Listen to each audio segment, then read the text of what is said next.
Flight of Eagles by Jack Higgins. Read by Jonathan Oliver. The English Channel, 1997. Chapter 1. When we lost the starboard engine, I knew we were in trouble, but then the whole trip was bad news from the start. My wife had been staying with me for a few days at our house in Jersey in the Channel Islands, when a phone message indicated a strong interest from a major Hollywood producer in filming one of my books. It meant getting over to England fast to our house at Chichester, a staging post to London. I phoned the air taxi firm I usually used, but they had no plane available. However, they'd see what they could do. What they came up with was a Cessna 310 from Granville on the coast of Brittany and a rather ageing pilot called Dupont. Beggars not being choosers, I booked the flight without hesitation, because the weather forecast wasn't good and we wanted to get on with it. I sat in the rear, but the 310 having dual controls, my wife, being a highly experienced pilot, chose to occupy the right-hand seats to the pilot. Thank God she did. The Channel Islands and the English Channel are subject to fogs that appear in an incredibly short time and close down everything fast. And that's exactly what happened that morning. Taking off from Jersey was fine, but within 10 minutes the island was fogged out, and not only the French coast but Guernsey also. We started for the south coast of England, Southampton our destination. Dupont was close to 60 from the look of him, grey-haired, a little overweight. Sitting behind my wife and looking to one side as he worked the plane, I noticed a film of sweat on his face. Denise was wearing headphones and passed me a spare pair, which I plugged in. At one stage, she was piloting the plane as he engaged in conversation with air traffic control. He took over, and she turned to me. "We're at 5,000. Bad fog down there. Southampton's out, including everything to the east. We're trying for Bournemouth, but it doesn't look good." Having avoided death as a child from IRA bombs in the Shankill in Belfast, and various minor spectaculars in the army years later, I've learned to take life as it comes. I smiled above the roar of the engine, confident in my wife's abilities. Found the half-bottle of Moet Chandon champagne they'd thoughtfully provided in the bar box, and poured some into a plastic glass. Everything, I've always thought, worked out for the best. In this case, it was for the worst. It was exactly at that moment that the starboard engine died on us. For a heart-stopping moment there was a plume of black smoke, and then it faded away. Dupont seemed to get into a state, wrestling with the controls, frantically making adjustments, but to no avail. We started to go down. In a panic, he started to shout in French to the air traffic controller Bournemouth, but my wife waved a hand at him and took over, calmly, sweetly, reasonable. "We have fuel for perhaps an hour," she reported. "Have you a suggestion?" The air traffic controller happened to be a woman, and her voice was just as calm. "I can't guarantee it, but Cornwall is your best bet. It's not closed in as fully there. Cold Harbour, a small fishing port on the coast near Lizard Point. There's an old RAF landing strip there from the Second World War. Abandoned for years, but usable. I'll put out your details to all rescue services. Good luck." We were at 3,000 for the next 20 minutes, and the traffic on the radio was confusing, often blanked out by some kind of static. The fog swirled around us, and then it started to rain very hard. Dupont seemed more agitated than ever, the sweat on his face very obvious now. Occasionally he spoke, but again in French, and once more Denise took over. There were various voices, lots of static, and the plane started to rock as a thunderstorm exploded around us. Denise spoke, very controlled, giving our details. "Possible Mayday. attempting a landing at airstrip at Cold Harbour." And then the static cleared, and the voice echoed strong and true.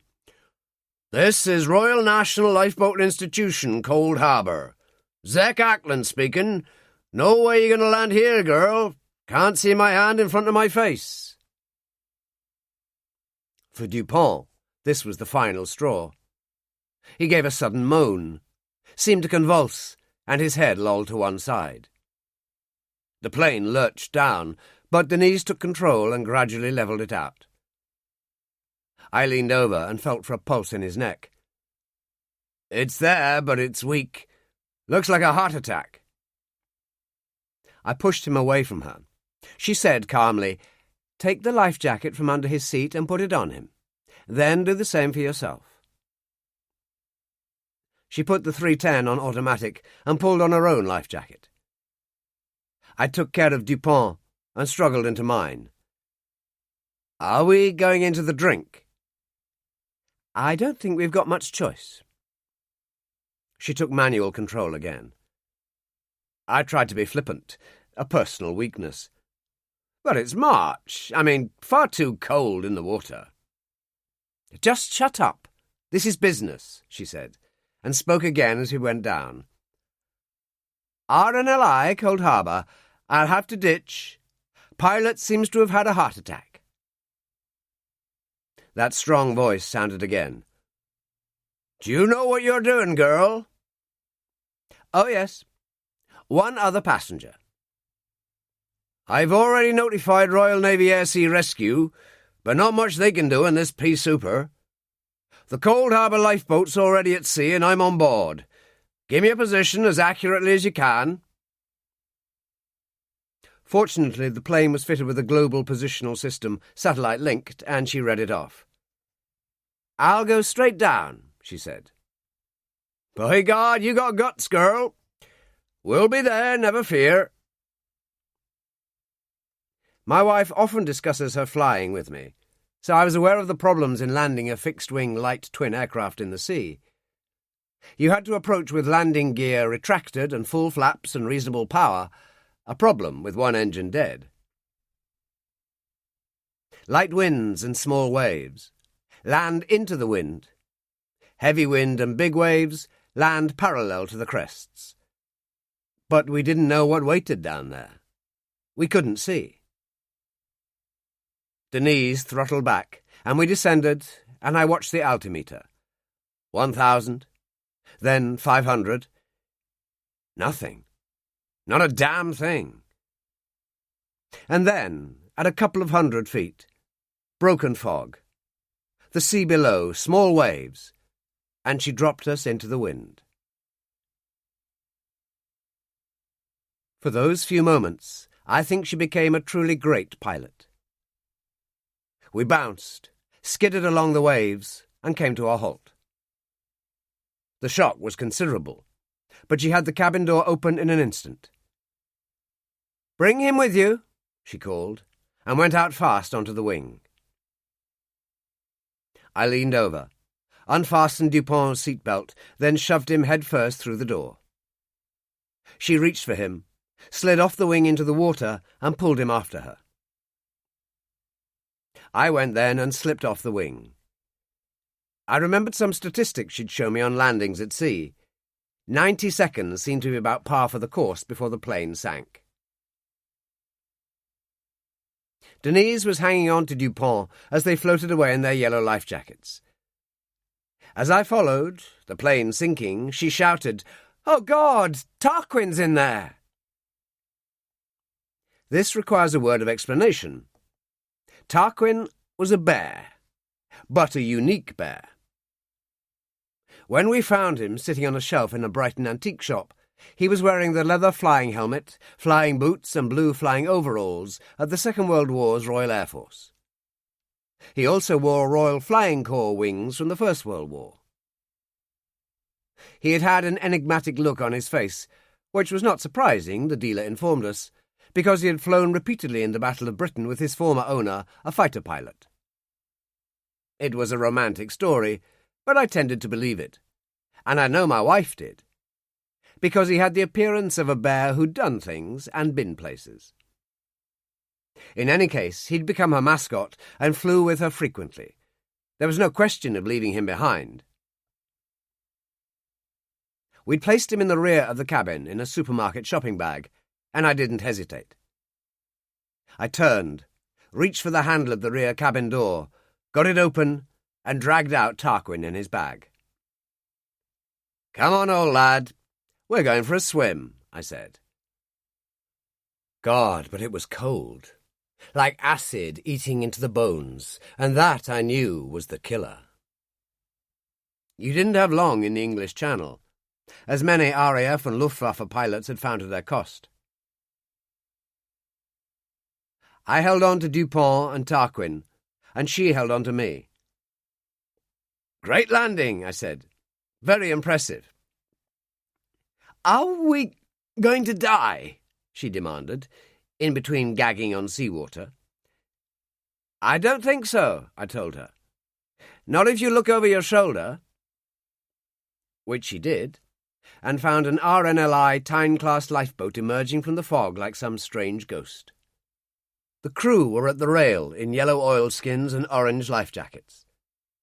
As the boat coasted to a halt beside us, 3 men jumped into the water. One old man stood out as he leaned over the rail.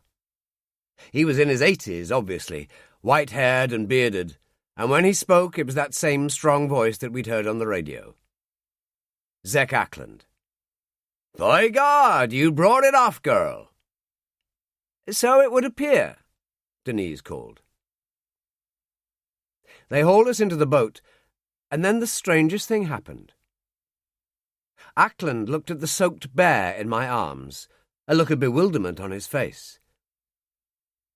"Dear God! Tarquin! Where did you get him?" Denise and I sat on a bench in the main cabin, blankets around us, and drank tea from a thermos flask, while 2 crew members worked on Dupont, who lay on the floor. Zek Ackland sat on the bench opposite, watching. He took out an old silver flask, reached over and poured it into our mugs. "Rum," he said. "Do you good." At that moment, another man entered, black-haired, energetic, a younger version of Ackland. "This is my boy, Simeon, cox of this boat, the Lady Carter." Simeon said, "It's good to see you people in one piece. Makes it worthwhile." RNLI crews being unpaid volunteers, I could imagine how he felt. One of the 2 crew members kneeling beside Dupont fastened an oxygen mask over the Frenchman's face and looked up. "He's still with us, but it's not good." "There's a Navy Sea King helicopter landing at Cold Harbour right about now," Simeon Ackland said. "Take you people to civilization in no time."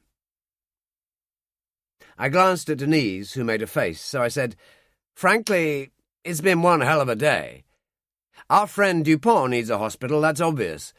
But do you think there's a chance my wife and I could stay overnight?" Simeon laughed. "Well, you come to the right place. My dad here's publican at the Hanged Man in the village. Usually has a room or 2 available." He turned and saw the very wet bear on the bench beside his father. "What's that?" "It's Tarquin," Zek Ackland said. A strange expression settled on Simeon's face. "You mean—" "Dear God, you weren't lying, you old bugger. He really existed. All these years I thought you just made it up." He picked Tarquin up and water poured out. "He's soaked."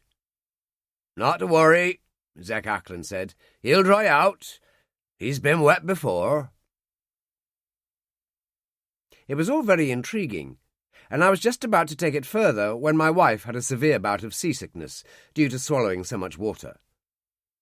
I followed her example only minutes later, but we were both back to normal by the time we rounded a promontory and saw an inlet on the bay beyond, a wooded valley above.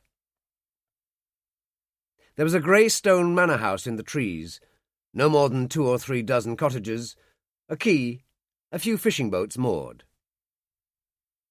The Lady Carter eased into the quay. 2 or 3 fishermen came forward and caught the thrown lines.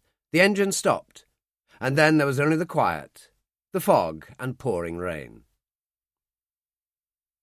In the near distance we heard a sudden roaring, and Simeon said, "That'll be the helicopter." "Better get him up there." He nodded at Dupont. His father said, "Good lad. I'll see to these 2. Hot baths in order, decent dinner." He picked up Tarquin. I said, "And an explanation. We'd love that." "You'll have it," he said, "I promise you." They had Dupont on a stretcher by then, carried him out, and we followed.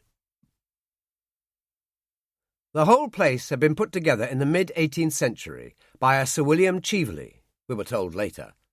The cottages, harbour, quay, everything. By repute, Cheveley had been a smuggler, and the port had been a front for other things. The pub, the Hanged Man, had mullioned windows and timber inserts. It certainly didn't look Georgian. Zek took us in and found a motherly sort of woman behind the bar who answered to the name of Betsy, and who fussed around her knees immediately, taking her off upstairs. I stayed in the old beamed bar with Zek and sat in front of the roaring log fire and enjoyed a very large Bushmills whisky. He sat Tarquin on a ledge near the fire. "Let him dry natural." He took out a tin of cigarettes and selected one. I said, "The bear is important to you." "Oh, yes," he nodded. "And to another. More than you'll ever know." "Tell me." He shook his head. "Later, when that wife of yours is with us. Quite a girl, that one. Got a few years on you." 25, I said.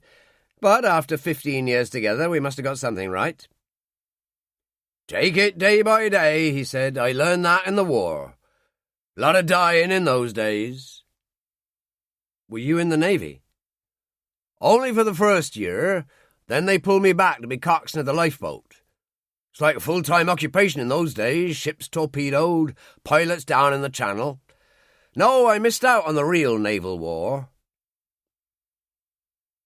As I discovered later, this was a totally false impression of a man who had earned the Distinguished Service Medal during his year with the Navy, then the George Cross, the MBE, and 4 gold medals from the RNLI during his extraordinary service to that fine institution. I said, "The sign outside the inn shows a young man hanging upside down, suspended by his ankle. That's a tarot image, isn't it? I think it means regeneration." "Ah, well, it was Julie Legrand painted that back in the big war. Housekeeper of the manor and ran the pub. We've had to have it freshened over the years, but it's still what Julie painted." "French?" I asked. "Refugee from the Nazis." He stood. "Time you had a bath, too. What business would you be in?" "I'm a novelist," I said. "Would I know you?" I told him, and he laughed. "Well, I guess I do. You've helped me get through a bad night or 2. It's a pleasure to meet you. Now, if you'll excuse me." He stood and walked out. I sat there thinking about it. Mystery piled on mystery here. The solution should be interesting. We had dinner in the corner of the bar. Sea bass, new potatoes and a salad, and shared an ice-cold bottle of Chablis with Zek and Simeon. Denise and I both wore jeans and sweaters provided by the management. There were perhaps 8 or more fishermen at the bar, 3 of them crew members of the lifeboat. The log fire burned brightly, rain rattled against the windows, and Tarquin steamed gently. "My dad used to tell me about Tarquin, the flying bear, when I was a kid," Simeon said. "I always thought it was a fairy story." "So, now you've finally learned the truth," Zek said. "You listen to me in future, boy." He turned to Denise. "Tell me where you got him." antique shop in Brighton the other year," she said. "They told us he'd flown in the Battle of Britain with his owner, but they didn't have any proof. I was always intrigued by the fact that besides RAF wings, he also wears Royal Flying Corps wings, and that was the First World War." "Yes, well, he would," Zek said. "That's when he first went to war with the boy's father." There was silence. Denise said carefully, "The boy's father?" "Long time ago. 1917 in France. But never mind that right now." He nodded to Simeon. "Another bottle." Simeon went obediently to the bar, and Zek said, "I last saw Tarquin in 1944, on his way to occupied France. Then, all these years later, he turns up on a shelf in an antique shop in Brighton." He opened his tin, took out a cigarette, and my wife said, "Could I join you?" He gave her one and a light, and she leaned back. "Tarquin is an old friend, I think." "You could say that. I took him out of the Channel once before, 1943. Went down in a hurricane. Great fighters, those. Shot down more of the Luftwaffe than Spitfires did." He seemed to brood, and as Simeon returned with the new bottle of Chablis, the old man said, "Harry, that was. Or was it Max? I can never be sure."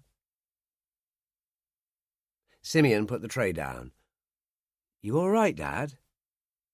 There was concern in his voice. "Who, me?" Zek Ackland smiled. "Wasn't there a book about some Frenchman who smelled or tasted something, and the past all came flooding back?" "Marcel Proust," Denise said. "Well, that's what that damn bear's done for me. Brought it all back." There were tears in his eyes. Simeon poured the wine. "Come on, Dad, drink up. Don't upset yourself." "My bedroom. The red box in the third drawer. Get it for me, boy." Simeon went obediently. Zek put another log on the fire, and when Simeon returned with the box, Zek placed it on the table and opened it, revealing papers and photos. "Some of these you've seen, boy," he told Simeon, "and some you haven't." He passed one of the pictures to Denise. The quay at Cold Harbour. A lifeboat moored, a much older model. Simeon on deck, a naval cap on the back of his head. Simeon, and yet not Simeon. "I look good, then," Zek said. Denise leaned across and kissed his cheek. "You still do." "No, don't you start where you can't finish, girl." He fell about laughing, then passed photos across one after another, all black and white. The pub looked the same. There was a shot of an army officer, engagingly ugly, about 65 from the look of him, steel-rimmed spectacles, white hair. "Brigadier Munro," Zek said. "Dougal Munro. Oxford professor before the war, then he joined the intelligence service. What was called Special Operations Executive, SOE. Churchill cooked that up. Set Europe ablaze, he said. And they did. Put secret agents into France, that sort of thing. They moved the local population out of Cold Harbour, turned it into a secret base." He poured more wine, and Simeon said, "You never told me that, Dad." "Because we and everyone else here had to sign the Official Secrets Act." He shook out some more photos. A woman with Brigadier Munro. "That was Julie Legrand. As I said, housekeeper at the manor and ran the pub." There was another picture with Munro and an officer, a captain with a ribbon for the MC, a stick in one hand. "That was Jack Carter, Munro's aide. Left his leg at Dunkirk." There were others, and then he came to a large brown envelope. He hesitated, then opened it. "Official Secrets Act. What the hell? I'm 88 years old. If the photos before had been interesting, these were astonishing. One of them showed an airstrip with a Junkers 88S night fighter, the German cross plane on the fuselage, a swastika on the tailplane. The mechanic wore black Luftwaffe overalls. To one side was the Fieseler Storch spotter plane. There were 2 hangars behind. "What on earth is this?" I asked. "The airstrip up the road. Yep, Cold Harbour. Night flights to France, that sort of thing. You fox the enemy by being the enemy." "Not too healthy if they caught you, I should have thought," Denise observed. "Firing squad time if they did. Of course, they also operated RAF stuff like this." He passed her another photo. "Lysander. Ugly beast, but they could land and take off in a ploughed field." Another photo showed the Lysander, an officer and a young woman. He wore an American uniform, the bars of a lieutenant colonel, and a string of medal ribbons. I could make out the DSO and the DFC, but the really fascinating fact was that on the right breast of his battle-dress blouse were RAF wings. "Who was he?" I asked. His reply was strange as he examined the photo. "Harry, I think. Or maybe Max. I could never be sure." There it was again, that same comment. Simeon looked as bewildered as I did. I was about to ask what he meant when Denise said, "And the young woman?" "Oh, that's Molly. Molly Sobel, Monroe's niece. Her mother was English, her father an American general. Clever girl, a doctor. Trained in England before the war and worked in London during the Blitz.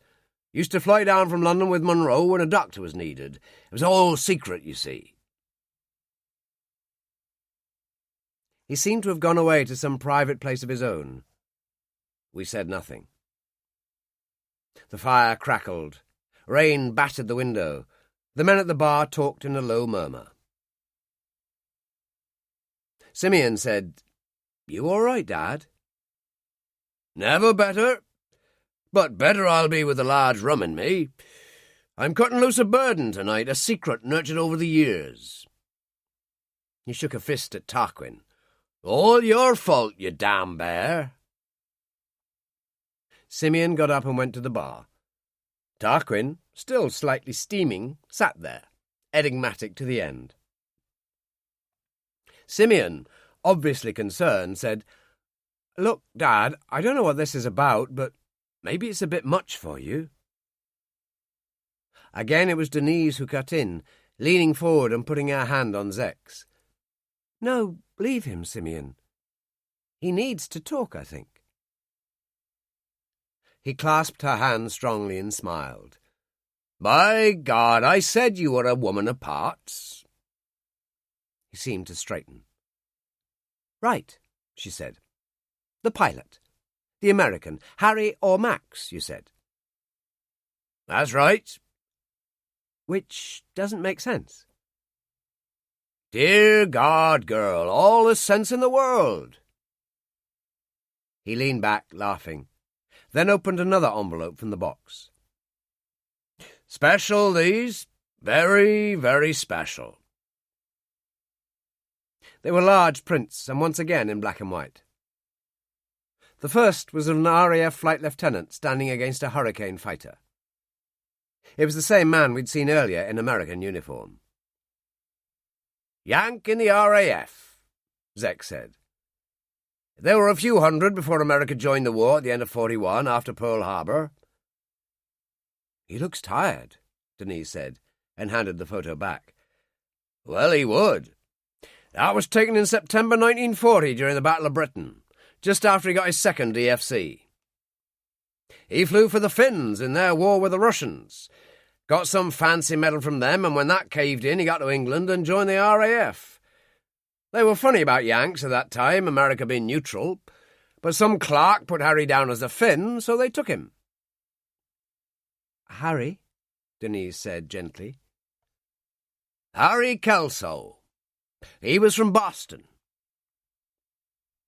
He took another large printout. Kelso in American uniform again. 1944, that. The medals were astonishing.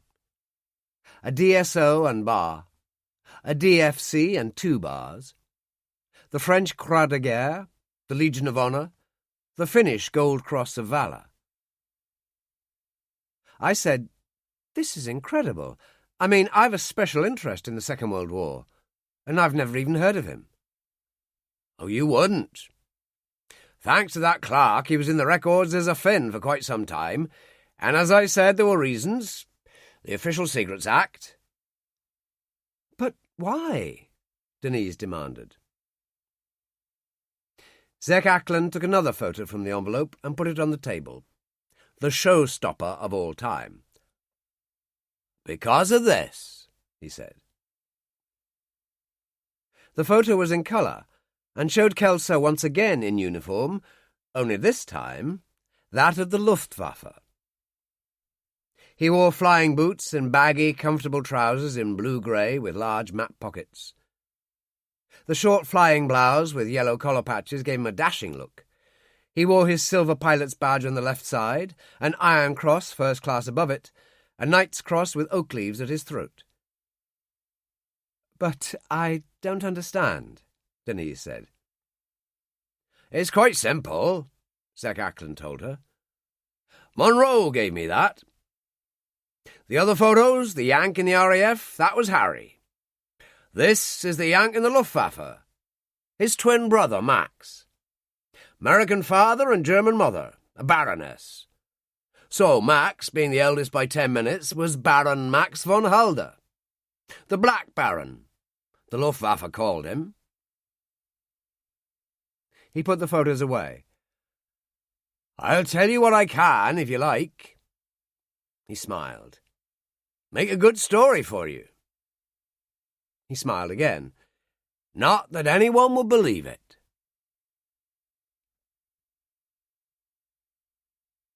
By the time he'd finished, the bar was empty. Betsy locking the door after the last customers and bringing us tea on a tray without a word. Simeon, I think, was as astonished as Denise and I were. Again it was Denise who said, "Is that it?" "Of course not, girl," he smiled. "Lots of pieces in the jigsaw missing. I mean the German end of things. Top secret there, too. Can't help you there." He turned to me. "Still, smart chap like you might know where to pull a few strings." "A possibility," I said. "Well, then." He stood up. "I'm for bed, and Simeon's wife will wonder what he's about." He kissed Denise on the cheek. "Sleep well, girl. You deserve it." He went out. Simeon nodded and followed. We sat there by the fire, not speaking, and then Denise said, "I've just thought. You served in Germany for a while in the army. You mentioned those German relatives from years ago. Didn't you say one of them was in the police or something?" "In a manner of speaking, he was Gestapo." She wasn't particularly shocked. The war, after all, had been half a century before, well before her time. "There you are, then." "I'll see," I said, and pulled her up. "Time for bed." The room was small, with twin beds, and I lay there unable to sleep, aware only of her gentle breathing as I stared up through the darkness and remembered. A long time ago. A hell of a long time ago. Chapter 2. The German connection for me was simple enough. National service with the old Royal Horse Guards, a little time with the Army of Occupation in Berlin, a lot more patrolling the East German border in dingo scout cars and jeeps, in the days when the so-called Cold War was hotting up. The area we patrolled was so like the Yorkshire moors that I always expected Heathcliff and Cathy to run out of the mist or the snow or the torrential rain, for I can honestly say that inclement was a mild word to describe the weather in those parts.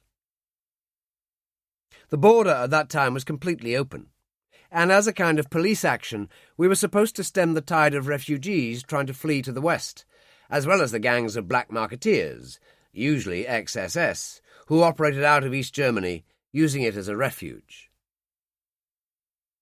Our opponents were Siberian infantry regiments, hard men of the first order, and occasionally the odd angry shot was fired. We called it World War II.5, but when your time was up, you went home to demobilization. American troops doing the same work in their sector got 3 medals. We got nothing. Back home in Leeds, as I started a succession of rather dreary jobs, I received a buff envelope from the authorities reminding me that I was a reservist for the next 10 years. It suggested that I join the Territorial Army, become a weekend soldier, and when I discovered there was money to be earned, I took them up on it, particularly as I was considering going to work in London. There was a Territorial Army regiment there called the Artists' Rifles, which the War Office turned into 21 SAS. When the Malayan emergency started, many members volunteered for the Malayan Scouts, which in 1952 became a regular army unit, 22 SAS. When in London job hunting, I reported to 21 SAS with my papers, and was enthusiastically received as an ex-Guards NCO. I filled in various papers, had the usual medical, and found myself finally in front of a Major Wilson, although in view of what happened later, I doubt it was his real name. "Just sign here, Corporal," he said, and pushed a form across the desk. "And just what am I signing, sir?" I asked. "The Official Secrets Act." He smiled beatifically. "This is that kind of unit, you see." I hesitated, then signed. "Good." He took the form and blotted my signature carefully. "Shall I report Saturday, sir?" I asked. "No, not yet. A few formalities to be gone through. We'll be in touch." He smiled again, so I left it at that and departed. I had a phone call from him about 2 weeks later at the insurance office in Leeds, where I worked at that time, suggesting a meeting at Yates's Wine Bar near City Square at lunchtime. We sat in a corner enjoying pie and peas and a light ale while he broke the bad news. I was surprised to find him in Yorkshire, but he didn't explain. "The thing is, old son, the SAS can't use you.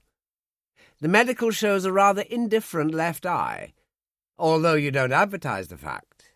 You wear glasses." Well, the Horse Guards didn't object. I fired for the regimental team at Bisley. I was a crack shot. I had a sharpshooter's badge.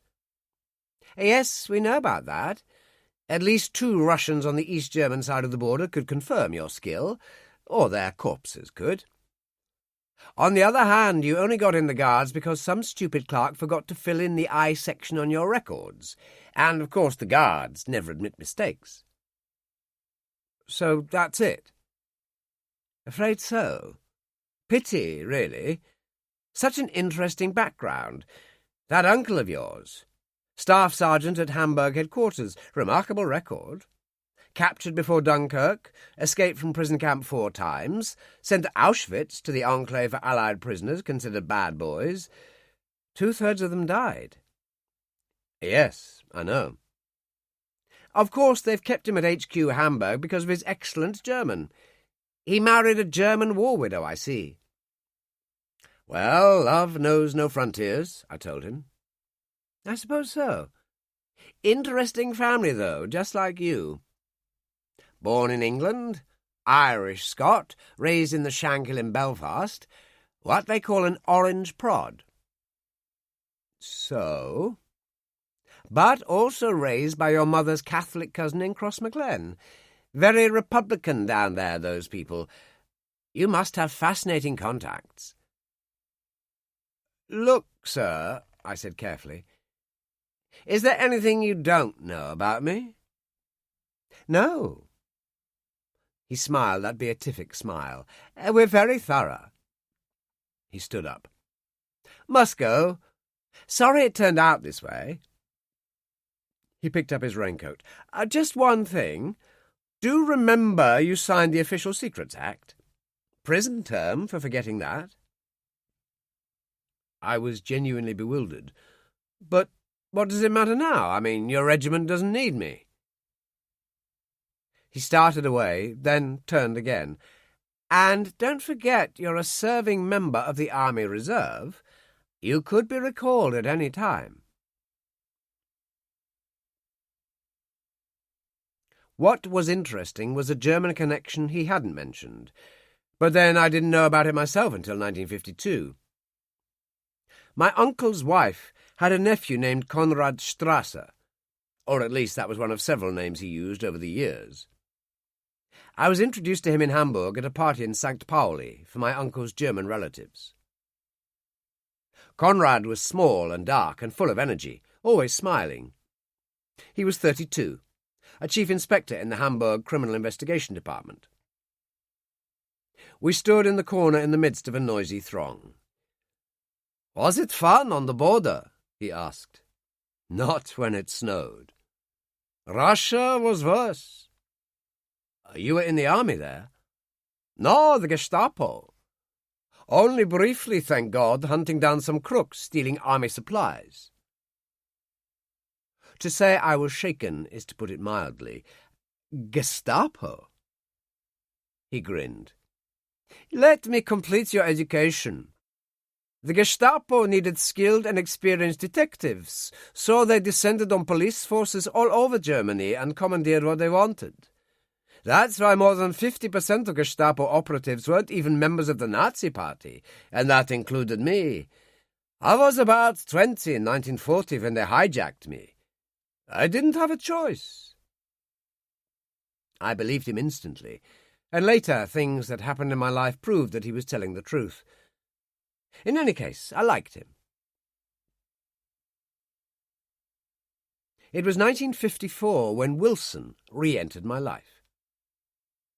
I was working in Leeds as a civil servant at the time, still writing rather indifferent novels that nobody wanted. I had a backlog of 4 weeks' holiday, and decided to spend a couple in Berlin, because my uncle had been moved there on a temporary basis to Army headquarters. The phone call from Wilson was a shock. Yates's wine bar again. Downstairs, a booth. This time he had ham sandwiches, Yorkshire, naturally, and off the bone. "Bit boring for you, the Electricity Generating Authority?" "True," I said. "But only an hour's work a day. I sit at my desk and write." "Yes, but not much success there," he informed me brutally. There was a pause. "Berlin should make a nice break." I said, "Look, what the hell is this about?" "Berlin," he said. "You're going to stay with your uncle a week next Tuesday. We'd like you to do something for us." Sitting there in the normality of Yates's wine bar in Leeds, with the muted roar of city square traffic outside, this seemed the most bizarre proposition I'd ever had. "Look," I said, "I tried to join 21 SAS. You said my bad eye ruled me out, so I never joined, did I?" "Not quite as simple as that, old boy. Let me remind you, you did sign the Official Secrets Act, and you are still a member of the Army Reserve." "You mean I've no choice?" "I mean we own you, my son." He took an envelope from his briefcase. "When you're in Berlin, you'll take a trip into the Eastern Zone by bus. All the details are in there. You go to the address indicated, pick up an envelope, and bring it back." "This is crazy," I said. "For one thing, I remember from my service in Berlin that to go through on a British passport is impossible." "But, my dear chap, your Irish antecedents earn you an Irish passport as well as a British one. You'll find it in the envelope. People with Irish passports can go anywhere, even China, without a visa. He stood up and smiled. It's all in there, quite explicit. And when I come out? All taken care of. He moved away through the lunchtime crowd, and I suddenly realised that what I was thinking wasn't when I come out, it was will I come out? The first surprise in Berlin was that my uncle had been posted back to Hamburg, or so I was informed by the caretaker of the flat he lived in. She was an old, careworn woman who said, "You're the nephew?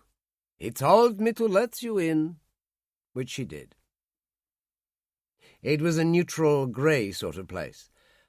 I dropped my bag, had a look round, and answered a ring at the door to find Konradstrasse standing there. "You're looking good," he said. He found a bottle of schnapps and poured a couple. "So, you're doing the tourist bit into the Eastern Zone, boy." "You seem well informed." "Yes, you could say that." I swallowed my schnapps. "What's a Hamburg detective doing in Berlin?" "I moved over last year. I worked for the BND, West German Intelligence, an outfit called the Office for the Protection of the Constitution. Our main task is to combat communist infiltration into our part of the country." "So?"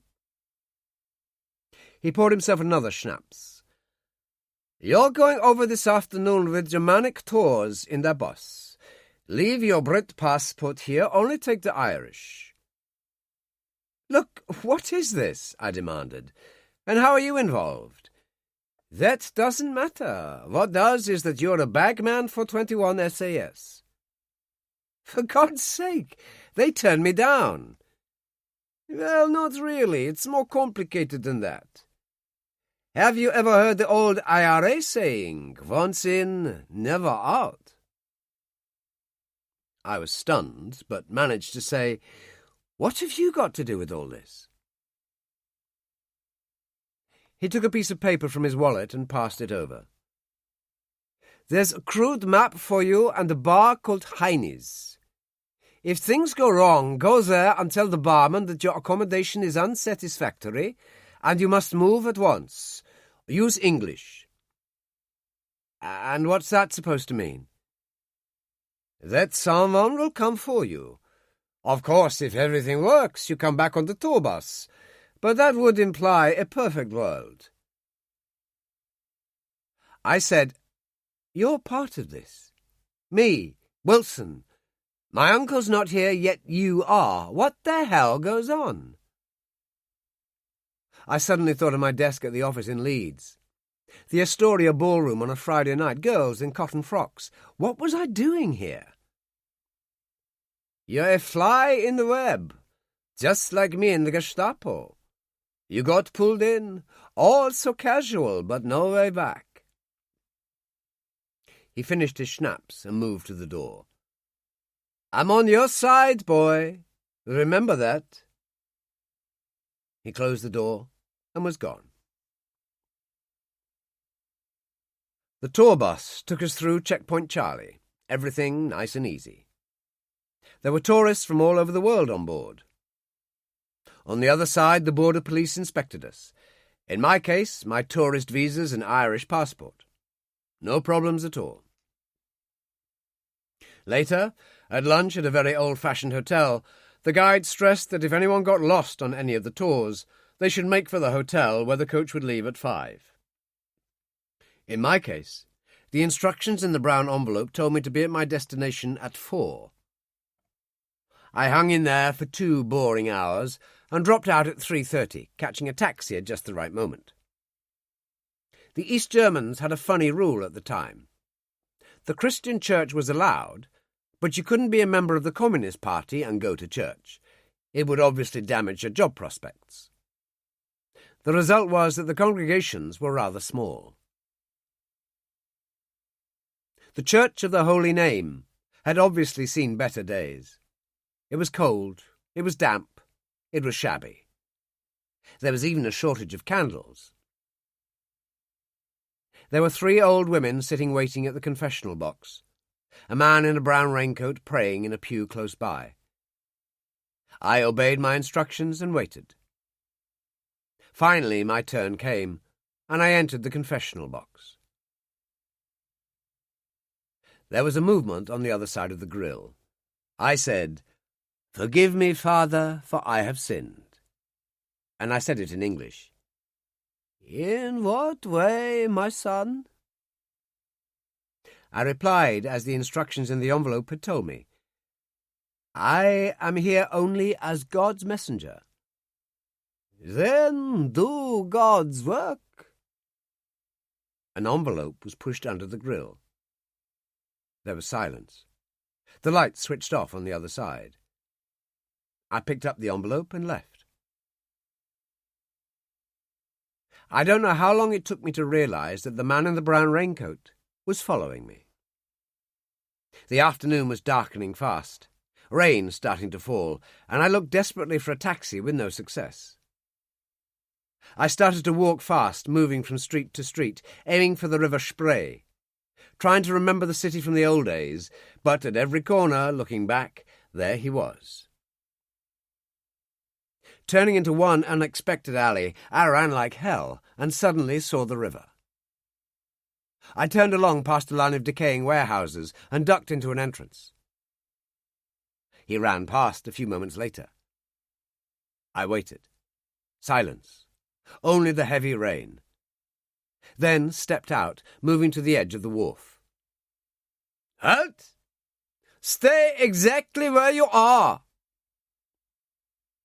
He came round the corner, a Walter PPK in his left hand, and approached. I said in English, sounding outraged, "I say, what on earth is this?" He came close. "Don't try that stuff with me. We both know you've been up to no good. I've been watching that old bastard at the church for weeks." He made his one mistake then, coming close enough to slap my face. I grabbed his right wrist, knocked the left arm to one side and caught that wrist as well. He discharged the pistol once, and we came together as we lurched to the edge of the wharf. I turned the Walter against him. It discharged again, and he cried out, still clutching his weapon, and went over the edge into the river. I turned and ran as if the hounds of hell were at my heels. When I reached the hotel, the coach had departed. I found Heine's bar an hour later. It was really dark by then.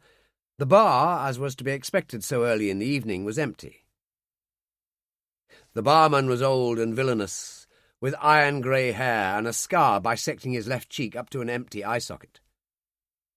I ordered a cognac.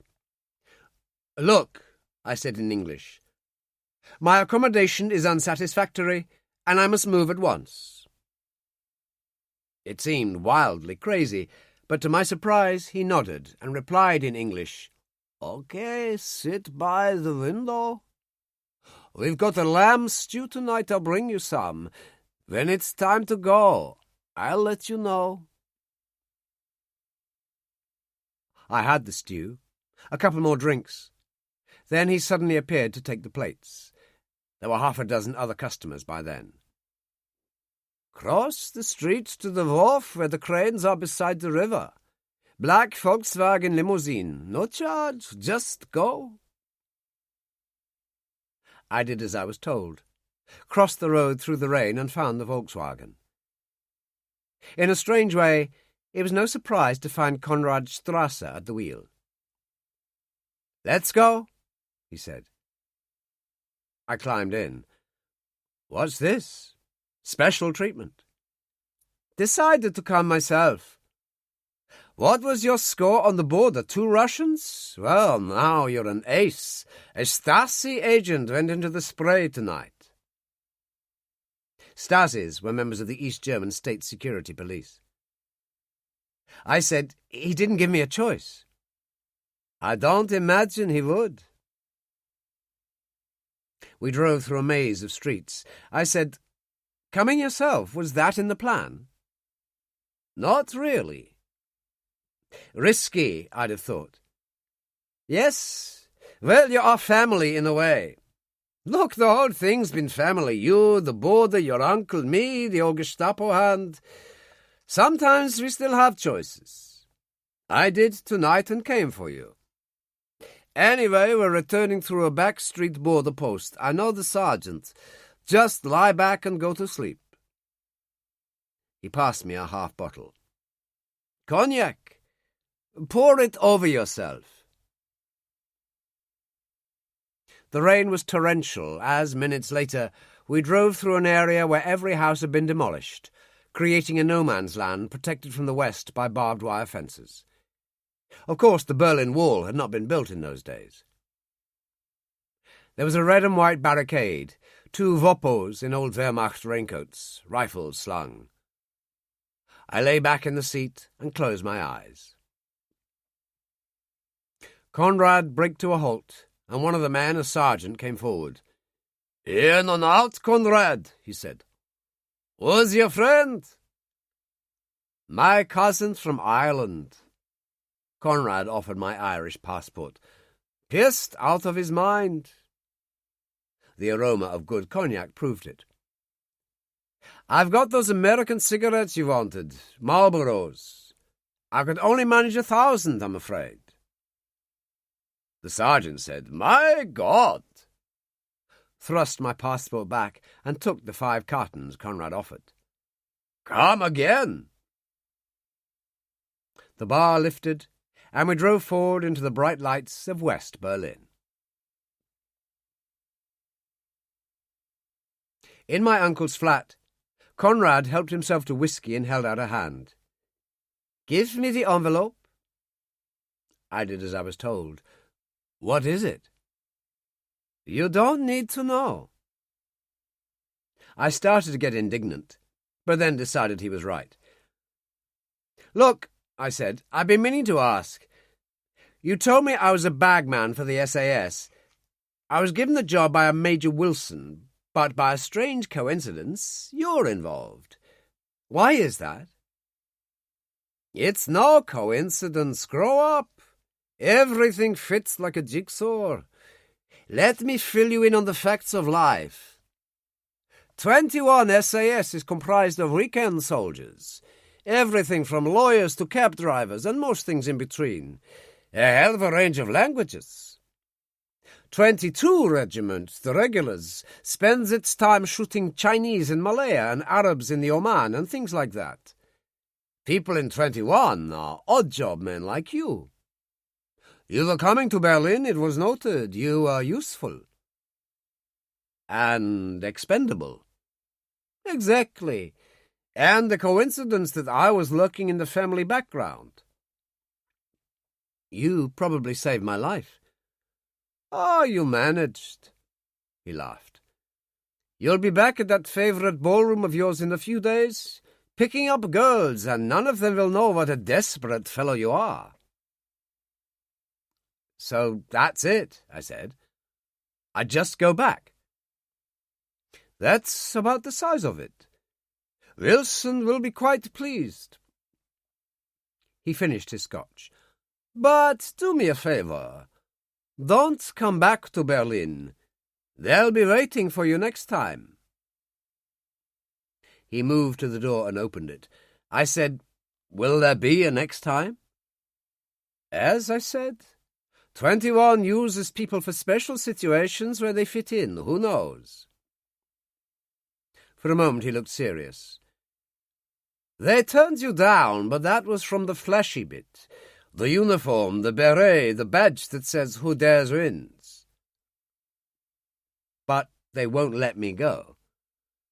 I'm afraid not. Take care. And he went out. He was accurate enough. I went through a totally sterile period, then numerous jobs, college, university, marriage, a successful teaching career, and an equally successful writing career. It was only when the Irish troubles in Ulster really got seriously going in the early 70s that I heard from Wilson again, after I'd written a successful novel about the situation.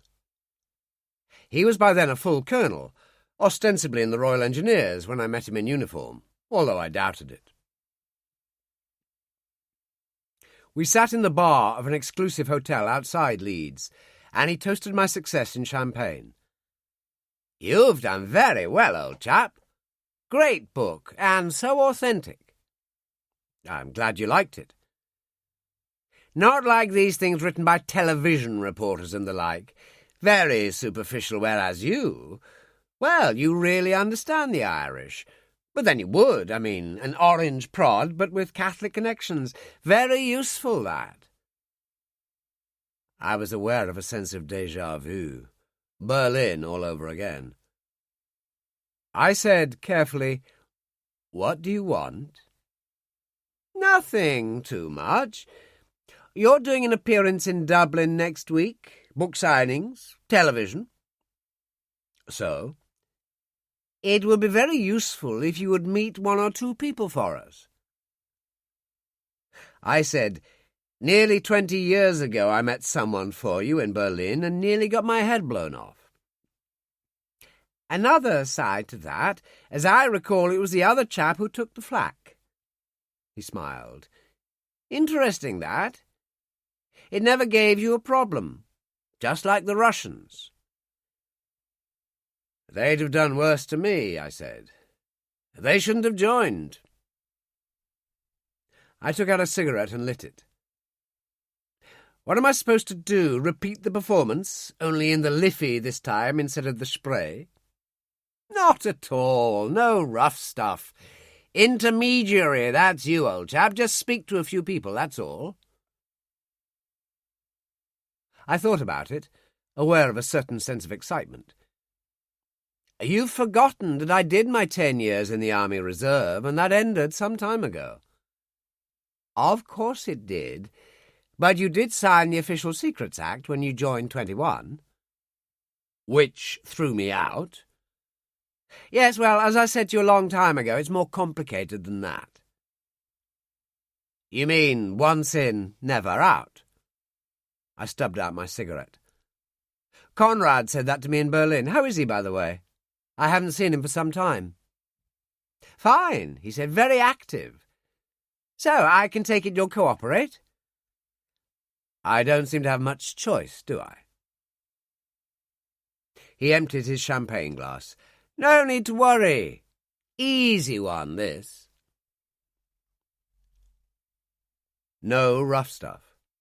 Easy one, this. 5 trips for the bastard. Bombs, shooting, glass on the streets. Too many bad Saturday nights in Belfast, until that eventful day when men with guns in their pockets escorted me to the airport with the suggestion that I not come back. I didn't. Not for years. And, interestingly enough, I didn't hear again from Wilson, although in a manner of speaking I did, through the obituary page in the Daily Telegraph. His photo staring out at me, only he was a brigadier, not a colonel, and his name wasn't Wilson. Dawn came over the Cornish coast with a lot of mist, as I stood on the little balcony of the bedroom at the Hanged Man. A long night, remembering. My wife still slept as I dressed quietly and went downstairs to the lounge bar. She'd been right, of course. The German connection was what I needed on this one, and that meant Konradstrasse. I hadn't spoken to him for a few years. My uncle's death and my German aunt's had tended to sever the connection. But I had his number on what I call my essential card in my wallet. Damp, but usable. I got it out, and just then the kitchen door opened and Zek Ackland looked in. "Up early?" "And you?" "Don't sleep much at my age. Just made a pot of tea." "I'll be in shortly. I'd like to make a phone call. Hamburg. Oh, don't worry, I'll put it on the bill." "Hamburg? That's interesting. Early there, too." "Another older man. He probably doesn't sleep much either." Ackland returned to the kitchen. I sat on a stool at the bar. found my card and dialed the number. As I remembered, Conrad had been born in 1920, which made him 77. His wife was dead, I knew that, a daughter in Australia. The phone was picked up, and a harsh voice said in German, "Now who in the hell is that?" I said in English, "Your Irish cousin. How's Hamburg this morning?" He lived at Blankenese on the Elbe. "Fog on the river, a couple of boats moving out." He laughed, still calling me boy as he always had. "Good to hear from you, boy. No more of that damned Irish nonsense, I hope." "No way. I'm an older guy now, remember?" "Yes, I do. And I also remember that when you first met your present wife and told me she was 25 years younger, I gave you a year. And that was 15 years ago. So, even an old Gestapo hand can't be right all the time." He broke into a terrible fit of coughing. I waited for him to stop and then said, "Are you okay?"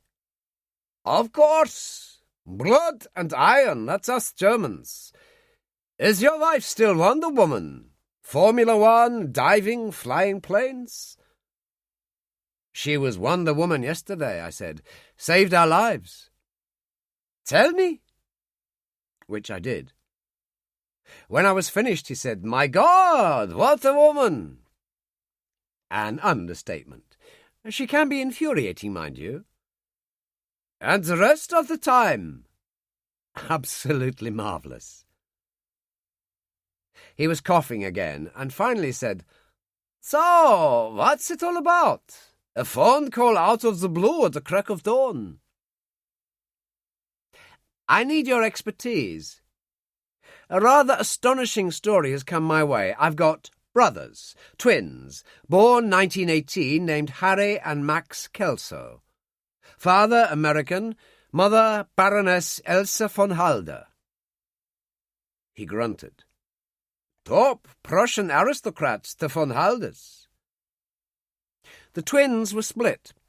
Harry, the youngest, stayed in the States with his rich grandfather, who bankrolled the Baroness to return to Germany in 1930 with Max, after her husband was killed in a car crash. Max, as the eldest, was automatically Baron von Halder. "I've heard that name." "Oh, you would. The Black Baron, a top Luftwaffe ace. The brother, Harry, was also a flyer.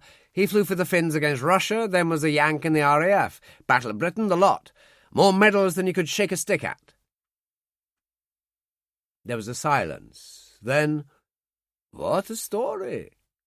So why isn't it one of the legends of the Second World War?" "Because, for some reason, it's classified." "After all these years?" "I've been talking to an old boy who's past caring at 88, so he's given me a lot of facts. But the German side is virtually missing. I thought an old Gestapo hand might still have access to classified records. Of course, I'll understand if you can't." "What do you mean, if I can't?" He started to cough again. "I like it. I love it. It could give me a new lease of life. Not that it matters. I'm on limited time. Lung cancer." God, but that hurt. For he was a man I'd liked more than most. I said, "Jesus, Conrad, leave it." "Why should I? I'll have such fun. I'm old, I'm dying, so I don't care about classified information. What a joy! For once in the lengthy career in intelligence, I can turn over the dirt and not give a damn. You've done me a favor. Now, just let's go over a few facts, whatever you know about the Black Baron, and then I'll get on with it." A little while later, the aroma of frying bacon took me to the kitchen where Zek had made sandwiches. I sat at one end of the table, drank tea could have stood a spoon up in, and ate the sandwiches, and felt on top of the world. "Phone call okay?" he asked. "Oh, yes," I told him. "A relative of mine. If anyone can find out the German side of things as regards Max Kelso, he can." "You seem pretty certain." "Oh, I am. He's a lot like Uzek. 77, seen it all, has the right connections." I poured another cup of tea. "He was in the Gestapo during the war." He almost fell out of his chair, laughing. "Dear God!" I said, "You've told me everything you can." "Of course not. Let's see what you come up with. Then we'll look at any missing pieces." He got up. "Must check the beer kegs. I'll see you later."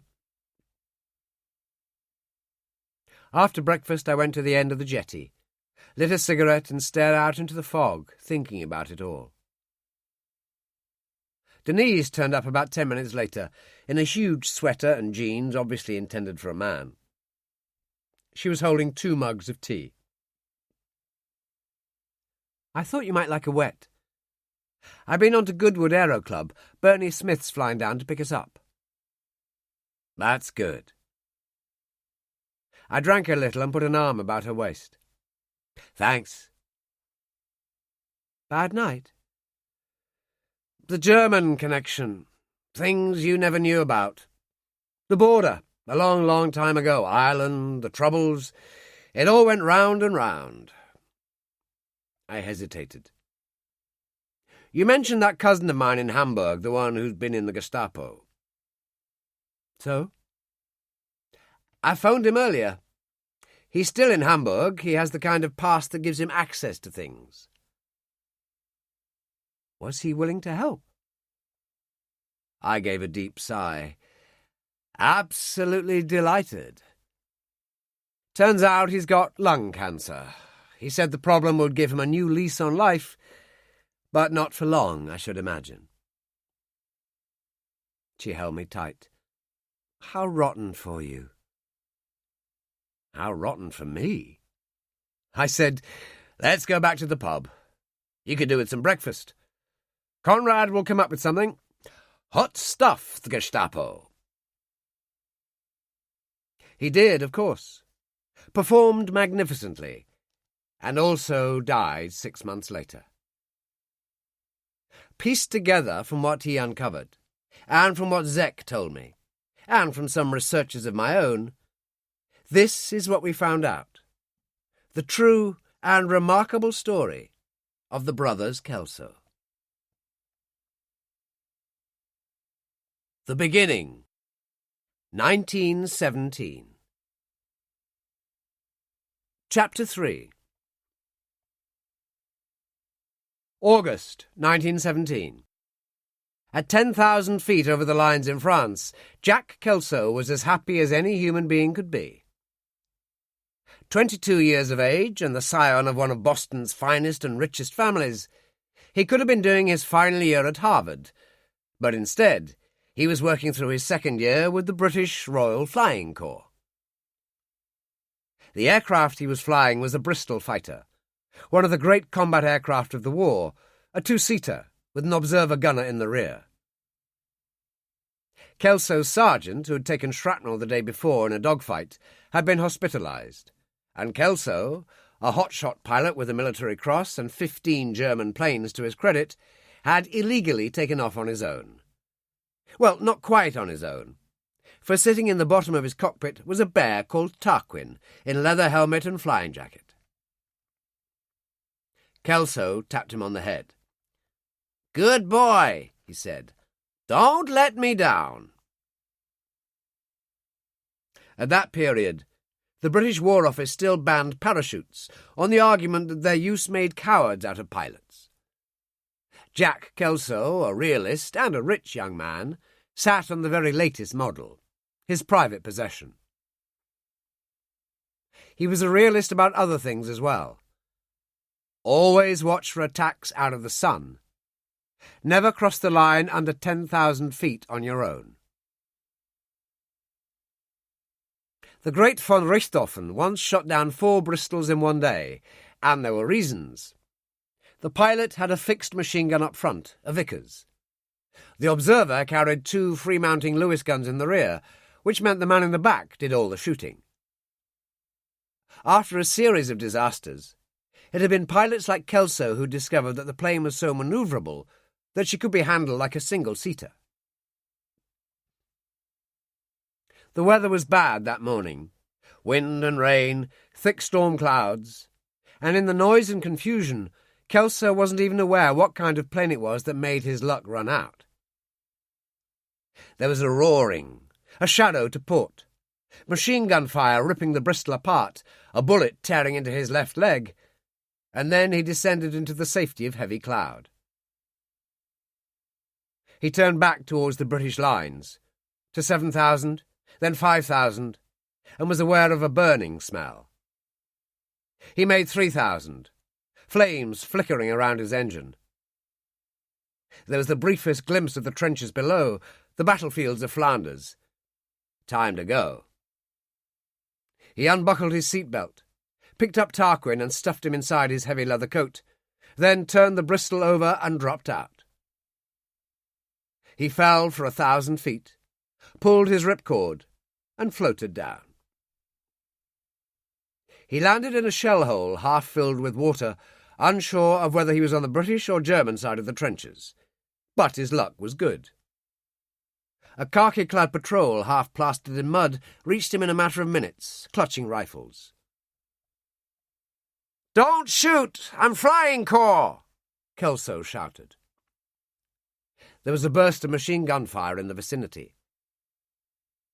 As 2 soldiers unbuckled Kelso's parachute, a sergeant lit a cigarette and put it between his lips. "Funny accent you got there, Captain," he said in ripest Cockney. "American," Kelso told him. "Well, you've taken your time getting here," the sergeant told him. "We've been waiting since 1914. The field hospital was in an old French chateau which stood in glorious parkland. The trip out of the war zone had been hazardous, and Jack Kelso had lapsed into unconsciousness thanks to the morphine the infantry patrol had administered. He awakened to a fantasy world. A small room, white sheets, French windows open to a terrace. He tried to sit up and cried out at the pain in his leg. Pulled the sheets to one side and saw the heavy bandaging. The door opened and a young nurse in a Red Cross uniform entered. She had blonde hair, a strong face and green eyes, and looked to be in her early 20s. She was the most beautiful thing he had ever seen in his life, and Jack Kelso fell instantly in love. "No, lie back," she said, pushed him down against the pillows and adjusted his sheets. An army colonel entered the room wearing medical corps insignia. "Problems, Baroness?" "Not really. He's just confused." "Can't have that," the colonel said.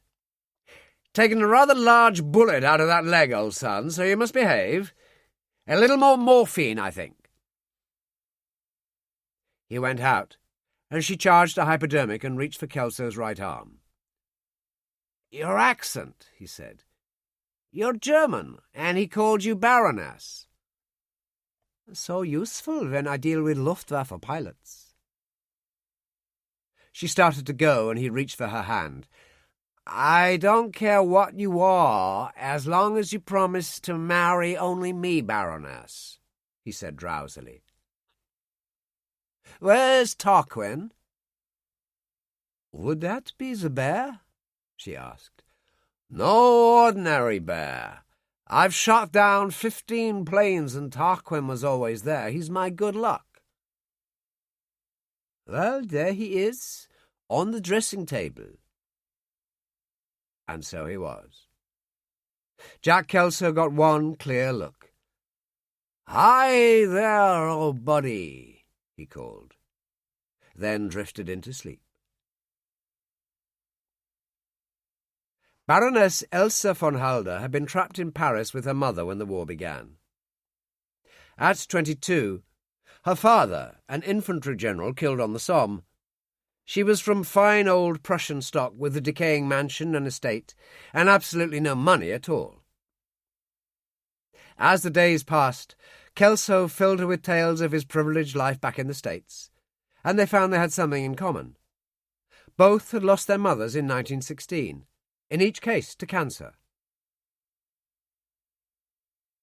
3 weeks after he arrived at the hospital, sitting in a deck chair on the terrace looking out over a lawn with many wounded officers taking the sun, Kelso watched her approach, exchanging a word here and there.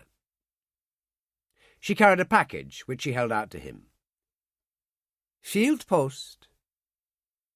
"Open it for me," he said, and she did.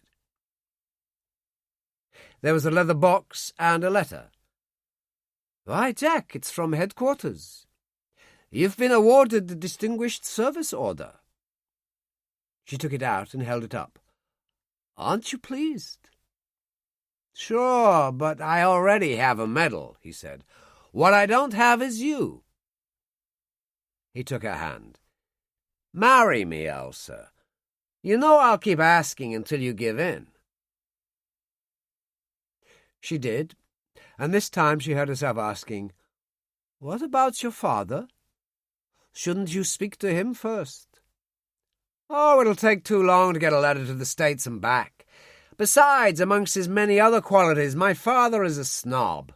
He'll love you, and so will Boston society. So let's get on with it. There's a resident chaplain here. He can tie the knot any time we want." "Oh, Jack, you're a nice man. Such a nice man." "Germany is going to lose the war, Elsa. All you have to go back to is a decaying estate and no money. I'll take care of you, I promise." He took her hand. "Come on, it'll be good. Trust me." So she did, and they were married 2 days later. After all, he was right. She did have nothing to go back to. The honeymoon in Paris was fine. Not the greatest romance in the world, but then he was always aware that she hadn't married him for love. His wound had left him with a pronounced limp, which needed therapy, and she transferred to a Red Cross hospital in Paris. She became pregnant very quickly, and Kelso insisted that she go to the States. "Any child we have must be born at home. I won't hear any argument." "You could come too, Jack. Your leg still isn't good, and I asked Colonel Carstairs. He said they'd give you a discharge if you asked for it."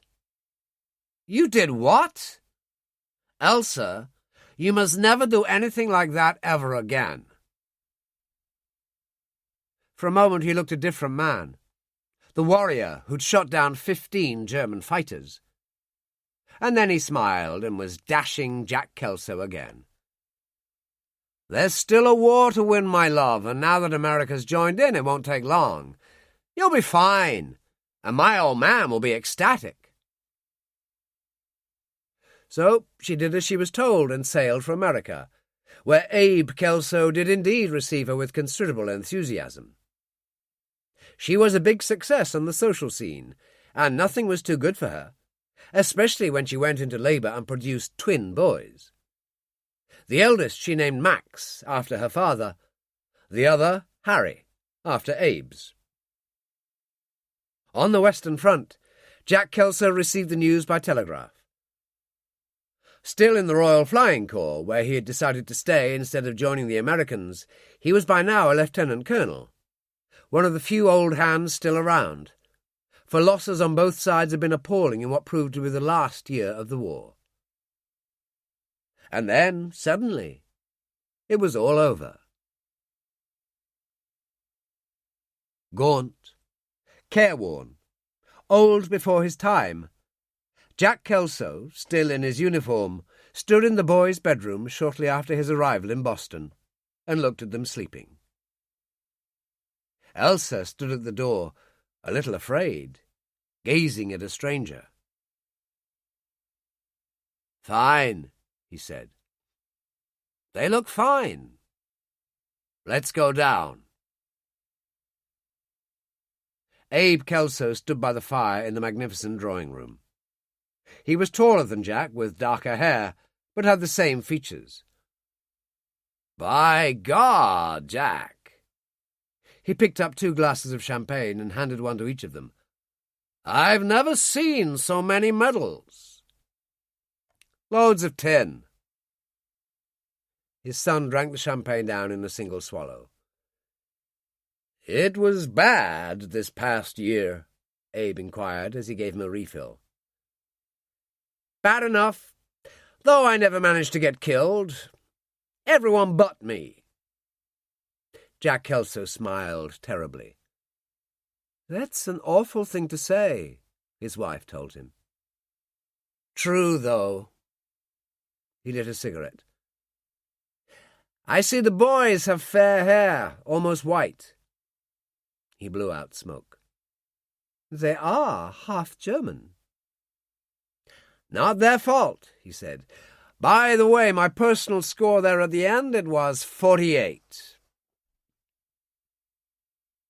She saw then, of course, just how damaged he was. But it was Abe who spoke with forced cheerfulness. "Now then, Jack, what are you going to do with yourself? Back to Harvard to finish that law degree. You can join the firm then." "You must be joking. I'm 23 years old, and if you include my time machine-gunning the trenches, I've killed hundreds of men. Harvard is out. The firm is out. I got the trust fund my mother left me. I'm going to enjoy myself." He emptied the glass. "Excuse me, I need the bathroom." He limped out. Abe Kelso poured a little champagne into her glass. "Look, my dear, he's been through a lot. We must make allowances." "Don't apologize for him." She put down her glass. "That isn't the man I married. He's back there in those God-forsaken trenches. He never got out." Which wasn't far from the truth. For in the years that followed, Jack Kelso acted as if he didn't care if he lived or died. His exploits on automobile racing circuits were notorious. He still flew, and crash-landed on 3 occasions. He even used his motor yacht to run booze during Prohibition, and his capacity for drink was enormous. One thing that could be said for him, however, was that he treated his wife with grave courtesy. For her part, Elsa played the good wife, the elegant hostess, the affectionate mother. She was always Mutti to Max and Harry, taught them French and German, and they loved her greatly. And yet their affection for their drunken war hero father was even greater. He'd managed to buy a Bristol fighter and kept it at a small flying club outside of Boston that was owned by another old air ace from RFC days named Rocky Farson. The boys were 10 the day Jack strapped them into the rear cockpit and took them for a flight. Their birthday treat, he called it. The boys loved it, and Elsa threatened to leave him if he ever did such a thing again. Abe, as usual, was the man in the middle, trying to keep the peace. On her side, because Jack had been drunk, but since Jack was rich in his own right, there was no controlling him. 1928 and 1929 came. Disillusioned not only with her marriage but with America, Elsa had only her sincere friendship with Abe and her love of the boys to sustain her. They were, of course, totally alike. Their straw-blonde hair and green eyes, their high German cheekbones, their voices, their mannerisms. No individual blemishes or birthmarks set them apart. Most times, even she couldn't tell them apart, and neither could Abe. It was a constant sport for them to change roles and make fools of everyone. Totally bonded, the only thing they ever argued about was who owned Tarquin. The fact that Max, as the eldest by 10 minutes, was legally Baron von Halder, never bothered them. It was the summer of 1930 when the tragedy happened. Jack Kelso was killed when his Bentley spun off a mountain road in Colorado and fireballed. What was left of him was brought back to Boston, where Abe, now a congressman, presided over the funeral. The great and the good were there, even the president, the twins in black suits on either side of their mother. They seemed strangely still, frozen almost, and older than their 12 years. Afterwards, at the big house when everyone had left, Elsa sat by the open French window in the drawing-room, elegant in black, and sipped a brandy. Abe stood by the fire. "Now what?" he asked. "It's a bleak prospect." "Not for me," she replied. "I've done my bit. I was a good wife for years, Abe, and put up with a hell of a lot. I want to go back to Germany." "And live on what? Most of the fortune his mother left is gone. Sad to say, there's not much coming to you in his will, Elsa. You know that." "Yes, I know," she said. "But you've got millions. More than you know what to do with. You could help me, Abe." "I see." "Abe, we've always been good friends. Let me go home. I'll restore the estate. I'll restore the family name." "And take my grandsons with you." He shook his head. "I couldn't bear that." "But they're my sons, too. They belong with their mother. And Max is the Baron von Halder. You can't make him give that up, Abe. It wouldn't be right. It wouldn't be just. Please, Abe, I'm begging you." Abe Kelso sat for several long moments, the air thick with regret and loss. Finally he spoke. "I've often worried about it, what would happen when Max was old enough to appreciate the title. Would he move away to claim it? Leave us all here? I always thought I'd have at least a few more years before it came to that, but—" He stopped and sighed. "But with Jack dead and you wanting to leave, there's not much of us left, is there?" He smiled sadly. "You're right, Elsa. Max does deserve that chance, and so do you, but on one condition." Here his voice became firm and strong. "Harry stays here. I won't give up both my grandsons. I couldn't possibly agree to that. I'll give you what you need to restore the von Halder estate, but Harry stays with me. Are we agreed?" She didn't even argue. "Agreed, Abe." "Okay. We can sort out the details later about visitation, schooling, and the rest. The only thing that worries me is how the boys will feel about this." "I'll talk to them." "No, let me first. Ask them to come to my study, would you?" Later that evening, before dinner, when she went back to the drawing-room, Max and Harry were surprisingly calm. But then they'd always been like that. Alone, cool, detached, on the outside looking in. Although they loved their mother, they were aware of her inner selfishness, so the latest turn of events came as no real surprise. She kissed them in turn. "Your grandfather has told you?" "Of course. They understand," Abe said. "Took it surprisingly well. The only problem, it seems, was who was to take possession of Tarquin.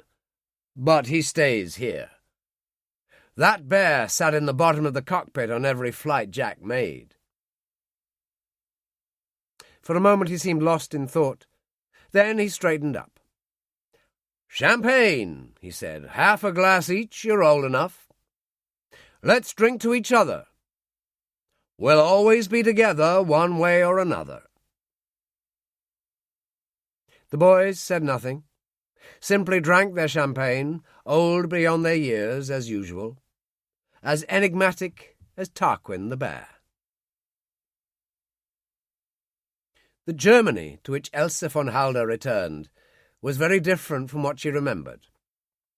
Unemployment, street riots, the Nazi Party beginning to rear its head. But she had Abe's money, so she put Max into school and set about regenerating the von Halder estate. There was Berlin society, of course. One of her father's oldest friends, the fighter ace from the war, Hermann Goering, was a coming man in the Nazi Party, a friend of Hitler's. As an aristocrat, all doors were open to him and Elsa. Beautiful and rich, and an undeniable aristocrat herself, was an absolute asset to the party. She met them all, Hitler, Goebbels, Ribbentrop, and was the toast of cafe society. Hitler assumed power in 1933, and Elsa allowed Max to go to America for 6 months in 1934 to stay with his grandfather and brother, who was a day student at prep school. Abe was overjoyed to see him. As for the brothers, it was as if they'd never been apart. And on their birthday, Abe gave them a special present. He took them out to the airfield their father used to fly from, and there was Rocky Farson, older, a little heavier, but still the old fighter ace from the Western Front. "Rocky's going to give you a few lessons," Abe said. "I know you're only 16, but what the hell? Just don't tell your mother." Rocky Farson taught them in an old Gresham biplane. Someone had enlarged the rear cockpit to take mail sacks, which meant there was room to squeeze them both in. Of course, he also flew with them individually, and discovered that they were natural-born pilots, just like their father. And just like their father, whoever was flying always had Tarquin in the cockpit.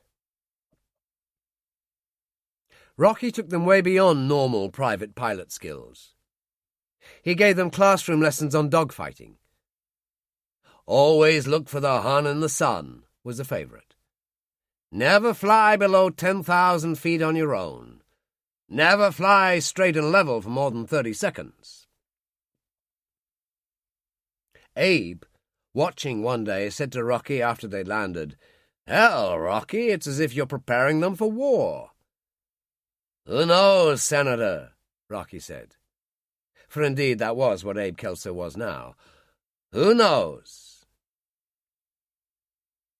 So brilliant were they that Rocky used the senator's money to purchase 2 Curtiss training biplanes and flew with each of them in turn to take them to new heights of experience. During the First World War, the great German ace Max Immelmann had come up with a brilliant ploy that had given him 2 shots at an enemy in a dogfight for the price of 1. It was the famous Immelmann turn, once practically biblical knowledge on the Western Front, now already virtually forgotten by both the US Air Corps and the RAF. You dived in on the opponent, pulled up in a half loop, rolled out on top, and came back over his head at 50 feet. By the time he'd finished with them, the boys were experts at it. "They're amazing, truly amazing," Abe said to Rocky in the canteen at the airfield. "In the old days, they would have been aces.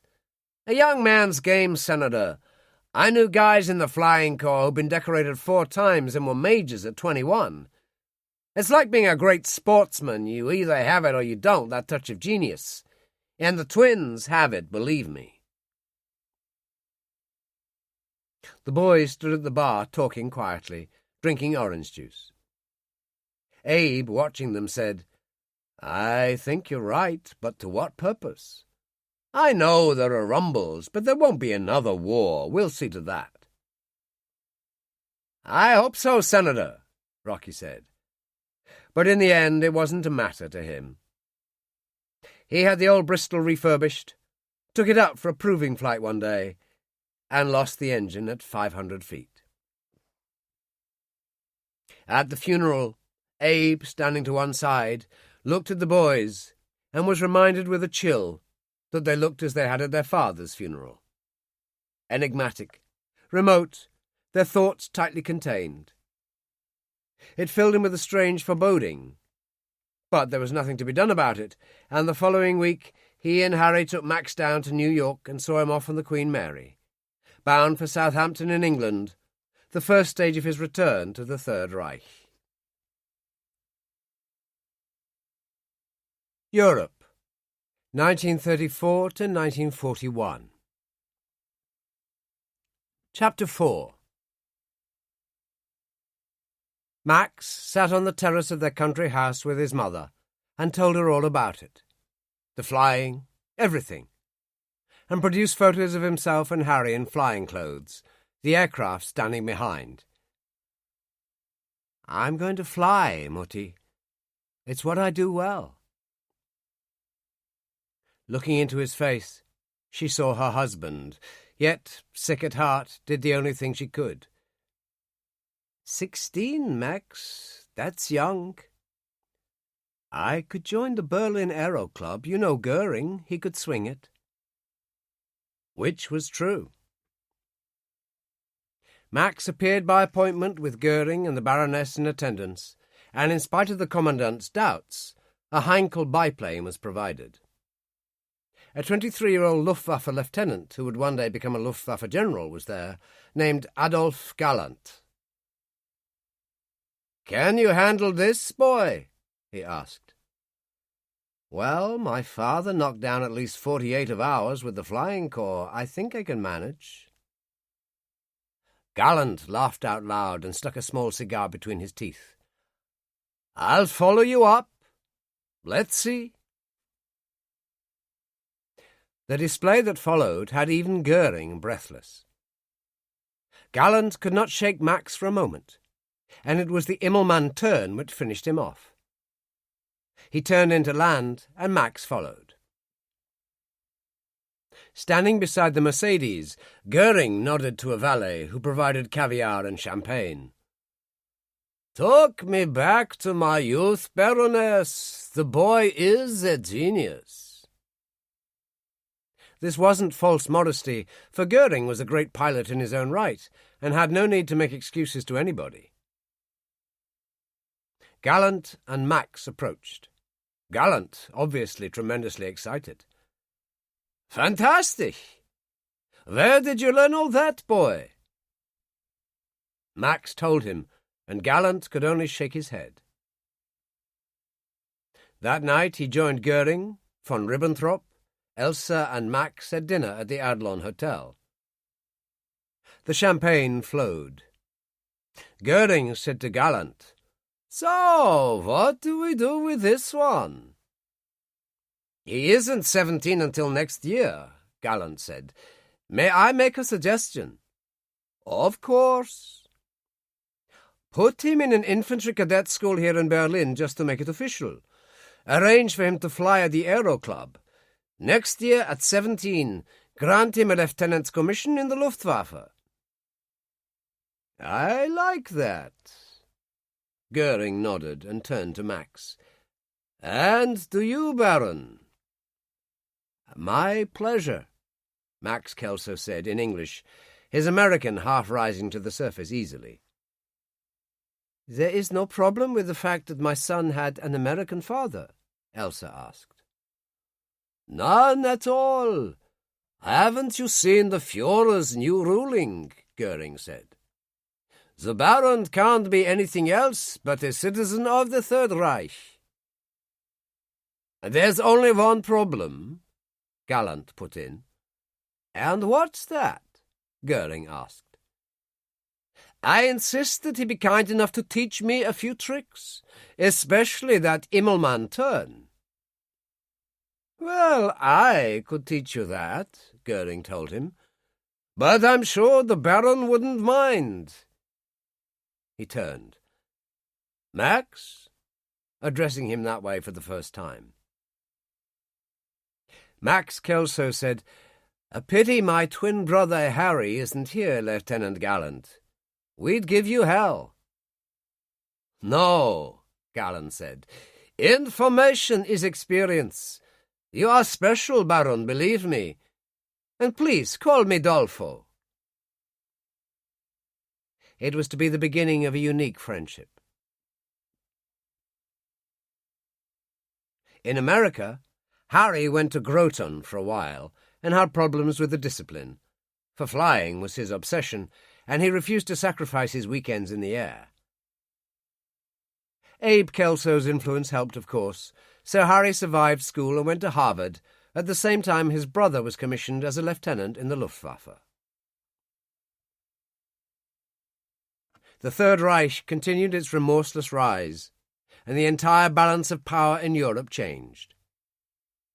No one in Britain wanted conflict. The incredible casualties of the Great War were too close to home. Harry ground through university. Europe ground onwards into fascism. The world stood by. And then came the Spanish Civil War, and they all went, Gallant and Max taking HE-51 biplanes over the front, Max flying 280 combat missions. He returned home in 1938 with the Iron Cross Second Class and was promoted to Oberleutnant. For some time he worked on the staff in Berlin and was much sought after on the social circuit in Berlin, where he was frequently seen as his mother's escort and was a favourite of Goering, now become all-powerful.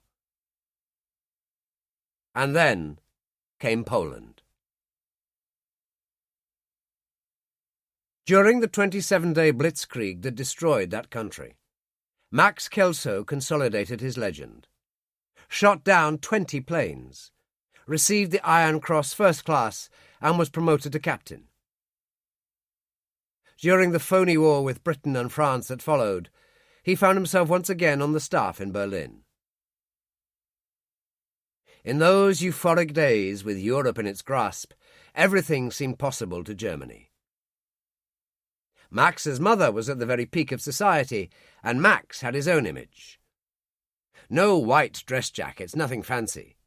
He would always appear in combat dress. Baggy pants, flying blouse, a side cap called a Schiff, and all those medals. Goebbels, the tiny, crippled Nazi propaganda minister, loved it. Max appeared at top functions with Goering, even with Hitler, and his glamorous mother. They christened him the Black Baron. There was the occasional woman in his life, no more than that. He seemed to stand apart with that saturnine face and the pale straw hair, and he didn't take sides, was no Nazi. He was a fighter pilot. That was it. As for Harry, just finishing at Harvard, life was a bore. Abe had tried to steer him towards interesting relationships with the daughters of the right families, but like his brother, he seemed to stand apart. The war in Europe had started in September. It was November 1939 when Harry went into the drawing room and found Abe sitting by the fire with a couple of magazines. "Get yourself a drink," Abe said. "You're going to need it."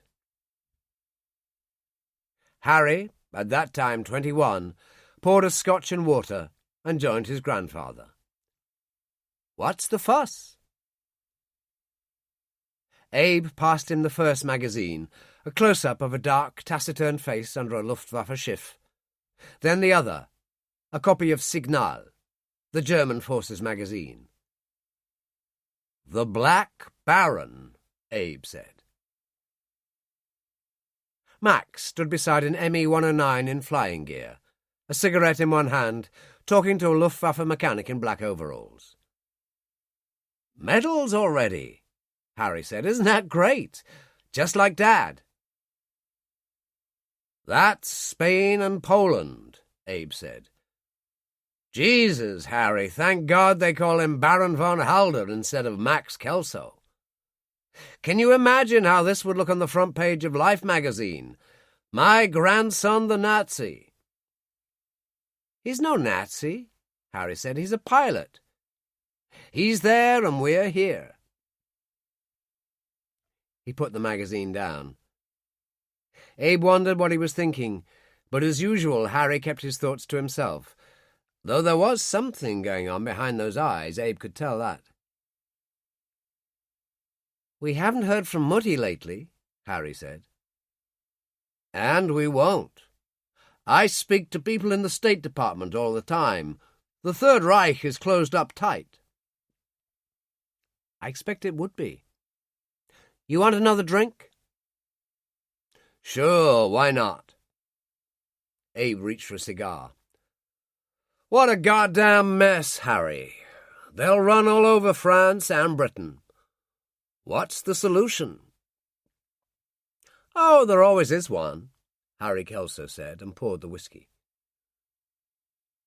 Abe said, "Harry, it's time we talked seriously. You graduated magna cum laude last spring, and since then all you do is fly and race cars just like your father. What are you going to do? What about law school?" Harry smiled and shook his head. "Law school? Did you hear Russia invaded Finland this morning?" He took a long drink. "The Finns need pilots badly, and they're asking for foreign volunteers. I've already booked a flight to Sweden." Abe was horrified. "But you can't! Damn it, Harry, it's not your war." "It is now," Harry Kelso told him, and finished his whiskey. The war between the Finns and the Russians was hopeless from the start.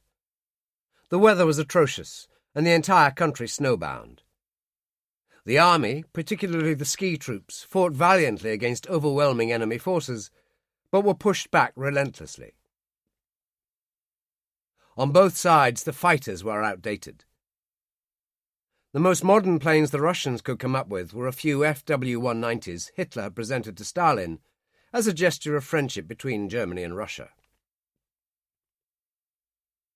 Harry Kelso soon made a name for himself flying the British Gloucester Gladiator, a biplane with open cockpit, just like in the First World War. A poor match for what he was up against, but his superior flying skills always brought him through, and, as always, just like his father in the First World War, Tarquin sat in the bottom of the cockpit in a waterproof zip bag Harry had purchased in Stockholm. His luck changed dramatically when the Finnish Air Force managed to get hold of half a dozen Hurricane fighters from Britain, a considerable coup in view of the demand for the aircraft by the Royal Air Force. Already an ace, Harry was assigned to one of the 2 Hurricanes his squadron was given. A week later, they received a couple of Me-109s from a Swedish source. He alternated between the 2 types of aircraft, flying in atrocious conditions of snowstorms and high winds, was promoted to captain and decorated, his score mounting rapidly. A photojournalist for Life magazine turned up to cover the air war and was astonished to discover Senator Abe Kelso's grandson and hear of his exploits. This was news indeed, for Abe was now very much a coming man, a member of Franklin D. Roosevelt's kitchen cabinet. So, Abe once again found a grandson on the cover of a magazine. Harry, in a padded flying suit standing beside one of the Me-109s in the snow, looking 10 years older than when Abe had last seen him, and holding Tarquin. Abe read the account of Harry's exploits with pride, but also sadness. "I told you, Harry, not your war," he said softly. "I mean, where is it all going to end?" And yet, in his heart of hearts, he knew. America was going to go to war. Not today, not tomorrow, but that day would come. Elsa von Halder was having coffee in the small drawing-room at her country mansion when Max arrived.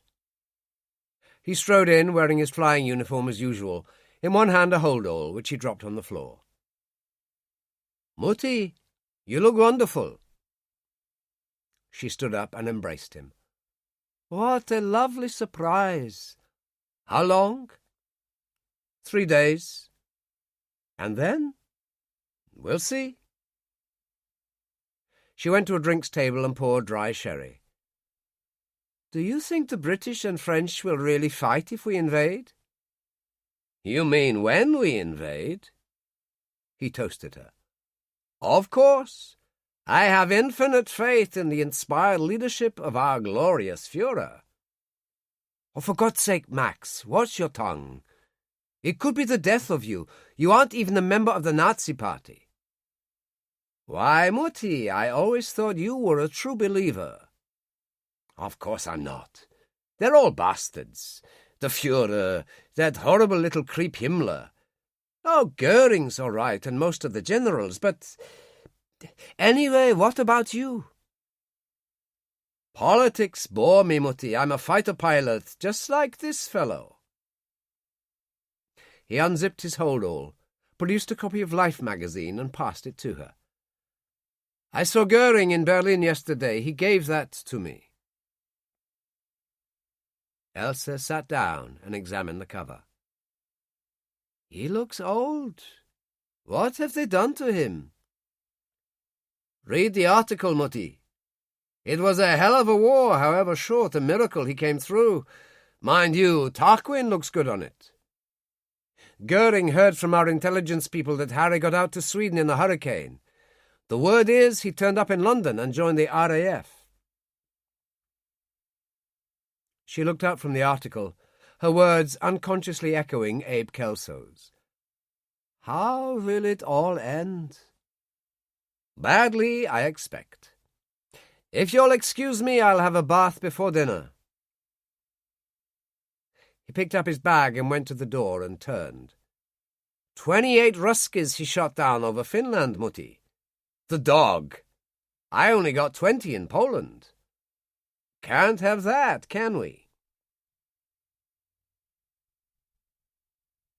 There were at least 13 American volunteers flying in the Battle of Britain in the spring and summer of 1940, possibly more. Some were accepted as Canadians, Red Tobin, Andy Mamedoff, Vernon Keogh, for example, who joined the RAF in July 1940. The great Billy Fisk was one, son of a millionaire and probably the first American killed in combat in the Second World War, later to be commemorated by a tablet in St. Paul's Cathedral in London.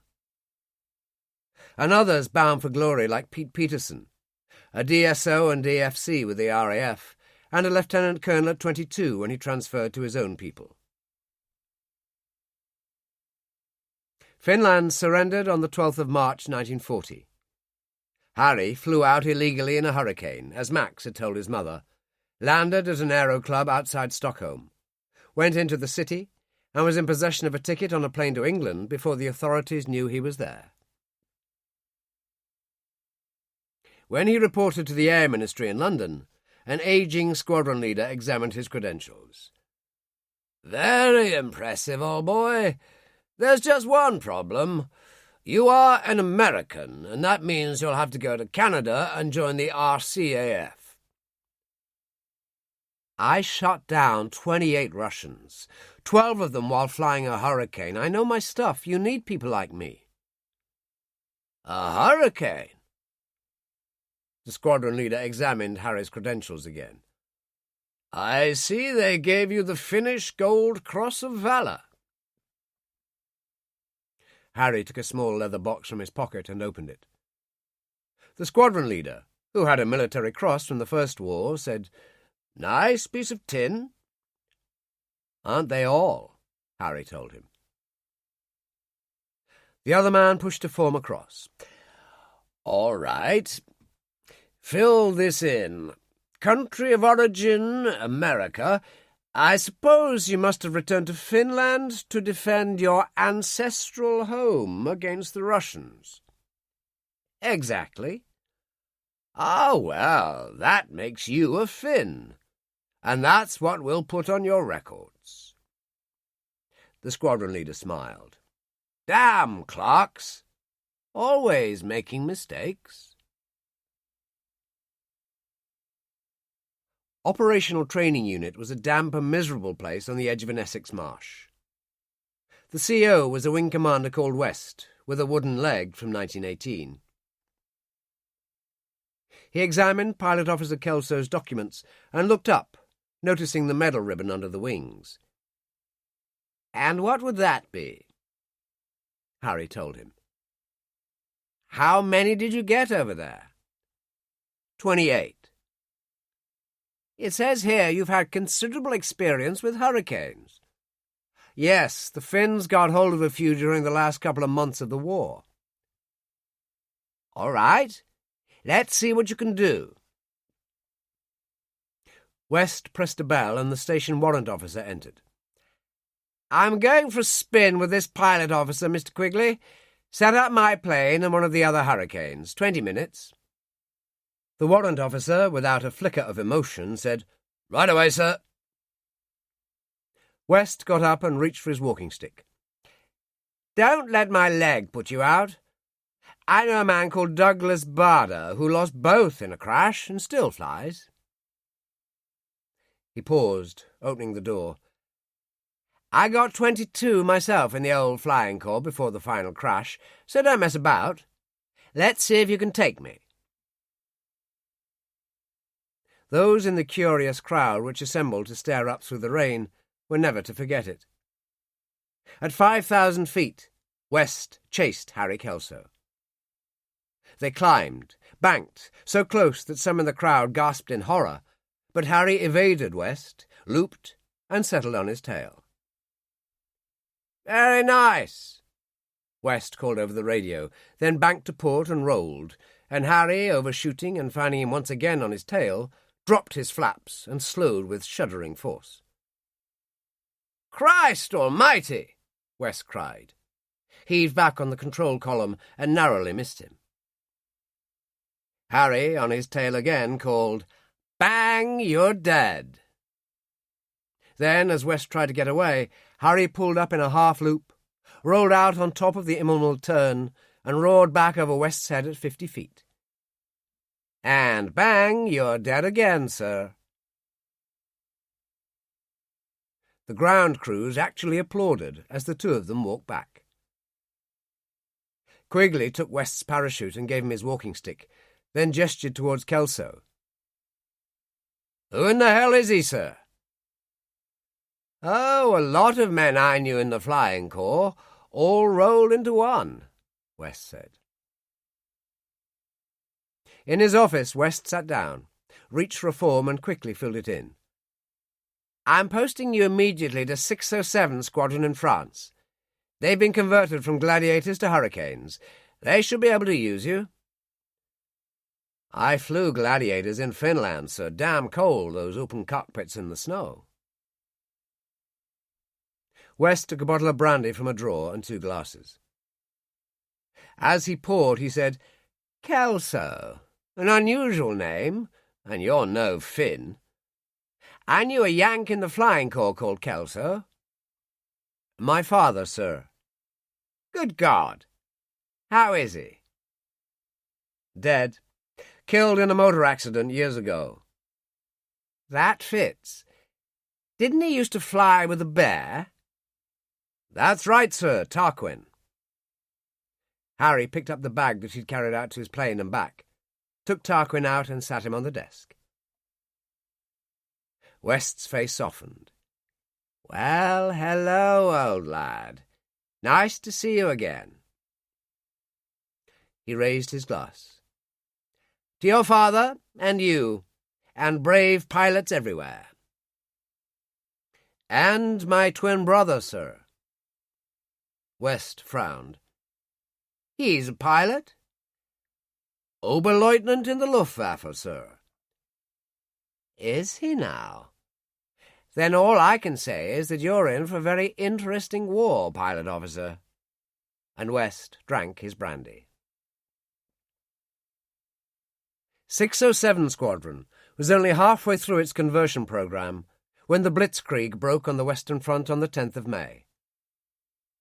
In the savage and confused air war that followed, it was badly mauled and took many casualties, the old Gladiator biplanes being particularly vulnerable.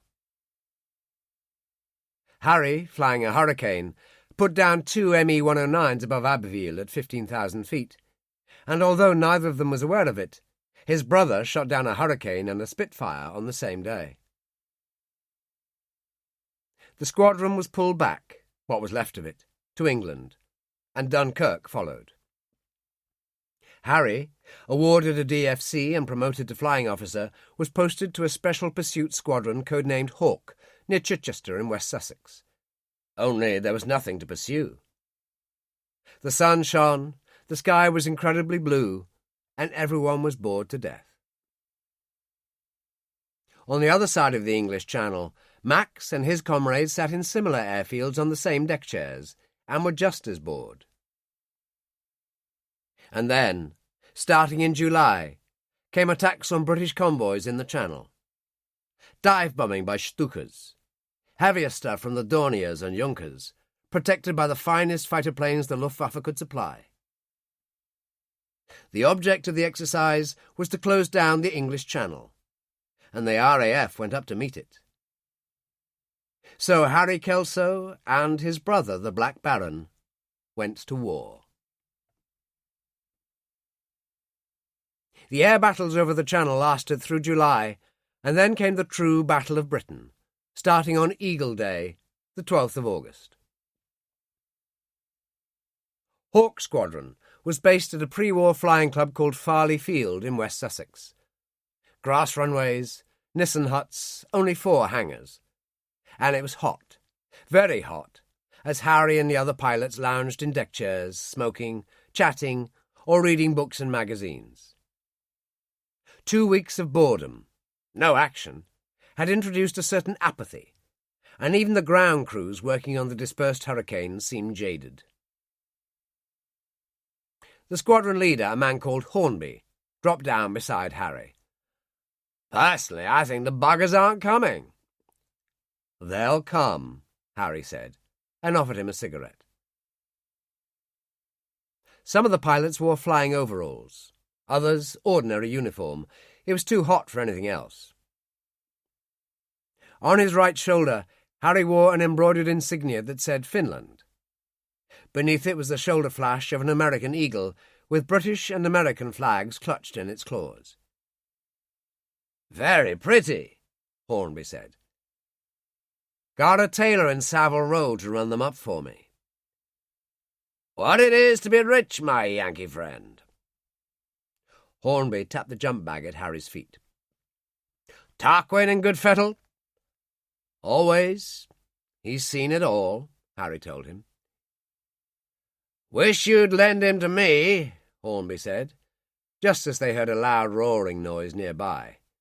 "Bloody tractor!"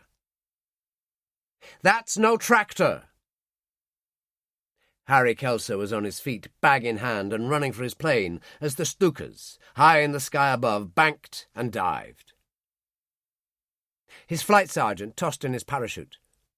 Kelso climbed into the cockpit, dropped the bag into the bottom, gunned his engine, and, roaring away, lifted off as the first bombs hit the runway. A Hurricane exploded to one side, smoke billowing, and he broke through it, banking to port. Carnage below, 4 Hurricanes on fire. Harry banked again, found the Stuka in his sights, and blew it out of the sky. There were 4 more, but they turned away, obviously considering their work done, and he went after them. One by one he shot them down over the sea. No anger, no rage, just using all his skill, everything calculated.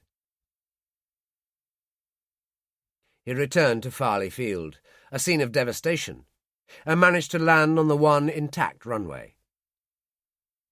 He found Hornby lying on a stretcher, his left arm and his face bandaged.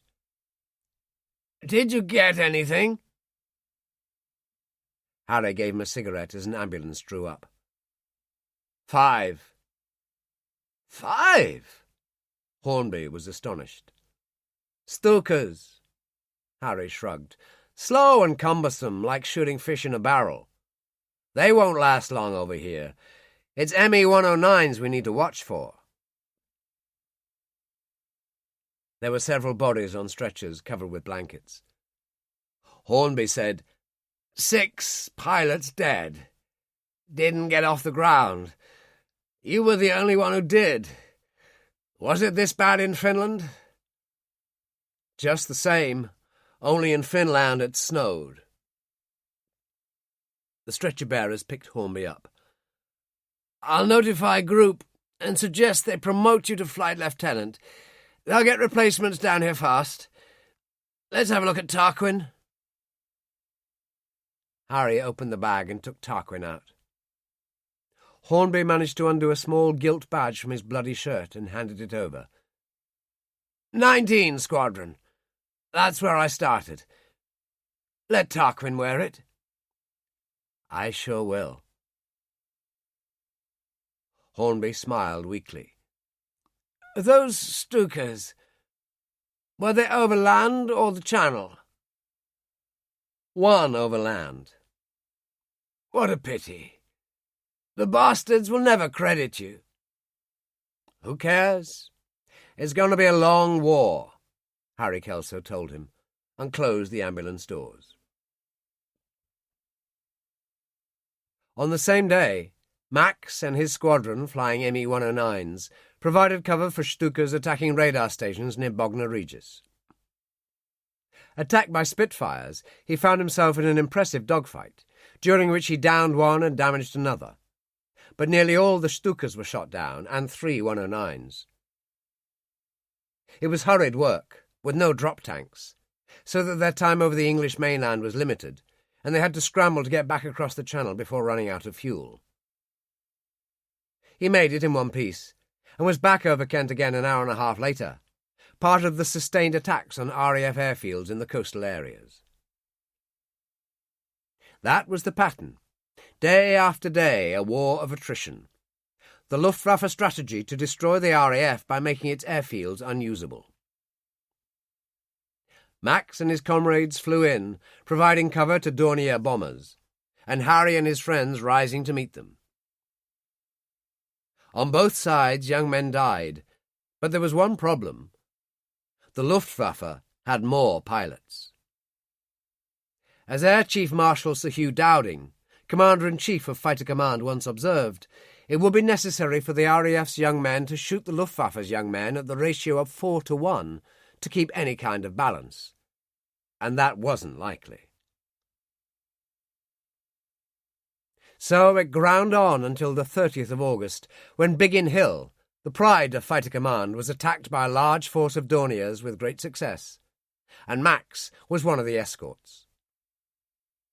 On the return, many Spitfires rose to intercept them, and since the 109s needed to protect the bombers, too much time and too much precious fuel were used up over England.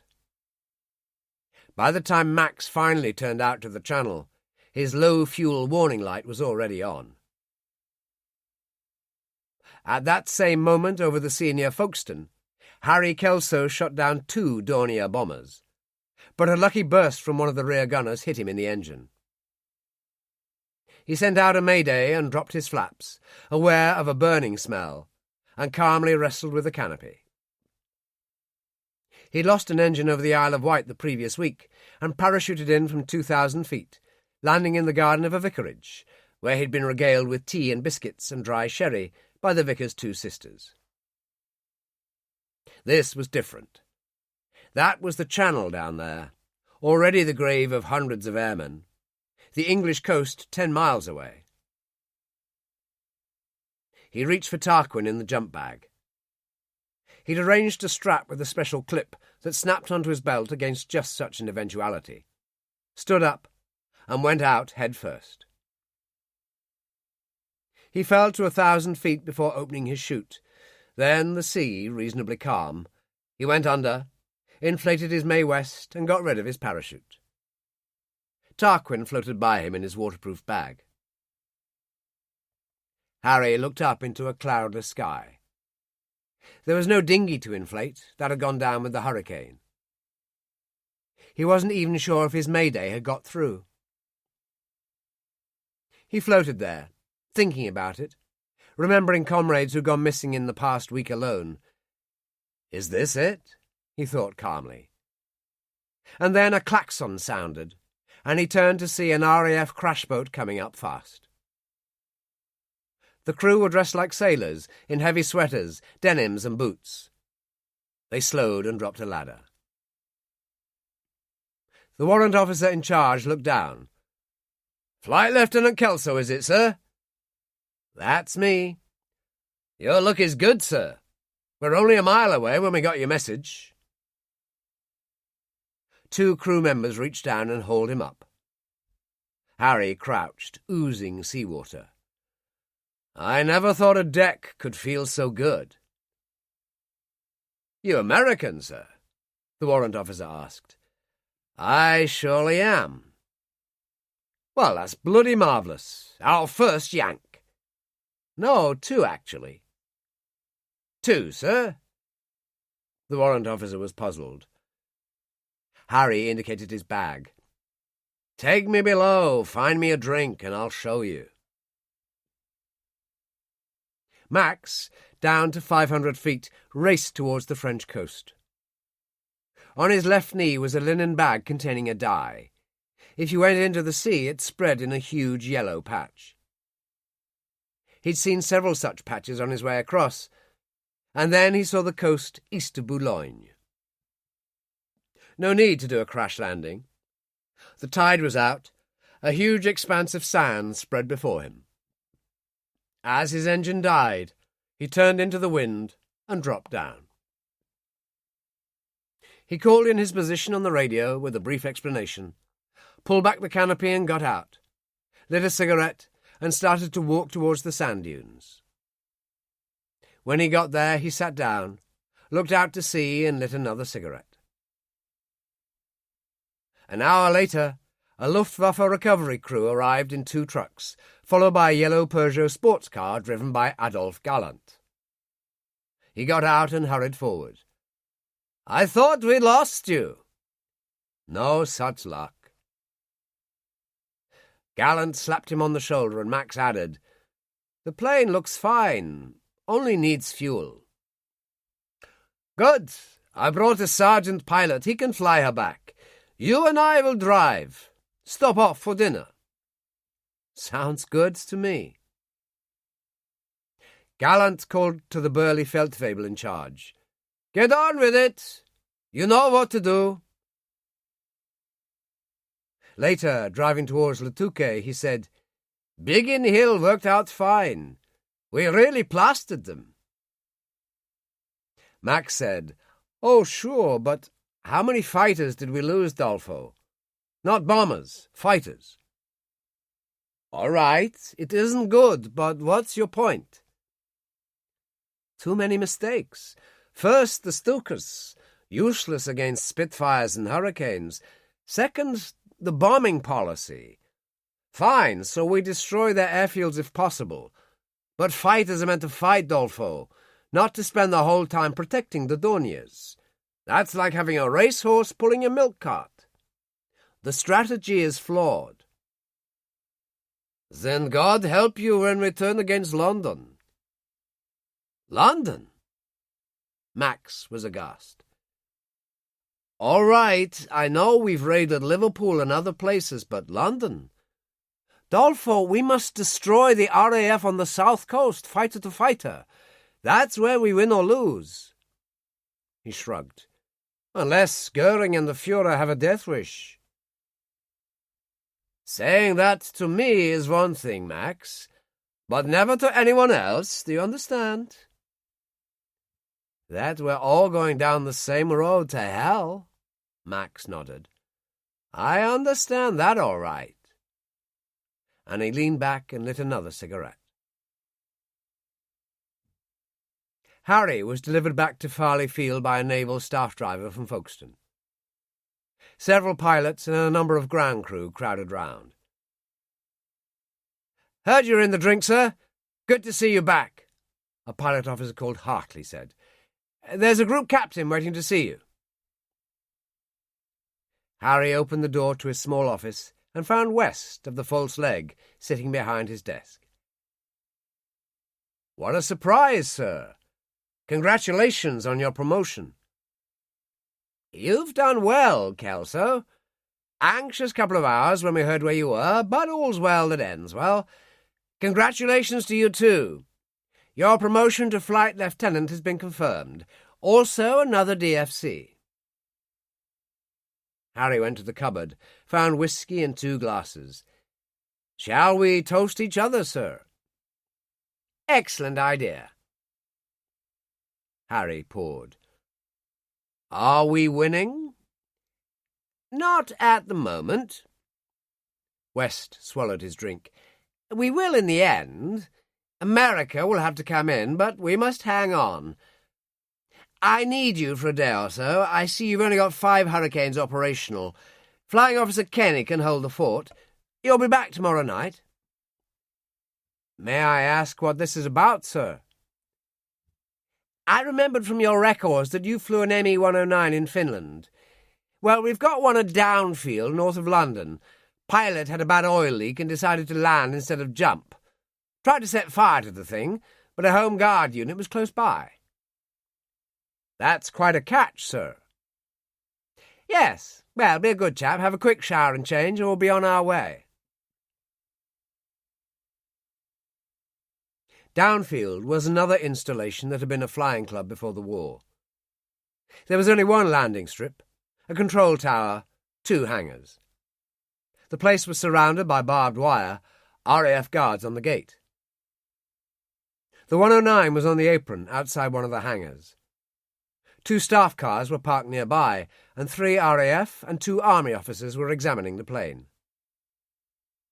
A Luftwaffe lieutenant, no more than 20, stood close by, his uniform crumpled. 2 RAF guards with rifles watched him. Harry walked straight up to the lieutenant and held out his hand. "Rotten luck," he said in German. "Lucky you got down in one piece." "Good God, are you German?" "My mother is." Harry gave him a cigarette and a light, and took one himself. The older army officer was a brigadier with the red tabs of staff. He had an engagingly ugly face, white hair, and wore steel-rimmed spectacles. He looked about 65. "Dougal Munro! What excellent German, Flight Lieutenant!" "Well, it would be," Harry told him. "My aide, Jack Carter." Carter was a captain in the Green Howards and wore a ribbon for the Military Cross. He leaned on a walking stick, for as Harry discovered a long time later, he'd left a leg at Dunkirk. The senior of the 3 Air Force officers was, like West, a group captain. "Look, I don't know what's going on, Teddy," he said to West. "Who on earth is this officer? I mean, why the delay? Dowding wants an evaluation of this plane as soon as possible." "He'll get it. Flight Lieutenant Kelso has flown it in combat." "Good God! Where?" "He flew for the Finns, Gladiators, Hurricanes, and 109s. West turned to Harry. "Give your opinion to Group Captain Green." "Excellent plane, sir. Marginally better than a Hurricane, and certainly as good as a Spitfire." "Show them," West said. 5 minutes only. We don't want to get you shot down."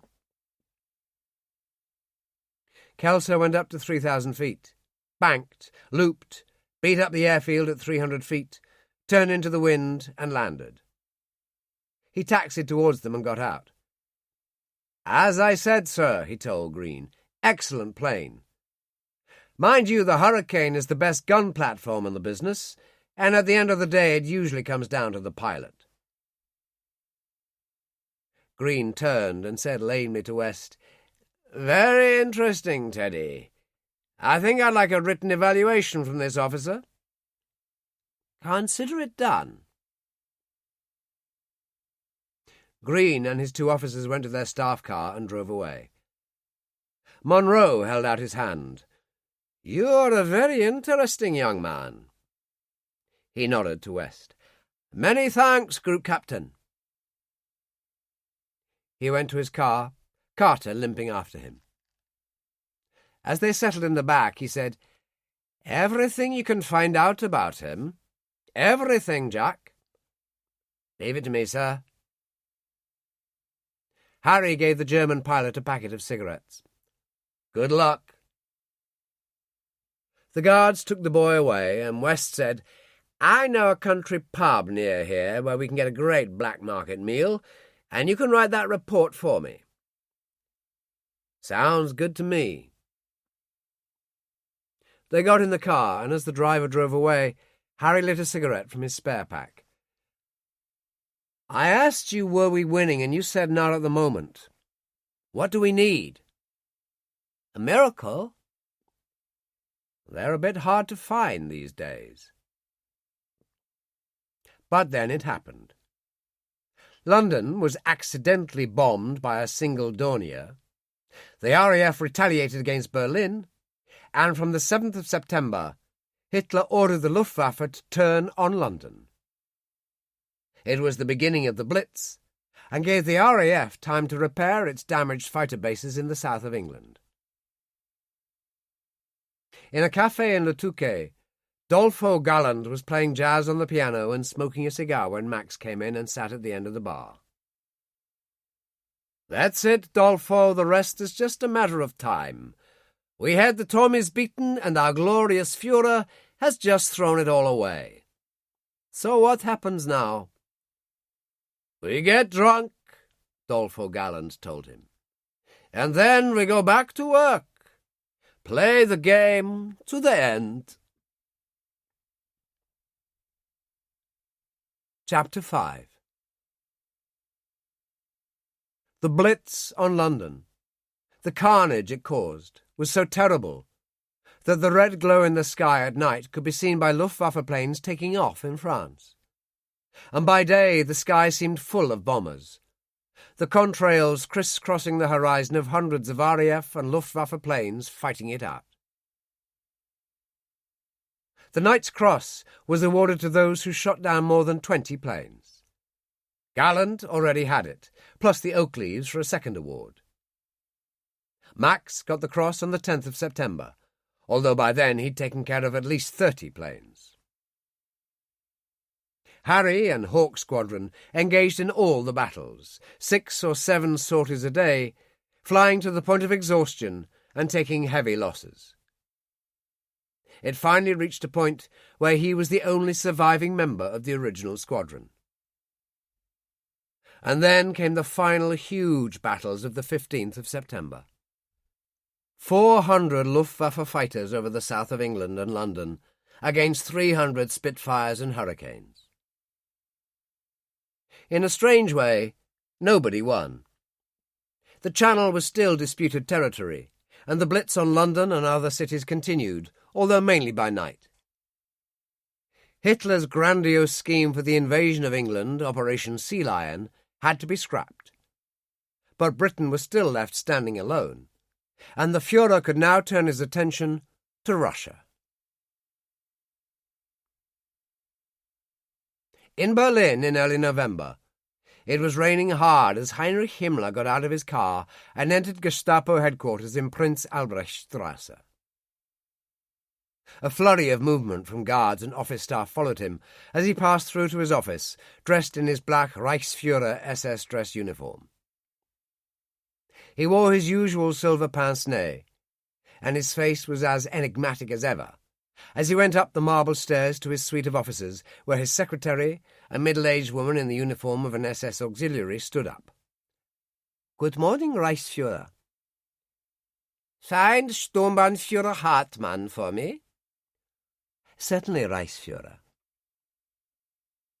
Himmler went into his palatial office, put his briefcase on the desk, opened it, then extracted some papers, sat down and looked them over. There was a knock at the door, and it opened. "Ah, Hartmann." "Reichsführer." Hartmann wore an unusual uniform, consisting of flying blouse and baggy pants, Luftwaffe style, but in field grey. His collar tabs were those of a major in the SS, and although he wore the Luftwaffe's pilot's badge and sported an Iron Cross, first and second class, he also wore the German cross in gold. The silver cuff title on his sleeve said RFSS, Reichsführer SS. This was the cuff title of Himmler's personal staff. Above it was the SD badge, indicating that he was also a member of Sicherheitsdienst, SS Intelligence, a formidable combination. "In what way can I be of service, Reichsführer?" At that time, Hartmann was 30, almost 6 feet, with a handsome, craggy face, his broken nose, the relic of an air crash, giving him a definite attraction. He wore his hair, more red than brown, in close-cropped Prussian style. A Luftwaffe fighter pilot who'd been badly injured in a crash in France before the Battle of Britain, he'd been posted to the Air Courier Service to transport high-ranking officers in Fieseler Storch spotter planes, when a strange incident had occurred. Himmler's visit to Abbeville had been curtailed, and due to bad weather, the Junkers, which had been due to pick him up, had been unable to get in. As it happened, Hartmann was at the airfield with his Storch, having dropped off a general, and Himmler had commandeered him. What had happened then was like a bad dream. Rising above low cloud and rain, Hartmann had been bounced by a Spitfire. Bullets shredding his wings, he'd had the courage to go back to the mess below, with the Spitfire in on his tail. A further salvo had shattered his windscreen and rocked the aircraft. Himmler, incredibly calm, had said, "Have we had it?" "Not if you like a gamble, Reichsführer." "By all means," Himmler told him. Hartmann had gone down into the mist and rain, 2,000, 1,000, broken into open country at 500 feet and hauled back on the control column. Behind him, the Spitfire pilot, losing his nerve, had backed away. Himmler, a notoriously superstitious man, had always asserted that he believed in God, and was immediately convinced that Hartmann was an instrument of divine intervention.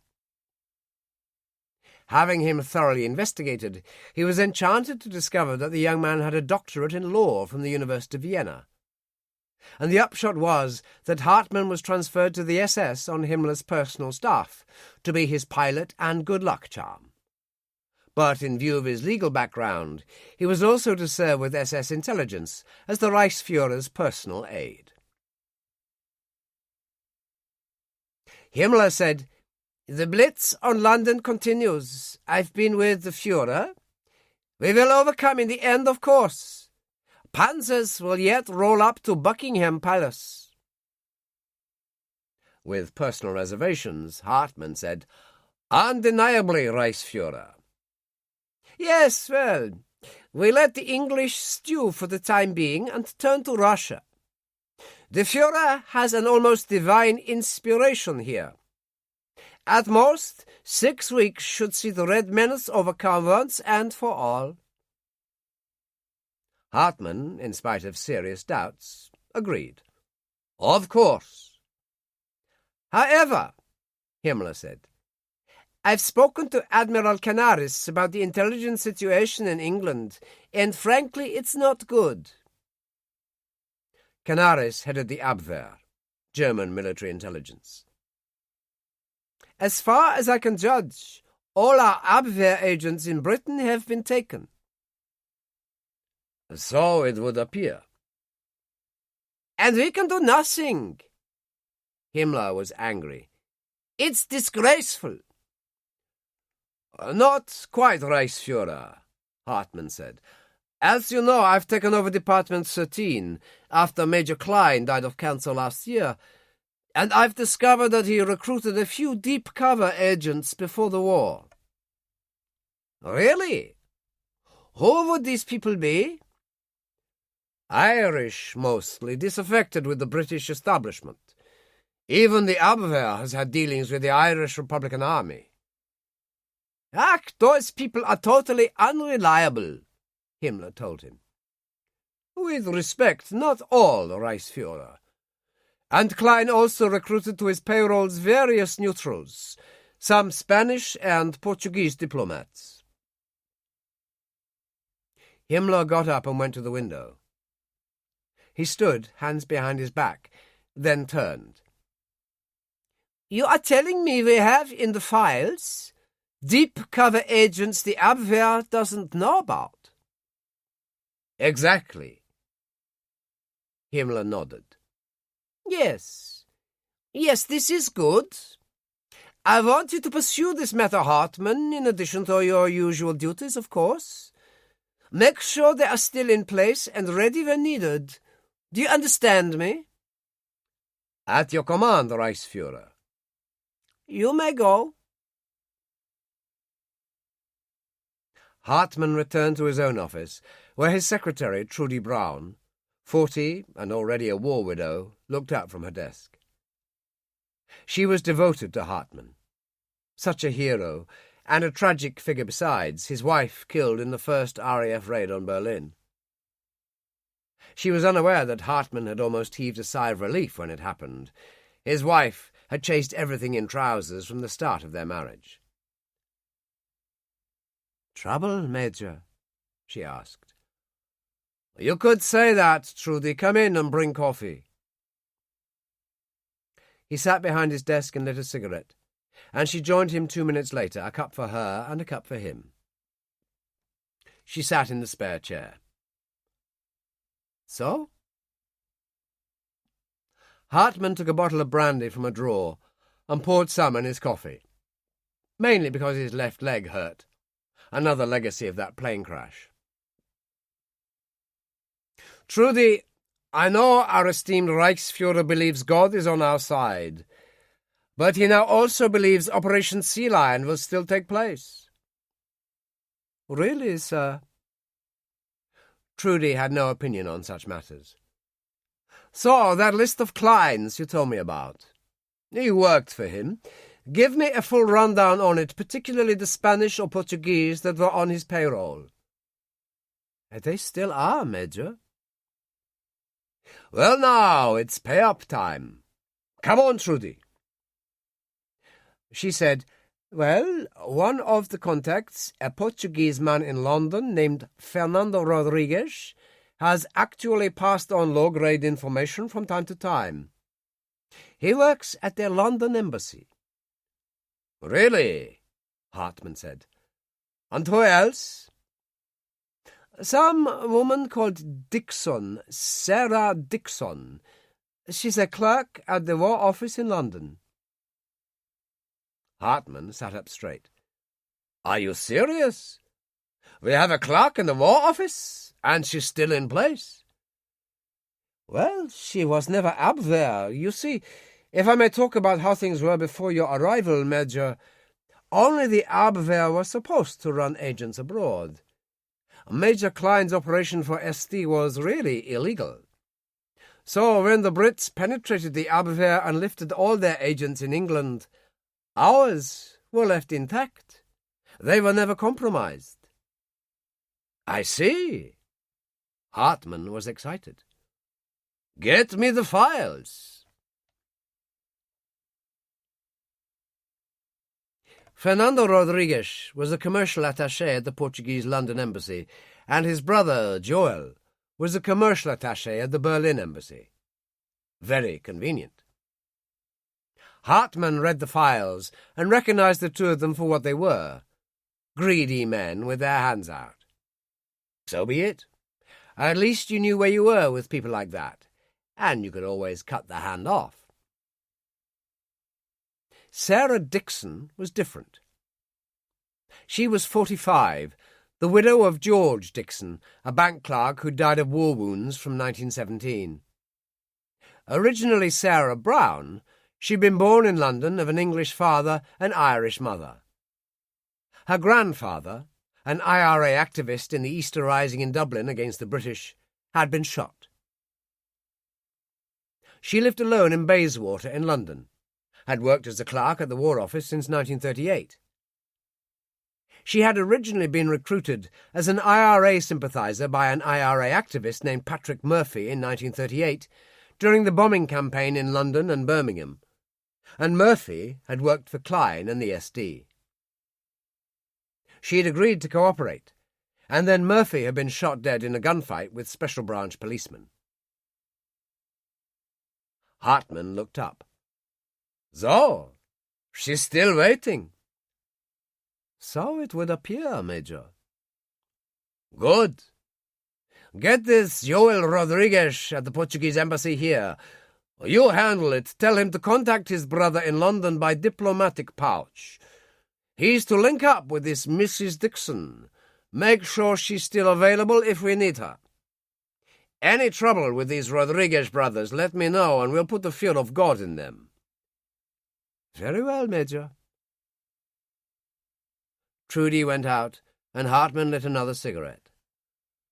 What a way to run a war, he said softly.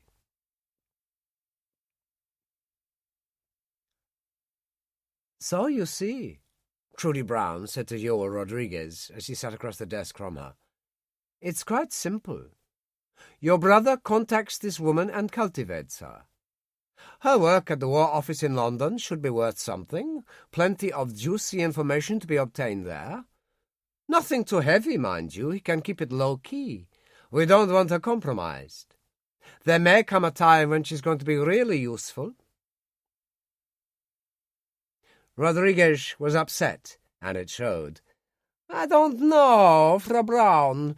Perhaps my brother Fernando won't be happy about this. Hartmann, listening in the adjacent room, door ajar, entered at once. Joel Rodriguez took one look at that magnificent uniform and started to sweat. Your brother has no option, and when you write to him, care of your embassy's diplomatic pouch, Hartmann said. You will remind him that he has been on a monthly retainer for 3 years now, and has done little to earn it. Rodriguez was on his feet. Please, Major, I didn't mean to imply that there would be a difficulty here. I'm glad to hear it. I would remind you that you also have been well paid for rather minuscule services to the Reich, so get on with it. Of course, you may rely on me. Rodriguez got to the door fast. As he opened it, Hartmann said, I know everything about you, Rodriguez. Personally, I consider your sexual orientation your own affair. But I would remind you that in the Third Reich, homosexuality is an offense, punishable by a term in a labor camp. Rodriguez was trembling. Yes, Major. Of course, if you behave yourself. Hartmann shrugged. I am very grateful, Major. Good. That was a nice villa you bought your parents in Estoril. They must be very happy in their retirement. A pity to disturb them. He smiled coldly. I have a long arm, my friend. Now get out. Rodriguez exited, and Trudy said, Sometimes I don't recognize you. Sometimes I don't recognize myself, my love. But if I hadn't been as hard as I was, he wouldn't have been as scared out of his wits. It's all play-acting, Trudy, in this wonderful production we call the Third Reich. He turned and went back to his office. Later that evening, he accompanied Himmler to a reception at the Adlon, held in the ballroom. The Führer held court, with his entourage hovering. There was Joseph Goebbels, Reich Minister of Propaganda and Minister of State for Total War. Admiral Wilhelm Canaris, Chief of Military Intelligence. Von Ribbentrop, Foreign Minister. The only one missing appears to be that fat fool Goering, Himmler said acidly, waving away a waiter with glasses of champagne on a tray, much to Hartmann's regret. Although he should be ashamed to show his face after the failure of his fighters over Britain. Truly angry, Hartmann contained himself by lighting a cigarette, because he knew Himmler could not abide smoking. Before Himmler could comment, however, Goering entered. The woman on his arm, Himmler said. Isn't that the Baroness von Halder? I believe so, Hartmann said. Is she his mistress? My information is that she is not, Reichsführer. She had an American husband, did she not? Died years ago. Interesting. So are her diamonds. How does she manage? Her late husband's father is an American senator, a millionaire many times over. He set up a trust for her in Sweden. She receives substantial sums from there. You are singularly well informed. We have a file on her. And who are the two Luftwaffe officers with Goering? The one in the white dress jacket is Major Adolf Galland, the highest scorer in the Battle of Britain, and that includes both sides. And the captain? Baron von Halder, her son. They call him the Black Baron. How theatrical. A brilliant flyer. Spain, Poland. He shot down 20 there and 29 over the Channel. He received the Knight's Cross back in September. He's one of those who've been flying against London. His total score as of last week was 60. Impressive. You like him? We flew together for a while before my crash. Friends, then? Hartman shrugged. In a way, but Max Kelso is a strange man and difficult to get close to. Kelso? His father's name. And one thing more, he has a twin brother who flies with the RAF. Good God! Himmler frowned. Is that true? He stared across the room for a moment. Make sure you keep the file on the von Halders open. I smell something I don't like here. At that moment, Goering called for silence and turned to Hitler.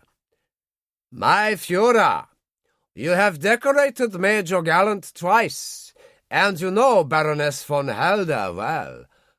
But her son here, Baron von Halder, received his Knight's Cross from me in France during the attacks on England. Only 2 days ago he was flying over London, helping to protect our gallant bomber crews. I had him flown here for a special reason. His score of enemy planes now stands at 60, and for this he has been awarded the Oak Leaves for the Knight's Cross. Goering nodded to Gallant, who passed a red leather box to him. I beg you, my Führer, to honor this brave officer personally. There was silence while Hitler gazed at Max with that strange, penetrating look, and then he nodded gravely and held out his hand. You are wrong, Reichsmarschall. The honor is mine. Goering handed him the medal, and Hitler in turn presented it to Max. He shook his hand. The Reich is proud of you, Baron. He turned to Elsa. And you too, Baroness. Like all mothers, honor the Reich. The entire crowd burst into applause. The Führer nodded, then, seeing Himmler, beckoned, and the Reichsführer moved to join him. Hartmann seized his chance and reached for a glass of champagne. Well, that went well, Elsa von Halder said. Yes, you must be proud of your boy here, Goering told her. I only wish he'd dress up. Look at him, straight out of a cockpit. He thumped Max on the shoulder. Mind you, the public loves it. He took a glass of champagne from a waiter, and then Hitler beckoned him also. Duty calls, he said, put his glass on the nearest tray, and left them. Hartmann appeared, slightly diffident. Dolfo? Max? He said. My God, it's Booby! Gallant laughed. Max shook Hartmann's hand. You old bastard! We thought you were finished after the crash. They made me a courier pilot in a store. I had to pick up the Reichsfuhrer one day in France. A Spitfire tried to bounce us. I bounced him instead, and here I am. In a store? Gallant said. A considerable feat. Anyway, Himmler decided I was lucky and made me his personal pilot, only he insisted I be transferred to the SS. Well, you can't have everything. Max turned to his mother. Mutti, this is an old comrade, Bubi Hartmann. Sturmbannführer, she said. What a pretty uniform.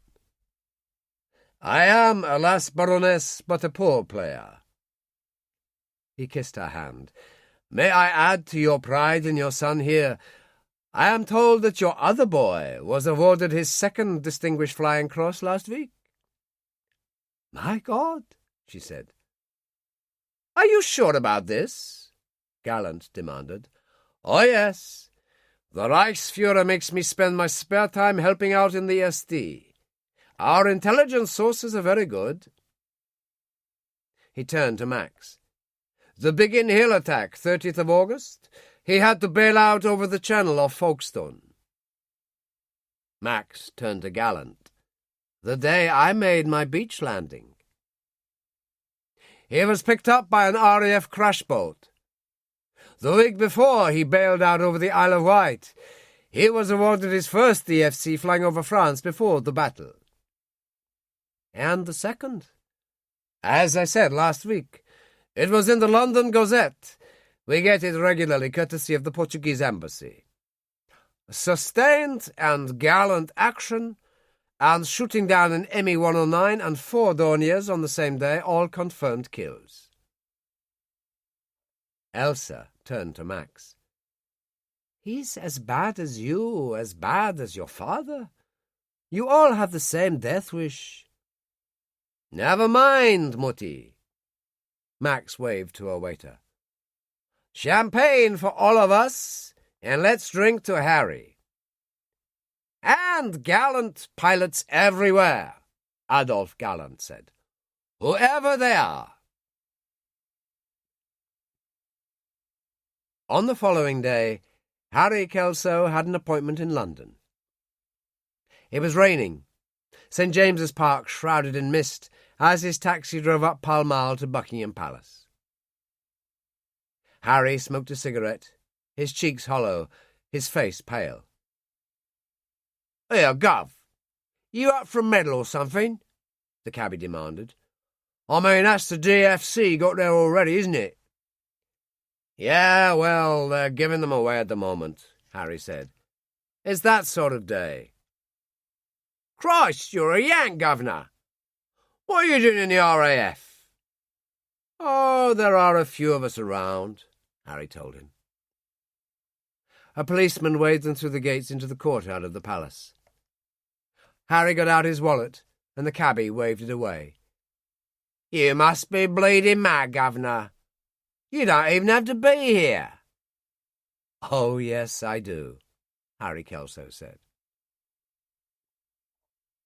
He went through the main entrance and mounted the stairs to the picture gallery, following the crowd.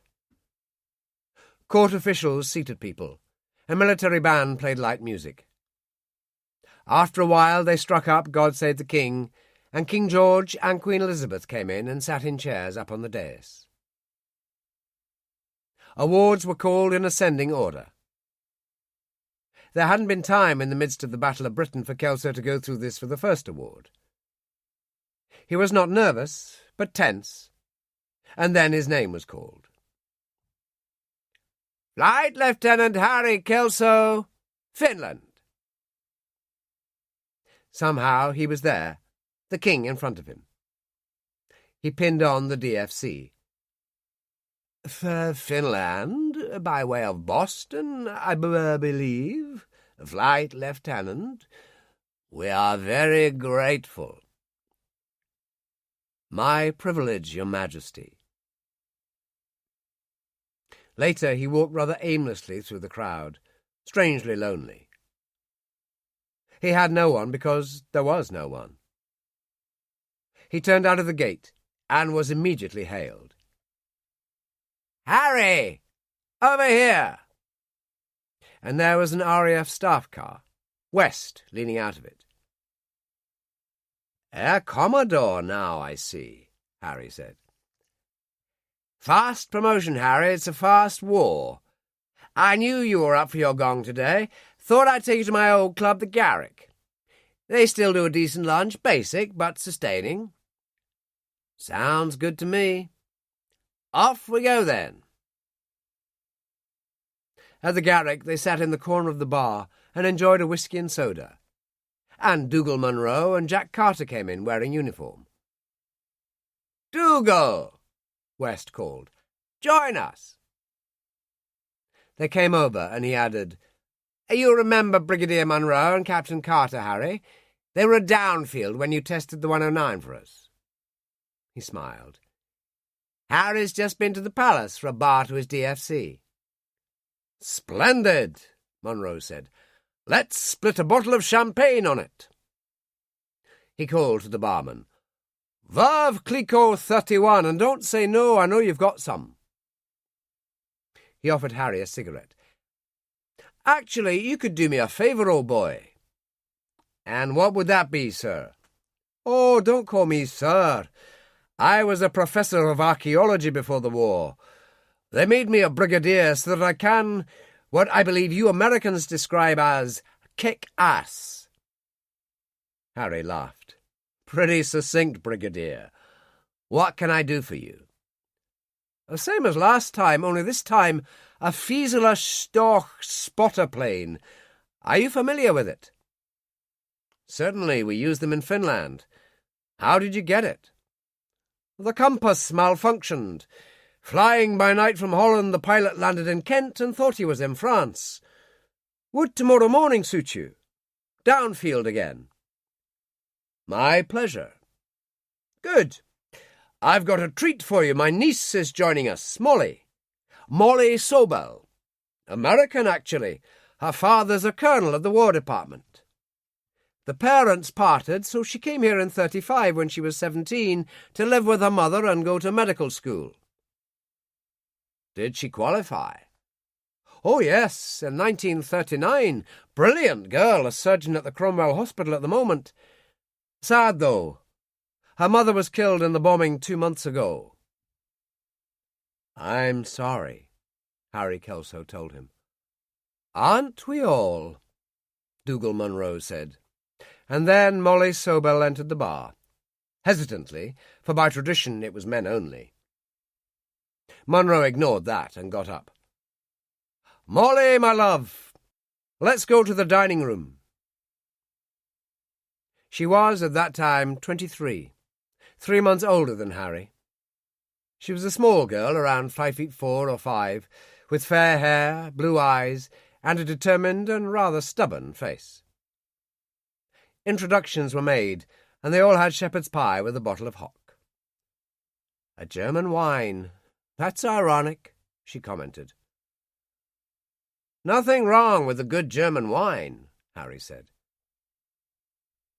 "I thought you were a Yank in the RAF," she replied. "Sure I am, by way of Boston, but I also have a German mother in Berlin right now, and a twin brother who's a captain in the Luftwaffe." He grinned when he saw he'd left her speechless. That was the usual reaction. "Doing very well, the Baron," Munro told him. "Just awarded oak leaves to his Knight's Cross. They've certainly made him wait. His score is 60 at the moment, I understand." "And how would you know that?" "Oh, I run that kind of department." He stood up. "Got to go. Got a place to stay tonight?" Harry shook his head, no. "I have a flat in Haston Place, only 2 minutes' walk from my headquarters. Molly stays there when she's not at the hospital. Plenty of room. You can stay overnight if you like." Munro patted her on the shoulder. "Take care of him, my dear." He turned to West. "Lift, Teddy." "No, got my own car." Off they went, and West lit a cigarette. Listen to me. With more of you Yanks arriving and the numbers already in the RAF, the powers that be are forming what's going to be known as the Eagle Squadron. All Yanks together. You all want to transfer, I imagine? Not particularly. Harry stood and said to Molly, I'm sure you're busy. If you give me the address, I'll turn up this evening. I haven't had a break in 48 hours, so I've got the rest of the day off. What do you want to do, go dancing at the Lyceum? They have an afternoon session. Walk, Harry Kelso told her. I'd just like to walk. He turned to West. I'll see you in the morning, sir. He walked to the door with Molly and turned. And do me a favour.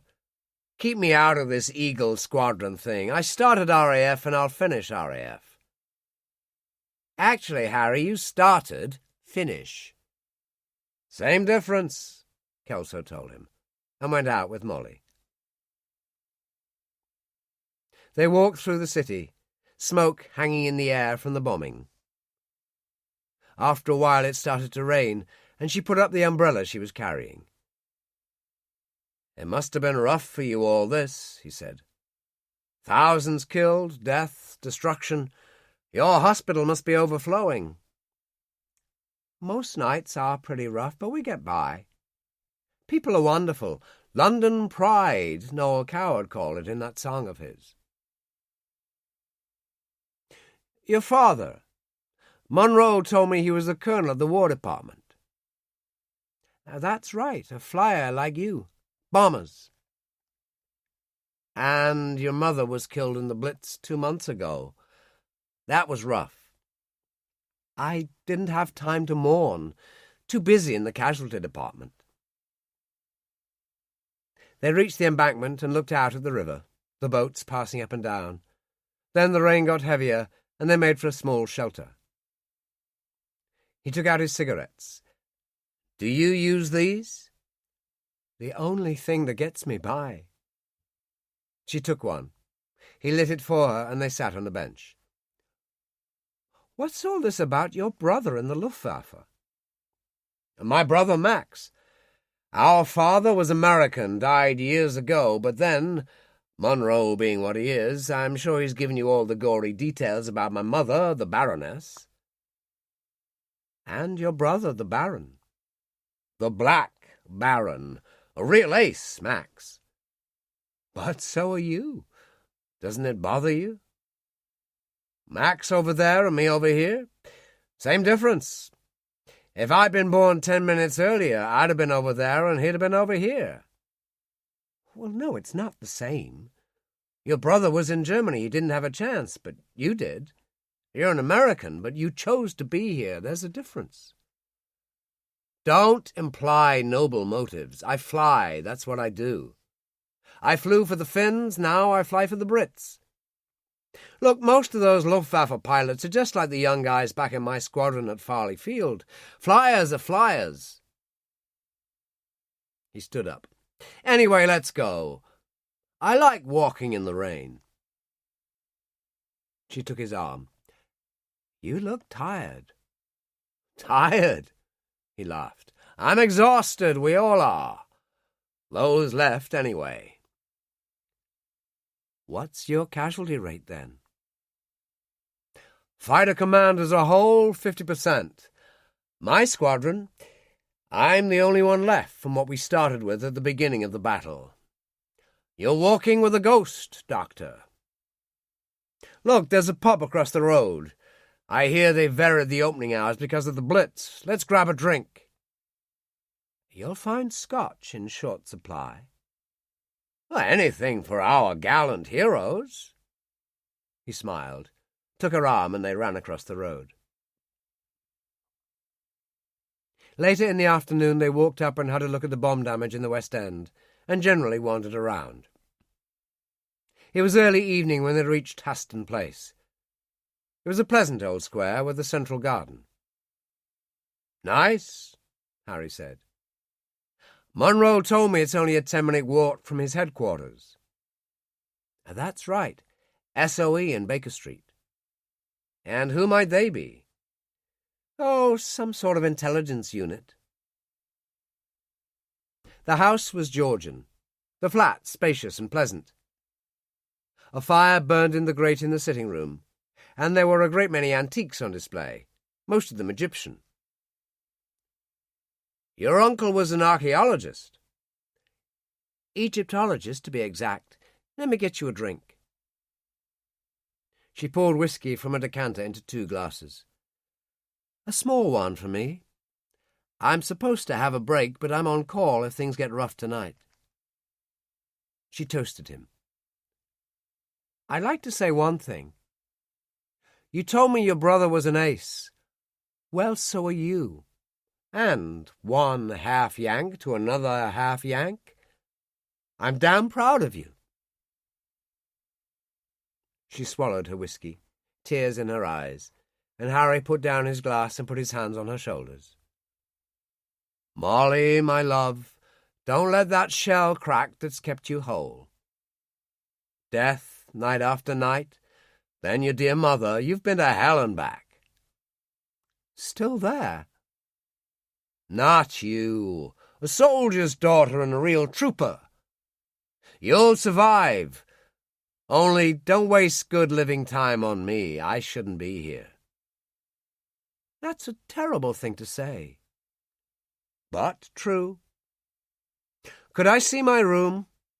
I really appreciate a shower. She was sitting by the fire reading the Times when Munro appeared, Jack Carter limping behind. There you are, my dear. Interesting afternoon. You could say that. She folded the newspaper. How are you, Jack? She kissed his cheek warmly. All right, old girl. Any problems with the leg? Well, it hurts like hell on occasion, but so what? You're a lovely man, Jack Carter. All right, enough of all this mild erotic byplay and give me a Scotch, Jack, Munro said and sat down. Find out anything that we didn't know, Molly? Not much, and I wish you wouldn't pull me into these devious schemes of yours, Dougal. We spoke about his past, his brother. If you want a doctor's opinion, he loves his brother, admires him. A real ace, he called him. He didn't refer to himself that way. What rubbish, Carter said. Don't believe what you read in the papers. There are so-called aces getting not only the DFC, but the DSO as well. And believe me, some of the highest scorers are men the public haven't even heard of. We've checked Kelso out. Half the time he doesn't even claim a plane down. Even let some youngster in his squadron claim it. Youngster, she said. He's only 22 himself. Oh, don't get worked up. All I'm saying is he must be close to top scorer in the battle. Damn it all, my love, he does have 2 DFCs. A man who thinks he shouldn't be here. Rather melodramatic, but perhaps apt. Harry, having heard most of this on the stairs, came in smiling. Well, here we are. What delights have you got for me tonight, Brigadier? The river room at the Savoy. Decent meal, though expensive. You do have influence. Oh, not me, Jack. Tell me, if your brother died in action, would you become Baron von Halder? That's right. Well, you and Jack have something in common. Jack's father is not only a Major General of Artillery, he is also Sir William Carter, Baronet and filthy rich. So, in the right unfortunate circumstances, Jack becomes Sir Jack. Okay, so he pays for dinner tonight, Harry said. The dinner at the River Room was superb. Smoked salmon, Dover sole, salad, champagne. You wouldn't know there was a war on, Jack said. The band was playing, Carol Gibbons and the Orpheans. Molly said, Well, isn't anyone going to ask me to dance? I'm too old and Jack's not up to it any more. Your turn, Flight Lieutenant. Munro said. So Harry took her to the floor and they danced to A Foggy Day in London Town. Very apt, he said, only make it smoky for foggy. God, but this is good, she said. I feel alive for the first time in weeks. Do you feel alive, Kelso? Before he could reply, the head waiter moved towards her through the dancers. I'm sorry, Dr. Sobel. The Cromwell have been on. They want you back as soon as possible. They returned to the table. The hospital? Munro asked. I'm afraid so. He nodded to Carter. Send her in my staff car, and tell him to get back as soon as possible. She picked up her purse, and Carter helped her into her coat. She smiled. Take care, Kelso. He didn't reply, and she turned and went out, Carter limping after her. Harry and Munro had a brandy, and the brigadier said, 71 will be the first Eagle Squadron, and I believe they want to have 2 more. They'll be after you, Harry. Not if I can help it. May I ask why? I told West I started RAF and I'll finish RAF. It's what my old man did in the First World War, but then you know that. Yes, Harry, I don't suppose you know, but I handle an outfit that's putting agents into France by air, usually by Lysander. I don't suppose you'd be interested. I'm a fighter pilot. Fair enough, but there's a lot of protection in a special duty squadron, especially from hungry eagles, shall we say. Harry smiled, but shook his head again. No? Well, all right. Still, you know where I am. Yes, you could say that, Harry told him. Anyway, I'll fly the Stork for you tomorrow, but I can tell you now the Lysander is good, but the Stork is better. Munro smiled. You know, somehow I thought you'd say that. Chapter 6. It was 2 weeks later that Sarah Dixon left the War Office and walked quickly through the winter sleet. Christmas wasn't too far away, not that it meant much these days. She caught the tube at the nearest station. It was overcrowded, everyone tired and wet, and she was unaware that she was being followed. Fernando Rodriguez was darkly handsome, 35, of medium height, and wore a trilby hat and a trench coat. The details his brother had forwarded in the diplomatic pouch had been comprehensive and included a photo. He'd checked her address, a flat in a block off Westbourne Grove. Her name was listed clearly with many others. That morning he'd waited at the end of the road at 7:30. It was 8 when she'd walked down the street, and he'd recognised her at once from the photo. Had followed her up Queensway to Bayswater Tube Station, in fact all the way to the War Office. He was back there at 5 o'clock, and she emerged with a crowd of other office workers at 5:30. He could have simply pressed the buzzer at the front door of the flats and spoken directly to her, but he was cautious by nature. Strangely enough, it was not that he was afraid. He'd worked for the SD in Berlin for long enough to have faith in the fact that his diplomatic immunity would always cover his tracks. In any case, he'd never been involved in anything big. Reports on the war situation, bombing damage, troop movements, no more than that. He got out of the tube with her at Bayswater Station and followed her down Queensway, turned into Westbourne Grove, and finally arrived at the block of flats in the side street. She was still unaware of his presence, and as she took out her key for the front door, he loomed behind her. She turned, and to his surprise seemed not alarmed in the slightest. He said, "Mrs. Sarah Dixon." "Yes. What do you want?" Impatient. Had she been expecting someone?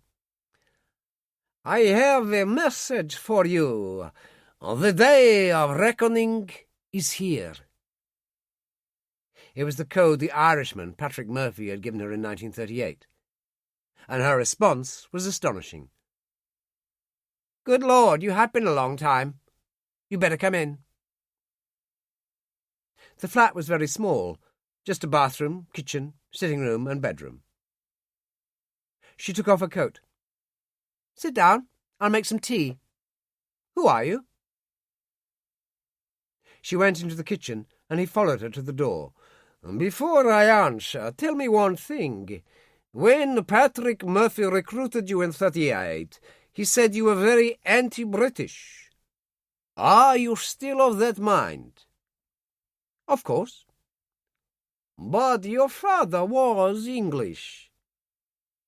He meant nothing to me. He died when I was 2. She spoke matter-of-factly as she busied herself making the tea. They murdered my grandfather in 1916.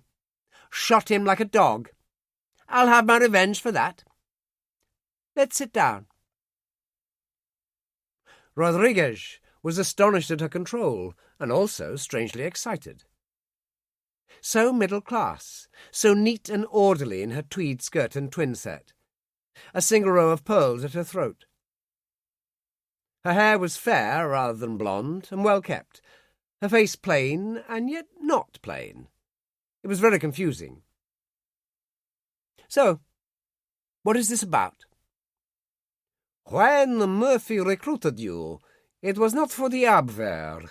It was for the SD, that's the Secret Intelligence Service. I know what it is. You work for them?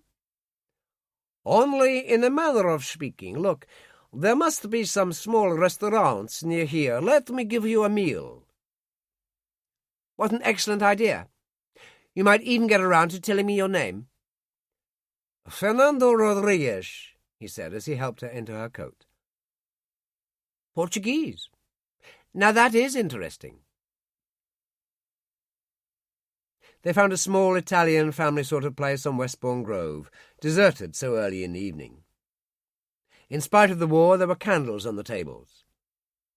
They sat in a secluded corner, and he ordered a bottle of red wine and lasagna for both of them. It was incredible how he warmed to her, ended up telling her everything.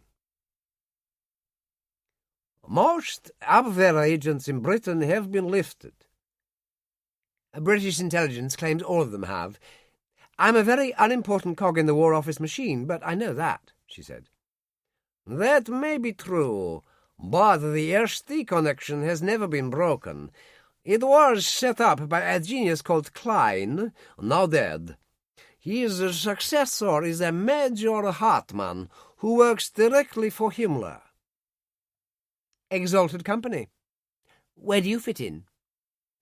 I am a commercial attaché at the Portuguese embassy. I communicate by diplomatic pouch, which is, of course, inviolate, with my brother Joel, who has a similar post at our embassy in Berlin. It's all very convenient and foolproof. And very lucrative. A man must eat. A nice suit you're wearing, and the watch looks like gold to me. Life should be for pleasure, Senora. He smiled. I think you're a rogue, Mr. Rodriguez. But I like you, she said. Fernando, please, tell me, are you in or out? Of course I'm in. I'm a secretary-cum-clerk in accounts at the War Office. Very boring, and I don't have access to anything of great interest. Who knows? Things change. He took a card from his wallet. The embassy is in the book, but there's my address and phone number. The other side of Kensington Gardens, Ennismore Mews. You are doing well. The sirens started in the distance. Here they come again. She jumped up. Let's get out of it while the going's good. He paid the bill and got their coats. Where to? He asked. I suppose the nearest shelter is Bayswater underground station. Good God, I'd never go down there on a raid. Never go down anywhere. Over 100 people killed at Holborn the other week when the station received a direct hit. Come on. She took his hand and half ran along Westbourne Grove as bombs fell in the distance. They reached the flats. She got the front door open and they moved into darkness. The electricity's off again. That means the lift's not working. Hold my hand and follow me up the stairs. I know the way blindfold. Rodriguez stumbled once, and she laughed and pulled him up. And then they were at the flat door, and she got it open, and they went in. She got her coat off and opened the blackout curtains. A certain amount of light flooded in. There was a glow of flames in the distance, and the rumble of bombs exploding. I don't think you'll be getting back to Ennismore Mews tonight, she said. Tell me, he said, is there a man in your life? Will it matter? Not in the slightest. I said you were a rogue. As it happens, there isn't. He moved behind her, slipped his arms around her waist and kissed her neck. Lovely, she said. But so much nicer in bed, don't you think? It was the start of an extraordinary friendship. She had a strange nature, part extreme passion, part complete control. He saw her regularly. There were other women, of course, it was his nature. She knew that, and was content.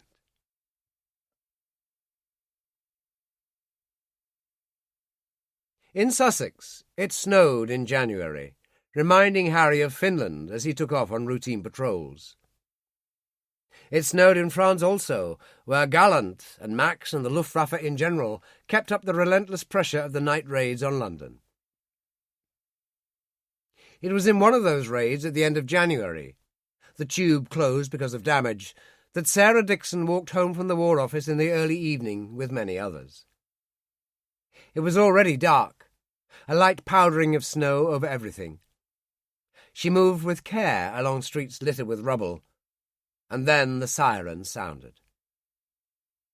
People panicked, started to run, with already the odd scream, some sobbing with fear. Bombs fell nearby. There was the sound of glass shattering, and then a bomb fell at the end of the street. Sarah Dixon knew only of the force of the blast that seemed to blow her away. There was a great deal of pain. She was aware of that as she surfaced. Time to take stock. She tried to sit up, and became aware that she was in the end bed in a hospital ward. A nurse ran forward. Now then, none of that. Lie back. She eased her down and called, Dr. Sobel! A young ward surgeon came in wearing a crumpled white coat. She took Sarah's pulse and checked her heart. Where am I? The Cromwell Hospital. You've been here 2 days. German bomb. You're lucky to be here. Sarah was aware of the cradle under the sheets on the right side. Oh, God, I've lost my leg. No, some damage only. You're going to be fine. Molly Sobel turned to the nurse. Ring that number again. It's in the case file. What number? Sarah asked weakly. A Mr. Rodriguez? We found his card in your wallet yesterday. He came at once. He was there within the hour, full of concern. I'd even managed to find a bunch of grapes. The best the black market could offer, he said, and kissed her. You look as if someone's punched you several times, but it could be worse. It's the leg I'm worried about. You'll be fine. Let me get you a drink. He went into the ward office. Molly Sobel was writing notes at the desk, but there was a nurse there. Could she have a cup of tea? He asked. Of course, I'll see to it. The nurse went out. Rodriguez said, She's worried about the leg. What do you think? Not good. Molly lit a cigarette. The chief surgeon put a stainless steel plate in and some pins. The bone was shattered. Frankly, she came close to needing amputation. Mother of God! He was shocked. But she'll be all right. With time. But to be frank, I think she'll always need a walking stick. Sorry I can't be more helpful. Not your fault, Doctor. He found Sarah sitting drinking the cup of tea. So, you're up already, he said cheerfully, and sat on the edge of the bed. What did the doctor say? Doctor? Come on, Fernando, I can read you like a book. It's not good, is it? The leg. You almost lost it. And what have I got left? He hesitated, and she nodded almost in satisfaction. I'm crippled. That's about the size of it. Good job you didn't throw away all those young girlfriends. He lit a cigarette and stuck it between her lips. Have a smoke and shut up. In the distance, the siren started again. Christ almighty, don't they ever stop? She coughed, and as he took the cigarette, she smiled and whispered, Don't be silly, Fernando. After all, they're on our side. During March, West turned up unexpectedly at Farley Field, and once again sat in Harry Kelso's office and talked.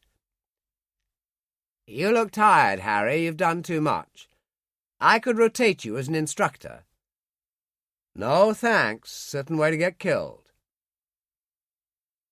West said, Look, this Eagle Squadron thing is really taking off, and it's definite now that eventually they'll form second and third squadrons, all Yanks together. They want you, Harry. You're the top scorer. Don't be silly. That's got to be Peterson or someone else. You know you don't claim your kills half the time. You're famous for it, Harry. Look, I told everyone before, I'm not going, and that's final. There are Americans in other squadrons who haven't joined, some in Bomber Command. But gradually they're being pulled in. West saw he was making no headway, sighed and shook his head. What am I going to do with you? Lose me, Harry told him. Somewhere they can't find me.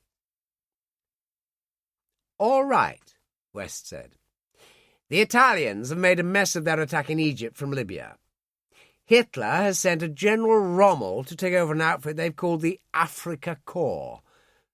We've got 2 Hurricane squadrons in Egypt. I'll post you. Many thanks. Unfortunately, it means your promotion won't go through. I was putting you up for squadron leader.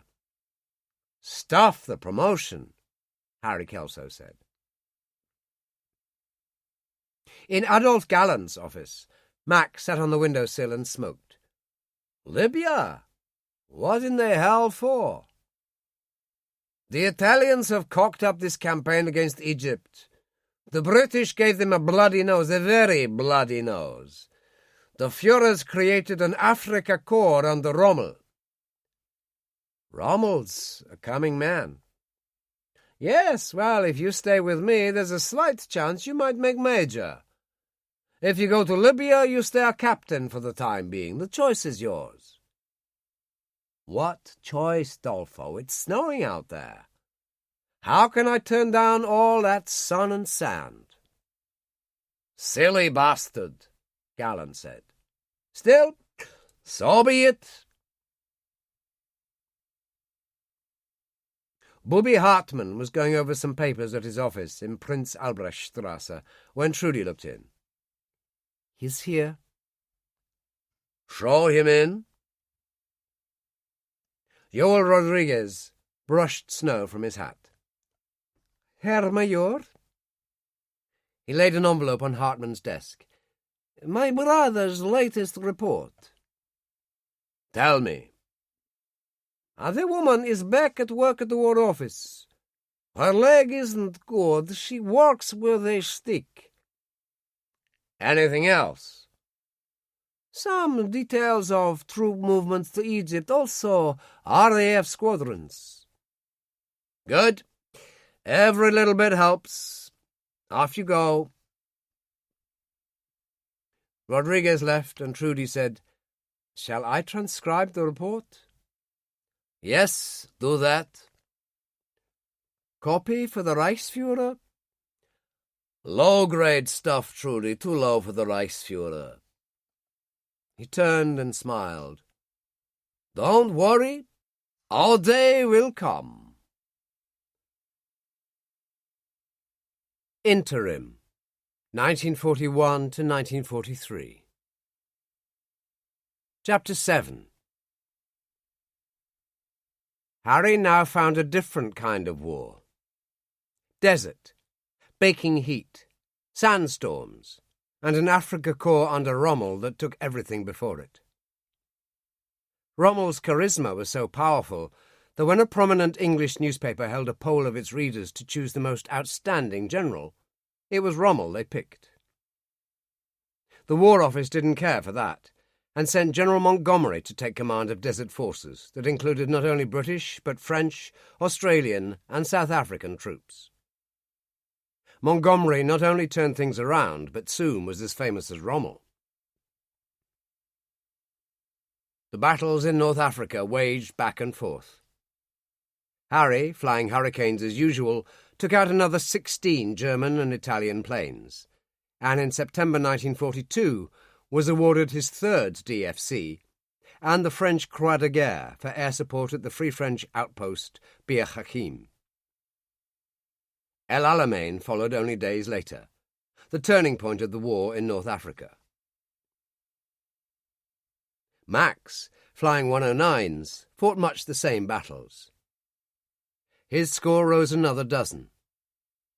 It wasn't as easy as it had once been, though, for most of the Spitfire and Hurricane pilots were veterans from the Channel War and knew their stuff.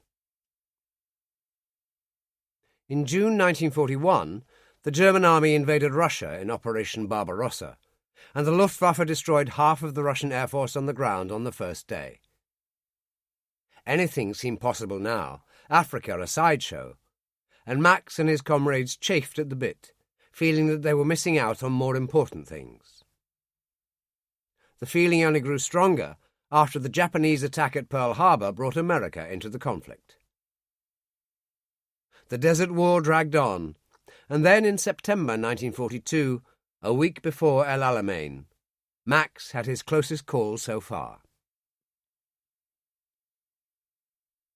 Attacking fuel dumps on an oasis called Gila, south of the Sahara, with only a wingman, a boy called Goetz, Max had clear skies and no worries, when a momentary lapse of concentration slowed his reaction to 3 hurricanes coming in from the sun. Goetz cried out in alarm and fireballed. Max broke away, but not quite fast enough, as fire from one of the Hurricane's 4 Hispano cannons gave his 109 huge punishment. He rolled into a dive and they followed, caught by surprise as he suddenly climbed, then looped and then fired at one in passing. Another fireball. It was no good, though. He was losing power and height, his engine smoking, the 109 shuddering at the sustained pounding of the cannon. With nothing else to do, he pulled back the canopy at 10,000 feet, flipped over and tumbled out, taking his survival bag with him. He dropped to 5,000 feet before opening the chute. Only the desert was below, the dunes stretching to infinity. He hadn't even had a chance to radio in. At 3,000 feet, 2 hurricanes swept past, waggling their wings, and turned away. And by the happenstance of war, one of them was his brother. In Max's survival bag were iron rations, a canteen of water, a first aid pack, a compass, and various bits and pieces. Also a Mauser pistol and an MP40 machine pistol, the famous Schmeisser. On the ground, Max drank a little water, set his course by compass, and started to walk. Things were not good, of course. It was far too hot. But it was late afternoon and evening was falling. Soon it was dusk and then dark, but plenty of light still shone from a full moon. But cold. My God, how cold it was! The rescue, when it came, was miraculous. Max heard the clanking of bells, and then a line of camels came over a sand dune, 3 laden with goods, 3 with riders. The men looked like typical desert Bedouins. The leader raised his hand and the column stopped. He rode forward, and Max took the Schmeisser from his bag and cocked it. The clip it contained had another taped to it. His Arabic was basic, to put it mildly. The Bedouin called in his own language, "Hey, Effendi, which side?" "Ich bin Deutsch," Max told them. "No good." The Bedouin tried English. "You understand English, Effendi?" "Sure I do." "Who are you?" "Pilot. Shot down, you take me to the German lines and there will be a great reward for you." One of the others called out in Arabic and the leader shouted back at him. "What does he say?" Max asked. "That we should kill you, Effendi." "You don't like Germans?" The man shrugged. "We don't take sides. You come here, you, the English, the French, and war over our land. What we would like is for you to go away." "At the right time we will, but let me reply to your friend." Max fired a burst from the Schmeisser, which kicked up sand. "Very impressive, Effendi." "What's your name?" "Rashid." "I can be even more impressive." Max reached into the survival bag and took out a leather pouch, which he tossed across. 25 English gold sovereigns. You wouldn't earn that in a year." Rashid held it in his hand. "You are right." Max produced a further pouch. "Another 25 when you deliver me to the German lines, or a German patrol." Rashid smiled. "I think that could be arranged. We are closer than you think. First, we must change the supply camel's load to make room for you. 2 hours, and then we camp." "Let's get on with it, then." Later, at about 2 a.m, lying by a fire of dried camel dung, Max was aware of movement in the shadows and reached for the Schmeisser as a shadow rushed him, one of the camel drivers, as it turned out. Another shadow was behind him, however, and Rashid put a hand over the mouth as the man groaned, and Rashid wiped his knife on the man's robe and let him fall. "My apologies, Effendi. He was from the Hakim tribe. It serves me right for giving him work. No honor, those dogs." "So it would seem," Max said dryly. Rashid stirred the fire, sat down and produced dates and camel's milk. The remaining Bedouins joined them, ignoring the body. "Honor," Rashid said as he ate. "If a man doesn't have that, he has nothing. It is what he is. It is how he judges himself." "You're right," Max said. "Absolutely bloody right. It isn't what others think, it's what you think. Here, have a cigarette. In fact, keep the packet." Rashid and his friends lit up, and Max took a half bottle of cognac from his bag, opened it, and drank. "I'd offer you some, but I know Arabs don't drink." Rashid reached for the bottle. "The night is cold, Effendi, and Allah is merciful." It was 6 o'clock the following morning when they came across a panzer patrol of armoured scout cars. The young lieutenant in charge was ecstatic. "Your luck is good, Herr Hauptmann. What do we do with the Arab scum? Shoot them?" "You do, and I'll shoot you," Max said pleasantly. "And it isn't Herr Hauptmann, it's Baron von Halder."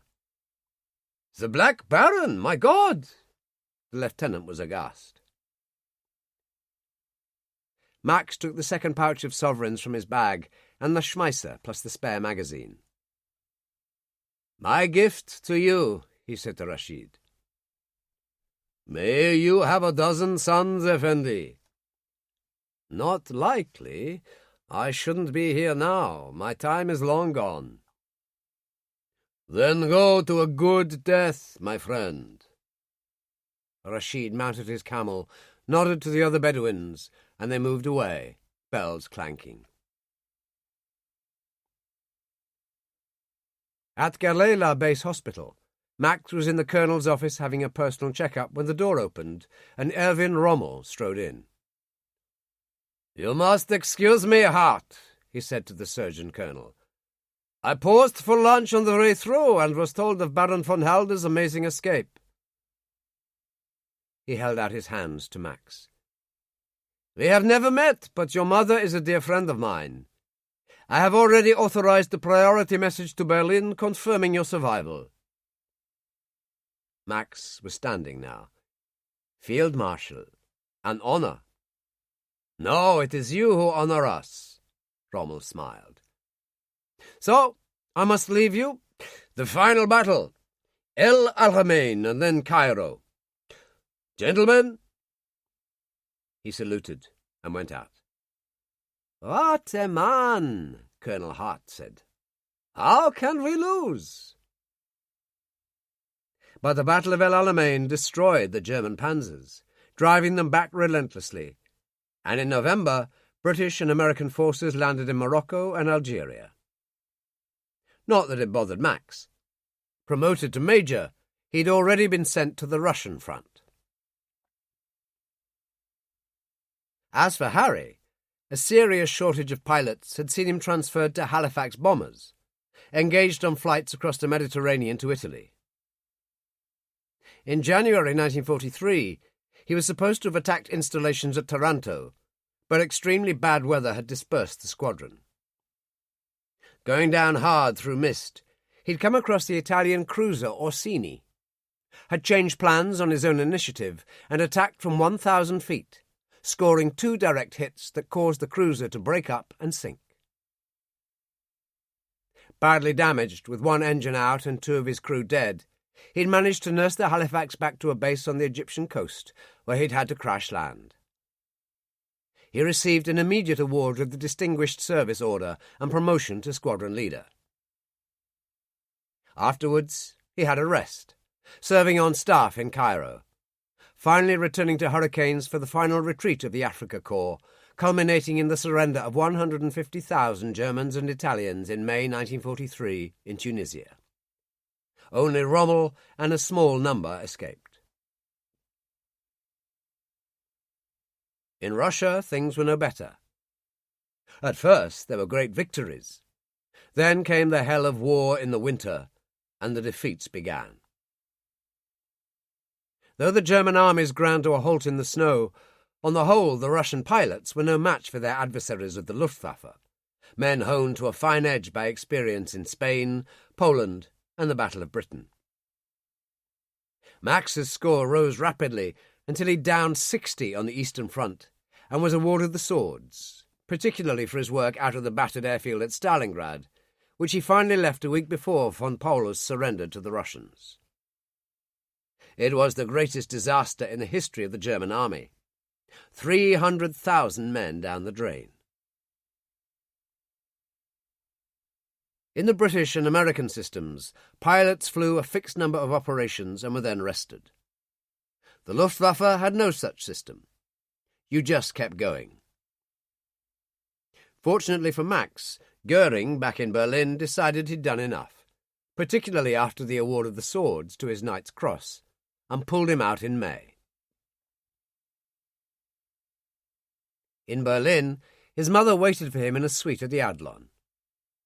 She looked well, not a day older, but she was shocked at his appearance. "Max, you look terrible." "So would you, Mutti. Russia was the bottom of the heap, a terrible place. What in hell the Führer wants it for, I'll never know." There was a knock at the door, and her personal maid, Rosa Stein, came in. "A message, Baroness. General Gallant will meet you for dinner at 7. Gallant had been promoted to Major General in November 1942, at the age of 31 the youngest in the German armed forces, and was now in command of all fighter aircraft. "So, we're meeting Dolfo," Max said. "That's good." "You need a decent dinner," she said. "So let's just enjoy ourselves for a change and forget our beloved Führer and his damned Nazi party." "You have changed," Max observed. "There was a time you thought they were rejuvenating Germany." "That time is long gone, Max. You know the old joke about who is running the lunatic asylum? I think I know." "Don't say it out loud, Mutti. Come on, let's find Dolfo." As they went downstairs, he said, "Rosa looked worried." "She has a right to. Her husband, Heini, is Jewish. They haven't sent him to one of their damn camps because he's an electronics wizard and works here at a factory in Berlin like many other Jews. But lately," she shrugged, "the SS have been making noises." "Isn't it ever going to end?" Max asked wearily. "Only in victory." "Mutti, if you believe that, you'll believe anything." "I didn't specify whose victory, Max." They went into the bar, which was still as magnificent as in pre-war days, and the head waiter rushed in from the restaurant. "Baroness!" "Thank you, Paul. You'll remember my son." "Of course, an honor, Baron. General Gallant telephoned he'll be 30 minutes late and sends his regrets." "Thank you. Champagne cocktails, I think," she told him. "At once." They sat on a couch in the corner, and Max gave her a cigarette. "Any news of Harry?" "Not really. There was the sinking of that Italian cruiser in January when he got the DSO. Goering told me about that, but of course I wrote to you." "I wonder how he is. I'd love to see him," Max said. A waiter hurried over. "Standartenführer Hartmann presents his compliments. Would it be convenient for him to say hello?" Elsa turned her head and saw Hartmann at the bar. "Full colonel. He has done well." She inclined her head, and Hartmann came across. "Baroness, as always, a delight." He turned to Max, genuinely enthusiastic. "You look about 100 years old, my friend, but then you would. I'm not sure what to congratulate you on first, getting out of Stalingrad or winning the swords." Max shook his head and waved to the waiter. "A glass of champagne for the colonel. We are waiting for Dolfo. What about you?" "The Reichsführer is with the Swedish ambassador upstairs. I'm killing time."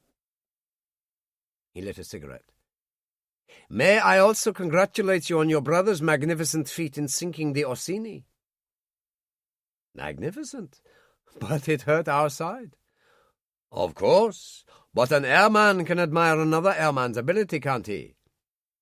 I understand that your brother flew hurricanes in the desert. Maybe you and he bounced each other, Max." "Maybe we did." Max lit another cigarette, uncomfortable. "Alas, since the Africa course surrendered last week, my information on your squadron leader is now rather limited, I'm afraid." "I would have thought it pretty comprehensive," Max told him. "Good intelligence, that's all, Max." Himmler appeared in the archway, and Hartmann stood up, kissed Elsa's hand, and nodded to Max. My master calls, and like a good dog, I obey. He approached the Reichsfuhrer, and they went out. A moment later, Gallant entered. Max jumped up and embraced him. "You've done well, Dolfo." He touched the knight's cross. "The diamonds as well." "I've done well." Gallant held him at arm's length. "You look terrible. Some time on staff is what you need. Good food, young women. Yes, Colonel, that's what you need." "Colonel?" Elsa said. "A lieutenant colonel will do for a start," Gallant told her. "He was offered the appointment in Russia and tore the order up." "I fly for a living, Dolfo," Max told him, "and I can't fly a desk." "All right. Staff for a while, and then I'll let you return to flying. France, if you like, the Channel, just like the old days. But an Oberstleutnant you are, old friend, whether you like it or not. I command our country's fighter force, and what I say goes." "Good," Elsa said. "Now that's settled. Shall we eat?"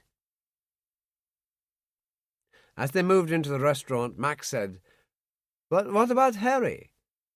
According to Booby, he's still a squadron leader. The equivalent rank is major." "What comes next?" she asked, as the head waiter showed them to their table. "Wing commander," Gallant told her. "So Booby was here." "He's behind you in the corner with Himmler," Elsa said. "North Africa's down the drain, and Russia doesn't look too good. Are we still winning, Dolfo?" Gallant said, "We've still got a few things up the sleeve. There's a weapons program involving rockets, which could give them a headache in England." He turned to Max. "And there's a great new plane in hand, the Me-262 jet. Heavy rockets, cannons. It could decimate bomber streams. Only the Führer wants it developed into a blitz bomber for a new attack on England." "The Führer again," Elsa said. "Enough, Mutti," Max told her. "Let's eat." In the corner, Himmler looked across.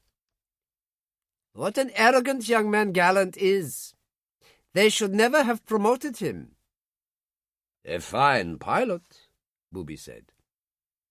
"Pilots are to a penny," Himmler observed. "He should choose his companions more carefully." "Reichsfuhrer?"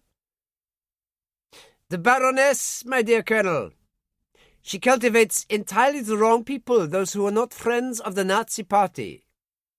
What I might describe as a conspiracy of generals. Even you don't know the details, Hartmann. Generals like Steiff, Wagner, von Hasse. Even Rommel, the people's hero in spite of failure in Africa. When the moment comes, I shall strike. No firing squad. It's too good for traitors. The noose is all they deserve, wouldn't you agree?" "Of course, Reichsfuhrer," Hartmann said lamely. "Strange, the fact that the Baroness is a friend of all of them. Still," Himmler adjusted his pince-nez, "now we eat." In London that evening, Sarah Dixon limped along Westbourne Grove, leaning heavily on her walking stick, and entered the little Italian restaurant where she and Rodriguez had had their first meal. He was sitting at a corner table reading a newspaper and rose to meet her, kissing her affectionately on the mouth. "How are you?" "Could be worse." She sat down. He already had a bottle of red wine open and poured her a glass. "The leg." "I'm trying a new painkiller. One of those things, love, it won't get any better. Anyway, I've got some rather startling news. I'm being transferred." "To where?" "Special Operation Executive in Baker Street." "My God," he said, "that's hot stuff. SOE handle all this undercover work in Europe. Parachute agency, isn't that it?" "So it would appear. Mind you, I'm not being posted to anything special. My boss called me in and said a senior clerk in administration at Baker Street had died of a heart attack. It's the same old boring office routine, but it's more money, and I start Monday. The possibilities could be limitless. Well, it would be nice to come up with something important for a change, after all the low-grade rubbish of the past couple of years. She squeezed his arm. I'm so excited, Fernando. You should be. Are you coming back to the flat afterwards? Of course. He leaned over and kissed her with genuine warmth. The affection which had developed between them was very real. Good, she said. Then let's order. I'm starving. When Trudy Brown went into Hartman's office, she had the latest communication from London which Joel Rodriguez had brought. Hartman read it and passed it to her. Have a look. Which she did. Interesting. More than that. This could be a hell of a breakthrough. SOE are giving us considerable problems in France, dropping in agents by parachute or Lysander, stirring up French resistance. Get me the file. I know it by heart, Colonel, just as I know the heart of our problem there. Brigadier Dougal Munro, head of Section D, commonly called the Dirty Tricks Department. Exactly. Has Joel Rodriguez left? No, he's in the outer office. Do you wish to see him? No, you can handle it. Tell him from now on he and his brother are on double wages. Very well. The Dixon woman isn't in it for money, of course. A pity, in a way. Still, it must be impressed on her how important any information about SOE is, particularly concerning Monroe. She went out, and Hartman got up, went to the window and lit a cigarette. Limitless possibilities. How interesting. In August, Sicily was occupied, and in September, Allied troops landed on the Italian mainland. In Cairo, Harry Kelso, pulled back from his squadron, reported to a transportation officer based at Shepherd's Hotel. England for you, sir, he said. Dakota to Malta to refuel and then Gibraltar. The thing is, they usually take 2 pilots, but we've heard one of them's sick or something, not available. Would you mind me in backup? My pleasure, Harry told him. At the airport, he met the pilot in the crew room, a flying officer called Johnson, who was all over him. Oh, my God! You sank the Orsini, so what a job that was! Harry ignored that. Do you envisage any problems? The Luftwaffe is based on their part of the Italian mainland now. Milk run, really, and we're flying by night. 2 supply sergeants and half a dozen passengers. Anyone special? Oh, some brigadier or other. They're all in the lounge. Sandwiches and tea laid on there, sir. I suggest you join them. We leave in 2 hours. Harry went into the lounge, a bag in each hand. There was a half-colonel, a couple of majors, 2 men in civilian clothes, all drinking and laughing. They turned to look as he entered, took in the side cap, the straw hair, the tanned face finely drawn, and all those medals on the khaki shirt. There was a silence. Harry said, Kelso.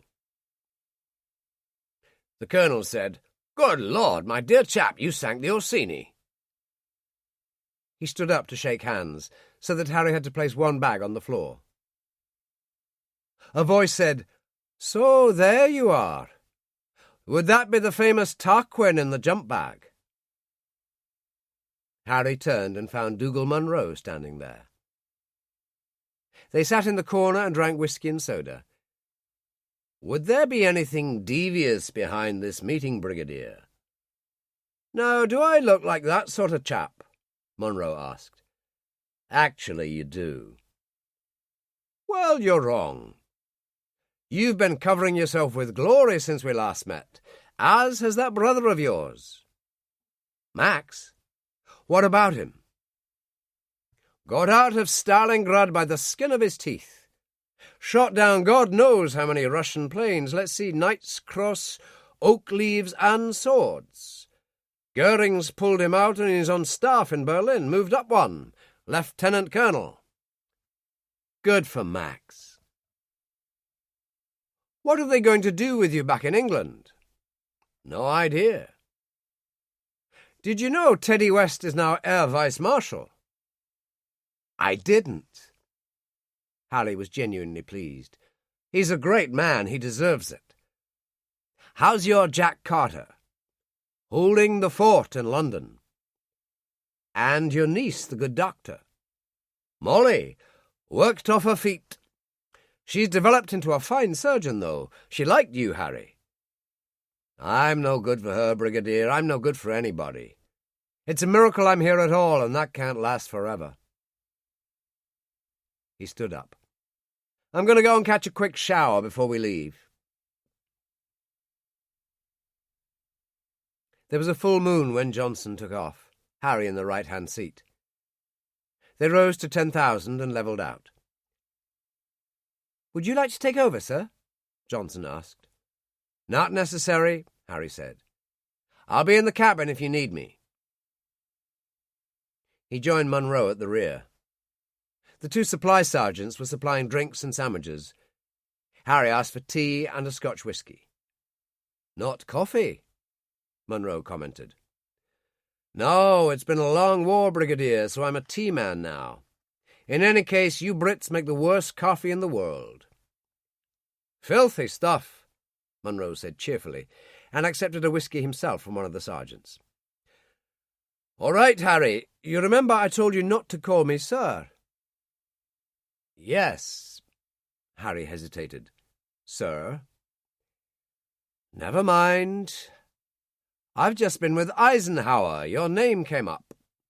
Is that so? Your grandfather? Senator Abe Kelso.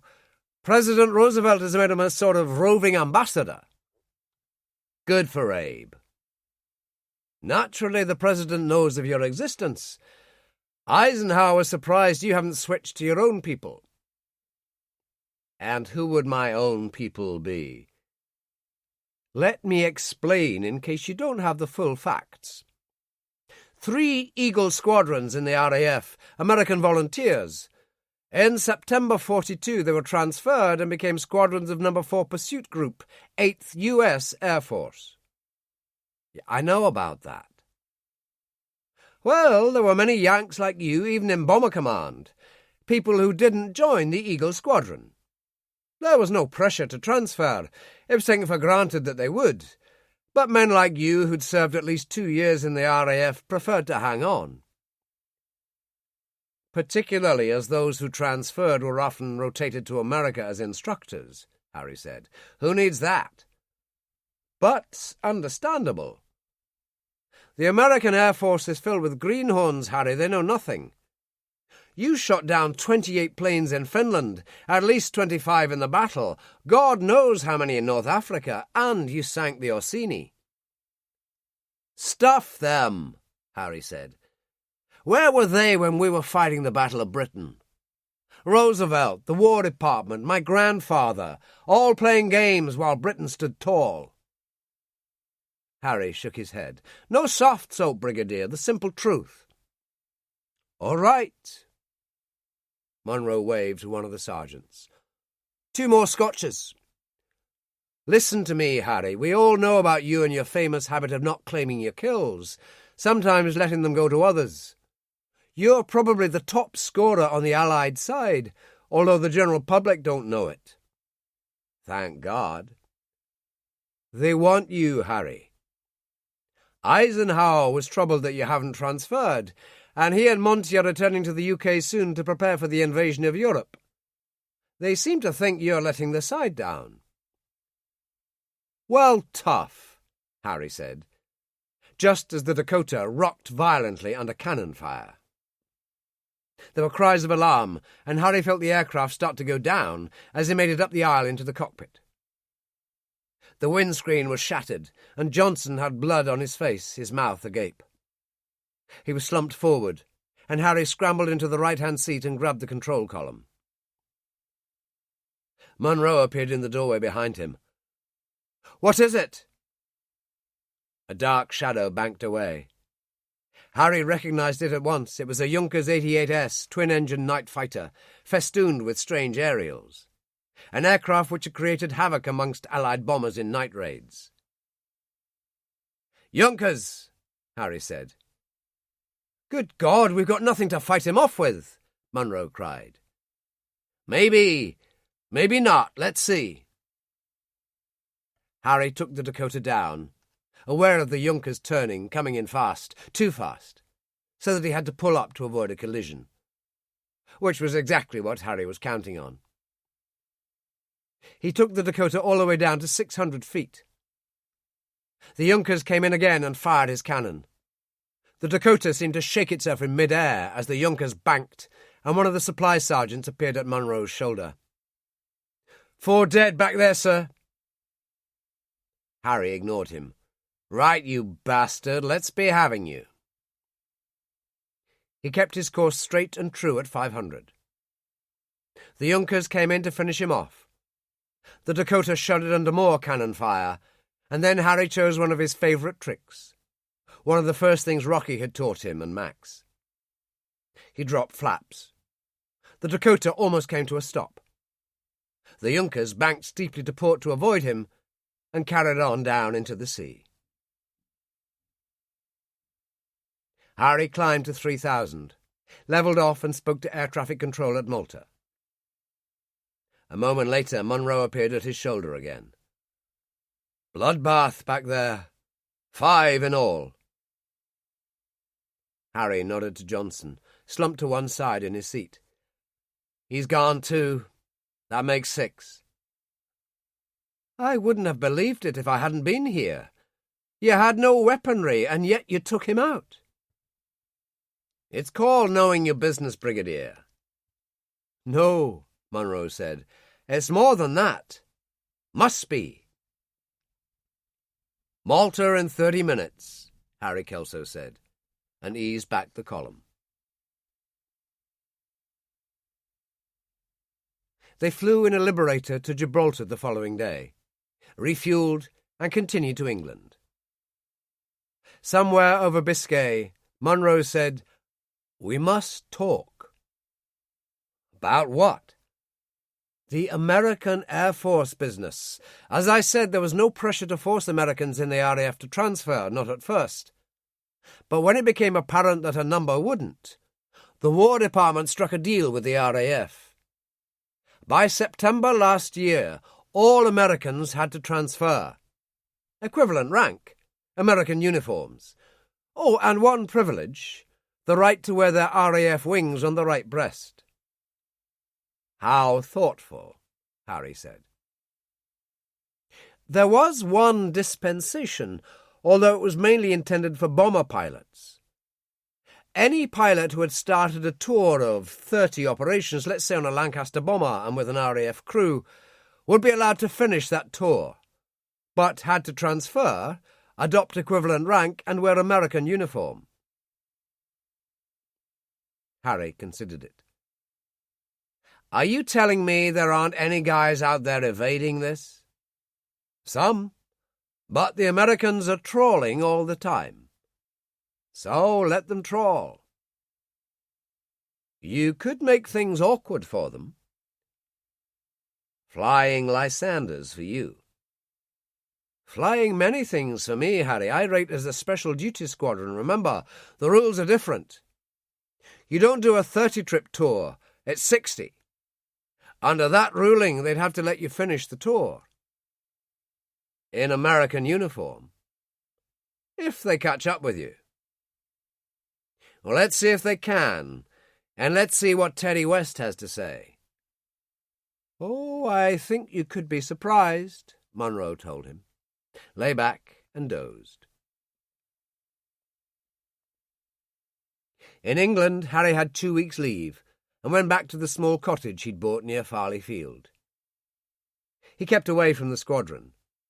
They would all be new boys anyway, and he knew that his presence would make the station commander nervous.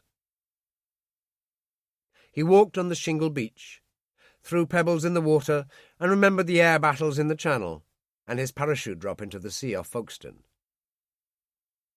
When he was hungry, he ate at the Smuggler's Inn, not far from the cottage, never in uniform, always in a sweater and pants.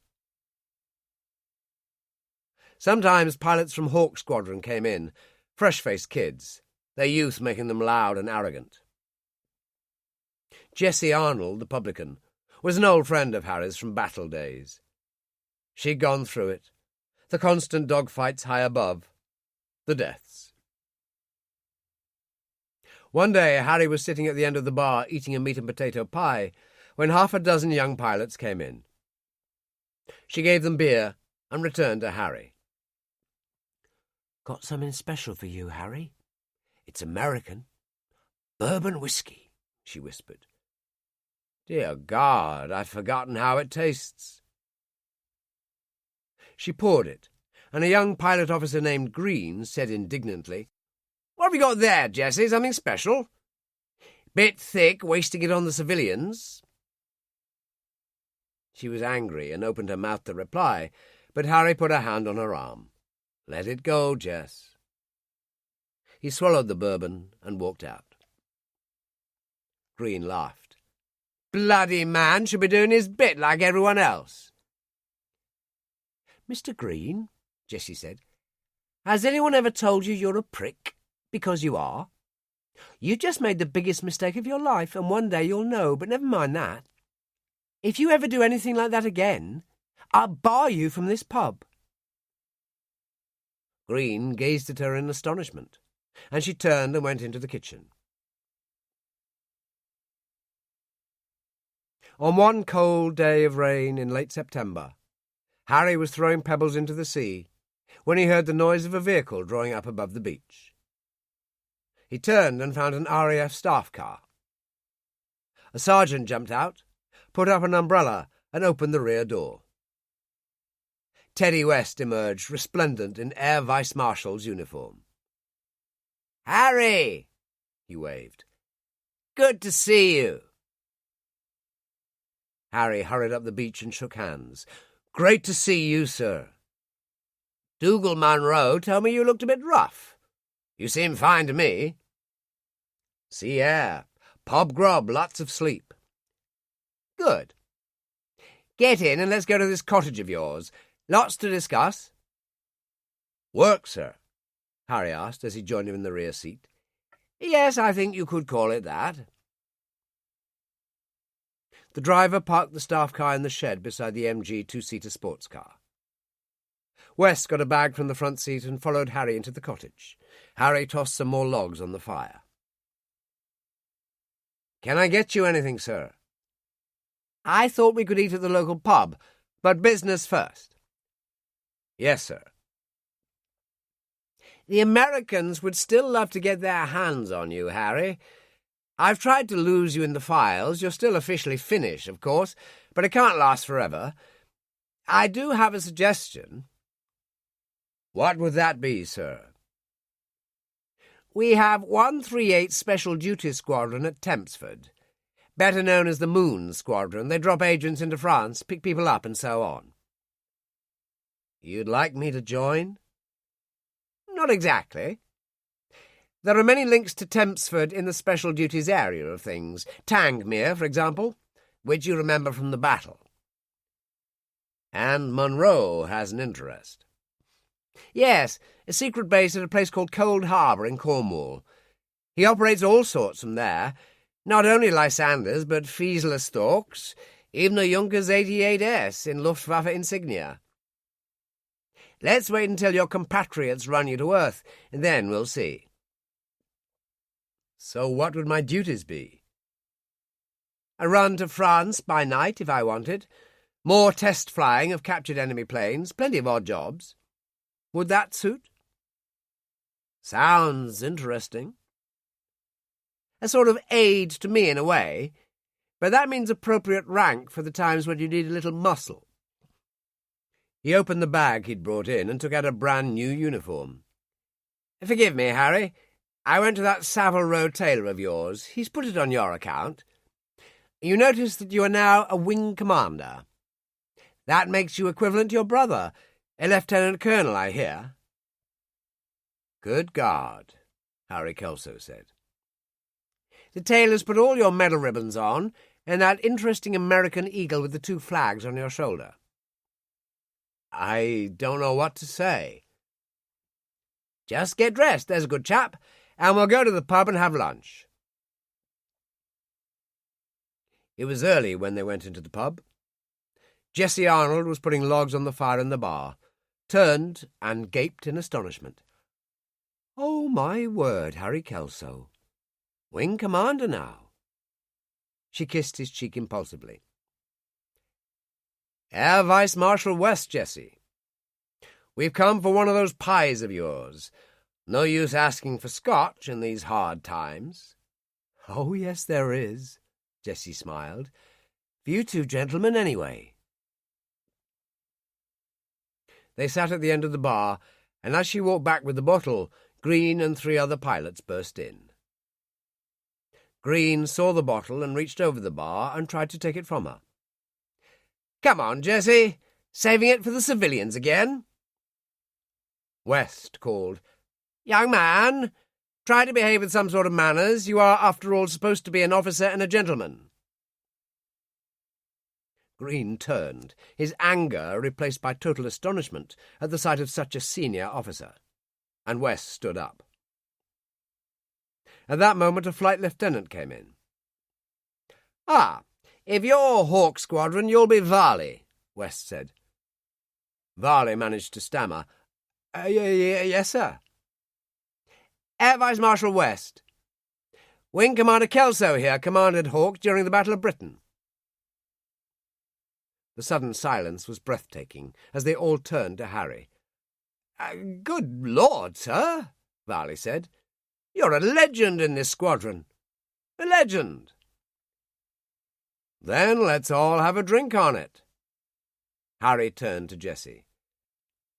Whatever you can manage, my love, but no bourbon from Mr. Green. Endgame, 1943 to 1944.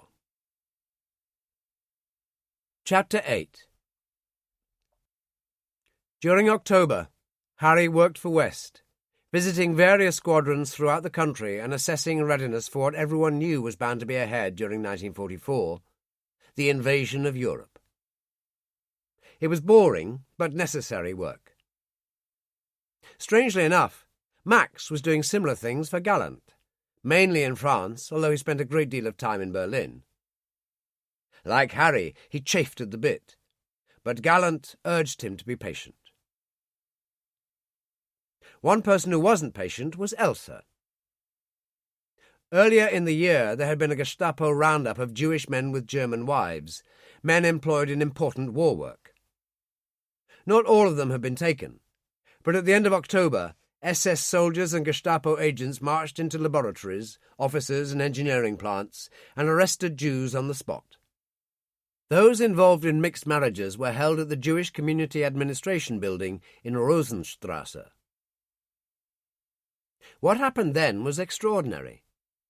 Over 300 German women gathered in protest outside Gestapo headquarters in Prinz Albrechtstrasse, and at the very front stood Baroness Else von Halder, beside her maid Rosa Stein, whose husband Heine had been arrested. Himmler, looking from his window inside with Bubi Hartmann, was not amused. Decent German women making such an exhibition, and supported by a baroness of one of our oldest families. Disgraceful. Even more so that they married Jews in the first place. Bubi Hartmann had absolutely nothing against Jews. In fact, his dark secret was that his maternal great-grandmother had been Jewish, and had married out, as it was called. Thankfully, it was so far back that it had never come out. Of course, the industrialists have all protested at the arrest of such men, Bubi said. All highly skilled and an asset to the Reich. I believe you pointed out their usefulness to the Führer some months ago, Reichsführer. Himmler nodded gravely. You're right. Animals, but if we have a use for them. He shrugged. A great pity that the Minister of Propaganda didn't listen, Booby said smoothly. This is the direct result of his order. That fool Goebbels, always the stupid thing, Himmler said. The Führer won't be pleased. If I may suggest, Reichsführer, a word from you? Good sense as usual? It would leave Goebbels with egg on his face. You're right, Hartmann. And it's an excuse to see the Führer. I have other matters to discuss as well. Of course, Reichsführer. Hartmann turned to go, and Himmler said, One more thing. The presence of the Baroness von Helder out there puts another nail in her coffin. I told you she's been mixing with the wrong company. The fact that her son is one of our great war heroes won't save her. Booby's mouth was dry. I understand. I have, as you know, a special unit dealing with these traitors, these generals. It's not your business, Colonel, but I make a point. Valuable as your services are to me, everyone is expendable. I know you count Baron von Halder as a friend, but I advise caution. I am very grateful, Reichsführer. Booby got out fast, returned to his office, walked straight past Trudy, sat down at his desk, took a bottle of cognac from a drawer and poured a large one. Trudy came in. Trouble? So he told her. What do you think will happen? She asked. That little idiot Goebbels will have to rescind the order. You think so? Definitely. It suits Himmler to make him look like the fool he is, especially in the eyes of the Führer. And the Baroness? He shrugged. She was always strong-willed, and the von Halders have been used to getting their own way for centuries. Times have changed. Try telling her that. But Max von Halder is your friend. So what do you want me to do, put my head on the block? He asked her with some violence. Go on, get on with your work. She shook her head. You're a good man, Booby. In entirely the wrong job.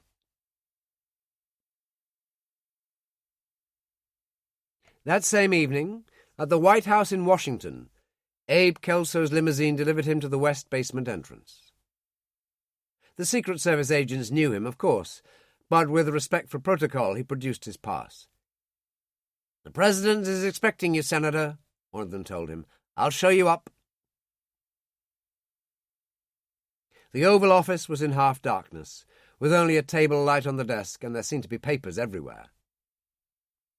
The air was heavy with smoke, and Roosevelt sat behind the desk in his wheelchair, a cigarette in his usual long holder. There you are, Abe. Mr. President, how do you think the war's going? Up and down, poorly in Italy.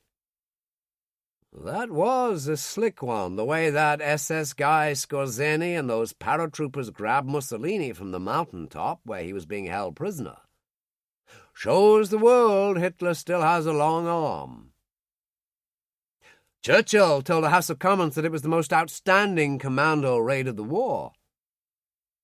Winston was always generous, but he was right. What can I do for you, Mr. President? Well, Abe, top secret, but the Allies will land at Anzio, south of Rome, in January. The German army in Italy is one of their best, and Kesselring is arguably the most successful general they've got. It could be tough, Abe said. I expect it will. Eisenhower and Montgomery will move to London in January to prepare for the invasion of France. I want you to go over, Abe, as my private fact-finder. I'm telling you now so you can have plenty of time to clear your desk. At your command, as always, Mr. President. Good. And remember, the reason I gave you unofficial ambassador status is so you have muscle.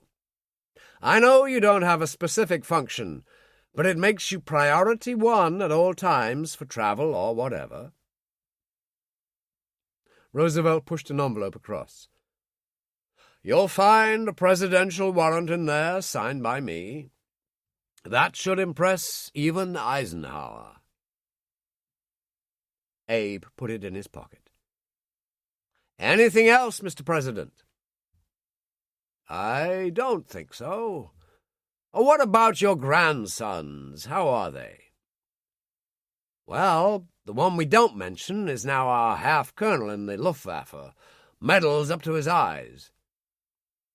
And the other? Harry, isn't it?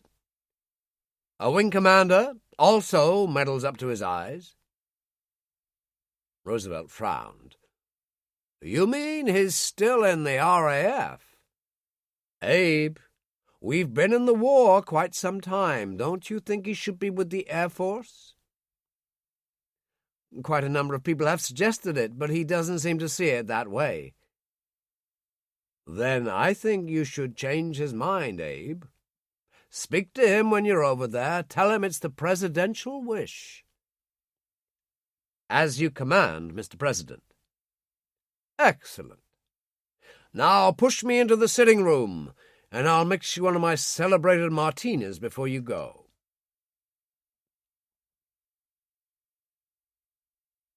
In Berlin, Goebbels gave in and ordered the release of intermarried Jews, so Rosa was reunited with her Heine. Elsa was ecstatic the day Max, in Berlin for a staff meeting, joined her. Isn't it wonderful? We've beaten that little Nazi bastard. Oh, for now, Mutti, only for now. You must take care. I'm not afraid of these swine. The telephone rang. She answered, then held it out. For you. Max, it's Booby. I knew you were here to have dinner with Gallant. Can you spare 5 minutes? Of course. Max replaced the phone and turned to his mother. Booby, he's in the bar and wants a word. I'll join you when I've changed my frock, she said, and went into the dressing room where Rosa waited. Max sat in the corner booth and sampled the champagne cocktail Booby had ordered. What can I do for you? Max, you're my friend. We flew together in France before Dunkirk. You saved my life on at least one occasion. So? So I'm putting my career in your hands, and very probably also my life. Max frowned. What is this? Your mother. Her involvement in the Jewish protest has gone down like a lead weight in the wrong quarters. You mean the Reichsfuhrer? There's more. I don't know all the details, but there's an investigation of disaffected army officers, people who wouldn't shed tears if the Fuhrer met with an accident. There have already been 2 failed bomb attempts, I'm told. But how does this affect my mother? She's keeping the wrong company. Look, Max, I'm sure she's not involved personally, but friends of hers are. She could go down with the ship. He was agitated, and Max said, All right, Booby, I take the point, and I'm grateful. Do me one favor. If you try to warn her, don't tell her the tip-off came from me. When the Baroness talks, she talks loudly. And if you want to punch me in the mouth for saying that, do it quickly, because I've got to go. Max grinned. You're perfectly right, Booby, and I'm still grateful. I'll see you soon, Booby told him, and left. Max ordered another glass of champagne and thought about it. There was no sense in locking horns with her. He'd have to be more subtle. A moment later, Gallant came in and sat down. Is your mother joining us? Yes, Max waved to the barman. But I want a word before she does. All this staff work, all these inspections in France. I'm bored, Dolfo. Listen, you dog. I'm well aware that you've been flying yourself down to the French coast. ME 109s, a Junkers 88S last week. No crew, just a delivery pilot, and you took over.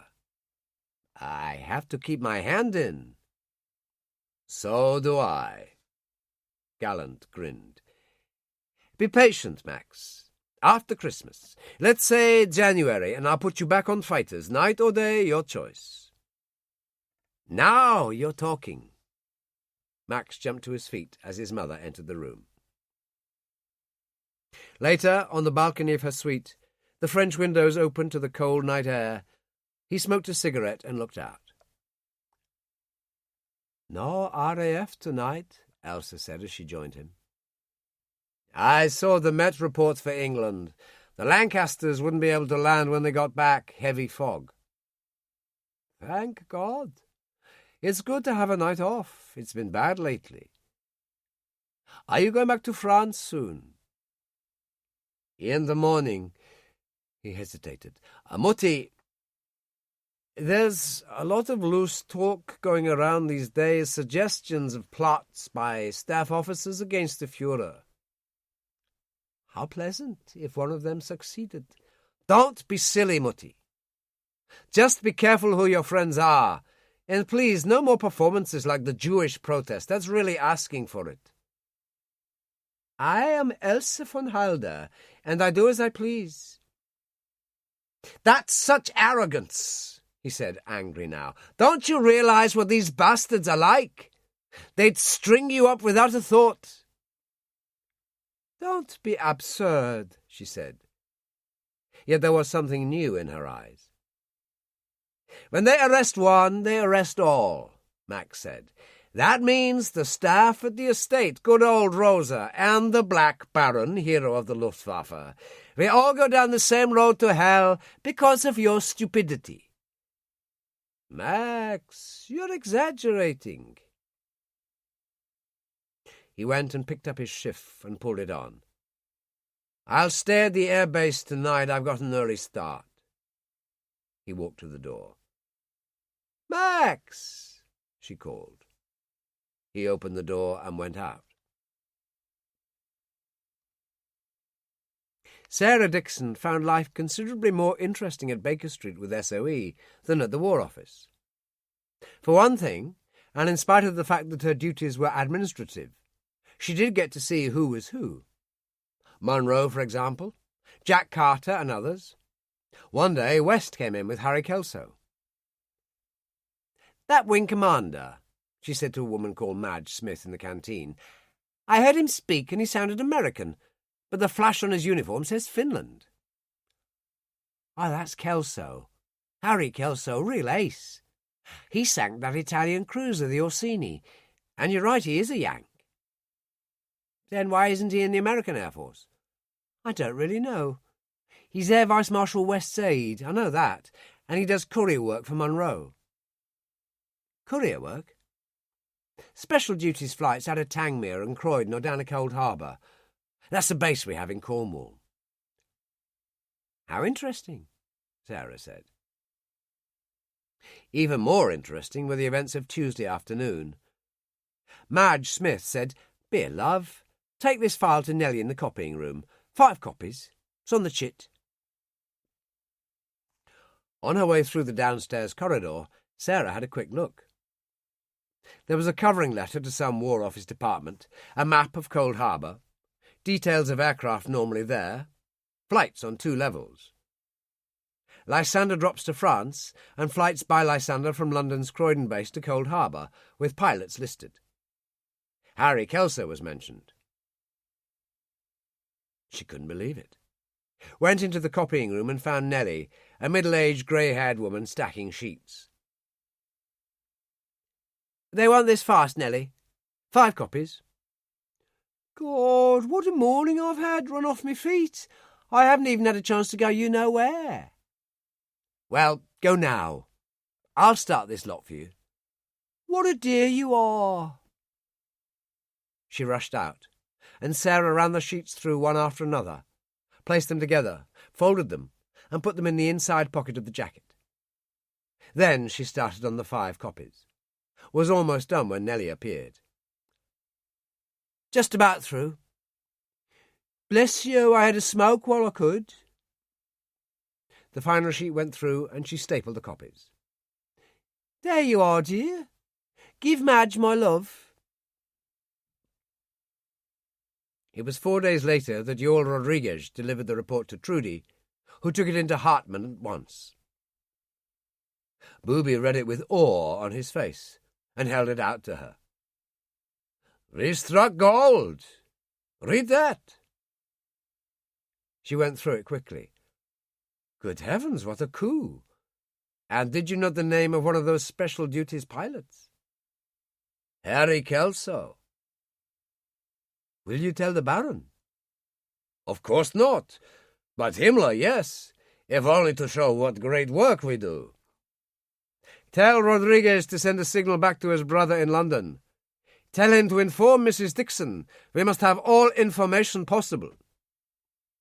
Of course, Trudy said, and went out.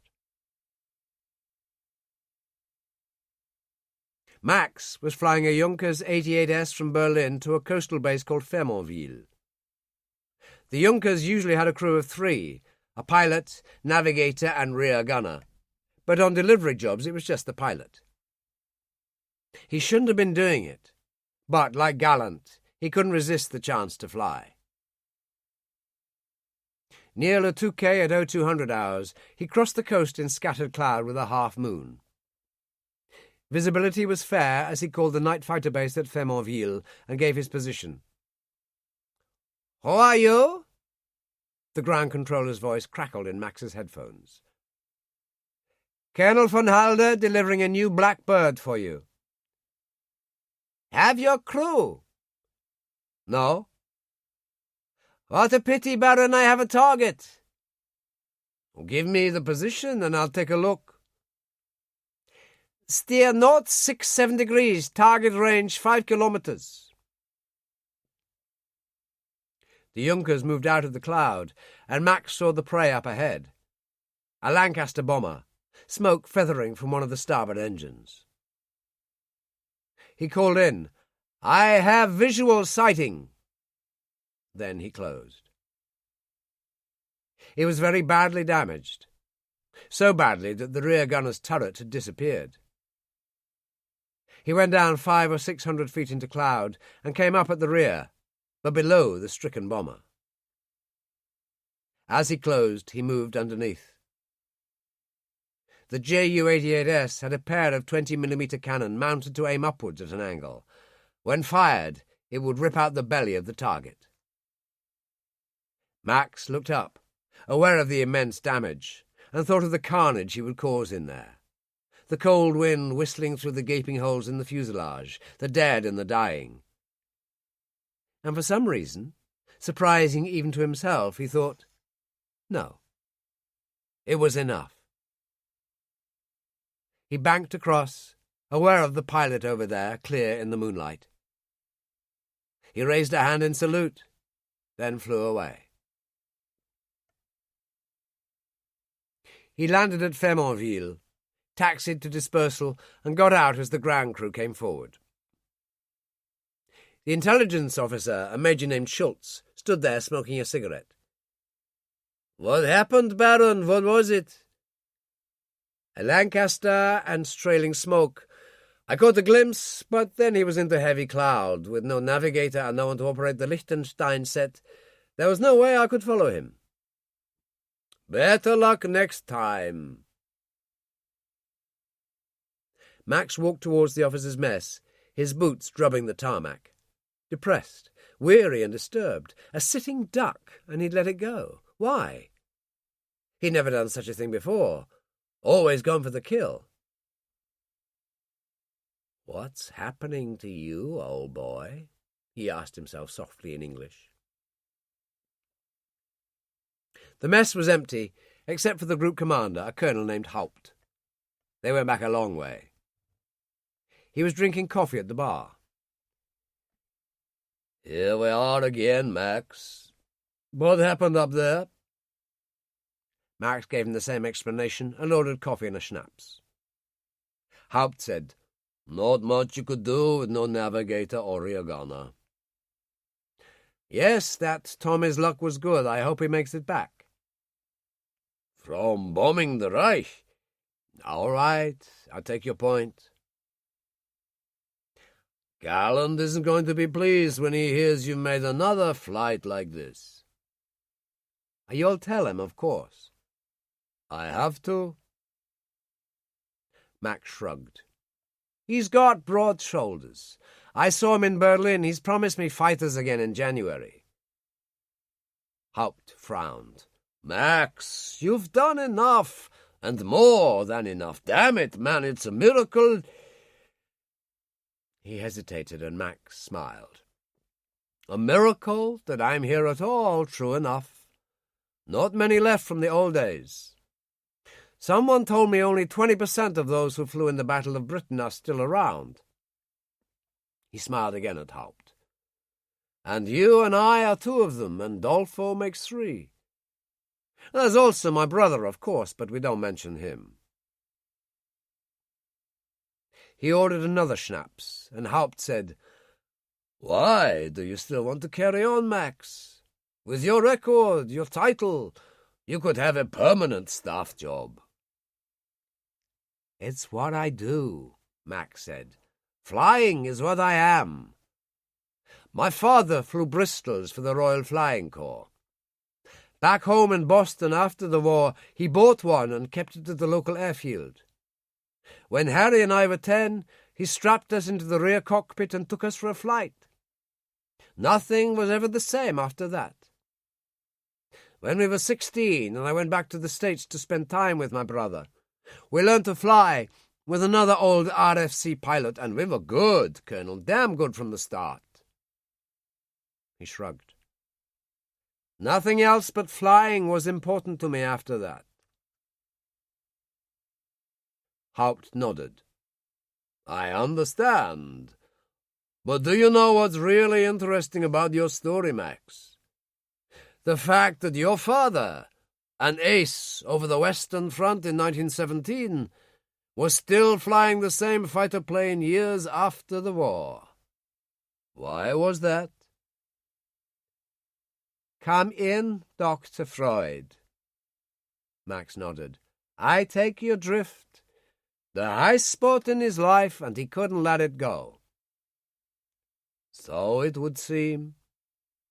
I'd let go now, Max, if I were you, while there's still time." Max thought about it. "Maybe you're right. Anyway, I'm due at Abbeville tomorrow. I'll get some sleep." At the door, he hesitated.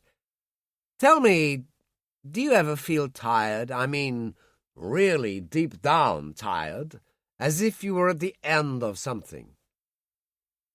"Yes, we can all feel like that. It's been a long war," Haupt said gravely. "Go on. Go to bed, Max." The door closed. Haupt sat there, an expression of gloom on his face, and said to the barman, "Give me a cognac.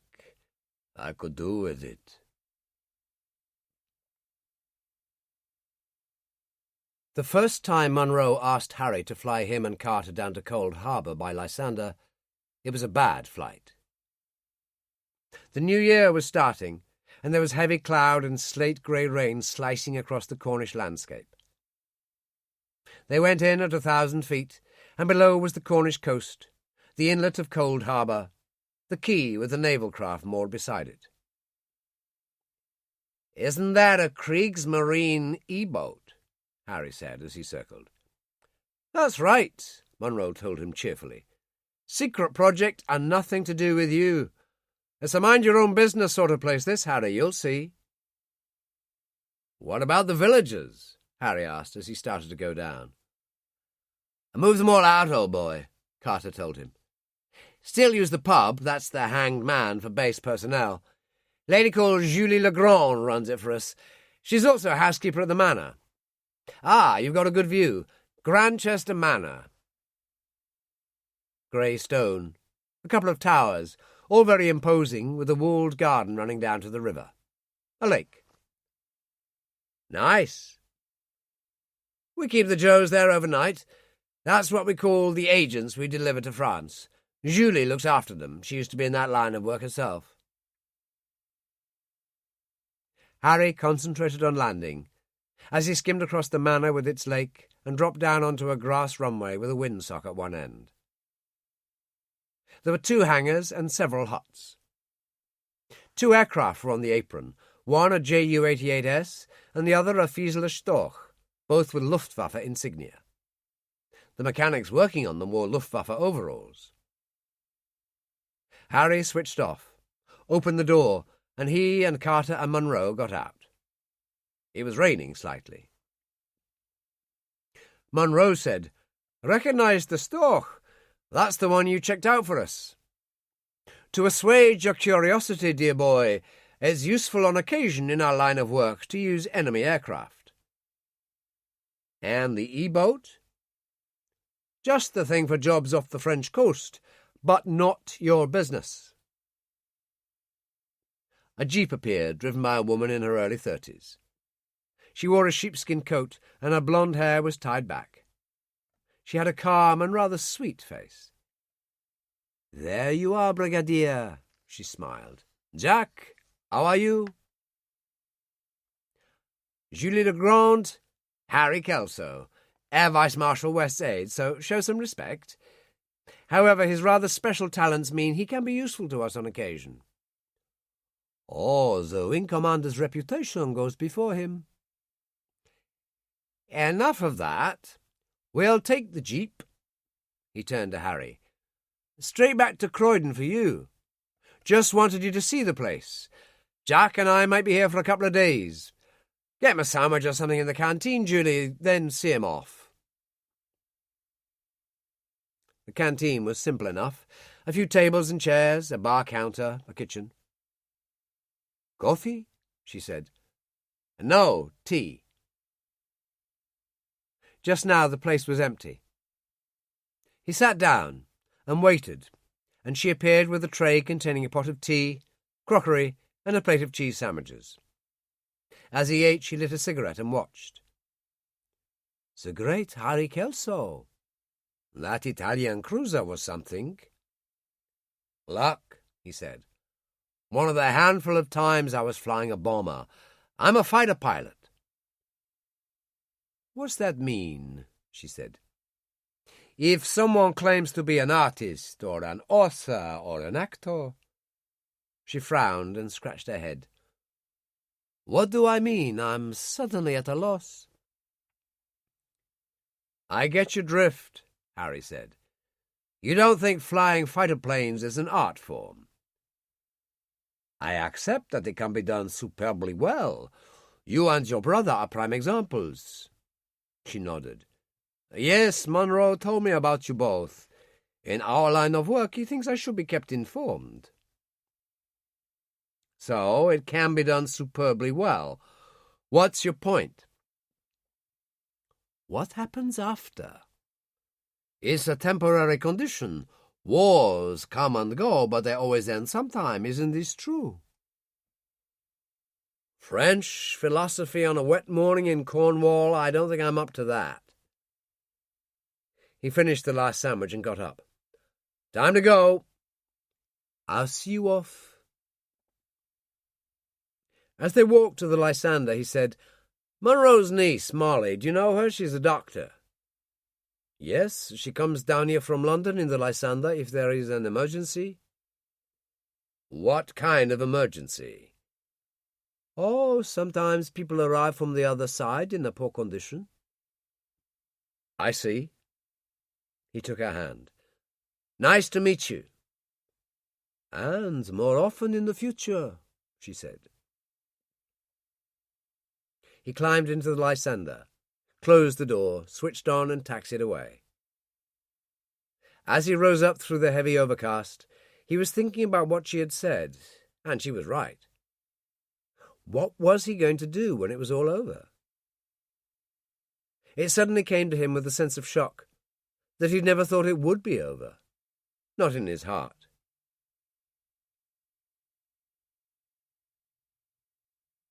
Eisenhower and Montgomery reached London in January. Ike stayed in Grosvenor Square, sometimes walking down to the Connaught Hotel where General de Gaulle had lived in some splendour for 2 years or more. In that month, the Luftwaffe started to bomb London again. The Little Blitz, it was called. It wasn't as bad as the first time around, but bad enough, and much more skillful this time. Ju-88 Pathfinders operating out of Chartres and Rennes led the way in and pinpointed the targets, and Max, having finally persuaded Galland to return him to duty, flew one of them. It was the end of February when Monroe presented himself at Hayes Lodge, Eisenhower's temporary headquarters in London. He found the general in the library, enjoying coffee and doughnuts. "Join me, Brigadier." "Just tea, if you don't mind, sir." "Help yourself at the sideboard. That report on Rommel's intentions about the invasion was a real coup. I know it took some getting, and I know some of your people at your Cold Harbor project suffered. I'm sorry. It's the name of the game, General. Anyway, I'll be using Southwick as soon as we get more involved in preparation for D-Day." Southwick House, north of Portsmouth, had been taken over by the Royal Navy Navigation School and selected as headquarters for Operation Overlord, the invasion of France. Ike and Montgomery were to have caravans in the grounds, although Montgomery was also a resident at nearby Bloomfield House. "I've been thinking," Ike said. "Backwards and forwards from London to Southwick by road will eat up my time. Is there an airstrip at Southwick?" "Grass runway. Small, but suitable for a Lysander. You could fly from Croydon in half an hour." "Perfect. Your special duties people can handle it." "Certainly, General. Anything else?" "Not at the moment. Our greatest secret will be the landing beaches. If Rommel gets that information, we're sunk, because they'll be able to concentrate everything they've got in just the right spots." "It's hardly likely he would find out, General. We wrapped up every Abwehr agent in England in 1940. Most of them we turned, and they sent false information to the Reich." "Let's keep it that way." Ike shook hands. "Now, if you'll excuse me, I got a pile of work." Harry once again found himself flying Monroe on his own this trip down to Cold Harbor. The weather was even worse this time, with very low cloud, and as he swept in at 500 feet, he realized that the E-boat had gone. Instead, a Royal National Lifeboat Institution boat was tied up at the quay. When they landed, there was no sign of the Junkers, although the Storch was still there. As he opened the door, he said, "There seems to have been some changes here." "As I told you before, it's none of your affair, Harry," Monroe said, as Julie Legrand appeared in the jeep. "Fine by me." "You may be required for some essential courier work soon. You could even find yourself flying Ike down from London to Southwick House." "Is that so?" "Yes, it is. Remember, rank has no meaning in a special duty squadron. A pilot is a pilot." "I am suitably reprimanded, Brigadier." "Back to Croydon. I'll send for you when I need you." "Morning, Julie. I'll take the jeep. See to the wing commander." And he climbed behind the wheel and drove away. In the canteen, drinking tea and smoking a cigarette, Harry said to Julie, "What happened here? Monroe wouldn't tell me." "The Junkers and the E-boat were lost in action," she told him. "That's all I can say." "Isn't war hell?" Harry got up. "I better get going." "It's pretty foggy. Shouldn't you wait?" I walk on water, Julie, didn't you know that? He got into the Lysander and switched on, took off fast, and climbed out of sight. She stood there for quite some time before she turned and walked away. Chapter 9. It was a day or two later that Abe Kelso found himself back in the Oval Office with the President. It was a fine, sunny morning this time, the atmosphere totally different. "Time to go, Abe," Roosevelt told him. "A week, no more. Winston's agreed to see you. Listen to what he has to say. Listen to all of them. Ike, Montgomery, Patton, the lot. All I'm seeking is your opinion, honest and unbiased, about the way they all see the invasion of Europe." "I'll do my best, Mr. President." Roosevelt fitted another cigarette into his holder. "This bombing of London, the little blitz, it seems to have run its course?" "That would appear to be so. There was never more than 60 or 70 planes at a time, according to the War Department," Abe said. "Plenty of damage and people killed, but not on the old scale." "That may be, but one report I had from our intelligence people suggests that the good citizens of London are getting rather impatient. They want to see some action. Always remember, the British have been at this war since 1939. Another thing, this Nazi rocket program, the missiles, we know they've been constructing.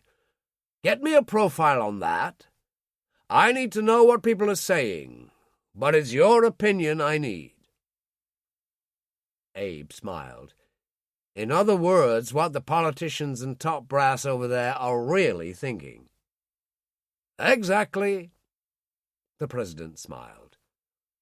"On your way, Abe. I know I can rely on you."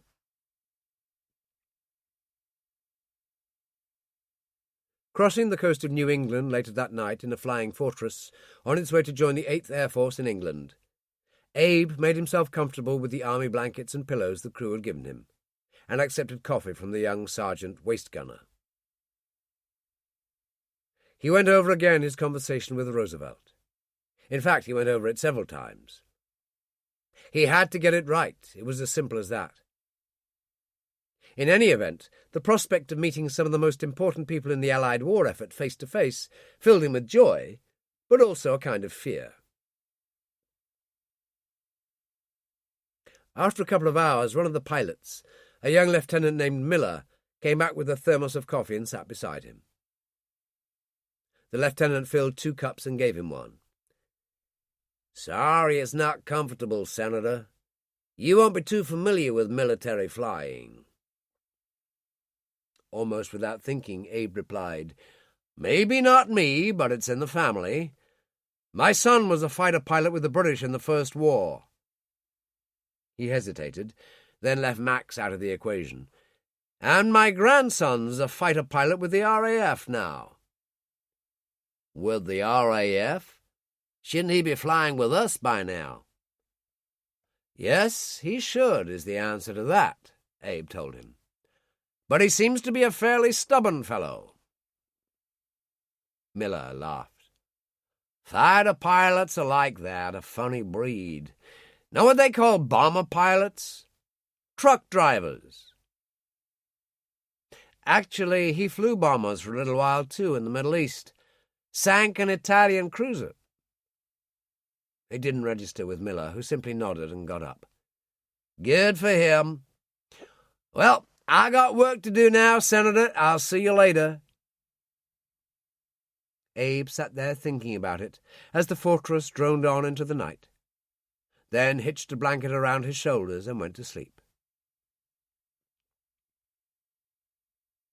In Berlin, Max reported to Gallant at Luftwaffe headquarters and found him in the canteen having sandwiches and beer. He looked up, genuinely pleased. "Good to see you, Max." "I thought we should talk." Max sat down. "Now that our latest escapade over London has run its course, I'd like to return to 109s. The Junkers is all very well, but it's not my cup of tea. Well, you took one to London 15 times and brought it back in one piece.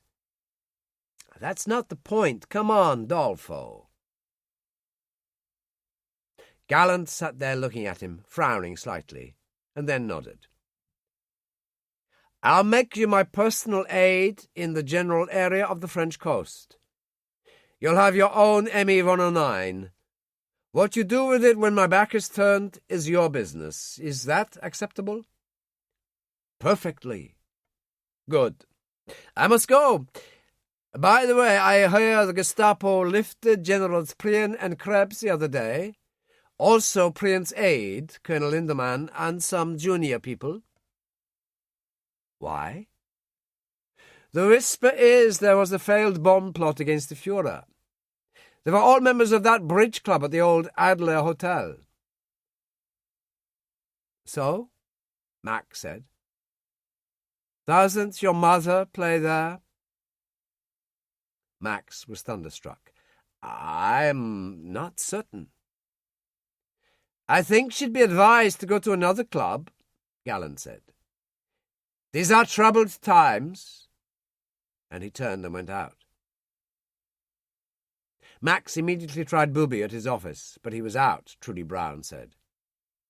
He told her he wanted to meet him and would be in the Adlon bar at 6. She put the phone down, and Booby, the extension in his hand, replaced it. Is this bad? She said. It could be. Should you get involved? He's my friend. He straightened his uniform. I'm going to sound out the Reichsführer. Give me that report on French resistance activity on the West Wall. It will give me an excuse to talk. She was worried now. Be careful. Himmler examined the report and nodded. Very thorough. All these terrorists will be instantly shot when rounded up. No exceptions. Certainly, Reichsführer.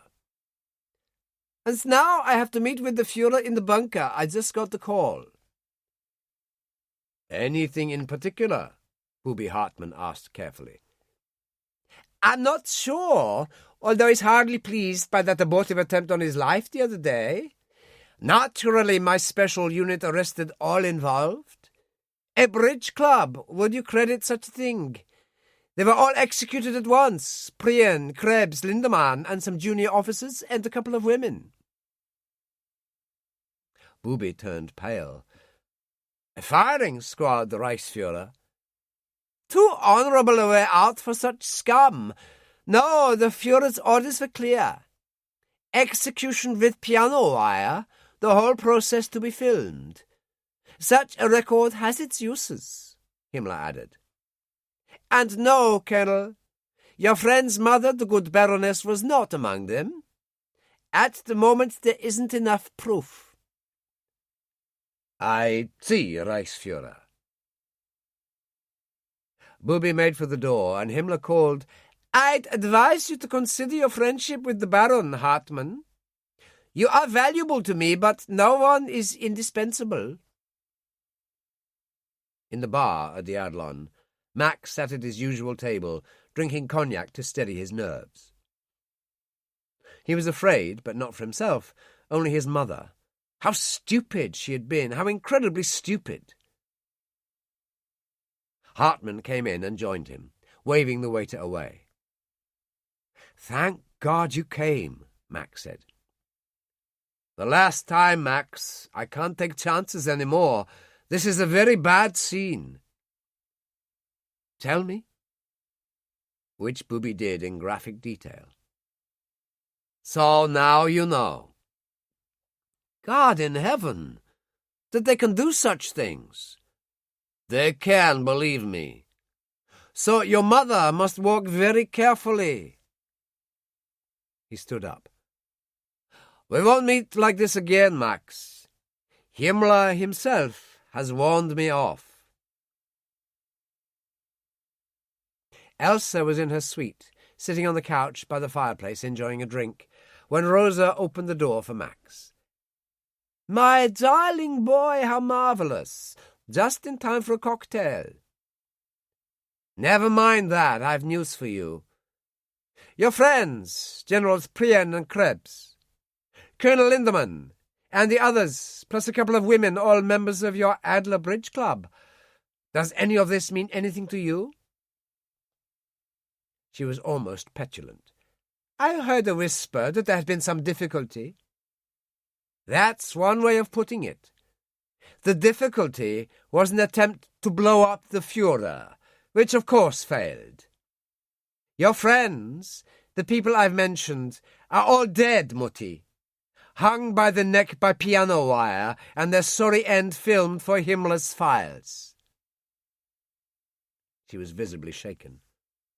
"That can't be true."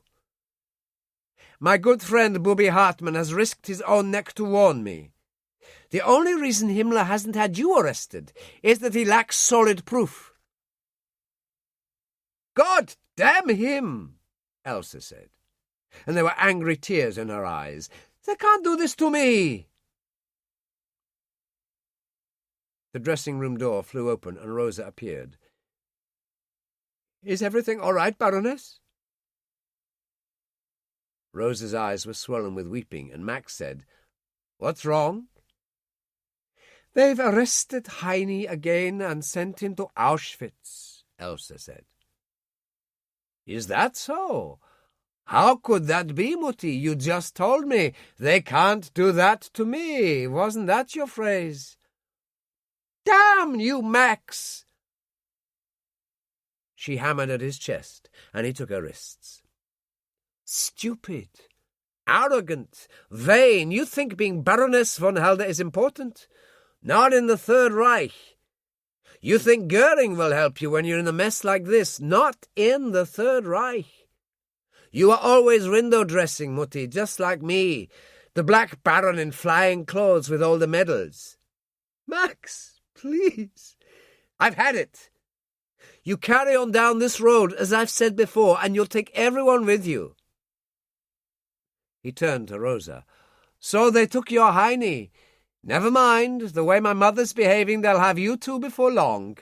Perhaps even me." He walked to the door. Elsa called, "Max, listen." He turned. "And it was for this that we left Boston. It was to support the arrogance of a von Helder that I lost my brother." He opened the door and went out, and she collapsed on the couch in tears. Himmler's Mercedes turned out of Wilhelmplatz and into Woststrasse, and drove towards the Reich Chancellery. Beneath that incredible building, the Führer had had a bunker constructed. It was his underground headquarters, protected by 30 metres of concrete, proof against any bomb the Allies could drop on Berlin. The Mercedes drew into a car ramp, and an SS sentry approached. That it was the Reichsführer he knew full well, but Himmler had rigid standards, so the sentry demanded his identification papers. He examined them and saluted, and Himmler got out and went below. Through dim lighting, endless corridors, the gentle droning of electric fans in the ventilating system, he finally came to a door manned by another SS sentry. He nodded. The sentry opened it, and Himmler passed inside, to find Goebbels, von Ribbentrop, Martin Bormann, and Admiral Canaris standing at what was called the General Map Table. He could hear the angry sound of the Führer's voice from his private study. "What's going on?" Himmler asked Bormann. "He isn't pleased." The door opened, and Field Marshal von Rundstedt, Rommel, and Field Marshal von Kluge emerged, the Führer behind them. "Go on, get out! Come back to me with common sense or not at all!" They went out in confusion, Rommel looking grim, and Hitler turned to the others. "This map," he said. "The Channel? France? All they can talk about is where will the enemy land. Pas de Calais or Normandy, who cares? We will crush them on the beaches. Isn't this so? Naturally, my Führer, Bormann told him. So, where the enemy will land, as I say, is irrelevant. Why can't they come up with something useful, these clowns? He slapped his thigh and laughed. Do you know what would be useful, gentlemen? Really useful? They all stared nervously. It was Himmler who said, What would that be, my Führer? For a bomb to fall on Eisenhower. He's the leader. He's the brain, good German stock. A worthy adversary. With him out of the way, they're in total disarray. Montgomery is a clown. You are right, as always, Himmler said. There are, of course, many ways to skin a cat. What a pity the Abwehr's secret intelligence organization in England was totally destroyed. He glanced at Canaris. There could have been an obvious solution, a simple assassination. But, of course, there's nobody left to do it. Canaris looked haggard, and Hitler said in an almost kindly tone, Not your fault. The fortunes of war, Admiral. He turned to Himmler. But what a pleasing prospect, Reichsführer. It lifts my heart to think of it. Later in his office, Himmler said to Booby Hartmann, So, I've told you what the Führer said. Tell me, is there anyone among your English agents who could accomplish such a task? I regret to say no one, Reichsführer. Can you imagine the security around Eisenhower? There is always the IRA, of course. We could approach them to arrange a contract killing. Nonsense, Himmler said. They bungle everything, those Irish clodhoppers. Still, bear it in mind, Colonel. Back in his own office, he reached for the cognac again as he told Trudy all. Kill Eisenhower, she said. The ultimate fantasy. He toasted her. To you and me, Trudy, the only sane people in a crazy world.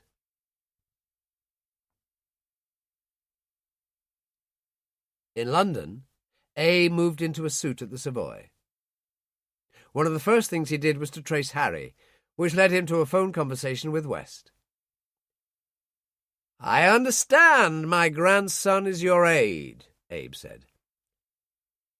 In a manner of speaking, Senator, but it's more complicated. He operates with a special duties squadron, mainly because he has extensive experience flying enemy aircraft. Sometimes they fall into our hands, and he's our chief test pilot when that happens. Abe said, Are you telling me I can't see him? It's not that. The fact is he isn't here. He's in Scotland. A Junkers 88S operating out of Norway put down there by mistake. Harry's gone up to supervise the inspection.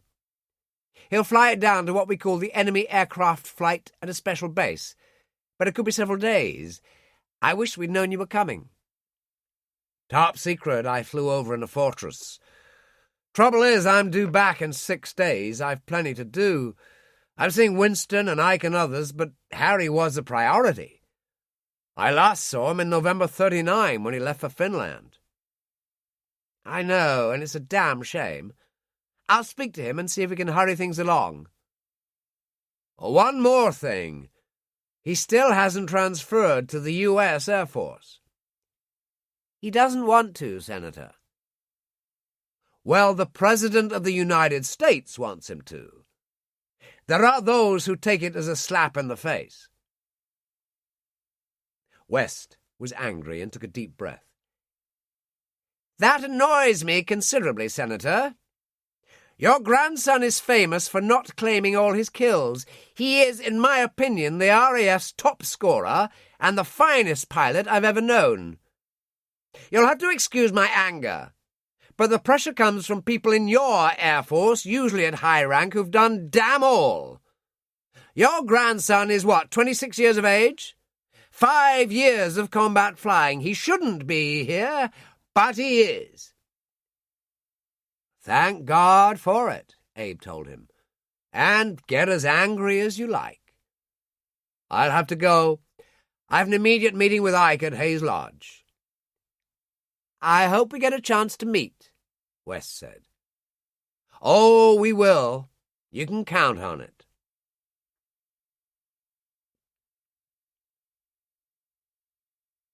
The Ju-88S in Scotland had experienced bad luck. Bounced by a mosquito over the North Sea, its instruments damaged and the navigator and rear gunner dead, the wounded pilot had gone down into heavy cloud cover and escaped. As he couldn't see the pole star, he couldn't navigate that way, and in any event his left arm was so badly wounded that it took everything he had to hang on to the column. When the coast came and he saw the lights of an airfield, he went down fast and landed on an RAF bomber station called Kinross. When they took him from the aircraft, he was unconscious. There was no question of flying the aircraft down to the south of England until at least minimum repairs had been made to the cockpit and instruments. An engineering officer and a top crew were supplied, and Harry made a close inspection and told them what was needed. He was in the mess that evening when West called. How soon can you bring that thing down? 3 days, maybe 4. Could you make it sooner? Your grandfather's here. It was quite a shock. Harry said, Do you know for how long? 6 days, which includes today. Look, Harry, just leave it. Fly back. I'll find someone else. There is no one who has the expertise I have. You know that. He raised the question of you transferring to your Yankee friends. Says Roosevelt thinks you should. Well, to hell with him, too, Harry said. I'll be back when I'm back, sir. I'll be in touch. He stood at the bar in the officers' mess, had a whiskey and water, and thought about it. The other officers tended to keep away, awed by the medals, the legend. Harry was oblivious to all that. He could have rushed back to London, so why not? Well, the answer was simple. He was deliberately avoiding his grandfather. It was as if the old man was from another life, a life that had included Max and Mutti. But that life was in the past, a distant dream. Still, he would have to see him, no way round it. He called to Jarvis, the flight lieutenant in charge of engine repairs. Come and have a drink. We need to talk. Thank you, sir. Jarvis, touched with glory, was delighted. You said 3 or 4 days on the JU. Thing is, there's a flap on. I've had Air Vice Marshal West on the phone, and he wants it yesterday. Could you manage 2 days? Well, I'd need 2 teams and work nights, sir. I'm sure the Air Vice Marshal would appreciate it. By the way, once they see what you've accomplished when we deliver it to the enemy aircraft flight, they'll probably refuse to let you go. You're a first-class aircraft engineer, and I'm sure West will appreciate that when he sees my report. It was enough. Jarvis couldn't have been more pleased. I say, sir, coming from you. He pushed his drink away. If you'll excuse me, I think I'll go and get things moving. 2 days, you said, sir. Consider it done. And you'll enjoy the enemy aircraft flight, Harry said. Consider that done.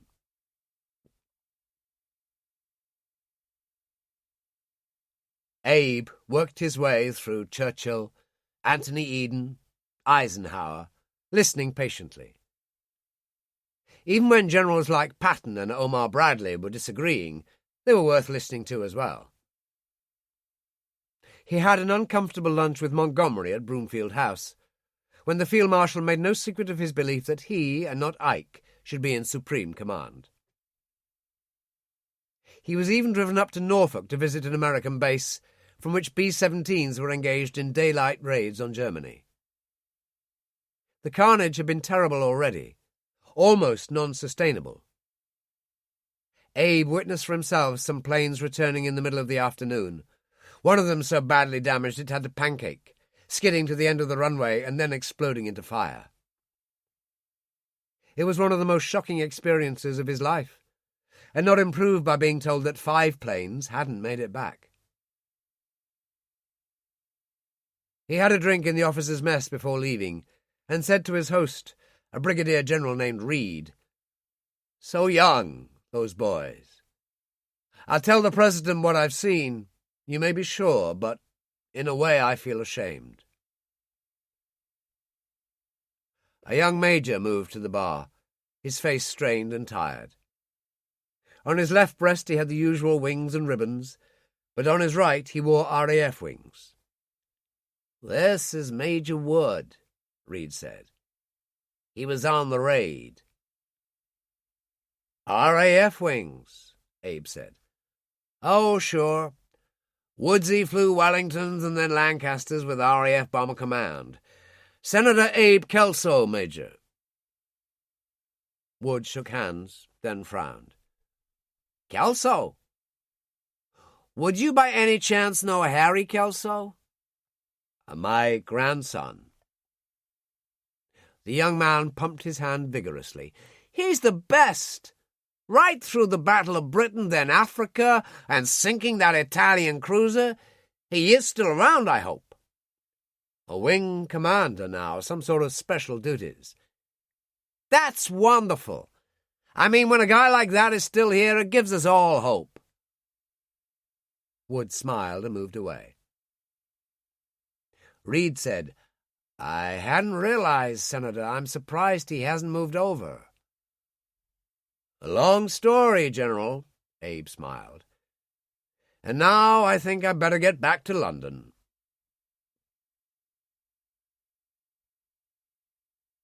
The following morning, Harry flew down to Surrey escorted by 2 Spitfires, just in case anyone tried to shoot him down. Jarvis took the navigator's seat, and Tarquin sat on the floor in his jump bag, Harry unzipping it so the bear's head showed through. "He looks thoughtful," Jarvis said. "So would you if you'd seen what he's seen. He's been flying since 1916. "My God!" The flight was uneventful. At the last moment the Spitfires banked away and Harry landed, listened to the controller, then taxied to a row of hangars and switched off. He and Jarvis got out. Inside the hangars were a selection of Luftwaffe planes, an Arado, 2 Me-109s, a couple of Storchs. "Plenty for you to get your teeth stuck into here," he told Jarvis. An RAF staff car rolled up and West got out. "Thought I'd pick you up." "That's good of you, sir. May I introduce Flight Lieutenant Jarvis? I mentioned him in my daily dispatch yesterday." "Excellent work, Jarvis." West shook his hand. "I'm having you transferred to special duties. I'm putting you up to acting squadron leader. Do a good job and maybe we'll make it permanent." Jarvis stammered, "Thank you, sir." Harry waved at him and followed West into the car. "Your grandfather's at the Savoy. I thought I'd drop you off." "Very kind of you, sir. Have you met?" "Oh, yes. Nice man." West offered Harry a cigarette. "It's getting more difficult to hang on to you, Harry, and the Air Ministry don't want any trouble." "I couldn't care less," Harry said. "Awkward sod. Anyway, I'll drop you off. Oh, and by the way, I've got a courier flight for you tomorrow. Kill 2 birds with 1 stone. "And what would that be?" West told him, then dropped him at the Savoy, and Harry walked in with a bag in each hand. The concierge himself took them and handed them to a boy. "I think we're full, Wing Commander." "My grandfather's here, Senator Kelso." The concierge beamed. "Of course, sir. 2-bedroom suite on the first floor. No problem. Abe, standing by the window of the sitting room of his suite, was enjoying a cigar and looking out over the Thames. There was a knock at the door. "Porter, sir." "Come in, it's not locked," Abe bellowed. The door opened and the porter entered with the bags. "What's this?" Abe demanded. And then Harry stepped in. "Hello, Abe," he said, just like the old days, and it was as if the years had melted away. Abe, overcome by emotion, flung his arms around him and wept. A few minutes later, sitting by the window, he drank brandy to settle his nerves. "Damn it, Harry. This is unbelievable. My God, all those medals." "Remember what Dad used to say? Nice bit of tin. Any news of Max and Mutty?" No, my Swedish connection has dried up." "I might be able to find something out." "Well, how could you?" "I work for Brigadier Monroe. He's with SOE and very clued up in the intelligence field." "I've heard of him. He's heavily involved with Ike." "He would be," Harry said. "The invasion. Monroe drops agents into France all the time. I do flights for him. I'll see what I can do." Abe nodded. "We've got a problem. The President wants you in the U.S. Air Force, and so does Ike." "Oh, for heaven's sake!" Harry exploded. "I've had just about enough of this. What are they going to do? Court-martial me?" "Harry, you're being stupid." "How come? I mean, do they think Mac should transfer in from the Luftwaffe?" He got up and took a deep breath. "Enough! I need a bath. What are you doing tonight?" "I've booked a table in the river room." "Excellent." Harry opened the jump bag and put Tarquin on the table. "There you go, Abe. Doesn't that take you back? Every flight I've done has been there." He picked up his other bag. "I'll use the spare room." As he opened the door, he added, "I hear you're flying down from Croydon to Southwick House with Ike tomorrow." "How do you know that?" "Because I'm the courier pilot."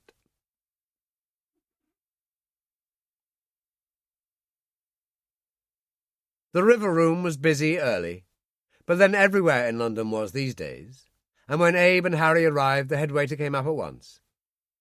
"I have a nice table for you at the window, Senator. For 4, you said." "That's fine," Abe told him.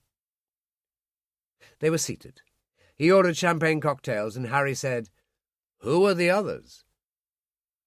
"Oh, I decided to check out your Brigadier Monroe while you were in the bath.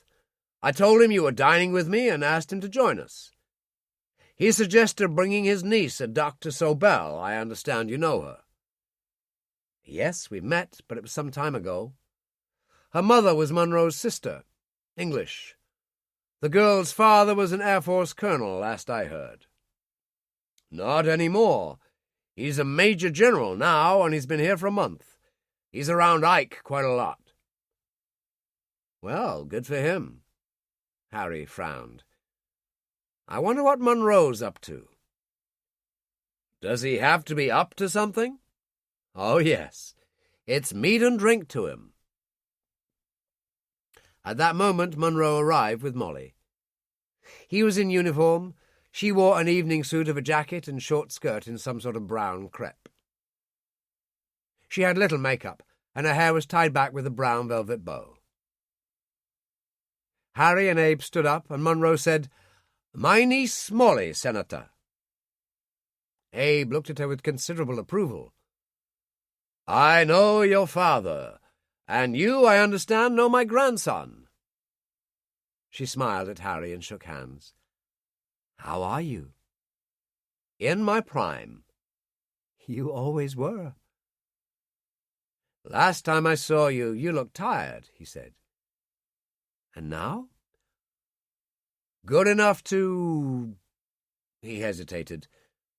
Dance with, and let's do just that and leave the older generation to talk. The Orpheans were playing a slow foxtrot, night and day, and she moved into his arms. "Here we are again," he said. "And here you are, covered in glory as usual." "What about you? You were at the Cromwell, as I remember, still there?" "Now and then. I'm a senior surgeon now." "Well, that's great. You must be good." "Oh, the war helps. You know how it is. I operate from a central unit and service several hospitals." "You still work for Monroe? Julie Legrand told me you were a sort of flying doctor to Cold Harbor." "Now and then." She frowned. "You mean something more." "That time you and I took a walk through town after lunch at the Garrick. I overheard dear old Dougal talking to you afterwards at the flat. He'd asked you to see what you could get out of me." "Oh, damn," she said. "I'd make a rotten spy." "That's okay. I enjoyed the walk. Are you supposed to do the same thing tonight?" "If you must know, my uncle told me he was seeing you and your grandfather for dinner, and I asked if I could come." "Did you now? I wonder why." "Oh, don't be a pig, Harry Kelso. You know damn well why." For a moment she was close to tears, and he was immediately contrite. "Okay, I'm sorry, and I am a pig." The orchestra moved into A Foggy Day in London Town, and Molly inched closer. "How's Jack Carter?" he asked. "He's fine. Major Carter now." "Any man in your life?" "Yes, but he isn't doing much about it." He held her even closer, and at the table Monroe said to Abe, "I might as well tell you, Senator, the poor girl fell for the wretch the first time she met him." "And I might as well tell you that suits me just fine," Abe said. Molly and Harry sat down. The wine-waiter poured champagne, and the head waiter suggested the evening's main dish, a haddock, potato and onion pie. They all took it. "That's war for you. Real food." Monroe raised his glass. "To us, and to hell with Hitler." "Speaking of the Fuhrer," Harry said, "do you have any news of Max?" "None that you'd like to hear. During the Little Blitz, he was a pathfinder flying a Ju-88S out of Chartres and also Rennes. I believe he made something like 15 or 16 raids." "That must have been tough," Harry said calmly. "The south of England is no place for the Luftwaffe these days." There was a slight pause.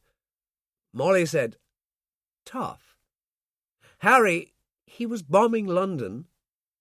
Did you know that over 100 people died in a single tube station that was hit?" "The cruiser Orsini had a crew of 820 men," Harry replied quietly. "After I sank her, do you know how many they picked up?" "No," she said in a small voice, and there was something close to fear on his face. 72. So I killed 748 people."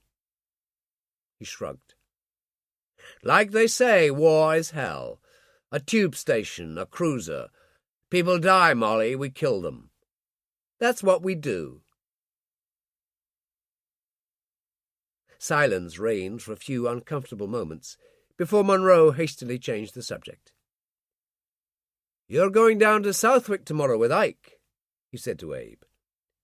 "That's right, and Harry's the courier pilot." "Have you met Ike yet, Harry?" Monroe asked. "You know I haven't, you old fox." "Watch out, he'll try to get you to join up." At that moment the head waiter came over, I'm terribly sorry, but they phoned from Guy's Hospital, Dr. Sobel. You're wanted immediately. Oh, dear, here we go again. May I use your staff car, Uncle? Of course. I'll see you to the door, Harry said. They went out of the entrance, and the porter on duty said, Brigadier Munro's driver went across the road for a sandwich and a cup of tea, Wing Commander. I'll go and get him. He hurried away, and Harry and Molly walked after him and stood on the pavement in the main road. A camera shop was next door, and a photographer stood outside accosting passers-by in the fading light. Isn't it too dark? Molly asked. The photographer heard and shook his head. I use flashlight. Ready in 24 hours. £1. I could be dead in 24 hours, Harry said.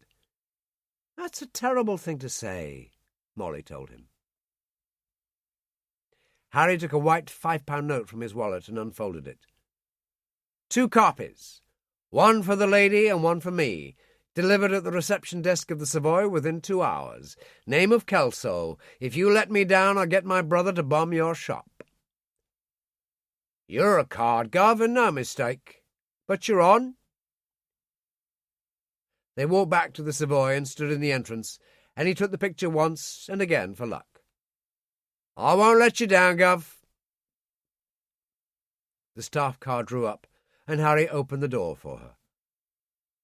It was nice seeing you again.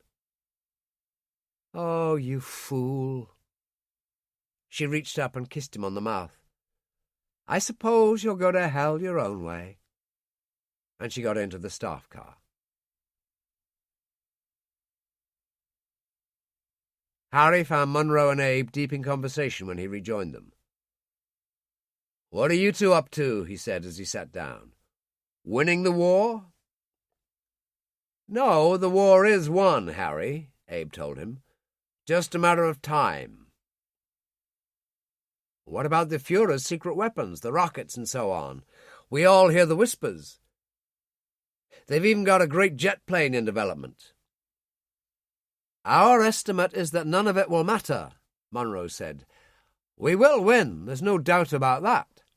Bloody battles to come both in Russia and Europe, but at the end stands victory. That's a German slogan. Yes, I'm aware of that.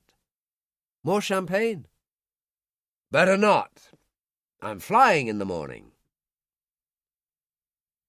Abe said, Brigadier Munro's mentioned one item of news out of Berlin that isn't too comforting. There was a bungled attempt on Hitler's life. A number of officers and 2 women were arrested and executed. They were all members of the same bridge club. So what? The thing is, Elsa was a member of the same club. Harry turned very pale, his face like stone, then snapped his fingers at the wine waiter. I will have that other glass of champagne. He lit a cigarette and turned to Munro. Tell me. When Munro was finished, there was a silence. Finally, Harry said, Your contacts in Berlin are good. Oh, very good.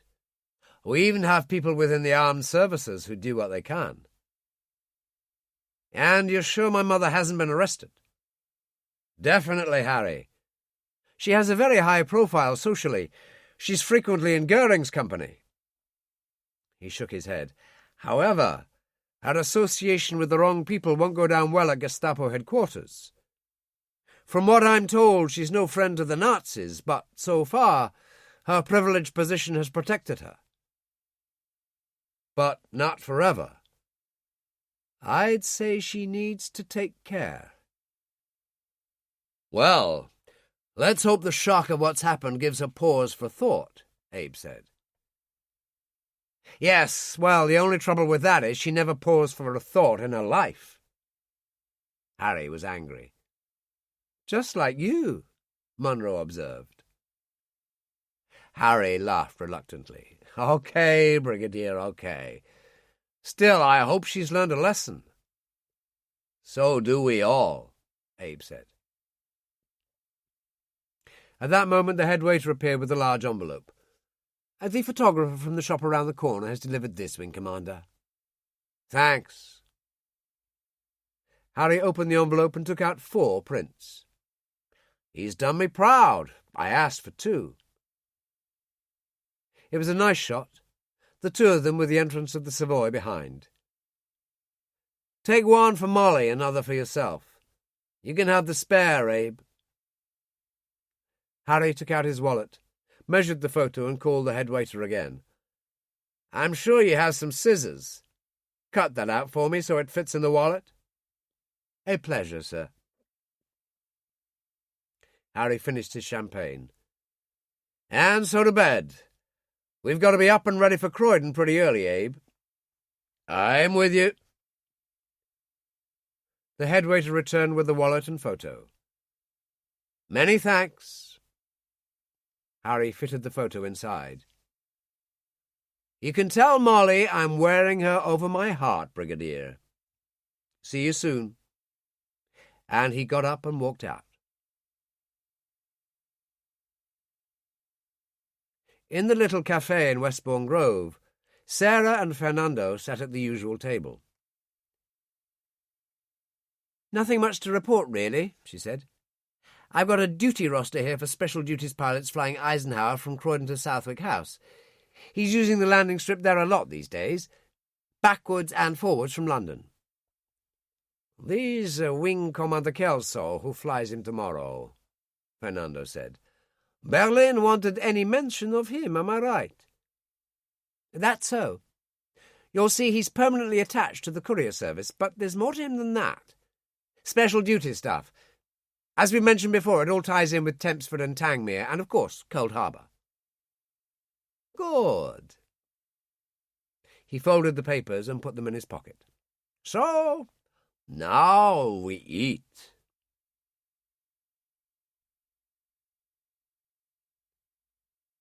Croydon was thick with mist, and heavy rain was falling as Abe waited in a rather bare Nissen hut and drank bad coffee. The Lysander, that squat and ugly high-wing monoplane, was on the apron being checked by 2 mechanics.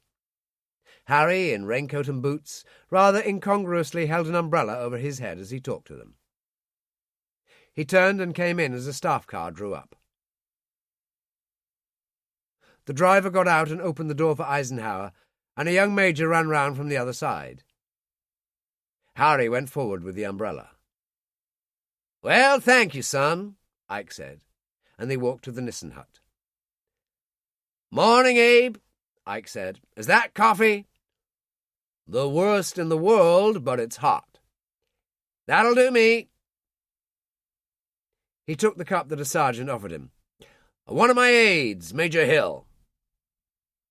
Hill had pilot's wings, a DFC, and a Purple Heart. "A pleasure, Senator." "Are we going anywhere?" Ike asked, peering out at all that mist and rain. "What do you think, Major?" "I'm not sure. Better ask the pilot." Harry came out of the map room at that moment, and Hill said, "Are we going? It looks like a wipeout to me." Harry peered out. "No problem. Fog doesn't mean a thing on taking off, Major. You should know that." Hill was annoyed. "Listen, we're talking the Supreme Commander here. I don't want some transport driver trying to make a name." "Well, we'll just have to do our best, Major, and adopt a more appropriate tone. I outrank you." Harry removed his raincoat and took a flying jacket from a peg. Ike turned round, frowning, and Hill took in all the medals, the shoulder tabs, and stammered, "I'm sorry, Wing Commander, I didn't realize." "Well, now you do." Harry pulled on his flying jacket, and Ike said, "You're American." "Harry Kelso, sir." Ike held out his hand. "So, at last, we meet, Wing Commander, and it's a privilege." He turned to Hill.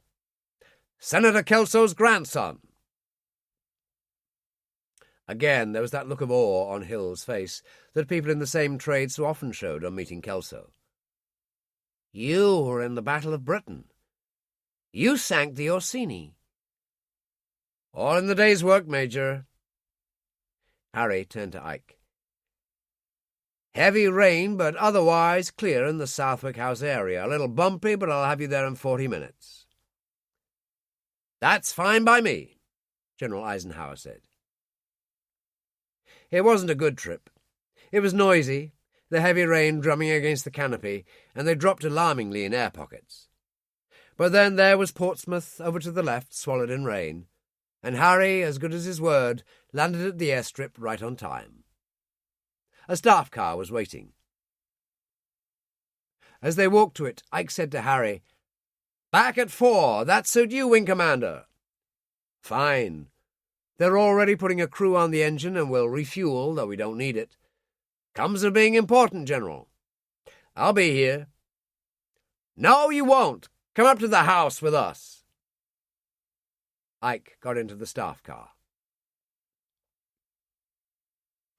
Fort Southwick was of 19th century construction, with a maze of tunnels, and it was being utilised as combined underground operations headquarters for Overlord. All signal traffic concerned with the coming invasion passed through it, and at its heart was the naval plotting room. It was one of the best-kept secrets of the war. Southwick House had been chosen as Overlord HQ because of its proximity to the fort, and the Navy had subsequently been turned out, and Supreme Headquarters, Allied Expeditionary Force, had taken over. There were tents and caravans all over the ground to accommodate the vast numbers of personnel.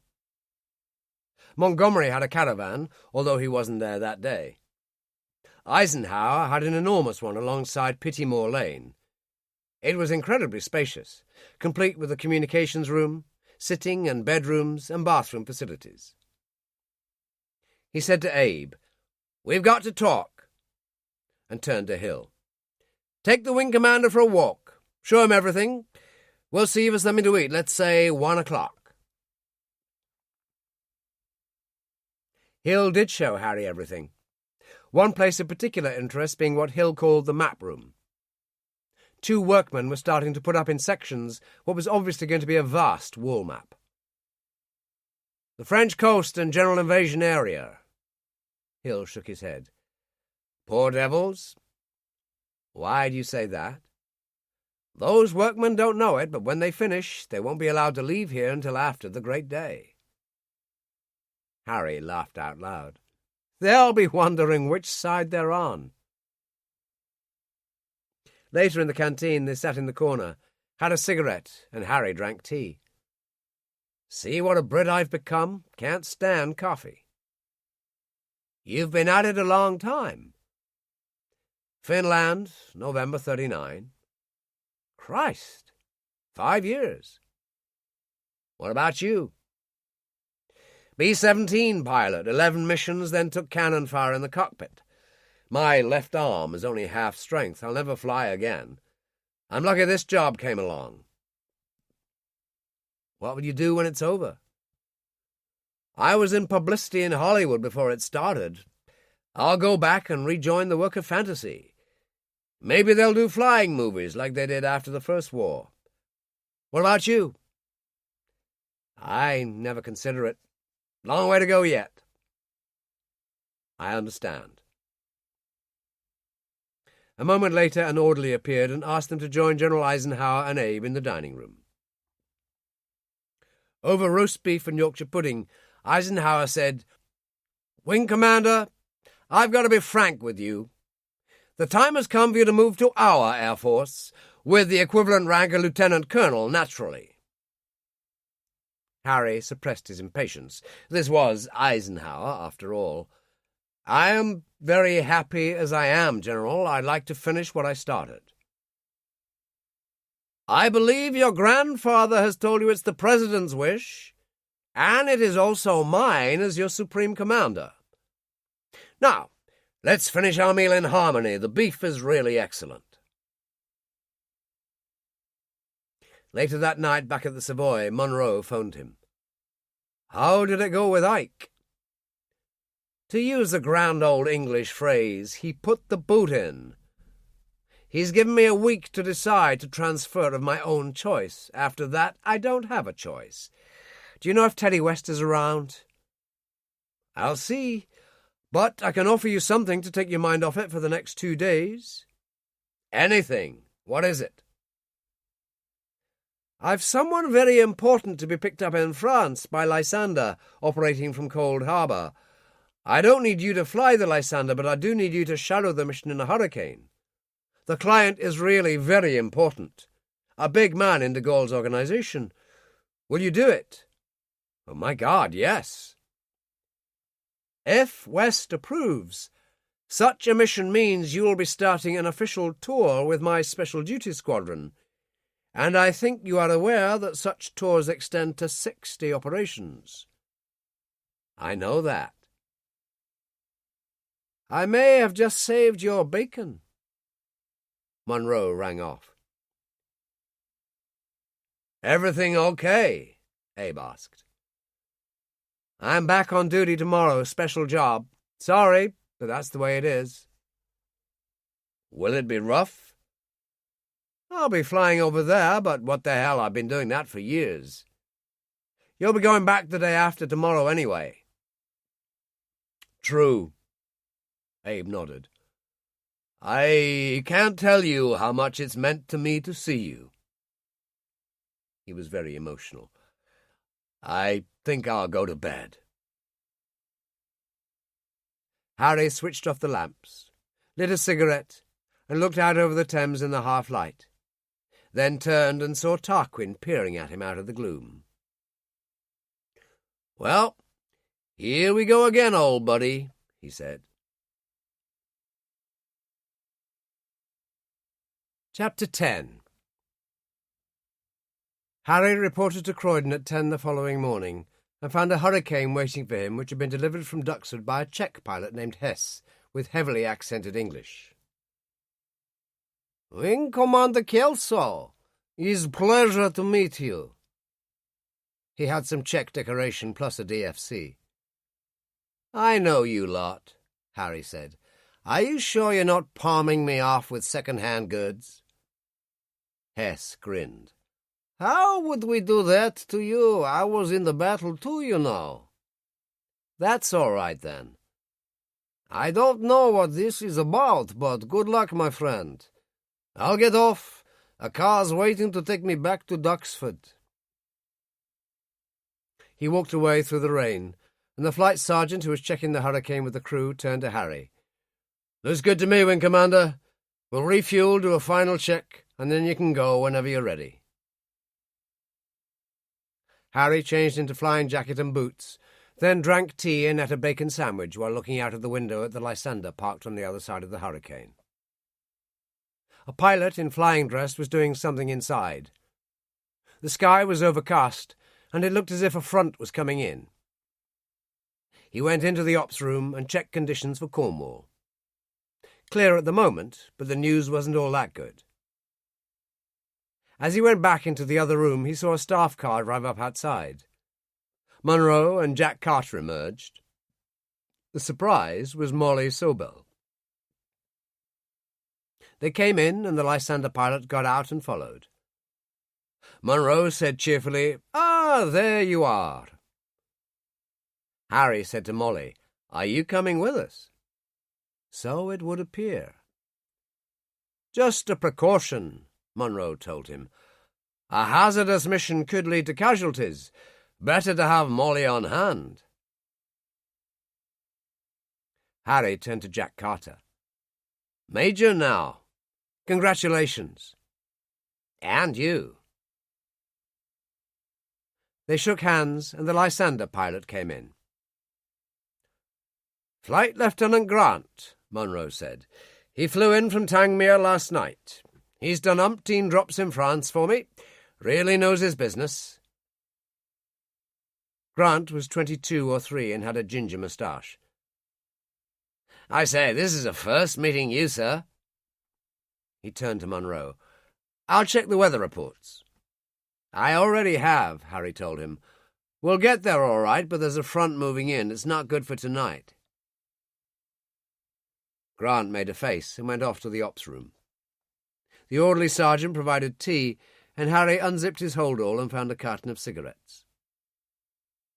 His Swedish jump bag was on the table beside the hold-all, and Molly said, "Is the famous Tarquin in there?" "Oh, you know about him?" "Of course. May I look?" "If you like." He lit a cigarette, and she unzipped the bag and took Tarquin out. Munro and Jack stopped talking. "My word," Jack said. "Oh, he's wonderful." Molly held Tarquin close. "He did every flight over Flanders with my dad when he flew for the Royal Flying Corps. That's why he wears RFC wings. The RAF wings come from me. He's earned them." "Every flight?" Munro asked. "Every flight." Molly replaced Tarquin in his bag and closed it as Grant came back. "Wing Commander Kelso was spot on, Brigadier. He's going to make it rather uncertain this evening." Well, let's get on with it then." Munro turned to Harry. "We'll see you at Cold Harbour."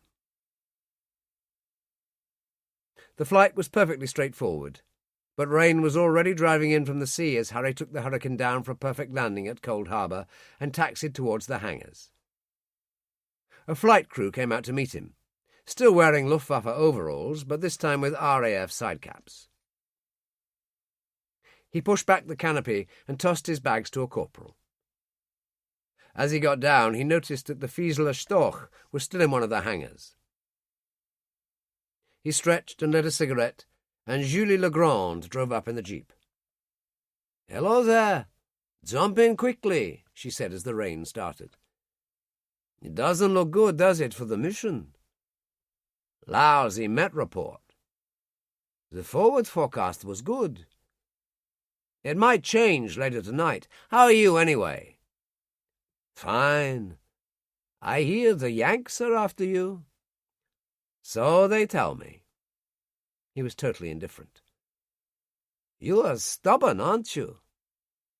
"No, just bloody-minded, as you say."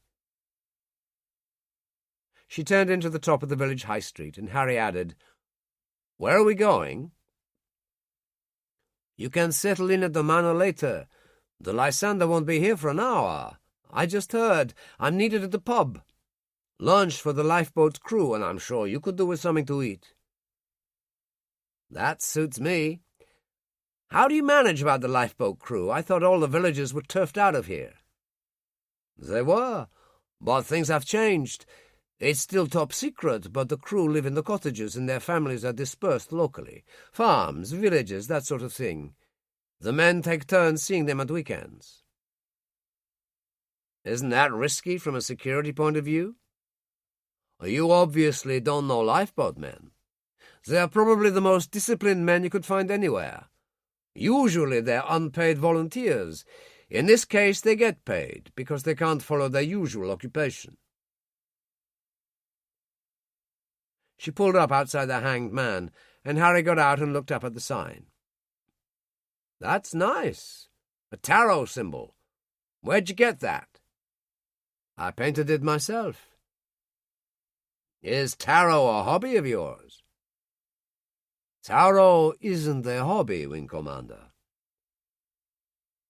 "Maybe you could give me a reading," Harry said, and tossed his flying jacket into the jeep. "It's not possible.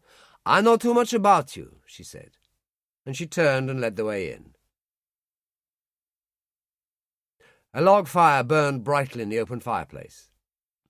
There were 8 men in there, 4 playing cards, one by the fire reading a newspaper, the others drinking beer at the bar.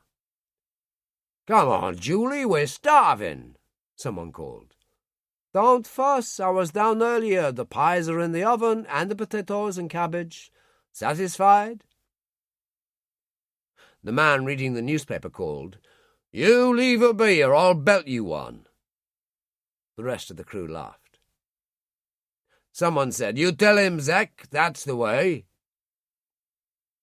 They all looked curiously at Harry, and Julie took him over to the fire. Zek Ackland, the coxswain.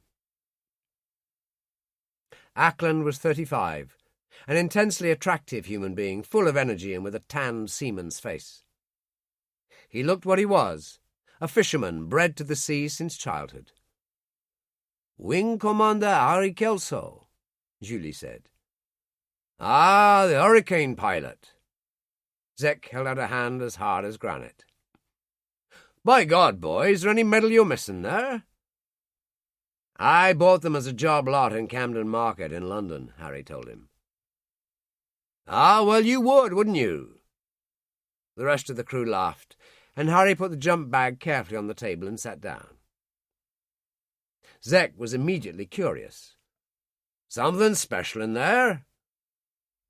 "A bear," Harry told him, and lit a cigarette. Everyone stopped talking, and then someone laughed. "A bear?" "I see. A mascot," Zek said. "Well, no, more than that. He flew with my father in the First War, and he's flown with me every mission in this."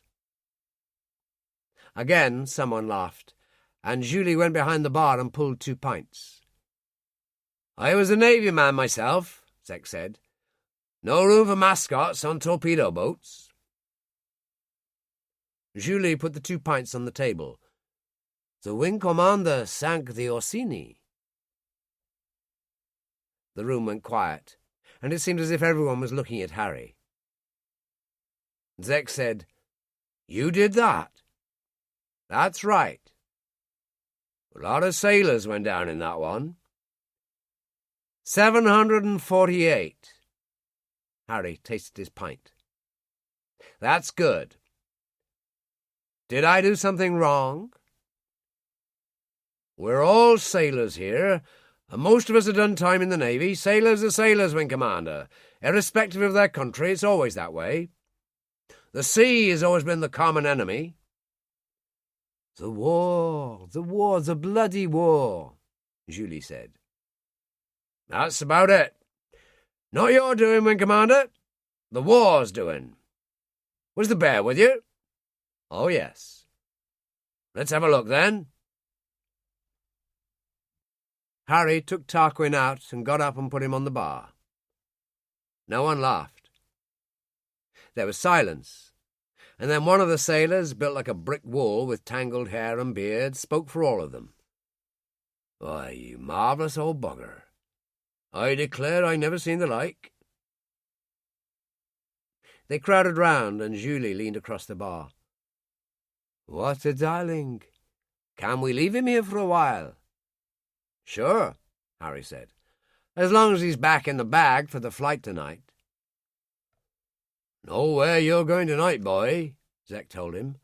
"It's going to get worse before it gets better." "Monroe isn't going to like that," Harry said. And at that moment the door opened, and Monroe, Molly, Jack Carter, and Grant entered. "Wonderful smell, Julie, my love," Monroe said. "Just in time for the pies, are we?"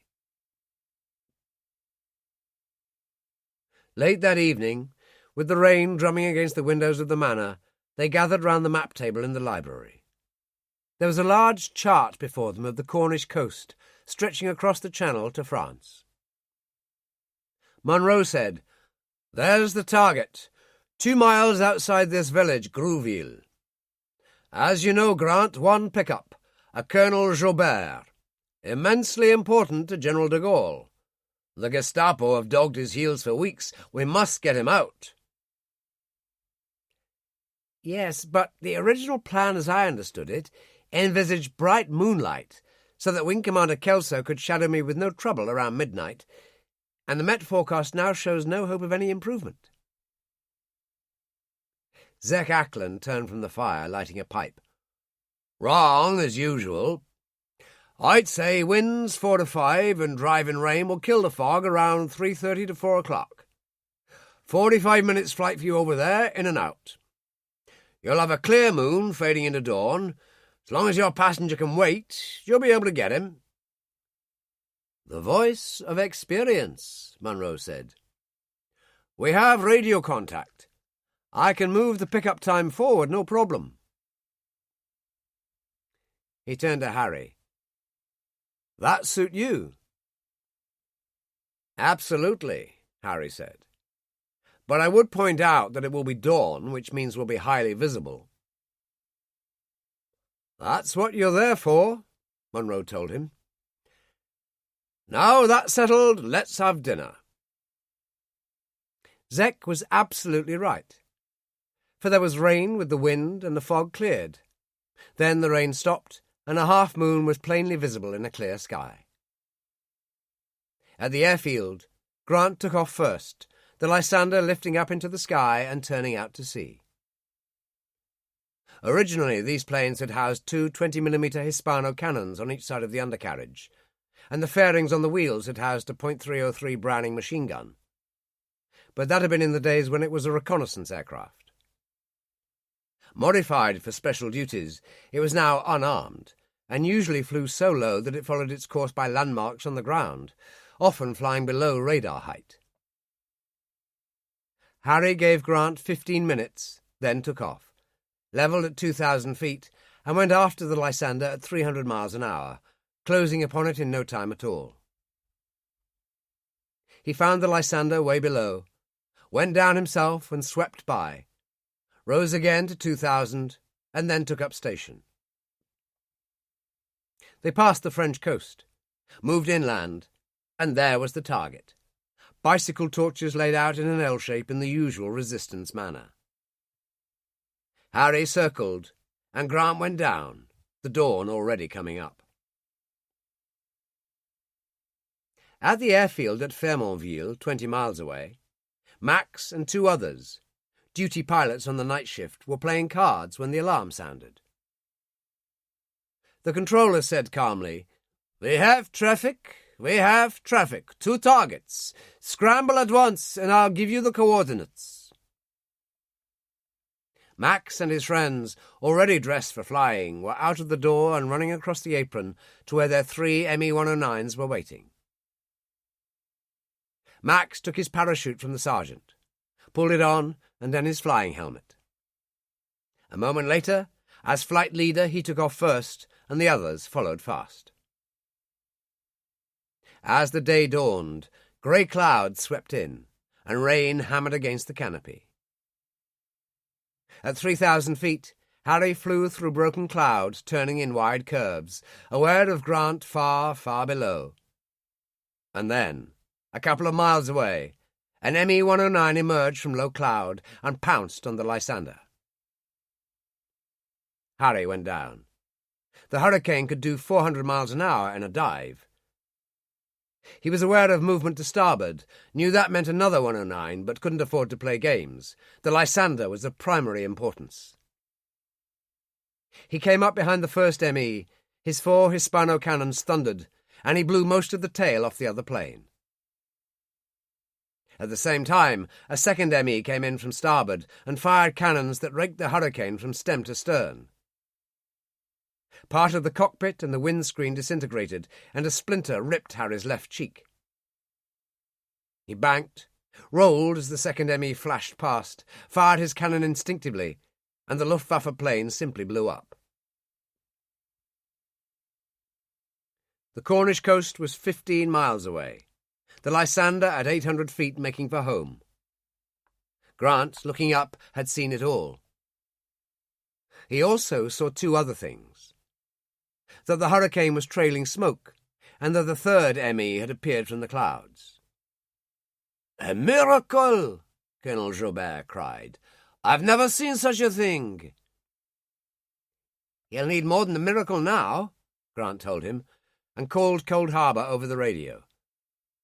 "Estimated time of arrival 15 minutes, but Hurricane badly damaged. Suggest you launch lifeboat."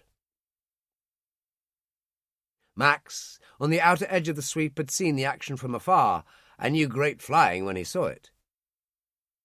He watched 1, then 2 go down. Then he swept around, rolled and came in for the kill, aware of the Hurricane trailing heavy black smoke. He came up behind to finish it off, and it was the Lancaster all over again. As the Hurricane slowed, Max throttled back and took up station to port. He had a secondary channel designed to eavesdrop on the RAF frequency, and used it now. Hey, Tommy, you fought a great fight. But it's time to go, or you'll end up like burnt steak at a barbecue. Harry, hanging in there, didn't need to recognize the voice, although he did. Every instinct in his entire being told him who it was. "Hello, Max. It's been a long time." "Dear God, Harry, it's you," Max said, and the hurricane started down. "Do you think you can make the coast?" said Max. "It's not likely, but I'll give it a try." Harry's face was hurting. "Hard to hold, this lovely bitch. How's Mutty?" "Oh, for God's sake, Harry."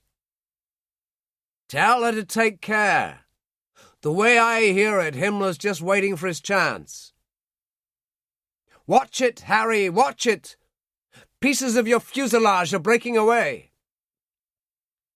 Zek Ackland's voice came over the radio. "This is Lifeboat Lively Jane out of Cold Harbor. We're on our way, Kelso. Give me your position." At that moment, the radio started to smoke and went dead. The sea was heaving, the wind force 4 and freshening, as the Lively Jane pressed on at top speed, bouncing over the waves. She was a 41-foot Watson-type boat, weighed 15 tons, and was powered by 2 35-horsepower petrol engines. She carried a crew of 8, and in rough weather could take 50 people on board. She was also of the self-righting type, which meant that when she capsized, she was supposed to come up again. The men were all at their stations, and Zek was at the wheel in the rear cockpit. Molly stood beside him in oilskins and a yellow life jacket, a medical kit beside her on the deck. "Is there a chance, Zek?" she cried. The Lively Jane veered sharply to port, taking a mountain of green water, and she fell to her knees. He hauled her up with one hand. "I've enough to do here without having to look out for you. Get below with that box of yours, girl, and pray." She did as she was told, and Zek varied the speed and fought on. "Flames, Harry! I can see flames!" Max had throttled right back and kept station. "You've got to go, old boy, or you'll burn." That was always the fighter pilot's worst nightmare. Harry was at 1500 now. "I guess you're right. It's been nice talking to you, Max. Let's try to make it not so long next time." Folkestone all over again. He snapped the link on the jump bag, pulled back his canopy and unfastened his seatbelt. The smell of burning was terrible, the flames licking around his flying boots. He flipped the hurricane over and fell out. Zek Ackland's voice came over the channel again. "Are you there? Can you give me your position, Wing Commander?" Max cut in. "Listen to me. This is your friendly local Luftwaffe pilot here. He's just jumped. Now take down his position." He gave it and went into a steep dive, following the parachute as it descended to port. It was raining again now, blowing in from the Atlantic, and the carpet of waves and foam below was terrible to see. My God, he thought, he's had it. They'll never see him. And then it came to him, the one chance, and he reached for the dye bag on his left knee and pulled it free. He yanked back his canopy and went down. Harry plunged into the waves, went under, inflated his Mae West, surfaced, and fought to get rid of his parachute. He went into a trough, the waves so high that he couldn't see beyond, then rose in a crest to see a bleak dawn landscape under dark storm clouds. The ME-109 was over to the left several hundred yards away and only a few hundred feet up. He wondered what his brother was playing at, and then Max throttled back to virtually stalling speed and came in incredibly at 100 feet. Obviously judging his moment, Max leaned out of the cockpit and dropped the dye bag. It fell only 50 feet to one side of Harry, and the yellow stain started to spread. Harry struggled towards it, and Max increased speed, pulled back the column and climbed to 1,000. And there, only a mile away to the north, was the Lively Jane. Some of the crew shouted in dismay as the black plane with the Luftwaffe crosses and the swastika tailplane flew over. Max called over the radio, "Lively Jane, listen to me. He's a mile due south of you. I dropped my dye bag, so look for the yellow stain. I'll circle him till you get there, and get it right or I'll blow you out of the water." "All right, you bastard. I don't know what your game is, but we'll be there," Zek replied, and Max turned away. Zek was so involved in the hunt that it took a moment for the penny to drop. Was that Luftwaffe pilot speaking English? God, it was cold. Colder than Folkestone, in water all the way from America. Harry went down in the troughs, bounced up on the waves like a cork, the jump bag on its strap following him. "Not good, old buddy, not good at all," he said, pulling the jump bag close. And then he was aware of the roaring of the engine and looked up. Max came in low and waggled his wings, then circled and came in again. "Silly damn fool," Harry whispered. "Go on, get the hell out of it, Max, while you still have enough juice." The yellow stain was enormous now, dispersed by the motion of the waves, and he floated almost in the centre. And then, as he was tossed high again, he saw the Lively Jane 100 yards to his left. He went down, was thrown high, and the lifeboat was suddenly there, turning broadside. God, but he was tired. He tried to strike out, and then it was on top of him. Two of the crew, tied to lifelines, jumped into the water and got him between them. A ladder was thrown over the side, and hands reached down and hauled him over the rail. A moment later, he was on his knees in the rear cockpit, vomiting salt water. Molly was there, crouched beside him. "Your face. It's bad. Let's get you below." A voice crackled over the speaker of the radio. "Hey, you got him." "Yes, thanks to you," Zek said. "Whoever you are." Harry put up a shaking hand. "Give me the mic." He grabbed it. "Max, it's me." "I love you, Harry." "And I love you. Remember what I said. Tell Mutty to take care." The ME-109 turned away, climbed high into the sombre sky, and fled like a departing spirit. One of the crew pulled Harry up, and Molly had an arm round his shoulders. "Who in the hell was that?" Zek demanded. "What was he playing at? He sounded American." He frowned. "Hell, he sounded like you." "Well, he would," Harry said. "That was my brother Max, my twin brother." In the medical room at the manor at breakfast time, Harry, in a robe, sat back, the morphine injection Molly had given him taking satisfactory effect as she examined his left cheek. "How bad is it?" "Could be worse." "Hospital?" "Show a little faith. I'm a truly great surgeon. Anyway, this is just casualty department stuff. Now keep still while I stitch you up. 10 should do it. You're going to end up with a really interesting scar, Harry. The girls will love it." "Get lost," he told her. "I've no intention of getting lost. Now shut up and keep still." After a while the door opened and Munro looked in. "Can I join you?" "Look and learn," Harry said. "Obviously Grant and the Colonel made it back." They certainly did, and proceeded onwards to London after refuelling. Jack went with them. The colonel was ecstatic. Said you were a hero extraordinaire, and intends to ask de Gaulle to make you a Chevalier of the Legion of Honour.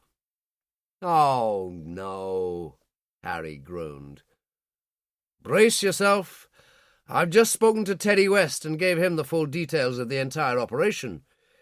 He told me he's recommending you for the immediate award of a bar to your DSO. That makes it worse. He's proud of you, Harry. You are his protégé in a way. Also, he's your friend. He went to the door and opened it. And so am I. We're on your side. I'll see you later. You see, Molly said as she placed the final stitch. You always act as if you're alone. It's not true. Today you had Max and Zek, Monroe and Air Vice Marshal West. And you. Oh, that goes without saying. Poor old me, hanging around with the wrong kind of stars in her eyes. Before he could reply, the door opened and Julie came in. How's the boy wonder? A touch of morphine and 10 stitches, and he's as good as new. He's going to come down for a meal. One problem.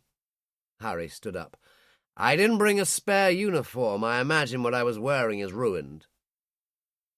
Let's see what we've got in the supply room, Julie said. We've most things in there. Harry and Molly followed her out. They went along the corridor, and she opened a door at the far end and entered. It was an Aladdin's cave. Handguns and automatic weapons laid out in rows on a huge table. Garments of every description. British and German uniforms and civilian clothes, both male and female. These are all French, Julie told him. We fit the agents out when they overnight here before flying to France. Let's see what we have for a flyer. Oberstleutnant Luftwaffe? Not quite the thing.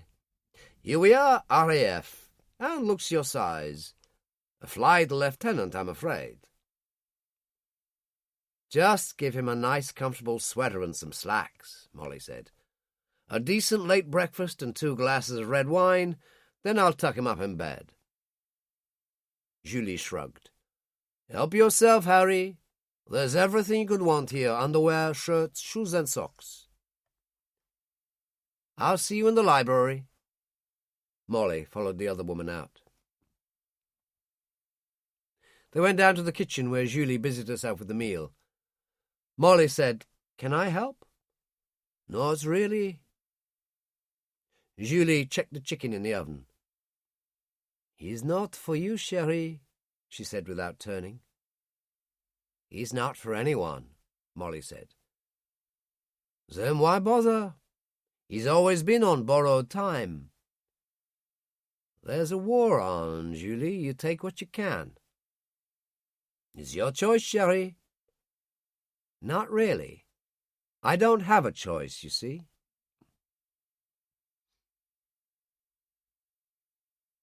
At the impromptu meal Julie provided, Monroe was all avuncular bonhomie. And how's your father? He asked Molly. He turned to Harry. Major General Sobel is on Ike's staff, responsible for Navy and Air Force coordination. Well, that's nice, Harry said. How long has he been here? A month, Molly said. Wasn't he at the War Department? That's right. Well, he surely must know a lot about Navy and Air Force cooperation. She was good and angry. My father is 50 years old, rather long in the tooth for combat flying. As it happens, he did what your father did, only in his case he was flying fighter planes for the French in 1916. The Lafayette Escadrille. I think he was 21 at the time. So, I got it wrong. You get a lot of things wrong, Harry. She got up and walked out. You certainly blew that one, Julie said as she cleared the plates. Oh, to hell with it. I feel lousy, Harry announced. I'm going to bed. and he walked out too. Later in bed, the curtains drawn against the light, he lay propped up against a pillow and smoked a cigarette. The door clicked open, and a moment later Molly slipped into bed beside him. Grant will be back with the Lysander late afternoon. Good. He slipped an arm around her. What's going to happen to us, Harry? God knows, he said, and held her close in the soundless dark. Chapter 11. In London, 2 days later, and staying with Munro again, Harry caught a taxi to Guy's Hospital to keep an appointment which Molly had arranged at the casualty department. He reported to reception and sat on one of the benches. It was busy, most places taken, but within a few minutes a nurse came for him. This way, Wing Commander. He followed her along a corridor and into a surgical theatre. Molly, in a white coat, was seated at a bench. There you are. Let's take a look. Tell Professor Joseph I'm ready for him, she said to the nurse. Harry said, Is it gonna hurt? Always. So the best way is the quick way. She ripped the surgical tape away in one deft movement.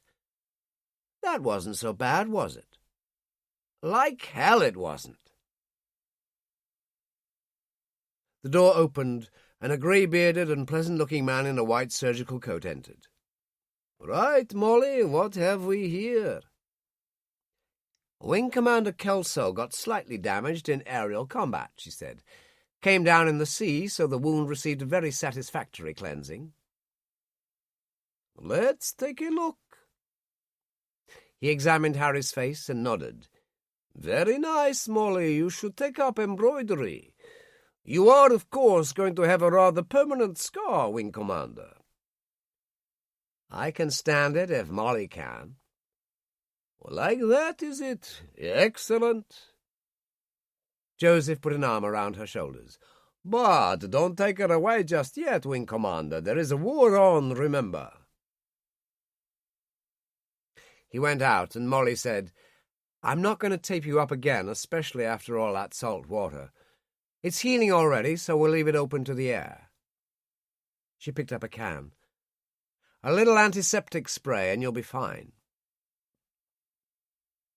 When she was finished, he said, What now? Do you have time for lunch? I'm free now, actually, but I had a phone call from my uncle.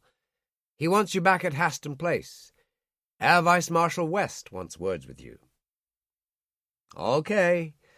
Maybe we can have lunch later. We'll see. I'll be back in a moment. And she went out. At Haston Place they went upstairs to the flat, and when Molly rang the bell it was Jack Carter who opened the door. He kissed her on the cheek and turned to Harry and shook hands. It's wonderful to see you in one piece. I think it's wonderful too, Harry said. Laughter came from the sitting room, and Carter led the way in. There was Munro and West, and an American Major General with pilot's wings. The big surprise was General Eisenhower, sitting on the window seat. What is this, a conspiracy?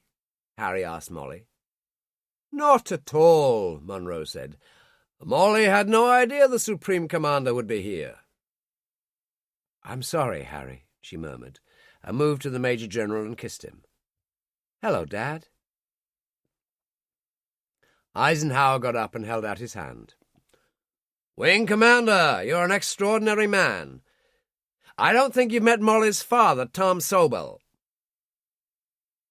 Sobel was of medium height with a black moustache and hair, no sign of grey there at all. He had the sort of face that most military men of high rank had, the kind that didn't take kindly to interference. His handshake was firm. It's an honor to meet you, son. Fine. So now we've got the pleasantries over to business, Eisenhower said. I gave you a week. I told you how I feel, General. Listen to me, Sobel told him. I was in the Lafayette Squadron in the First War, and when our people came in, I didn't want to transfer, but I did because I was needed. The same with you. You've served magnificently with the RAF, but it's time to put on your country's uniform. There was a silence. Eisenhower said, I can't make it a direct order. It was West who said smoothly, The agreement between our two air forces is that American personnel would transfer, American uniform and equivalent rank, but anyone into a tour with the RAF would finish that tour. I believe that Wing Commander Kelso has a wee bit of tour left to go. Eisenhower gave him a sharp look. Okay, tell me the worst. Wing Commander Kelso has just started a tour with our most important special duties squadron. How many missions? Sobel demanded. One, actually, and as special duties squadrons do 60 missions in a tour, he has 59 to go. He turned to Ike. Of course, some of these missions are flying you, sir, for the courier service. Eisenhower stared at West for a long moment. Then he burst out laughing, and even Sobel smiled. You sly fox, Ike said. And you, Brigadier. Okay, you win. But I want him in American uniform today. He turned to Harry. That's an order, Colonel. Munro smiled. Actually, it's all taken care of, General. Air Vice Marshal West and I spoke to Wing Commander Kelso's tailor in Savile Row yesterday. They agreed to do a rush job. Eisenhower grinned. You two really go to town when you start, don't you? Well, we want him to look right. As the General knows, he's due at the Connaught Hotel at 3 to receive the Legion of Honor from General de Gaulle. My God, Harry groaned. Tomorrow morning at 11, Buckingham Palace for his second award of the DSO. Eisenhower grinned again and said to Harry, That just about takes care of you, I'd say. Munro said to Molly, If you've got time before going back to the hospital, go to Savile Row with him and make sure they've done a good job. We want him to look good for de Gaulle. He's very particular. You can all go to hell, Harry said and walked out, Molly hurrying after him. Ike called, Keep an eye on him, Doctor.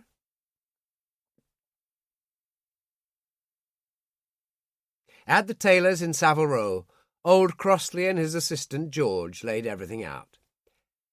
I'm afraid most of what we've put together for you is from stock, Wing Commander. Crossley laughed. I do apologize, Lieutenant Colonel. That's quite all right, Harry said. Anyway, 2 uniforms with tunic, but knowing how you've always liked the battle dress during RAF service, I've provided 2 similar outfits as favoured by many American pilots.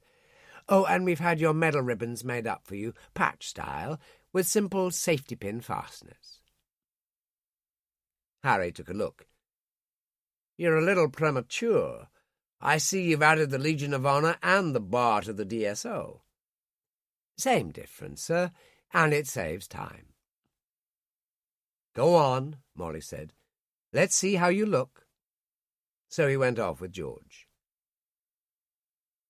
When he returned, he was wearing cream slacks and the brown battle dress type of tunic which, as Crossley had said, was favoured by many officers in the U.S. Air Force. The silver wings of a pilot were over his left breast above the medals. RAF wings were on his right breast. Crossley said, Very nice. Peaked cap or side cap, Colonel? I suppose I better take both. Harry adjusted the side cap over his straw hair and looked in the mirror morosely. It isn't me. Nonsense, you look lovely, Molly said. Terribly dashing. Just one thing, Colonel. There should be some American campaign ribbons there, which you're entitled to, now you're with your own people.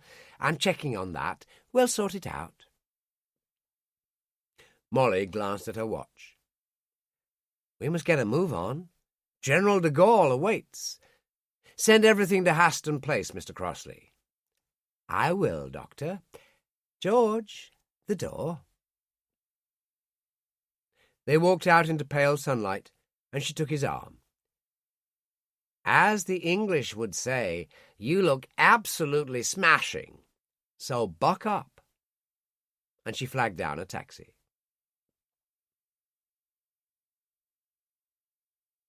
General de Gaulle had left Suite 103 at the Connaught Hotel in 1943, but facilities were always available for high-ranking members of his staff. I'll wait, Molly said as they approached reception. Like hell you will. The Supreme Commander told you to keep an eye on me, so you can do just that. Harry nodded to the desk clerk.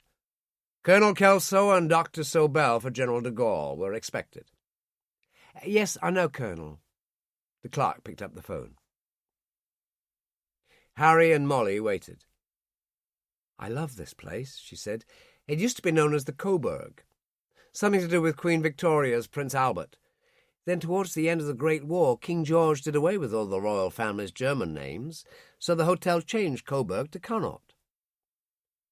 You learn something new every day. A young French captain appeared. Colonel Kelso. He looked uncertainly at Molly. The young lady is with you? Yes, on General Eisenhower's orders. This is Dr. Sobel. Ah, I see. The captain gave her his most charming smile. If you would follow me?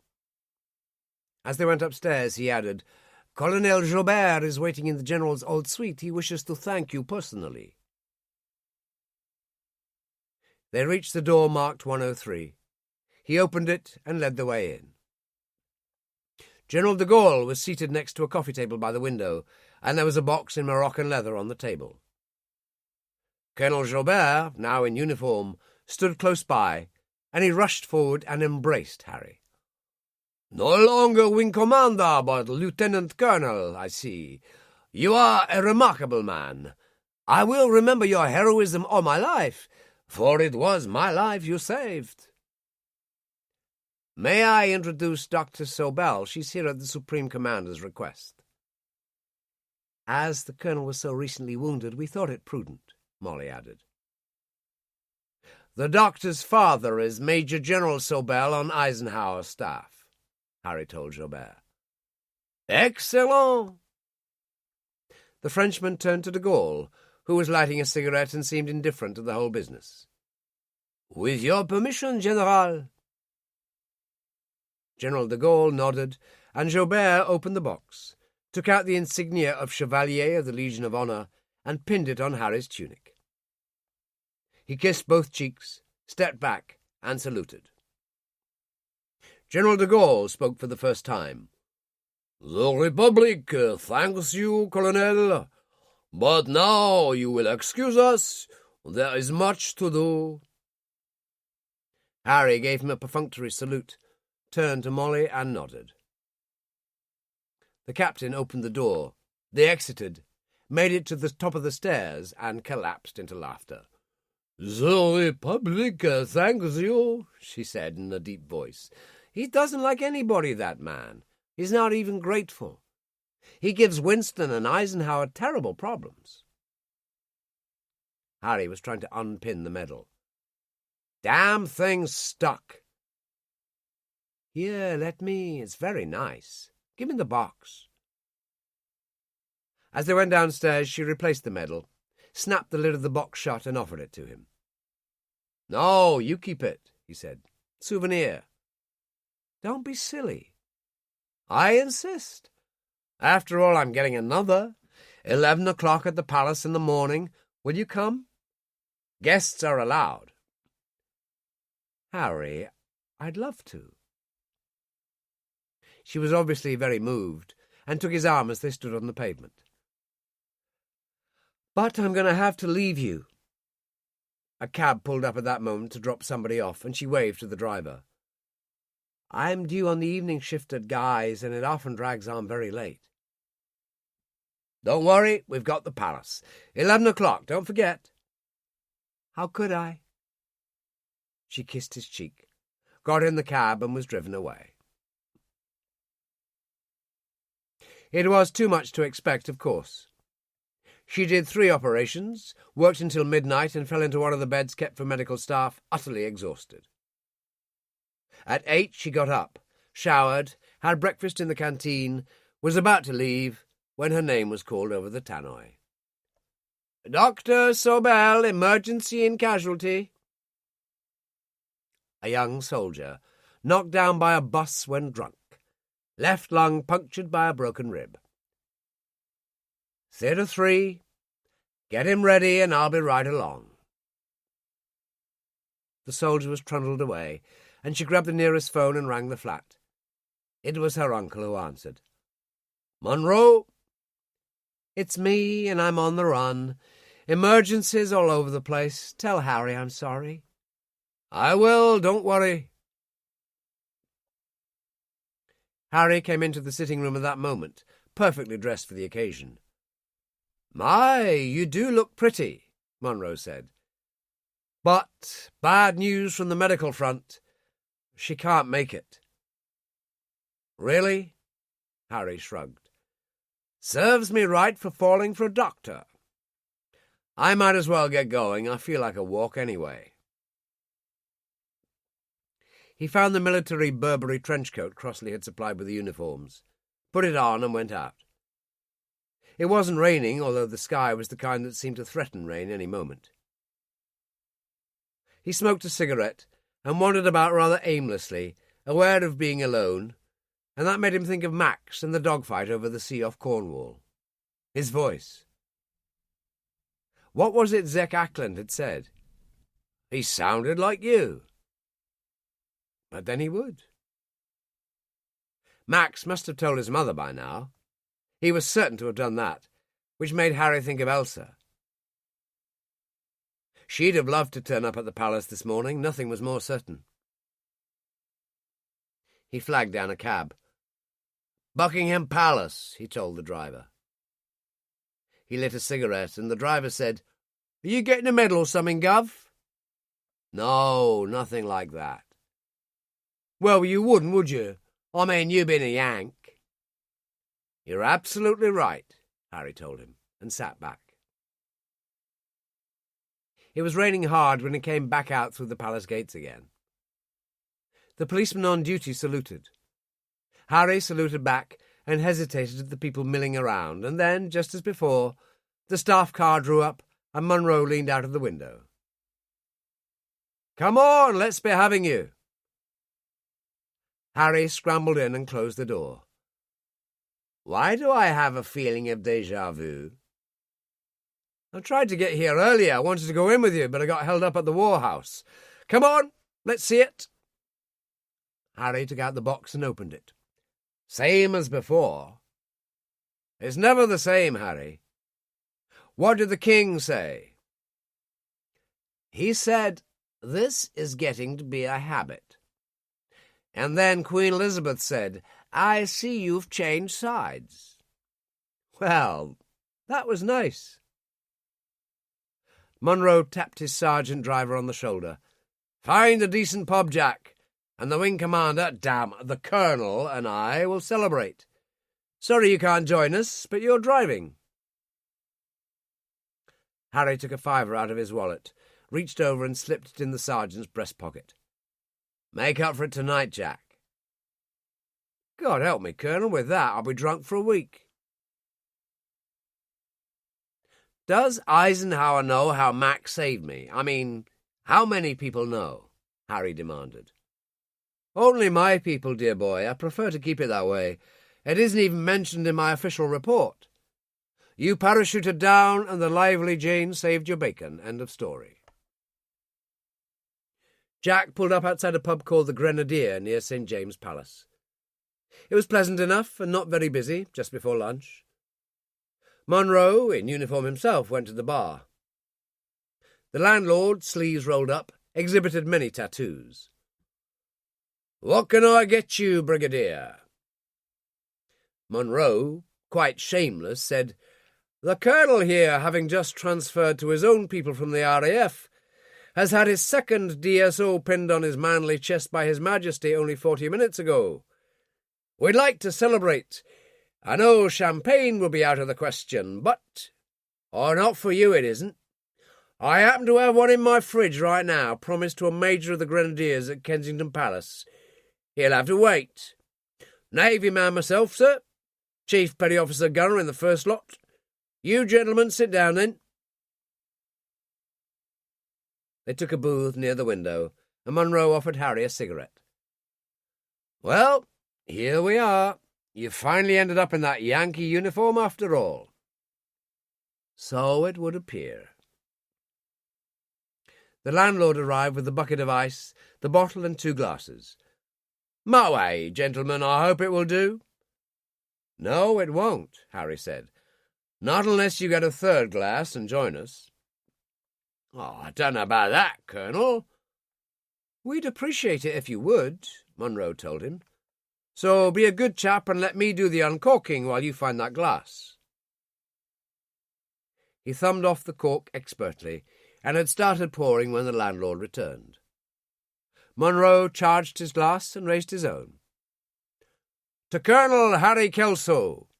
To you, Chief Petty Officer, and may I include myself, brave men who put duty before all." The landlord was flushed with pleasure. "Why, thank you, Brigadier. I'll leave you to it." He hesitated. "If you fancy a bite, my wife does a very nice meat and potato pie. They all come in for that." "That sounds excellent," Monroe said. He turned. "All right with you, Harry?" "Sure." The landlord disappeared behind the bar into the kitchen. 4 soldiers came in, saw Monroe and Harry, and beat a hasty retreat. Monroe refilled the champagne glasses. "After you left yesterday, Ike said he felt you'd really done your bit, that combat flying should be out. Courier work over the southern counties is fine, chauffeuring him in a Lysander is fine, but escapades like the other day are out." "Are you saying that's it? No more special duties?"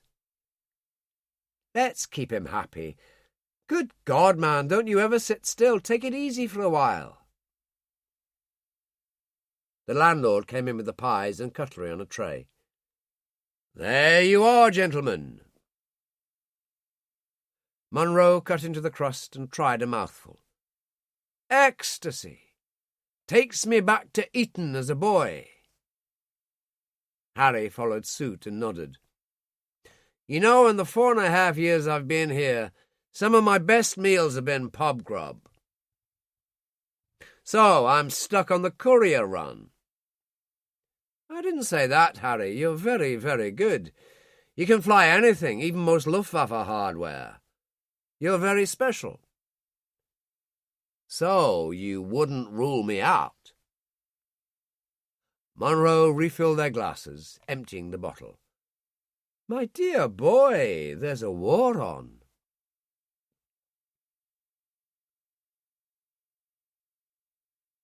The destruction of the 2 ME-109s by Harry and the Hurricane had been so instantaneous that the controller back at Frémontville had no idea what had happened, and the secondary channel wasn't monitored, which meant that Max's 2-way conversation with Harry and later Zek Ackland had gone unrecorded. On his return, his story had been simple. They had undertaken a sweep search. His 2 comrades had made first contact. He'd seen them go down, and also the Hurricane. He made no mention of the Lysander. The story was accepted totally. After all, who would think to query the Black Baron? Back in Berlin, he discovered that Elsa was at the country house, and he drove out there. As usual, she was overjoyed to see him, and fussed a great deal. "No, Mutti, just shut up. I've something to tell you." When he was finished, she sat there looking astounded. "Oh, my God, Harry, what a miracle!" "Yes, he came out of it in one piece, and that's all that matters. But what he said about Himmler, what do you think?" "How would he know?" "I can only guess. He was covering a plane called the Lysander that drops and picks up Allied agents in France. That means a special duty squadron, and that means intelligence. It's all I can think of." For the first time, she actually showed panic. "What do I do?" "You take care, Mutti, very great care. See Goering. Be charming to the others, and if the Führer speaks to you at any function, show how much you are dazzled by his greatness. That's all I can say." There were tears in her eyes. "I'm sorry, Max. So sorry." "That's all right, Mutti. We all get it wrong. It's as simple as that. We helped create the beast, and now it threatens to devour us."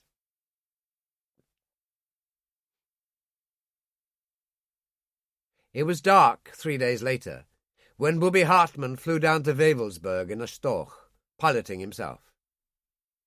He put down at the Luftwaffe feeder station 10 miles away, where a Mercedes and driver were waiting for him. He didn't even know why Himmler wanted to see him. The Reichsführer had been in retreat at Wewelsburg for almost a week. He'd had the castle developed into a centre for all true SS values. A round table with chairs for his 12 most trusted aides, all based on the legend of King Arthur and the Knights of the Round Table, with which Himmler was obsessed. It was also a centre for racial research. As the Mercedes approached, the towers and battlements became clear. There was no blackout. Light shone at the windows and flaring torches at the drawbridge. It looked like a set for a historical movie. Booby loathed it. In the entrance hall, the sergeant of the guard took his coat and relieved him of his Walter pistol. "The Reichsführer is in his sitting room in the south wing, Colonel. Do you need an escort?" Booby shook his head and went up the stairs. The place was festooned with Nazi flags. There were even swastikas on the ceilings. He walked through the shadows and came to the sitting room, hesitated, knocked, and went in. Before him there was a log fire, more flags, and Himmler, in a tweed suit, behind the desk. He looked up. "So, you finally got here." "Fog and rain in Berlin, Reichsführer. How may I be of service?" "I've gone through the mailbag you sent me yesterday. Of particular interest was your most recent report from London from the Dixon woman. I refer to Brigadier Munro and his Cold Harbor base." "Yes, Reichsführer." "The information about the Baron von Halder's brother shooting down 2 of our planes while on some covert mission for Munro, then parachuting into the sea where a convenient lifeboat saved him, is melodrama of the finest quality." "I agree," Booby said, because he couldn't think of anything else to say. "And now Kelso becomes a lieutenant colonel in the U.S. Air Force, and is a special duties pilot often employed to ferry Eisenhower. Quite bizarre, isn't it?" "I suppose so," Booby said lamely. "Even more bizarre, I've discovered something you missed, Colonel. The third plane, the one that survived. Would you be interested to know who the pilot was?" Booby felt cold, very cold indeed, and swallowed hard, appalled if what he feared should prove to be true. "Reichsführer?" "It was Baron von Halder. A remarkable coincidence, but then I understand life to be full of them." Booby managed to control his breathing. "What would the Reichsführer like me to do?" Why, nothing, Colonel, nothing at all, except for extra surveillance on the good Baroness. Her day will come. However, there is another matter I wish to discuss.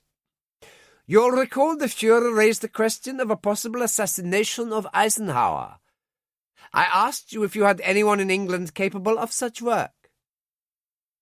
And I suggested the IRA. Useless, Himmler said. Totally useless. Would there be no chance of us putting in one of our own people, a trained specialist? I don't think so, Reichsfuhrer, not at this stage of the war. I have a few people in England, such as Rodriguez and Sarah Dixon, and they do good work, but they don't constitute a network. To drop such an agent in by parachute would be very hazardous. What if he went another way? The Portuguese, as neutrals, operate shipping to England, also passenger planes. Perhaps we could infiltrate a suitable agent that way. I have remarkable contacts in Lisbon. Núñez da Silva, a minister in their Foreign Office, has been in my pocket for years. He helped with the abortive attempt to kidnap the Duke of Windsor in Estoril in 1940. He's had a great deal of money from us, hopelessly compromised. Besides, his fondness for boys is his undoing. The photos are particularly disgusting. Booby said, "It just wouldn't work, Reichsfuhrer." Really? Well, try and think of something, Colonel. I don't want to disappoint the Fuhrer. You can return to Berlin now. I'll be back at the weekend. Booby couldn't get out of the room fast enough. For Harry, things took a kind of steady turn.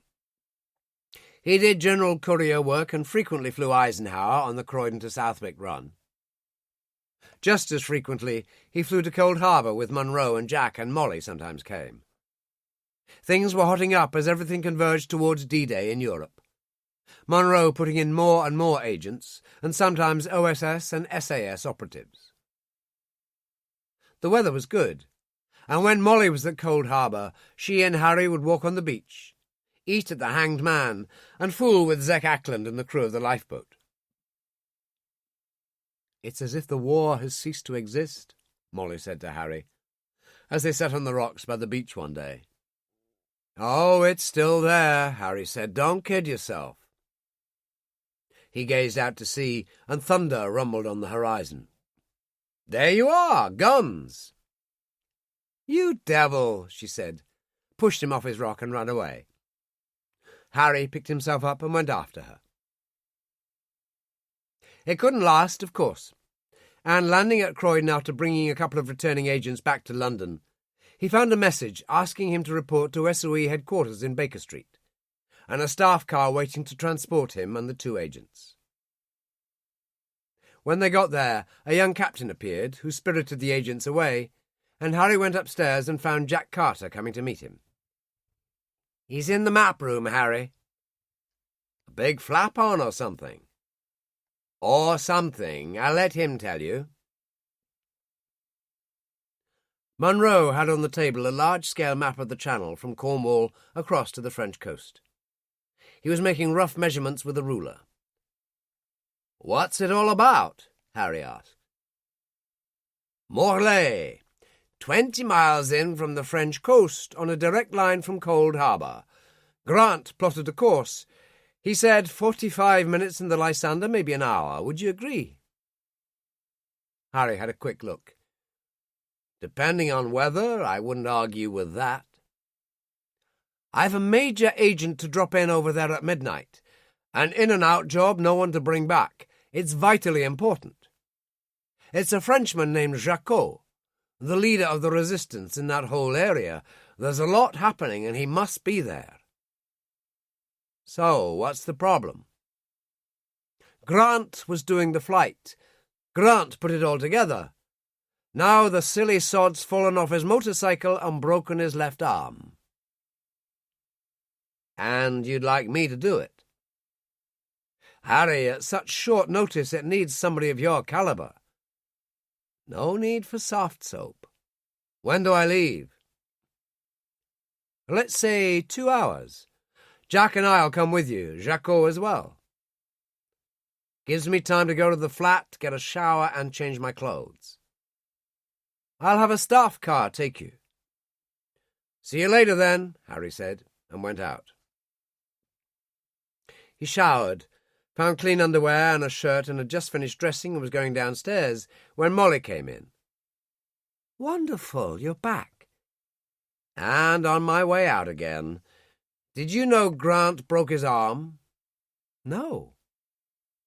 He was due to drop a Joe over the other side tonight from Cold Harbor. Monroe's asked me to do the flight. Harry?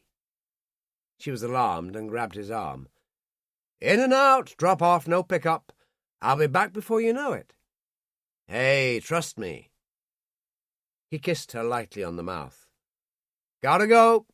I'll see you soon. He picked up Tarquin and his jump bag and his hold-all and went out. She stood there staring at the door and for some reason knew fear.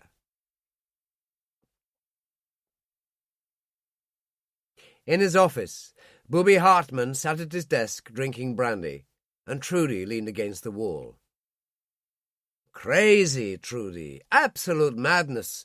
All this talk about putting an assassin into England via Lisbon or anywhere else.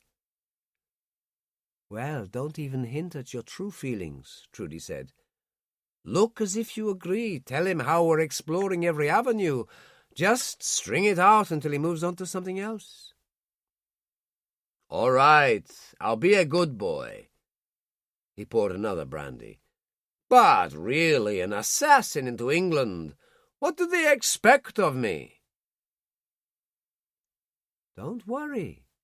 They'll forget about it after a while. I'll make some coffee. You'll need it with all that brandy. And she went into her office. They were both wrong, of course, for just around the corner a series of events was waiting, the consequences of which would be extraordinary for all of them. Chapter 12. Jacques was not what Harry had expected at all. He was no more than 5'6" in height, wore round steel spectacles, a tweed suit, raincoat and trilby hat, and looked more like a schoolmaster than anything else. At Croydon they spoke in French. Jacques said, Your rather special status has been explained to me, Colonel, by Brigadier Monroe. If I may say so, like something out of a novel, this story of you and your brother. I think it was Oscar Wilde who said that life at its most remarkable resembled a bad novel, Harry told him. Interesting, though terms such as bad and good mean very little in the life I lead. Jacques lit a Gitane cigarette. Is the weather prospect okay from Cold Harbor? Excellent. You've been there before? Oh, yes, the Brigadier and I go back a long way, and Julie Legrand and her husband were comrades in the early days of the Resistance in Paris. At that moment, a staff car drew up outside, and Monroe and Jack Carter got out. There you are, Monroe said. Sorry about the delay. We'll get straight off if that suits you, Harry. Certainly, Brigadier, ready to go. Monroe and Jacques went first, and Harry and Carter followed. The Major said, A message from Molly. She wanted to see you off, but there's the usual emergencies at Guy's. You know how it is. She worries too much, Harry said. I'll take you to the River Room tomorrow night. A decent meal, Carol Gibbons and the band playing the right kind of music. Who could ask for anything more? And Molly could, Carter said. Yes, well, the ways of women are a mystery to me. Let's get moving. He'd been right about the weather prospect. There was broken cloud, a quarter moon, excellent conditions for low flying. In the library they went over the map and Harry drew a red circle around Morlaix. 5 miles outside the village on a heath. You'll know it, of course. Like the back of my hand, Jacques said. Good. Usual ground signals, straight in, you get out, and I take off instantly. Be confident, Colonel, I've done this 6 times before, Jacques told him. That's it, then. Harry checked his watch and turned to Munro. 20 minutes, Brigadier. You're in charge, Munro told him, picked up his cap, and made for the door. Lysander pilots varied between those who preferred flying at several thousand feet and those who opted for a flight close to sea level, which made them impervious to enemy radar. It also made them an easy target for naval gunfire when they came across vessels of both sides. But in the case of a comparatively short flight of extreme hazard, with the intention of offloading a cargo as important as Jacques, there wasn't really much choice. The flight across to France from Cornwall in such excellent weather conditions posed few problems, and at 400 to 500 feet, Harry was below enemy radar. It was all really quite pleasant. Tarquin, as usual, in the bottom of the cockpit, and then the unexpected happened. Suddenly, there to port were 2 motor torpedo boats of the Royal Dutch Navy operating out of Falmouth Naval Base. They opened up with everything at once. Machine gun bullets hitting the Lysander close to the tail, and a couple of cannon shells puncturing the port wing. Harry went up fast into broken cloud, climbed to 1,000 feet, and lost them. He turned to Jacques and shouted, "You okay?" "Fine." "Sorry about that. The bastards don't know which side they're on.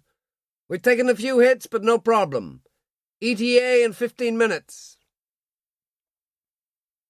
At Fernandville, air traffic control picked them up at the greater height, and the controller scrambled the night patrol. Max, not on duty that night, was enjoying a 3-day leave in St. Malo when the 3 ME-109s rose into the night sky in search of his brother. The dropping zone at Morlaix was clearly marked on the heath, and Harry made a perfect landing, taxied to the far end, and turned into the wind.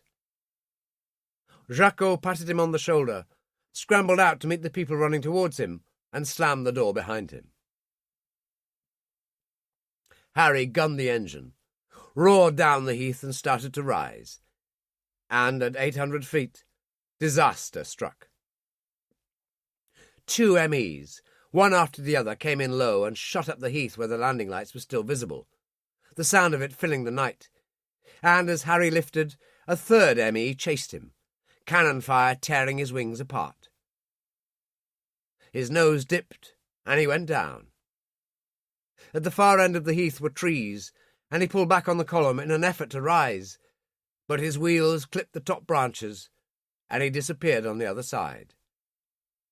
A moment later, flames erupted into the night. Jacques, 5 of his men grouped around him, said, "God in heaven, come on!" and started to run towards the fire. They came to the wood and started through, and then, outlined against the flames, they saw 2 armoured personnel carriers. One of the men, a local farmer named Jules, grabbed Jacques' arm. "SS! We had a panzer unit moving only yesterday. They were supposed to be resting. Nothing we can do. They may be bastards, but they know what they're doing." "All right," Jacques said. "But let's see what happens." He crawled to the edge of the wood with the others and watched. Harry had managed to get the door open, reached for Tarquin in the jump bag, and scrambled to the ground, his flying jacket on fire. When he tried to stand, though, he fell down again, his left ankle refusing to support the weight. He started crawling, dragging the jump bag with him, but the pain in his ankle was so intense that he released his grip. And then one of the personnel carriers was beside him, and several soldiers jumped out and tore the burning flying jacket off him. All this Jacques saw from the wood. The SS carried Harry to the personnel carrier, put him inside, and a moment later they drove away. There was little of the Lysander left now, as it burned fiercely Then the flames subsided. The men in Jacquot's group got up and moved close, examining the area. Jacquot lit a cigarette and said to Jules, "What a bastard! He was a really top man. Legion of Honor, everything." One of the men came back with the jump bag. "I found this in the plane." "What is it?" "Well, that's the crazy thing. It's a bear in flying clothes." "Really?" Jacquot said. "Well, that's okay, because after tonight I'll believe anything. Bring it with you and let's get to the mill. I need to radio my people in Cornwall." The loft in the old mill was comfortable enough. Sacks of grain stacked everywhere. But a secret door in the wooden wall opened into a back room, the control centre for the resistance in the Morlaix area for 2 years now. A young woman stirred coffee over a stove. Jacquot said, "It's Cold Harbor I need, Marie. You can leave that."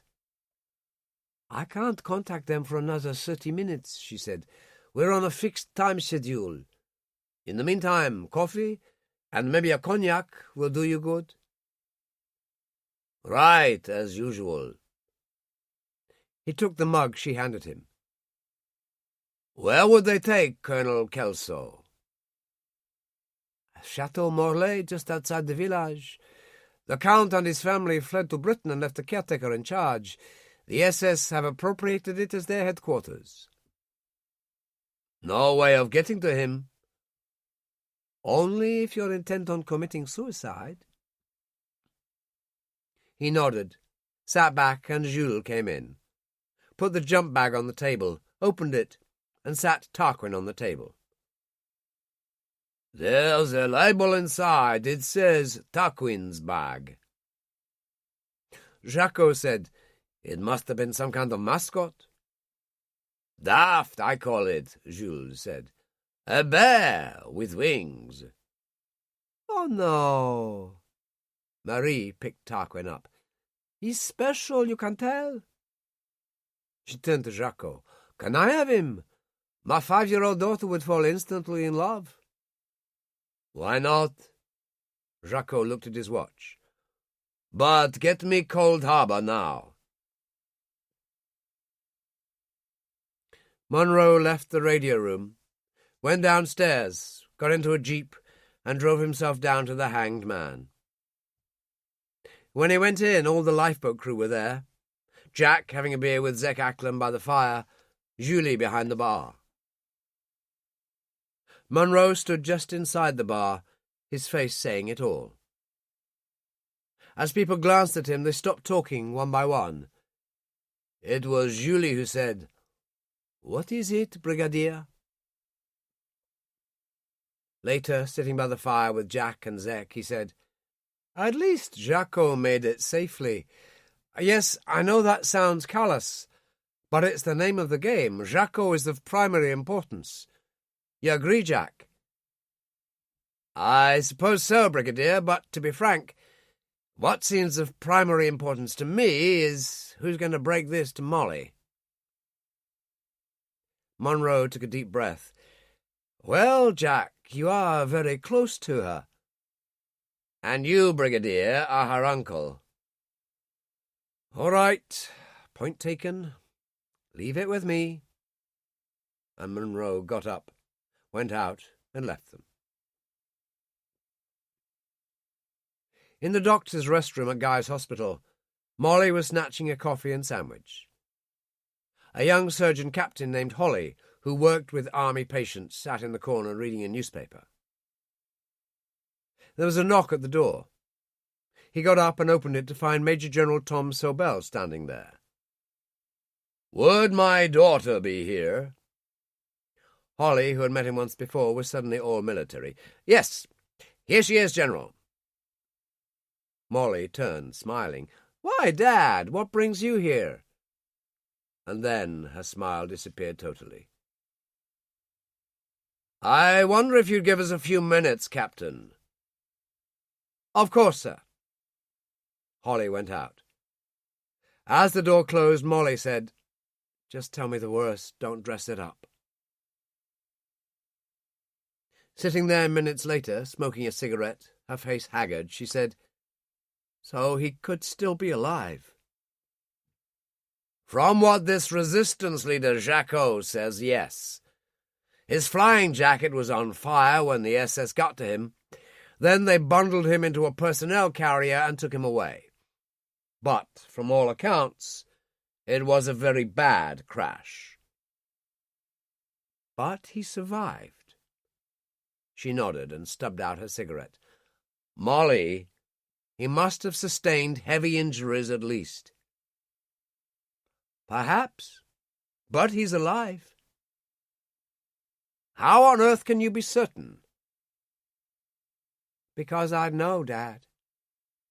She smiled a strange, cold smile. "If Harry Kelso was dead, I'd know it. It's as simple as that." The door opened and Holly looked in. "I'm terribly sorry, but that leg amputation you did on that young mine disposal chap, he's had a relapse." "I'll come at once." She stood and kissed her father on the cheek. "Work to do, Dad, and thank God for it. Uncle Dougal knows where I am. He'll keep me posted. I must go." Tom Sobel stood there for a moment, then followed her with a heavy heart. At Chateau Morlaix, Kelso was very much alive, as he lay on a single bed in a room on the ground floor, which the SS Panzer unit now occupying the chateau had turned into a surgery. He lay propped up against pillows, smoking a cigarette. No burns, that was the incredible thing, although he had been knocked about a bit, his face bruised and the left ankle hurt like hell. The SS guard on the door wore a black Panzer uniform and carried a Schmeisser. He showed no emotion at all, didn't even look at Harry, but stared in front of him. The door opened, and the young SS Hauptsturmführer called Schroeder, who'd introduced himself as the unit doctor, came in, holding an X-ray. "As I feared, Colonel, the ankle is badly broken, but the break is clean. I've spoken to my commanding officer, Major Müller. He was in Dinard for the evening. He's on his way." "Thank you, Captain," Harry said. "Very efficient of you." "We pride ourselves on our medical facility, Colonel. A portable X-ray machine, operating facilities. Our men expect the best. We are, after all, SS. "Your English is excellent." "I spent a year at Southampton General Hospital just before the war." At that moment the door opened, and a Sturmbannführer in black uniform, festooned with awards, entered. Schroeder got his heels together. "Major Müller." "What is the story here?" Müller asked in German. "This officer is a lieutenant colonel of the U.S. Air Force, a Colonel Kelso. He gave me his name, rank, and number. His ankle is broken." "Yes, but what was he up to?" "Flying one of those Lysander planes the English used to bring secret agents in. Mi-109s from Frémontville shot him down." "Landing or taking off?" "Our patrols saw him land. The Emmys got him when he took off again." "Which means he dropped somebody off. Didn't they do anything about it?" "I suppose they concentrated on the crash, Major." "You suppose?" Müller shook his head. "God help me. Anyway, you'll have to translate for me."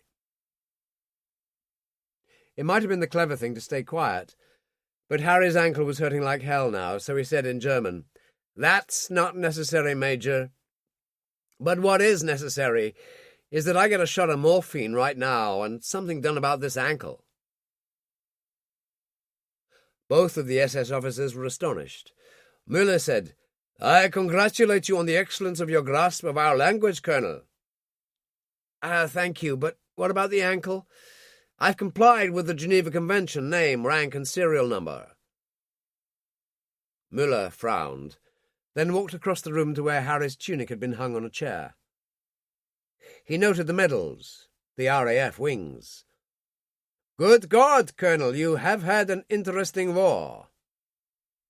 He took out a silver cigarette case, offered Harry one, and gave him a light. "Captain Schroeder will see to you at once. We are all soldiers here after all. I'll speak with you later." He beckoned to Schroeder and went out. Schroeder said, "It's a bad break, but I can fix it. A little minor surgery and then a plaster of Paris cast." "Anything he needs," Müller said. "One thing, sir," Schroeder said. "We haven't informed Luftwaffe headquarters at St. Malo or the night fighter based at Frémontville that he survived." "And we won't." Müller was excited. "The Colonel's medals are extraordinary. And did you notice the RAF wings on his right breast? That means he was an American volunteer in the RAF before the US entered the war. This man is a big fish, Schroeder, very big." "But, Major," Schroeder stammered, "regulations stipulate that we inform the Luftwaffe of his presence." "Stuff the Luftwaffe," Müller said. "I'm sending a signal to SD headquarters in Berlin right away. I'm going to the top." He slapped Schroeder on the back. "Your best work. That's what I expect on this one." And he hurried away. Like most people these days at Prince Albrechtstrasse, Bobby Hartmann didn't bother going home because of the regularity of RAF Lancaster raids. He had a cot made up in the corner of the office. He'd slept well until 3 a.m, when the RAF had struck. Half an hour of hell, and then they were gone. He got up, went to the toilet, splashed cold water on his face, then went to his desk, found the brandy, and poured one. He started to go through some papers, and a moment later the door opened and Trudy came in. Like Booby, she'd had a cot installed in the outer office. She was holding a signal flimsy in one hand. "Are you all right?" he asked. "Yes, but I'm not sure how you'll feel about this. It's a report from a major commanding a panzer unit at a place called Morlaix in Brittany. The signals unit received it 20 minutes ago." "What's so special about it?" "You put a red flag out on anything to do with Lieutenant Colonel Harry Kelso the other week." She held out the flimsy. "Read it." Afterwards, as he sat there smoking a cigarette and thinking about it, she said, "Are you going to notify the Baron?" He shook his head. "I can't afford to, Trudy. This goes to the Reichsfuhrer. Is he overnighting?" "Yes, I believe so." He reached for a sheet of paper and a pen. "Get me an orderly." She turned at the door. "Kelso is a prisoner of war, isn't he? I mean, that's a fact." "Don't be stupid, Trudy. He's no ordinary prisoner of war, and you know it. Now fetch the orderly." She went out. He wrote a brief note to Himmler, put it in an envelope with the signal flimsy, and sealed it. It was 9 o'clock in the morning when the Reichsfuhrer summoned him. Himmler was in uniform, standing at the window looking out. He spoke without turning round. "Another night of terror bombing, Colonel, and that fat fool Goering swore that if a single bomb fell on Berlin, you could call him Meyer." "I believe so, Reichsfuhrer." "So much for the Luftwaffe helping us win the war. They can't even protect Berlin." He turned. "So it is left to the rest of us to help the Führer fulfill his glorious mission." He walked to the desk and picked up the signal flimsy. "And this, Colonel, presents us with our opportunity." Booby was totally mystified. "Reichsfuhrer?" Himmler sat. God sometimes looks down through the clouds, Colonel, and he has this morning. I have found your assassin for you. Booby was bewildered. I'm afraid I don't understand, Reichsfuhrer. It's simple enough. We have in our hands one rather damaged Lieutenant Colonel Kelso of the U.S. Air Force. According to your reports, he does special operation flights and frequently flies Eisenhower. That's correct. So, we allow him to escape and fly back to England, where at the first opportunity he disposes of Eisenhower. For a moment, Booby was convinced that he was going mad. But, Reichsfuhrer, why should he? And in any case, he has a broken ankle.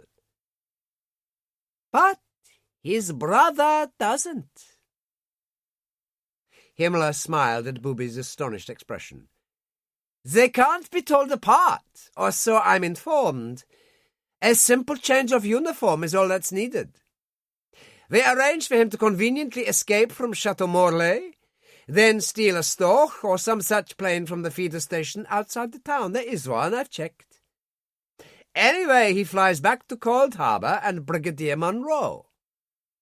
Even if he doesn't get to fly Eisenhower, the good general is certain to want to see him.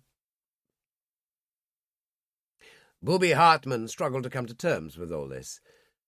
But, Reichsfuhrer, for Baron von Halder to impersonate his brother, he would need to know everything about him, which presupposes that Colonel Kelso would be willing to go along with the plan. It also presupposes that the Baron would also agree. Oh, but he will. They both will, especially after you've arrested their mother, which you will this morning. Very discreetly, of course. I've already spoken personally to Major Muller at Chateau Morlaix, informing him that he is now under my direct command. The chateau will be sealed up tight and perfect for our purposes. But, Reichsfuhrer, how will this persuade the Baron and his brother to cooperate? Himmler told him, in graphic detail. When he was finished, Booby felt sick. You seem upset, Himmler said. I would have thought you would have welcomed this chance to serve the Reich, Colonel, for it has served you well, in fact given you unequal opportunities for one with Jewish antecedents. Booby was numb with horror, and Himmler smiled gently. How could you imagine that I wouldn't know? And the taint affects your whole family. Your father is still alive, I believe, and his sister. Your wife, as I recall, was killed in a car crash at 22, so there's no children. But there is, of course, the question of your secretary, Frau Braun, an intimate relationship. Booby took a deep breath. What does the Reichsfuhrer require of me? Good. I've always admired your pragmatism. I've been on the telephone to Núñez da Silva, the minister I told you about in the Portuguese Foreign Office. This man at the embassy here, Joel Rodriguez, will be transferred to Lisbon today. You will see him this morning, write a report for his brother and the Dixon woman in London, outlining the operation and telling them to expect the Baron in a matter of days. But Joel Rodriguez in London, Reichsfuhrer, I don't understand. It's simple. Núñez da Silva will transfer Joel Rodriguez to courier duties. You will have him flown to Lisbon today. Tomorrow he'll fly to London with the usual embassy bag. That's what couriers do, Colonel. So, we have the Baron in London, the backup of the Dixon woman and the Rodriguez brothers. I don't see how we can fail, do you? Booby's mouth was so dry that he couldn't swallow. He coughed. I agree, Reichsführer. Excellent, Colonel. Now that I would appear to have done all your work for you, please oblige me by getting on with it.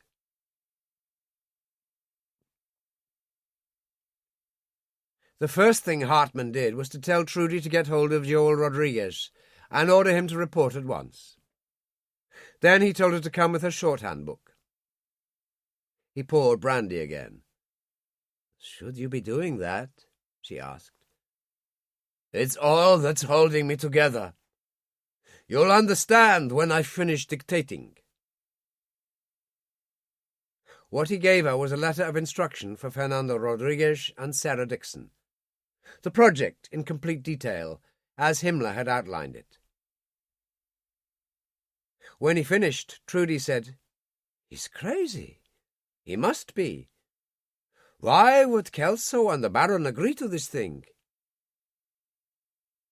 Booby told her. She sat there, her face white, then ran into his washroom. He heard her vomiting in the basin, then the water running.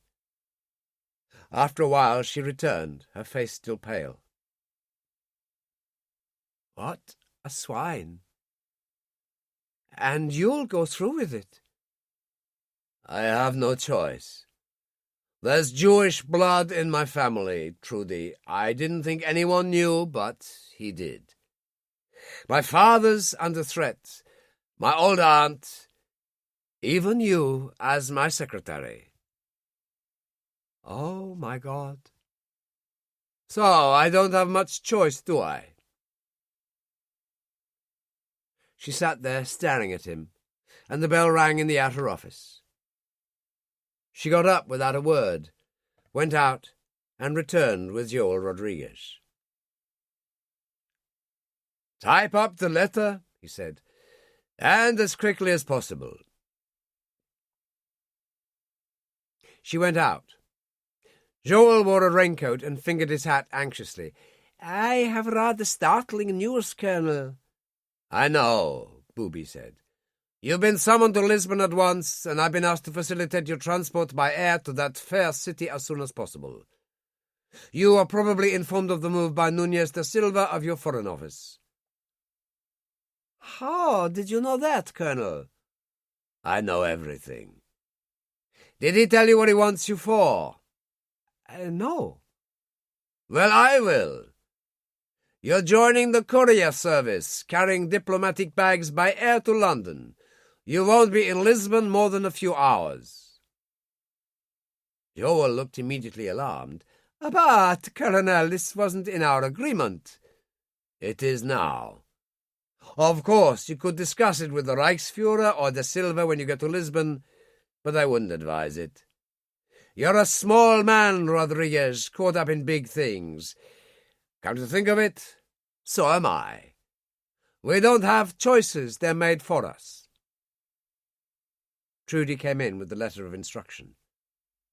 Booby read it, then folded it and put it in an envelope unsigned. He handed the envelope to Joel Rodriguez. "For your brother, be at the airport in 2 hours."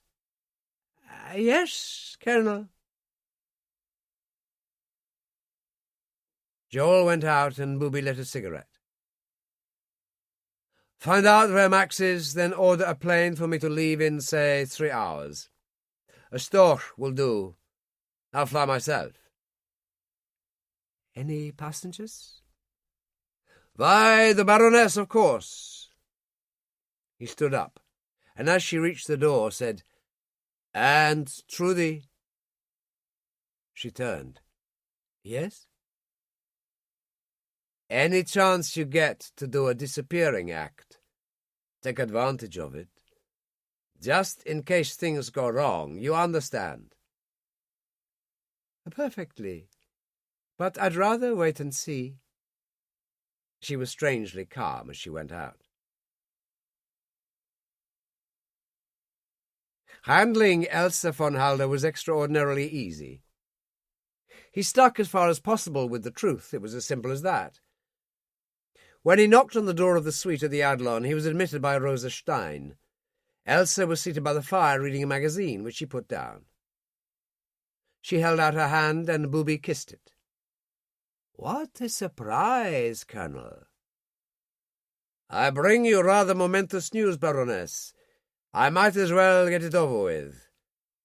Your son, Colonel Kelso, was shot down on a mission to Brittany last night.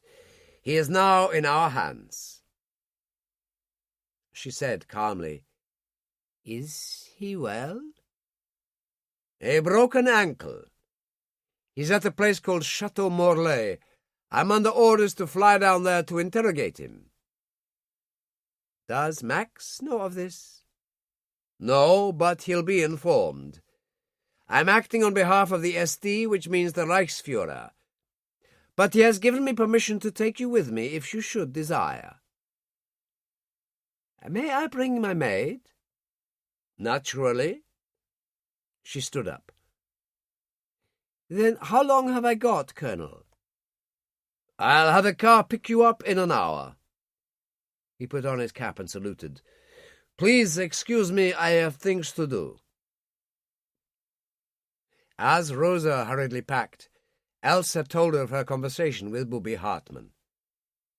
"It would be strange, Baroness," Rosa said, "to perhaps see both of your sons together." "A long time since that happened, a long time." Elsa put her jewellery in its usual box and passed it to Rosa. "Put that in my large handbag. Oh, and this." She produced a Walter PPK pistol from a drawer, took out the magazine, checked the weapon expertly, and reloaded. Rosa put it in the handbag. "You think you might need this, Baroness?" "Who knows?" Elsa von Halder smiled serenely. "It's as well to be prepared." Chapter 13. At Fermontville, Max was enjoying a drink in the mess in the early evening when Booby Hartmann walked in. Max excused himself from a group of officers and went to greet him. "Booby, what brings you here?" And then he frowned. "Is there a problem? My mother?" "In the corner," Booby said. "We need privacy." The other officers stared for a moment, then turned from Booby's frown. Max said, "What is this?" Booby waved the mess waiter away. "Do you know a place called Chateau Morlaix, about 40 miles from here?" "Of course. There's a Luftwaffe feeder station there. We often use the emergency strip." "I landed there early this afternoon. Flew down from Berlin in a Storch with your mother and her maid." Max looked anxious. "Is she under arrest?" "Not in the way you mean. Read this, Max." He took an envelope from his pocket, extracted a letter, and passed it over. It was quality paper, and the heading was embossed in black. "Berlin, April 1944. Der Reichsfuhrer, SS. The bearer acts under my personal orders on business of the utmost importance to the Reich. All personnel, civil and military, must assist him in any way he sees fit. Heinrich Himmler." It was countersigned by the Führer. Max handed it back. "Your credentials would appear to be impeccable. In the circumstances, I really would appreciate a drink." He waved to the waiter. "Cognac! Large ones." He turned back to Booby. "Dolph O'Gallen's at Abbeville tomorrow. He wanted me to fly up there." "I know, and he's been informed that as of now you are detached from Fighter Command." "As bad as that?" The waiter appeared with the cognac. Max took his down in one long swallow. "So, Booby, what do we have here? I heard an SS Panzer unit had taken over Chateau Morlaix." "Yes, and they are now under my direct orders. A ring of steel around the place." Because my mother is there? Come on, booby. No, because your brother is there. Booby swallowed his cognac. If you could collect your kit, we'll be off. Harry? At Chateau Morlaix. Max was very pale. Tell me. On the way, Max. Please hurry, and remember this is top secret. Max didn't bother calling his orderly, but packed himself.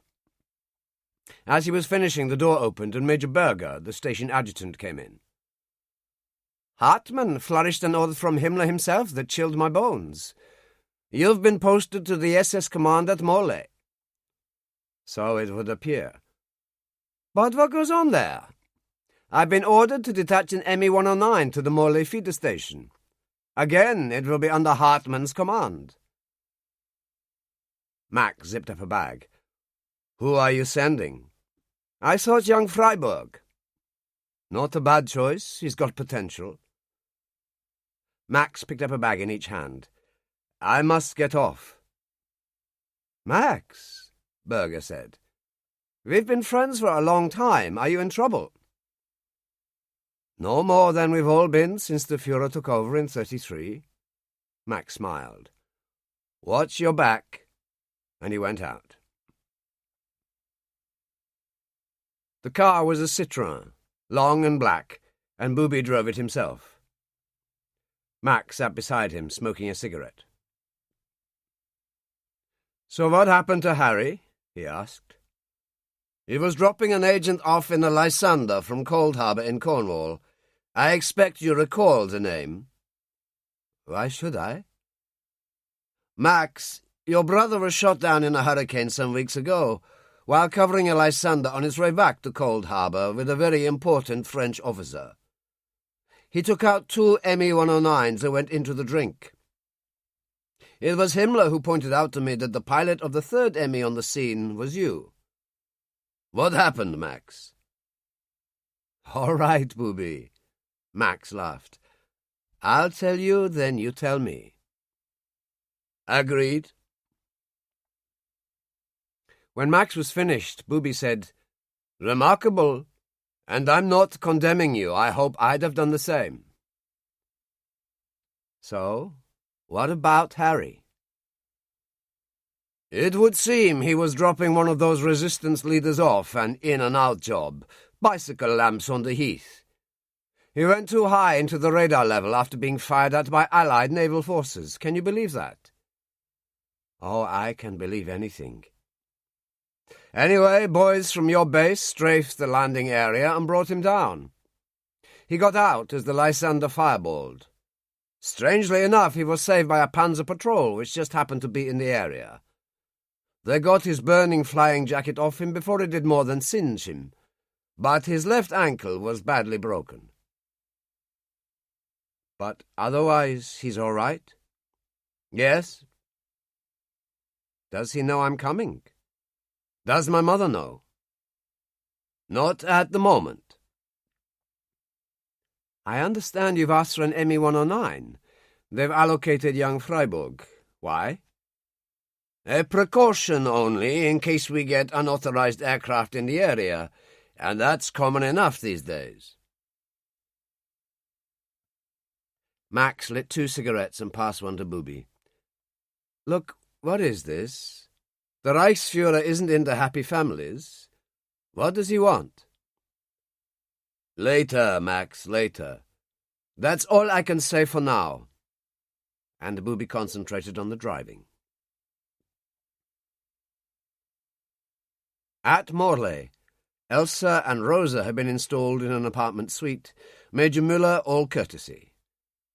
As with everyone else, the sight of Booby's letter from Himmler had had a salutary effect. Colonel Hartmann has gone to Fernandville to pick up Baron von Halder, Baroness, he told her. He has left instructions that when you are ready you may see your son. Ah, you know about that, she said. Of course. As an officer of the SS, I swore a holy oath of obedience. In this matter, I am under orders from the Reichsführer himself. Say no more, Elsa told him sweetly. "In the circumstances, I would appreciate seeing my son as soon as possible." "Of course, Baroness." Harry was propped up in bed, his left leg in a plaster cast across a pillow, flicking through a copy of Signal, which showed in graphic detail how Germany was still winning the war. The door clicked open, and Müller stepped in. "Colonel Kelso, I have your mother here." Elsa stepped into the room, and Müller withdrew, closing the door. Harry looked at her and smiled. "My God, Mutti, you haven't changed at all. It's incredible." He dropped the magazine and held out his arms, and she ran to him. Later she sat beside the bed. "So, you've no idea what's going on here?" he said. She shook her head. "I've told you all I know. Booby Hartmann, Himmler. Max, of course, told me of your warning when you went down in the sea, and he saved you. Where did you get your information?" "I do special flights for British intelligence. The people I deal with have contacts in Berlin." "I see. So, you haven't married?"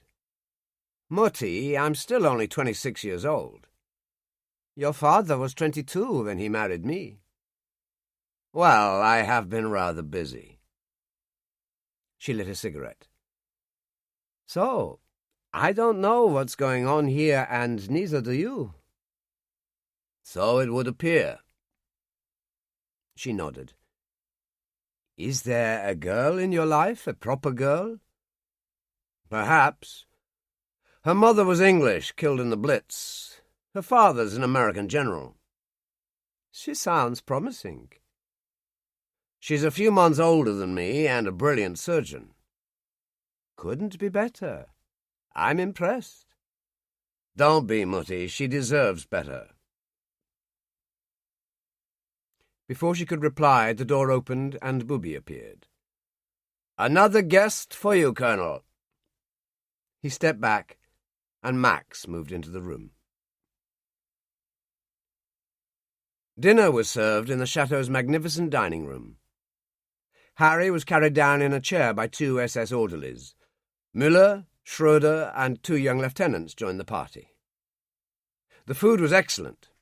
Turtle soup, mutton roasted to perfection, an excellent salad, good champagne and a fine claret, a pre-war Chateau Palmer. Elsa said, "I must say the SS do know how to do things well, Major Müller." "Anything else for you would be totally unacceptable, Baroness," he replied gallantly, and raised his glass. "To brave men everywhere, and to Colonel Kelso and the Baron von Halder, brothers in arms." Everyone stood, except Elsa and Harry, and drank the toast. Booby said, "And now, Major, if you could excuse us." "Of course, Colonel." As Müller and his officers made for the door, Schroeder turned and said, "I've been in touch with the local doctor, Colonel Kelso. He'll have crutches for you here tomorrow." "That's kind of you," Harry said. The door closed. Booby got up and reached for the claret and went round the table, topping up the glasses. Max said, "All right, Booby, what's the game?" Booby stood by the fire. "Everyone thinks the important question about the invasion is where the Allies are going to land. The Führer doesn't agree. He thinks we should put our efforts into something really worthwhile." He paused.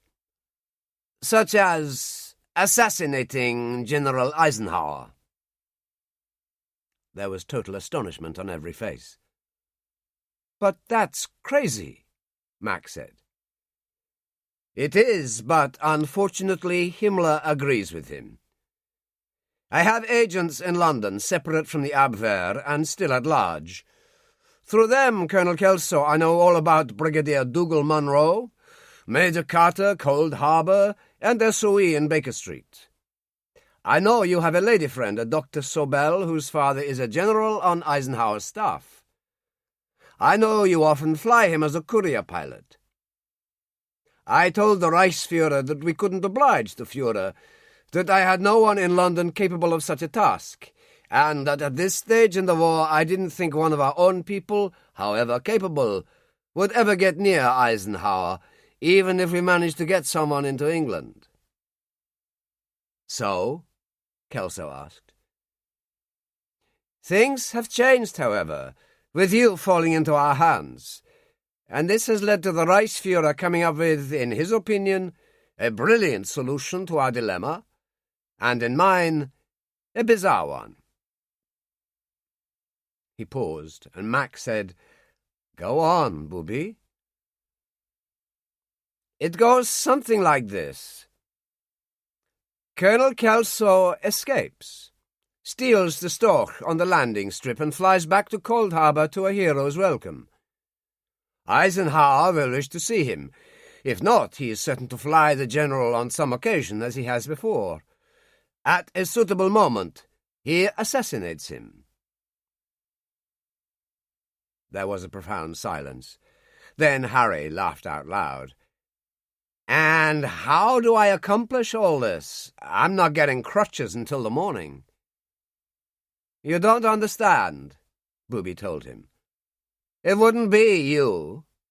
It would be Max. Elsa said, Oh, my God. Max drank a little claret and put down the glass. And why would I do such a thing? I fly fighter planes, Booby, that's what I do. Whatever else I am, I'm no assassin. Booby came to the table and poured more wine, considerably agitated. I am just an errand boy. I've got Himmler's hand on my throat, too. This is none of my doing. All right, Max said. Just tell us the worst. The Baroness, regrettably, has enjoyed entirely the wrong circle of friends. 18 arrested, 12 executed, several of them generals, 2 women. It's called guilt by association. Let's put it this way. If you don't cooperate, you two, it will be very much the worse for her.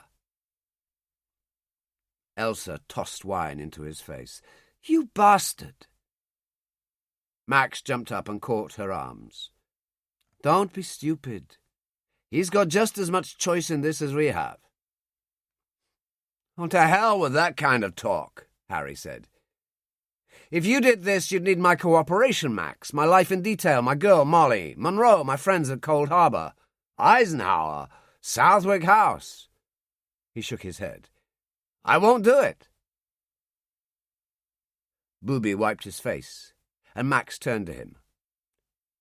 Give us some time.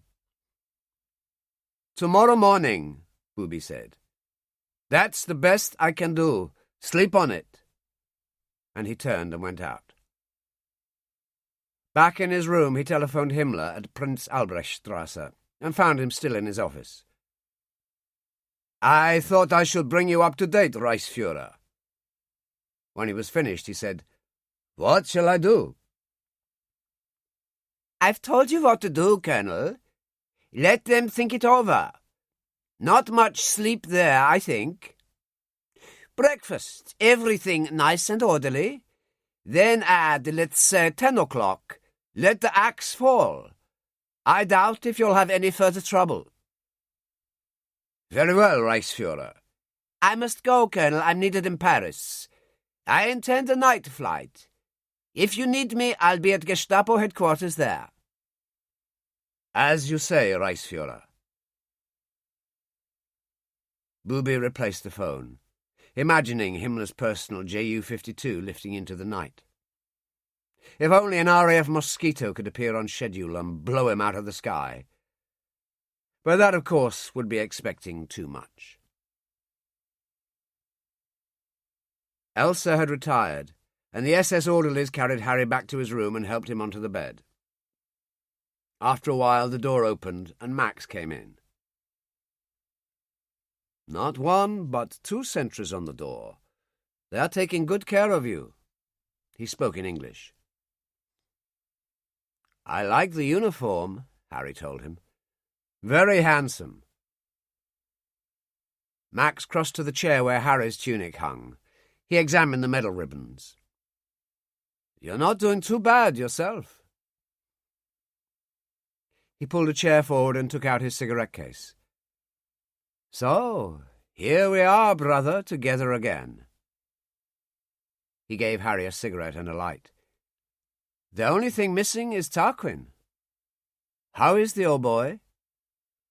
"Don't ask," Harry said. "Every mission I flew, he was there in his jump bag in the bottom of the cockpit. Right through the battle. I jumped for it over the Isle of Wight and Tarquin went with me, twice into the drink." "And what happened this time?" "They shot me up real good. I clipped trees coming down." Harry shrugged. "The Lysander came apart, then flamed. I was dazed. I remember grabbing at the jump bag as I dived out, but my flying jacket was on fire. To give them their due, those SS guys came right in for me. As they dragged me away, the Lysander blew up." "And Tarquin went with it?" "So it would appear. He was my good luck, Max, and now he's gone." "Don't talk nonsense. You were your own good luck. A great pilot." Max smiled. "Almost as good as me." He shrugged. "Still, I'll ask Booby to have some of his men search the area." "Speaking of Booby, where exactly does he fit into all this?" "Oh, we flew in France in the old days while he was in the Luftwaffe." Max carried on and told him the story. As he concluded, he said, "It's true what he said. He's just as much in Himmler's power as the rest of us." He went to the window and peered out, and Harry said, "What happens now?" "I don't know. I'll hear what Booby has to say in the morning. We'll see." "You mean you'd actually go through with this thing? Kill Eisenhower?" Max turned. "He's nothing to me, Harry. He's the other side. I've killed a lot of people, and so have you. It's Cold War." "Yeah, okay, but there's still a difference. What if the shoe was on the other foot and they wanted me to assassinate Himmler? A Nazi bastard like that?" "To people in America and England, I'm a Nazi bastard." "Like hell you are. The vast majority of the German people aren't members of the Nazi Party. They got sucked in when Hitler took the country to war. They had no choice." "Oh, we all had a choice. It's just that we left it too late." Max went to the door and turned. "This young woman, the doctor, do you love her?" "She loves me. I don't really know what love is. I didn't seem to have the time. Mainly the odd one-night stand. You know how it is." "I'm afraid I do. Isn't life hell?" Max opened the door. "I'll see you in the morning." At Lisbon Airport, Joel Rodriguez waited, as he'd been ordered, at the main entrance. It was raining hard, and he was thoroughly miserable after a flight from Berlin in an ME-110, a twin-engine fighter often used now for courier work. He hadn't even been given the opportunity to see his family. He was not happy at all. A black limousine drew up, a chauffeur got out and opened the rear door, and a young man in a black overcoat approached. He had thin lips and dark, intense eyes. His name was Romuald, and he'd met Joel on his arrival. "There you are, Rodriguez. The minister wants a word." Joel hurried after him. The rear window was wound down, and Núñez da Silva looked out, his white hair silver in the lamplight, the eyes pale in a shrunken face.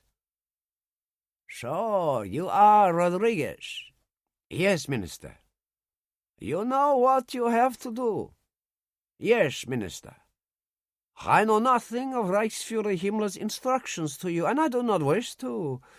You proceed to London as an embassy courier and link up with your brother. Rodriguez, both of you, you are greedy little men. The fix you're in is of your own doing. But how long do I stay, Minister? Until I tell you otherwise. Da Silva turned and said to Romao, What time is the flight? 1 a.m., Minister, at T.P. Dakota. They prefer to fly at night. The Germans are thorough, but even they can make mistakes. You see, Rodriguez, Da Silva told him, you could end up going down in the Bay of Biscay, and it'd serve you right. See him on his way, Romao. Then join me at the apartment. He wound up the window, and the limousine drove away. Rodriguez went back to the entrance and picked up his case. Romao said, Isn't he the original old bastard? Still, he's got a point. They recently shot down a passenger plane carrying Leslie Howard, of all people. You know, the film star. Oh, thanks very much. If your luck is good, you'll be in London for breakfast. Wonderful city, and they are winning the war. He smiled. Of course, I'll always deny I said that. In any case, the flight was not good. There were thunderstorms over Biscay. The Dakota was crowded, every seat taken. Many people were airsick, and the smell left a great deal to be desired. Somehow Joel survived, helped by a half-bottle of brandy he'd had the forethought to put in his pocket. At Croydon Airport he waited in a queue to pass through customs and security, and was suddenly aware of his brother on the other side of the barrier waving to him. Joel waved back and reached the head of the queue. "Passport, sir," the security officer said. Joel passed it across. "I have diplomatic immunity. I'm going to the Portuguese embassy here." "I see, sir," and the officer examined the passport. How often in life small things carry the seeds of disaster. For Joel Rodriguez had committed a serious blunder that others, Himmler, Da Silva, Romao, should have foreseen. His passport carried arrival and departure stamps for Berlin. Special Branch from Scotland Yard always had a presence at the airport. By chance that morning, Detective Chief Inspector Sean Riley was doing his weekly check and was standing not too far away, a tall, thin London Irishman with a scarred cheek from a broken bottle. The security officer nodded, and Riley stepped forward. He didn't take the passport, simply glanced at it, saw everything, looked up and smiled. "Welcome to London, sir." Joel moved through and embraced his brother. "I've got a car waiting," Fernando said, and picked up his brother's suitcase. As they moved away, Riley beckoned to a young man in a shabby raincoat. "Your chance to make sergeant, Lacey. You follow those two to the ends of the earth." "My pleasure, Chief Inspector," and Lacey went after them. The British Secret Intelligence Services have always differed from other countries in one major respect. Their agents have no powers of arrest. This is why they always work closely with Special Branch of Scotland Yard. As it happened, Riley regularly worked closely with Section D at SOE and Monroe. It was 8:30 when he phoned Baker Street, and Jack Carter took the call. Riley explained about Joel Rodriguez. "The thing is," he said, "there was a Portuguese embassy car waiting, and my lad Lacey heard the chauffeur call the other man Rodriguez too." "Really?" Jack Carter said. "That is interesting. Anything else?" "Yes. They stopped off at a flat near Kensington Gardens, Ennismore Mews, got rid of the suitcase and then carried on to the embassy.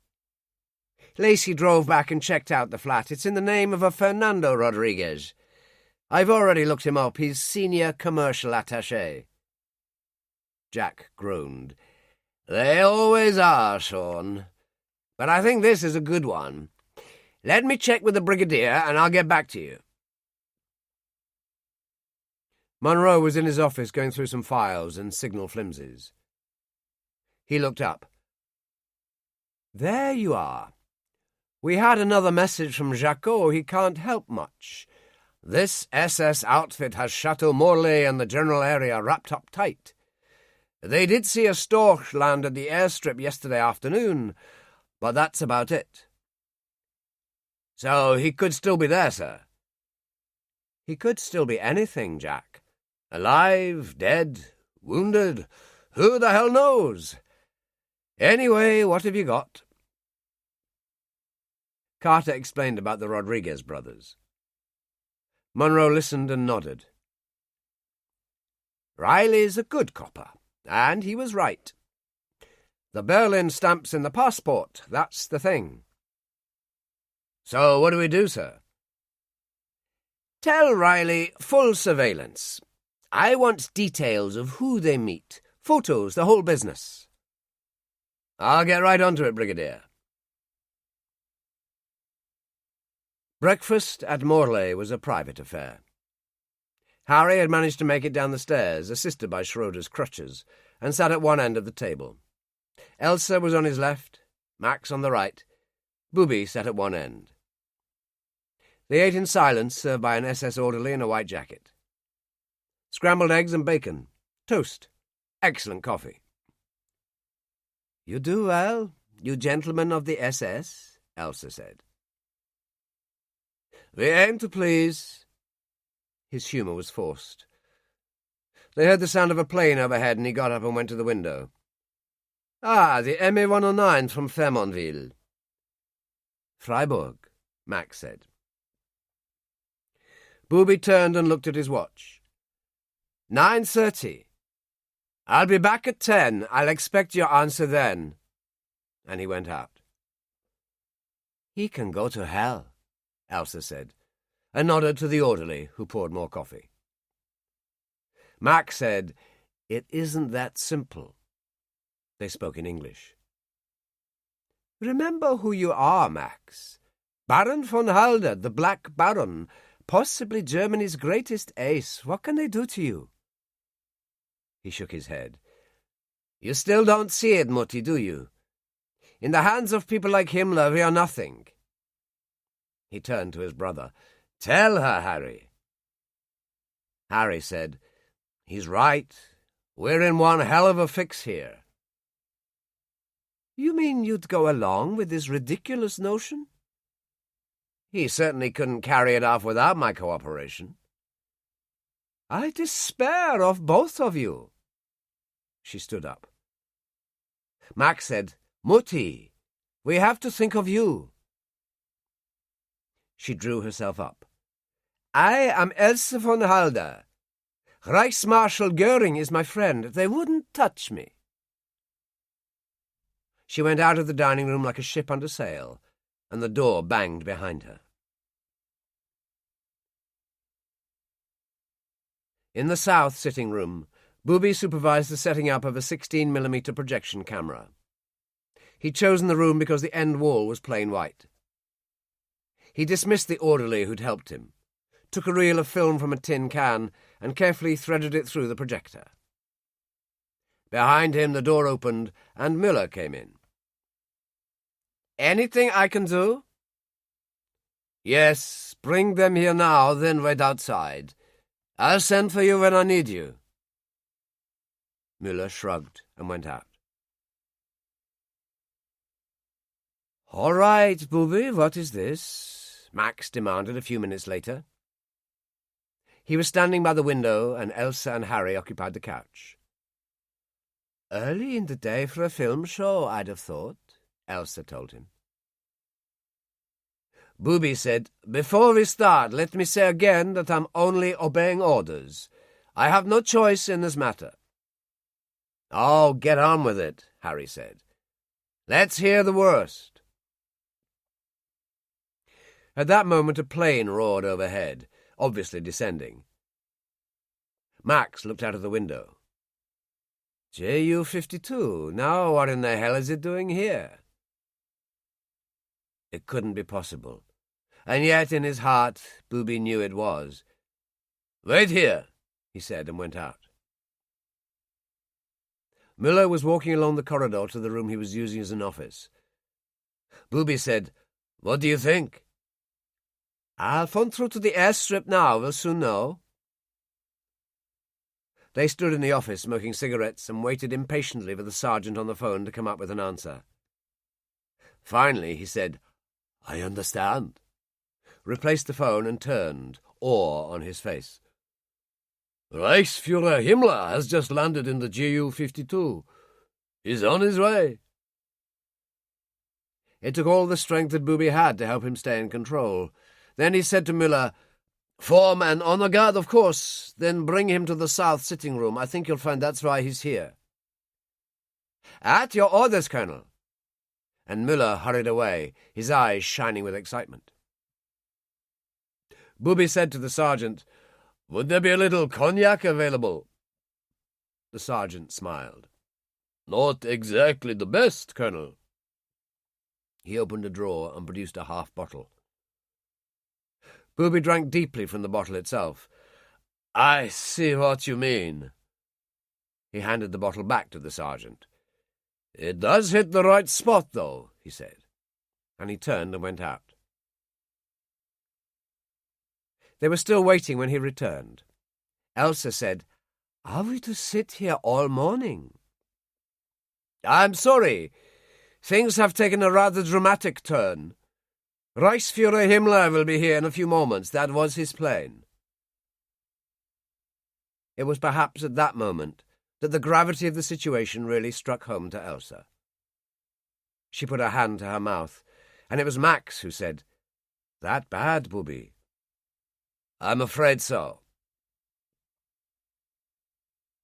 It was 10 minutes later that the door opened. Müller led the way in, turned and raised his arm in salute, and Himmler walked in, wearing black uniform and cap, his eyes glittering behind the steel-rimmed glasses. "Ah, there you are, Hartmann. Is this matter resolved?" "I'm afraid not, Reichsfuhrer." "As I feared. Which is why I decided to divert my plane. But I really don't have time to waste. I'm due in Paris as soon as possible, so let's get on with it." He turned to Max, Harry, and Elsa. "Colonel Hartmann has told me that he has explained the purpose of your presence here. It would seem you are being difficult." Elsa, proud to the last and close to tears, said, "You can't treat me like this.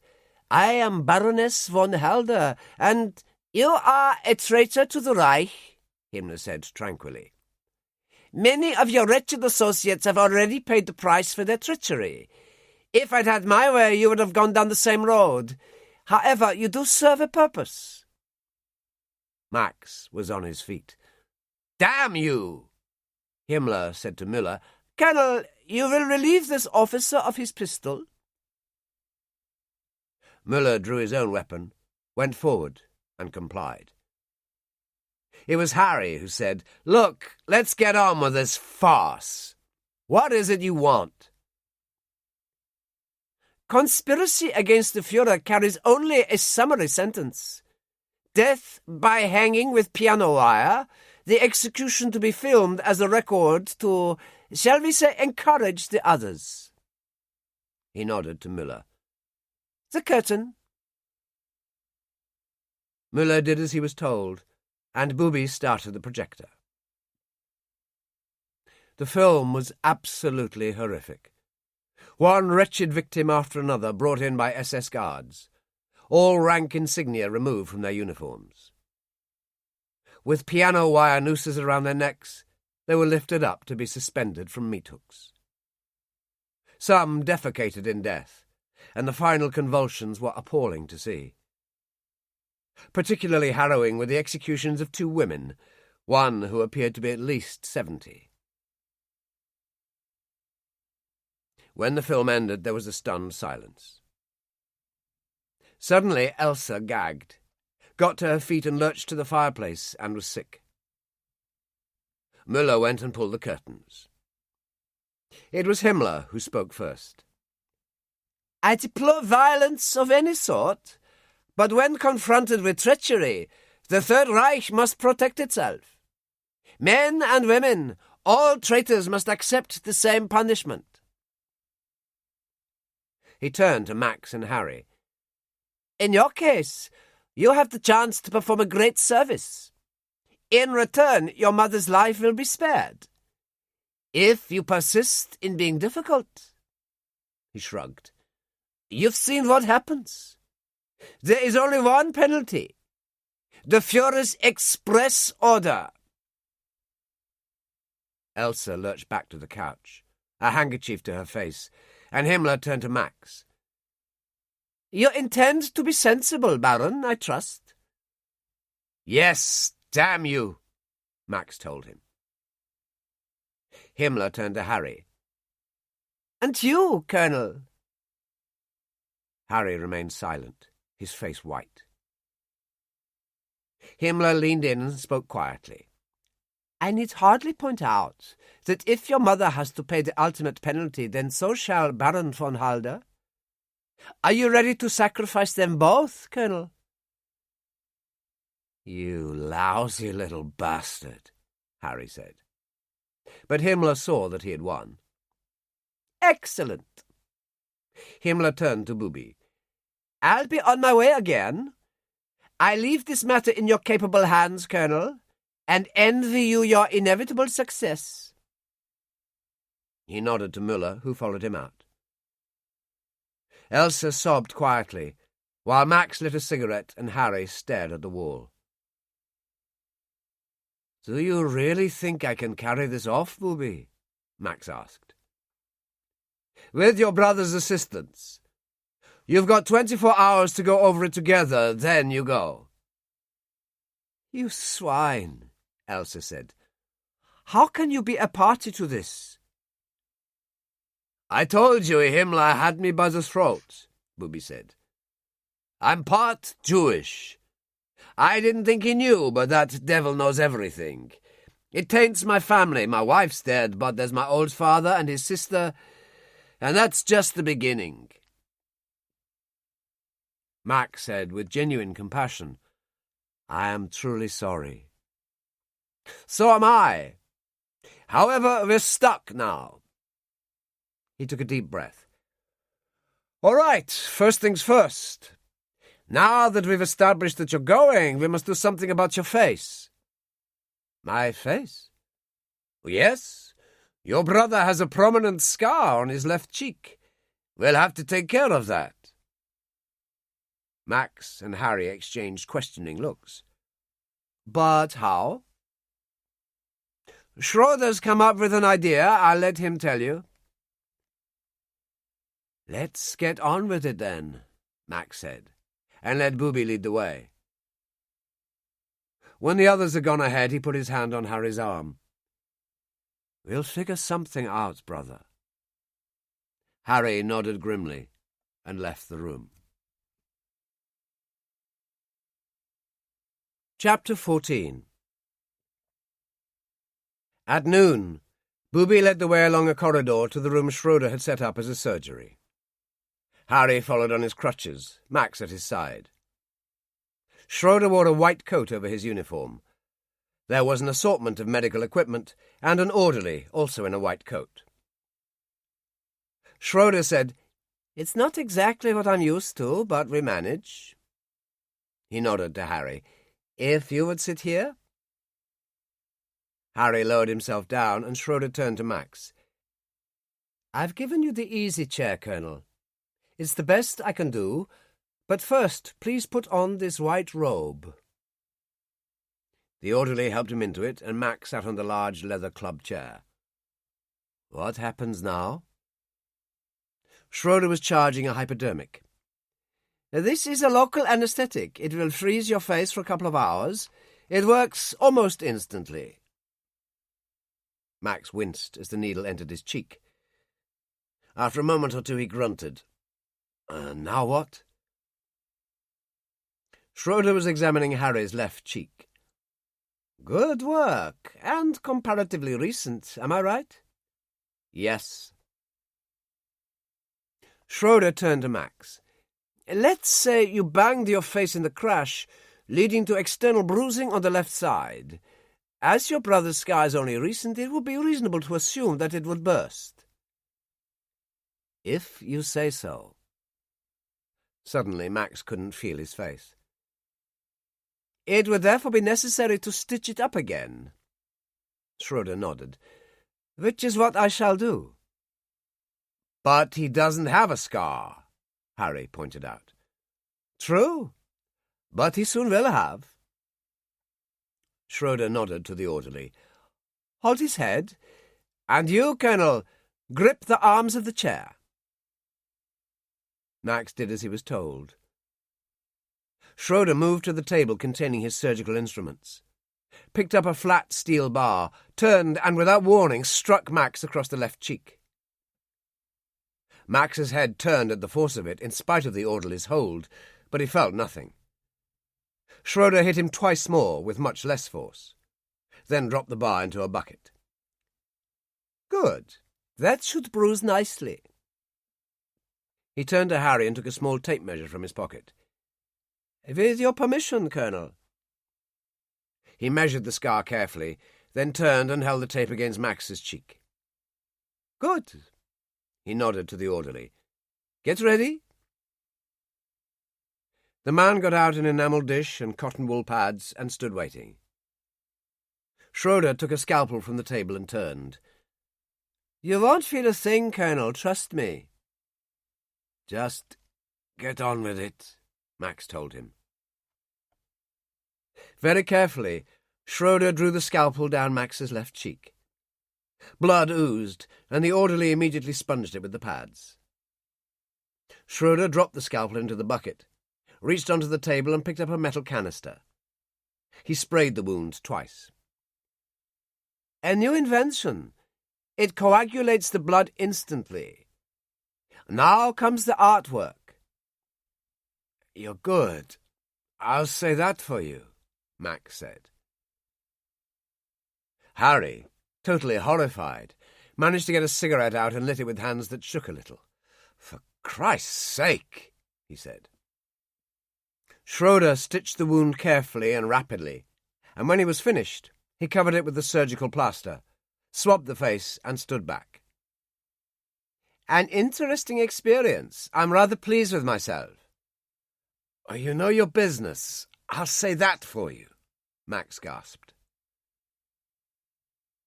Schroeder picked up a small box from the table as Max stood, and the orderly removed the blood-spattered smock.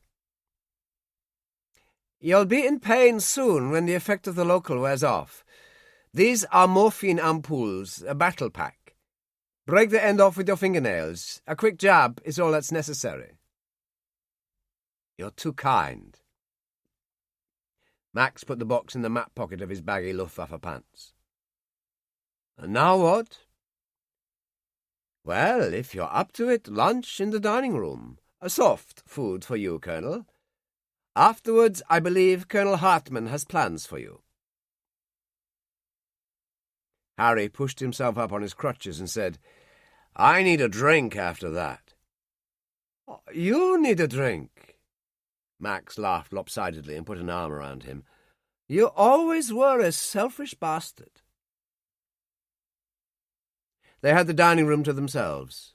Max, Harry, Elsa, and Booby. She was horrified at the sight of Max's face. What have they done to you? It's necessary, Mutti. Harry has a scar, so I must have a scar. She was almost beside herself. But your beautiful face! And listen to me, I've thought of something. Even if this works, even if Max does what he set out to do, how does he get away? Harry, spooning potatoes onto his plate, said, An excellent point, Hartman. What does he do? Well, he has access to aircraft. He could conceivably fly back in one of the Lysanders. And if that isn't possible? We have agents in London at the Portuguese embassy. Portuguese boats still come into Liverpool and the Pool of London, and they are neutral, remember. We should be able to arrange a passage to Lisbon for Max." "Passage to Lisbon?" Harry snorted. "With the whole country locked up tight after Eisenhower's death." There was a pause, and Max said, "Well, you can't have everything." Elsa glared at him. "You mean you intend to go through with this madness?" "I don't see that I have much choice, Mutti. Not after seeing the film. I'm thinking of you." "No!" she cried. "Don't put this one on me. I won't have it." And she got up and ran out. In her bedroom suite, Elsa sat on the window seat, smoked a cigarette nervously, and told Rosa Stein everything. "They're bastards, all of them. I'm expected to sympathize with Booby Hartman, but why should I? He's sending Max to certain death. The whole thing is beyond belief." Rosa said carefully, "But with Reichsfuhrer Himmler in total control, what can be done?" "I'll go to Berlin. I'll appeal to the Führer. Baroness, I must say this. In the first place, we are prisoners here, so Berlin is out. In the second place, the Führer will listen to Himmler, not you." She shook her head. "Finally you learn, Baroness, what the Third Reich is all about." Elsa stared at her. "There must be something I can do to save my sons from this insanity." Rosa gazed sadly at her.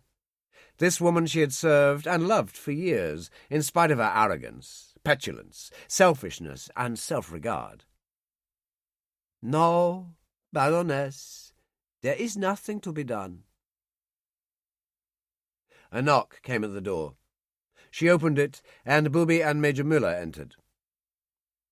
Elsa stared at them coldly. "I wish to see my sons."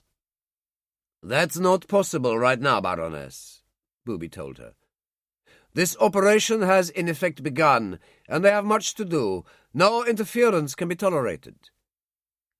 "I insist. I can't allow them to continue." Booby had expected this. He'd realized that her attitude could well jeopardize the entire project. He took a deep breath. "I regret to tell you that by direct order of Reichsfuhrer Himmler, you may not see your sons again until this matter is concluded. If you will collect your things, you are to be transferred to the hunting lodge at the other end of the estate." "I refuse to go." She stood there, defiant. "Then my further instructions are to have you returned to Berlin by force if necessary. If you wish to remain here, it's the hunting lodge, and no further disruption." She seemed to age then, and sat down. "No, you win. I'll go. But may I please see my sons, just once?" "After Max has gone, you can see Harry. That's the best I can do." Booby turned to Müller. "See to the Baroness for me, Major." "Of course, Colonel." Outside in the corridor, Booby lit a cigarette, his hands shaking, his thoughts full of self-disgust. "Dear God," he whispered, "where does it all end?" He walked to the small library where Harry and Max were talking. "Right," Booby said. "Photographs first. Let's see what you've got, Harry." Harry reluctantly took out his wallet. "That's me and Molly Sobel at the entrance to the Savoy." "What were you doing there?" "Dancing in the river room." "Name of the band?" "Carol Gibbons and the Savoy Orpheans." "Very good. She looks nice." Harry looked at Booby but said nothing for a moment, before continuing.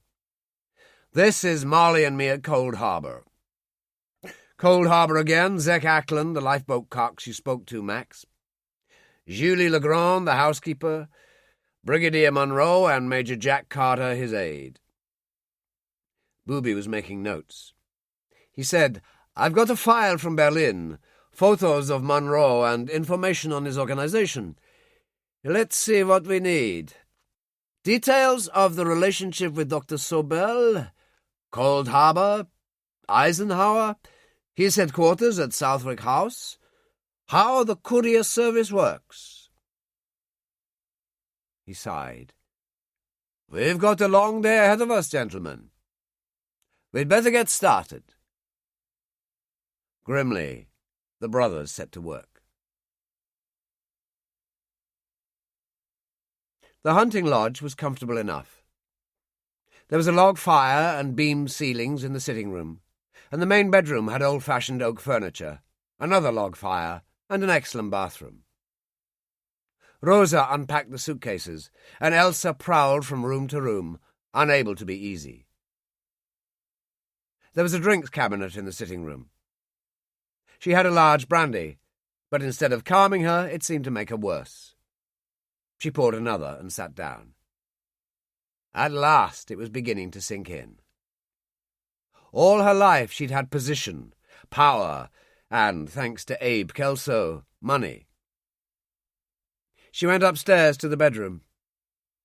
Rosa was unpacking the smaller bags now, laying out jewellery on the dressing table. She produced the Walter PPK. "Where shall I put this, Baroness?" Elsa held out her hand. "I'll take care of it." She went back downstairs and put the Walter on the couch beside her. It was all over. Max was as good as dead, and they'd finish off Harry afterwards, and all because of her. It was the only reason her boys were doing this. If only she didn't exist, what a different situation it would be. It was then, of course, her brain clouded by the brandy, that she knew what she must do. She picked up the Walter, pulled back the slider, then put it down again. She called, "Rosa, come here." Rosa appeared a moment later. "Yes, Baroness." "Phone through to the chateau. Ask Colonel Hartmann to come here at once." "Yes, Baroness." Booby was informed of the call by the orderly sergeant while sitting in the room they were using as an officers' mess. Müller and Schroeder were with him. "I can't take it," he said. "I've got enough on my hands." "We'll come with you," Müller said, and smiled to Schroeder. "Good experience for you." The lodge had 2 men on the entrance, and there were prowler guards in the vicinity. Elsa, peering out of the window, saw the Kübelwagen approach, went to the couch, and sat down. She had secreted the Walter between the cushions, and now she lit a cigarette. She had opened a bottle of champagne while waiting, and called to Rosa, "A glass of champagne?" "Of course, Baroness." "After you've admitted them, go to the kitchen and stay out of the way." "As you say, Baroness." The bell on the door rang. Rosa went and opened it, and Booby entered, followed by Müller and Schroeder. "There you are, Baroness. Is there a problem?" he asked.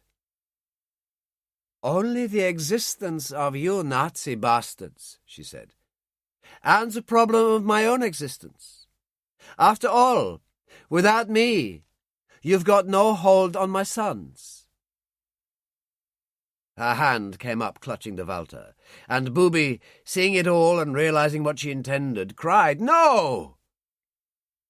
He threw himself to one side, and Müller, following him, took the first 2 bullets, which lifted him back as Booby scrambled for the cover of the other couch. Schroeder, pulling open his pistol holster, found the Mauser it contained and instinctively fired 3 times, hammering Elsa, Baroness von Halder, into the back of the couch. Booby stood up and crouched over Müller. He looked up. "Dead."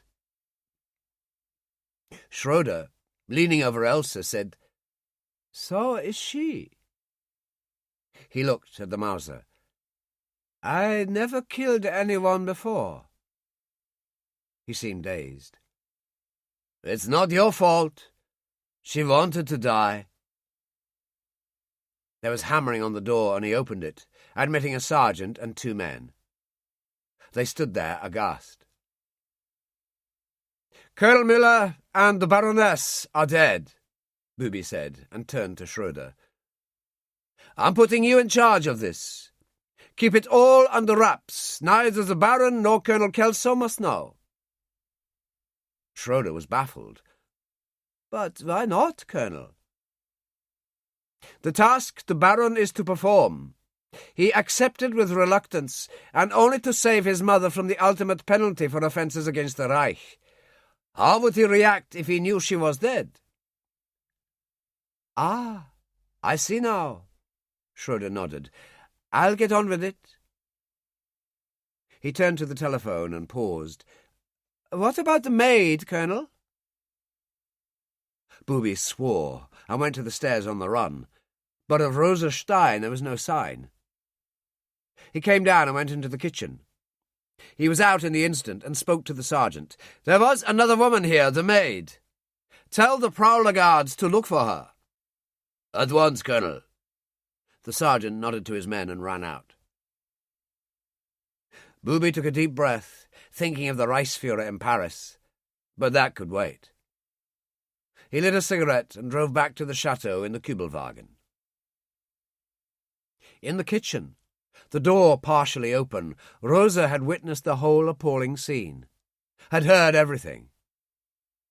Terrified out of her mind, her only thought was to get away. Grabbing an old raincoat from a peg, she pulled it on and opened the outside door. It was then that she had her first piece of luck, for the Prowler Guards, attracted by the sound of gunfire, were running round to the front of the house. She waited until the last one had disappeared, then hurried across the lawn to the gate in the brick wall. On the other side was a wood. She passed through it and found a stretch of the heath, what seemed to be a forest on the other side. She took a deep breath and ran for her life. Max and Harry were still in the library when Booby went in. He forced a smile. "Still at it?" "And then some," Max told him. "There seemed to be a lot of activity out there a little while ago, guards all over the place when I looked out." "Yes, they thought there were intruders down in the wood, possibly poachers. Are you feeling confident?" "You must be joking," Max told him. "This is a hell of a thing to expect, Booby. Do I kiss Molly, for example? Women are women. I may look the same to her, but I might not taste the same." Harry said, "The state your face is in, she'll be afraid to touch you." Booby lit a cigarette. "Keep going over it. You could pull it off, Max." "And pigs might fly," Max told him. "Just remember, Booby, I'm not doing this because I believe it's right, and neither is Harry. It's solely because we can't bear to think of our mother on that meat hook." I know. But with luck, it could be over very quickly. You fly over to Cold Harbour. Monroe brings you up to London at once. Eisenhower will want to see you. He's bound to. For God's sake, you're the hero of the hour. Hayes Lodge in London. Southwick House at Portsmouth. It makes no difference. You could be in and out, Max, a couple of days. These Portuguese diplomats I'm using, I've already given them instructions to check on shipping." "You'd better tell me who they are." Booby explained about the Rodriguez brothers and Sarah Dixon, and wrote down her address on a piece of paper. "These people know what this is about?" "In complete detail. And they also know who you are. Eisenhower is nothing to them. The brothers are in this for the cash, and Mrs. Dixon is IRA." "Tell me more about her." Booby opened a file and took out a sheet of paper. "All there?" Max nodded. "There is, of course, one other solution to all this. It's probably also occurred to Harry. Twins, you know, enjoy a kind of telepathy. What do you think, brother?" "Oh, you mean the glorious moment when you decide to die for the Führer and the Reich? Draw your pistol in Eisenhower's office in front of everyone, shoot him down, and die in a hail of bullets."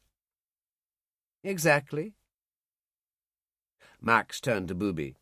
"So simple and so convenient. Anyway, when do I go, Booby?" "I thought about 4 o'clock in the morning. You steal my storch from the airstrip, and it's not much more than an hour to Cold Harbor. The weather won't be marvelous, but it'll be dawn around 5. "Sounds good to me. Best to get on with it. A couple of bursts of machine gun fire in the fuselage would be a nice touch," Harry said sarcastically. "Actually an excellent idea."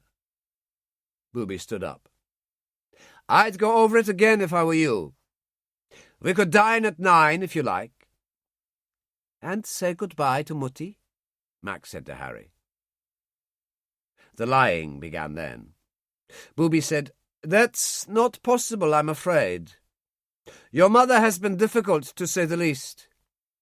Himmler left explicit orders that the moment the operation began, she was to be held separately. She's staying at the hunting lodge at the other end of the estate. You can't see her, Max, and that's final." "Come on, Booby," Max said. "Once you've gone, I'll let your brother visit her." Booby almost choked on the lie. "That's the best I can do." There was a silence. Then Max shrugged. "Oh, what the hell, let's get on with it. Leave us to it, Booby." Hartman went out. Harry said, "Time's running short, Max. Have you thought of anything yet?"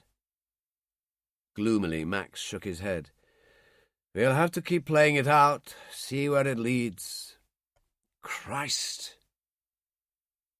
Harry was silent for a moment. Then, "If it actually came down to it, if there were no way out, do you really think you could do it?" "You saw that film," Max said. "Those 2 women kicking on the wire, their eyes bulging. And you know what the worst thing was?" Harry nodded. "Their bowels opening. Harry, I'd go to hell to get the devil himself before I let that happen to my mother."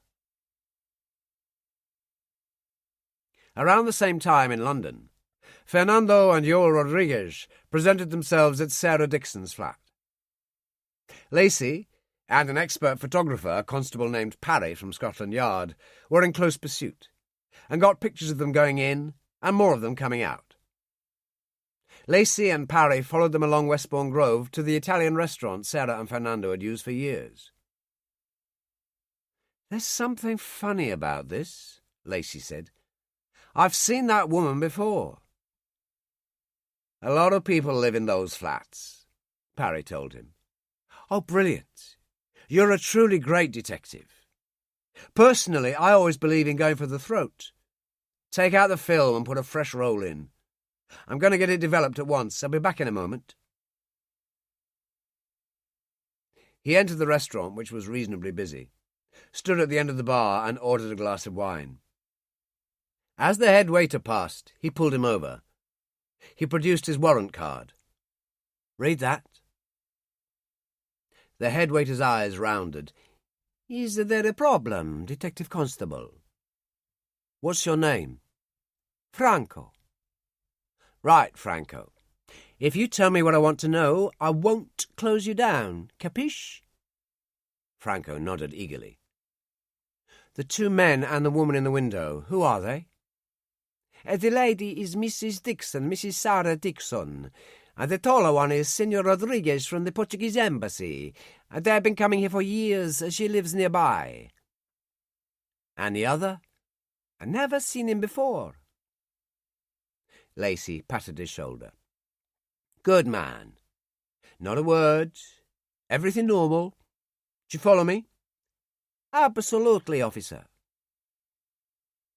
Lacey turned and went out and found Parry on the other side of the road. Parry gave him the film. Everything okay? Fine. Stay here, follow them afterwards and phone in. I'll take this film to the yard and get it processed. He turned away, then paused and turned back. Jesus Christ! I've just remembered where I've seen her. In his flat at Haston Place, Munro sat by the fire enjoying a hot toddy, leafing through files from the office when the phone rang. He picked it up. Munro. Carter, sir. 10 o'clock, Jack. I was going to get an early night. I want to be in the office at 6. We have a problem, Brigadier. It was a phrase they only used in the most extreme situations. Munro said, Bad. Very bad, sir. Chief Inspector Riley and one of his henchmen are with me. I think you should see us. Soon as you can, Jack. Over coffee at the restaurant, Sarah, Fernando and Joel discussed the situation in low voices. Fernando said to Sarah, Does this give you a problem? Killing Eisenhower? She shook her head. He's nothing to me. To be honest, when it looked as if Germany was going to invade in 40, it seemed as if every Irish dream was going to come true. Sarah, I love you, Fernando said. But if Hitler had occupied Britain, he'd have sent the panzers rolling down to Dublin, believe me. Perhaps, but it doesn't alter the present situation. This German posing as his brother, we do everything we can to help him.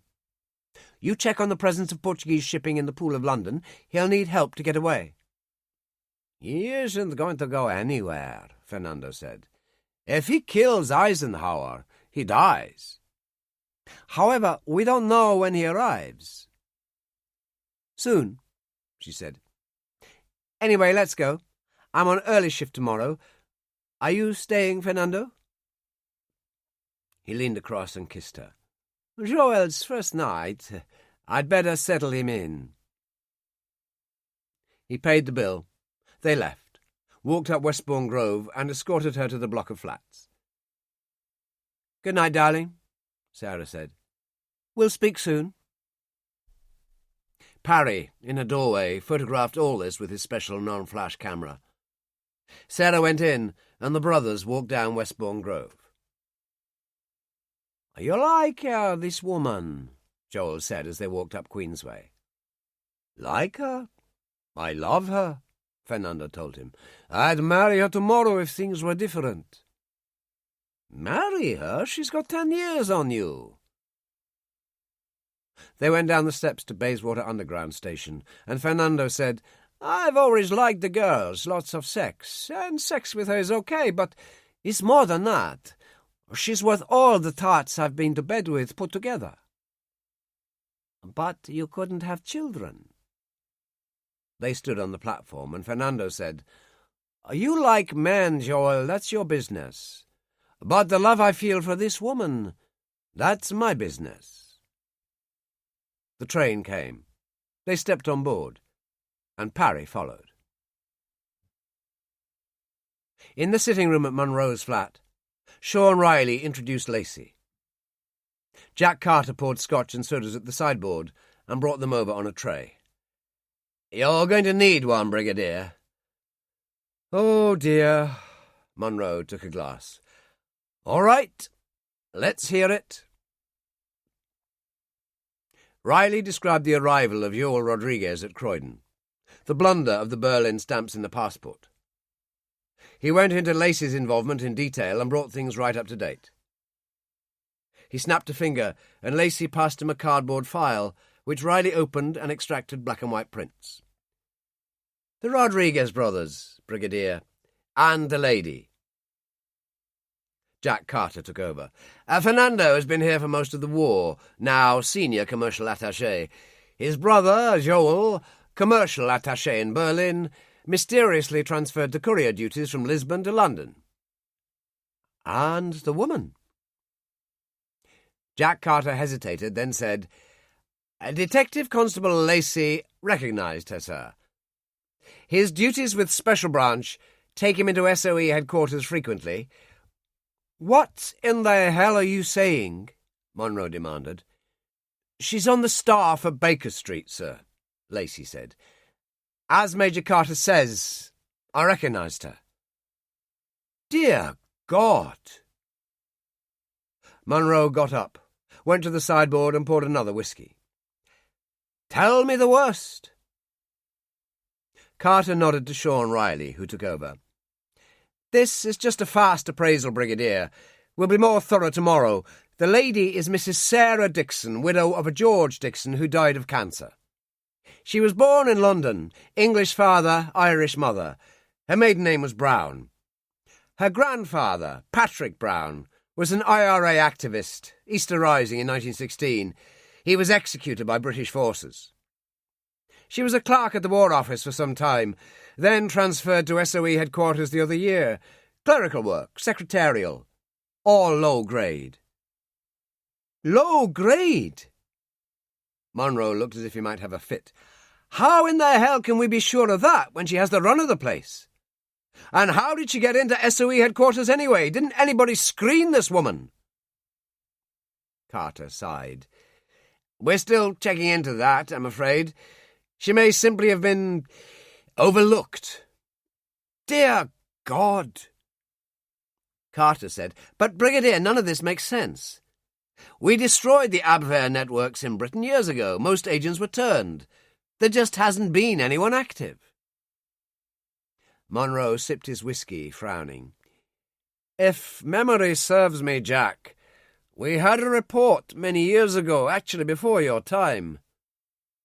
It came to our attention that before the war, a Major Klein at SD headquarters in Berlin had broken all the rules and set up an English network. Carter said, I know about that, sir, but it was only a whisper. I've read the file. Nothing substantial there at all. But what if there was? What if there were agents in deep cover? What if, Jack? Riley said, Shall we pull them in, Brigadier? No. The Rodriguez brothers would claim diplomatic immunity. The worst we could do would be to deport them. But the woman, sir, Riley said. Monroe shook his head. Total surveillance will do for the moment, Chief Inspector. Every contact she has must be recorded. Put your best men on it. He turned to Carter. A careful check at Baker Street, Jack. Do one of your regular security checks on everybody. That will disguise our true motives. Of course, sir. Monroe stood. I need your best work, gentlemen. This could be serious. When Booby went into the dining room to join the brothers for dinner, he received a shock. For a wild moment he thought it was Harry standing by the fire in American uniform. Then realised that Harry, seated next to him, crutches on the floor, was wearing the Luftwaffe Fliegerbluse with Knight's Cross, oak leaves, and swords. My God, Booby said. It's unbelievable. You'd better believe it, Max told him.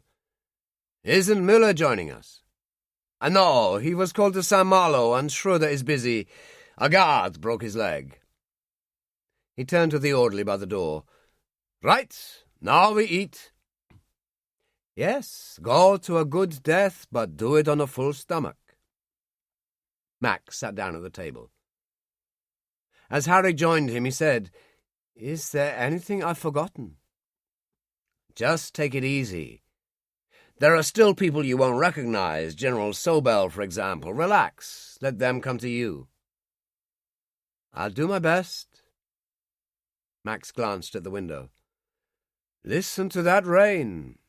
Pity the poor sailors at sea on a night like this. Pity the poor pilots, more like. Harry picked up a glass of wine. I can't think of an appropriate toast. What about God help us all, Max said. Rosa, trudging through the forest, was totally miserable, and thoroughly soaked. It was so dark now that she blundered into trees. Lightning crackled in the sky and momentarily lit things up, and suddenly there was a track and some sort of hut.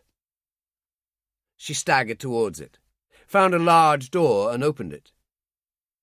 It actually seemed warm in there, and when the lightning crackled again she saw a great pile of logs and several stalls, although there were no animals in there. There were piles of hay, and rain drifted in through high open windows and thundered on the roof. She took off her wet raincoat and hung it on a stall. Then she lay on a pile of hay and covered herself with it. It smelled good. She closed her eyes and was instantly asleep. Max took his leave of Harry at 3 o'clock and was driven to the airstrip through pouring rain by Booby, who parked the Kübelwagen inside one of the hangars. The Storch stood outside in the rain, and Max, a military raincoat over his shoulders, lit a cigarette as an SS sergeant major in black panzer uniform approached. "You know what to do," Booby said. The sergeant major turned to one of his men and held out his hands. The man passed him a Schmeisser. The sergeant major stepped out into the rain and fired a burst into the Storch's fuselage, close to the tail, then another burst into the port wing. He came back. "Excellent." Booby turned to Max. "This is it, I suppose?" Moment of truth. Max held out his hand. "Give me your Walter, Booby, and the spare clip." Booby frowned, and Max said patiently, "I took it from the guard I knocked out, and then shot another." "I see," Booby nodded. "Of course." He took the Walter from his holster and the spare clip and handed them over. Max fired twice in the air. "That should do it." He put the gun and the clip into a pocket of the raincoat. "Off you go, then." Booby held out his hand. "I'm sorry." "Not your fault, Booby. I'll be off." He walked to the plane where the sergeant major waited to open the cabin door for him. Max threw the raincoat inside, turned and nodded to Booby, then climbed in. The door closed. He switched on. A moment later, the prop started to turn, then quickened. Rain hammered against the perspex, but as always, what he called the plane feeling enveloped him. This was what he'd been born to do, to fly. The Storch moved forward and turned into the wind. There was only diffused light from the airstrip buildings, but it was enough. He roared down the runway, pulled back on the column, and lifted into the darkness. Chapter 15. A headwind slowed him down, but the flight was no trouble at all. He kept radio silence for the first 40 minutes, and then called in. "Cold Harbour, Cold Harbour, are you receiving me?" There was an almost instant reply. "This is Cold Harbour, receiving you loud and clear. Who are you?" "Colonel Harry Kelso, getting the hell out of Brittany in a Luftwaffe Storch. ETA 20 minutes. "Stand by." The RAF corporal on radio duty that morning was considerably shocked, reached for his telephone and rang through to Julie Legrand's bedroom. She answered a moment later, her voice sleepy. "What is it?" "The radio room. I've got Colonel Kelso on the air. Apparently he's escaped from France in a Storch." "My God!" Julie was fully awake now. "I'll be right down." She scrambled out of bed, pulled off her nightdress and reached for a tracksuit. Dawn suffused the sky. The light very strange, a great blanket of grey cloud at 1,000 feet. Max went down to 500, the dark sea angry and storm-tossed below him. He sat there, hands steady on the control column, enjoying every moment in a strange way. For this was flying. This was the only thing that had ever mattered to him. He was totally exposed now in the grey dawn light, a perfect target for any wandering Spitfire or hurricane. He wouldn't stand a chance. Blown out of the sky in seconds. He laughed. What an end that would be to the whole sorry business. But it wouldn't help his mother or Harry, or even poor old Booby, all still in Himmler's hands. Julie spoke over the radio. "Harry?" "The coast's coming up. Yeah, it's me, Julie." "It's a miracle." "I'll be with you in 10 minutes," he said. "A trifle battered, but otherwise unbowed, as our British friends say." "I'll be waiting at the airstrip. I'll phone Monroe in London."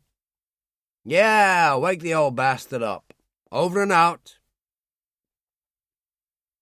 The bedside phone brought Monroe awake and bad-tempered. "Who on earth is that at this time of the morning?" "It's Julie. Something astonishing. We've had Harry Kelso on the radio. He's escaped from Brittany in a stoch. He'll be landing in 10 minutes. Monroe swung his legs to the floor. "Good God, are you sure?"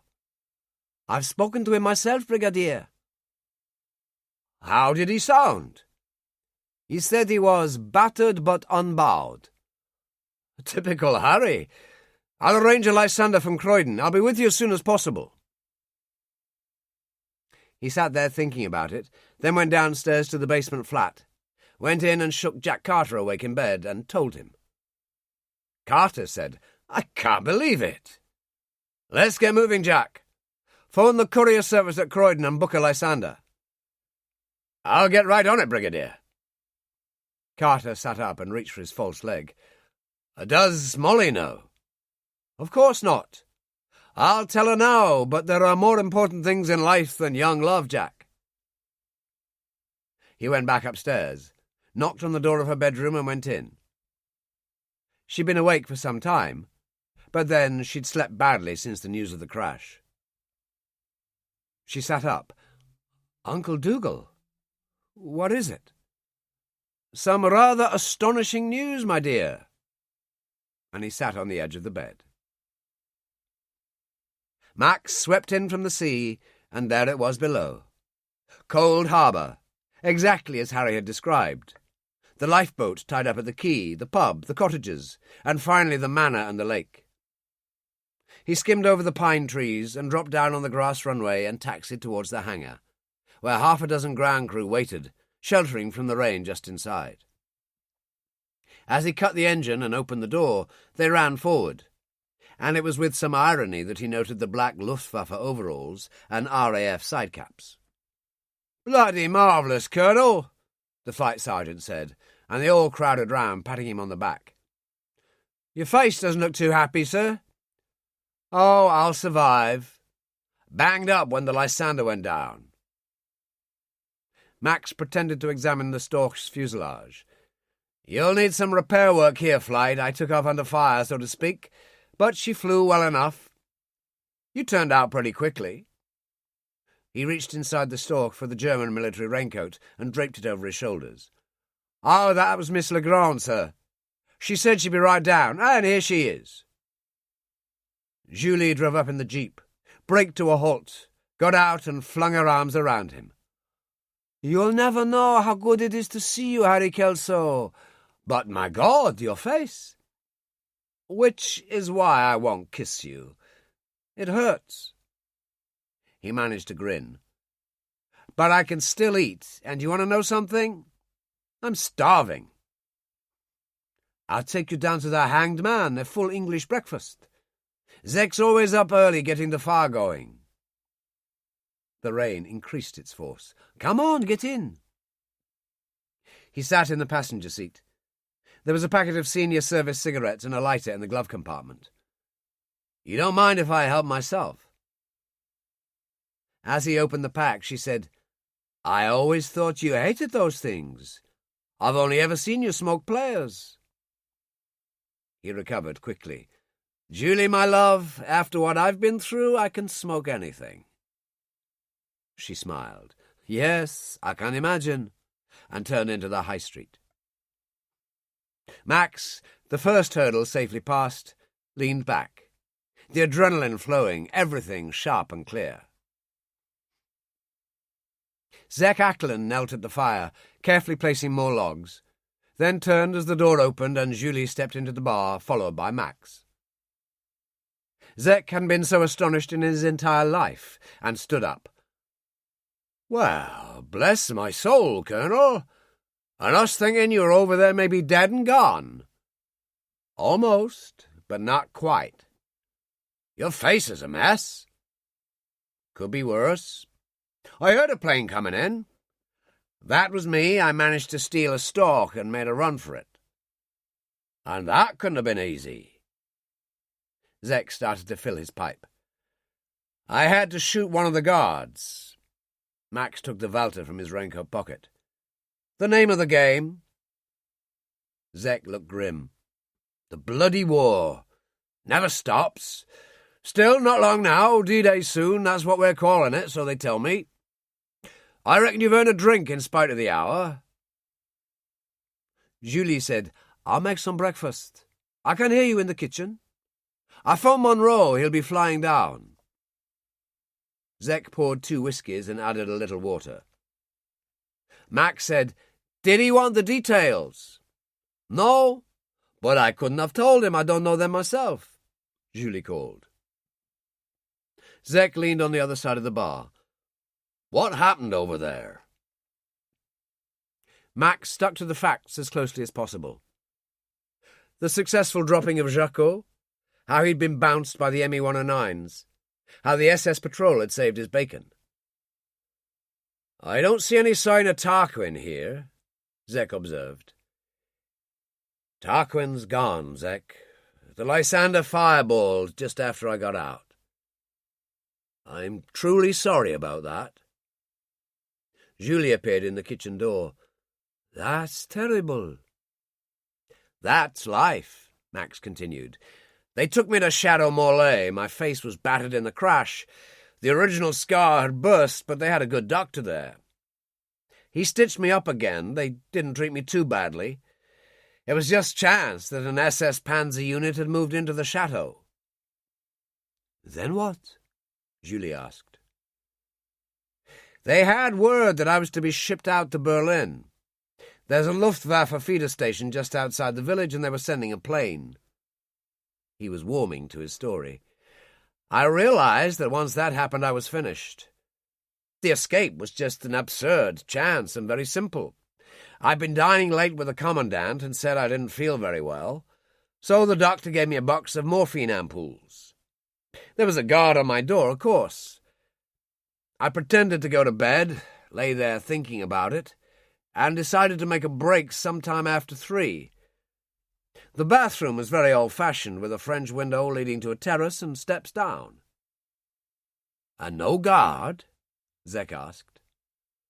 "Prowler guards in the grounds, that's all. I simply went down the steps, turned the corner, and there was the Kübelwagen, the driver standing beside it, smoking a cigarette. I picked up a half-brick from the edge of a flower-bed and struck him on the head from behind. That's where I got the Walter. I slipped on his military raincoat and side cap and drove away." Julie brought in a dish of eggs, bacon, and toast. She put it on one of the tables. "Come and get it." She sat down.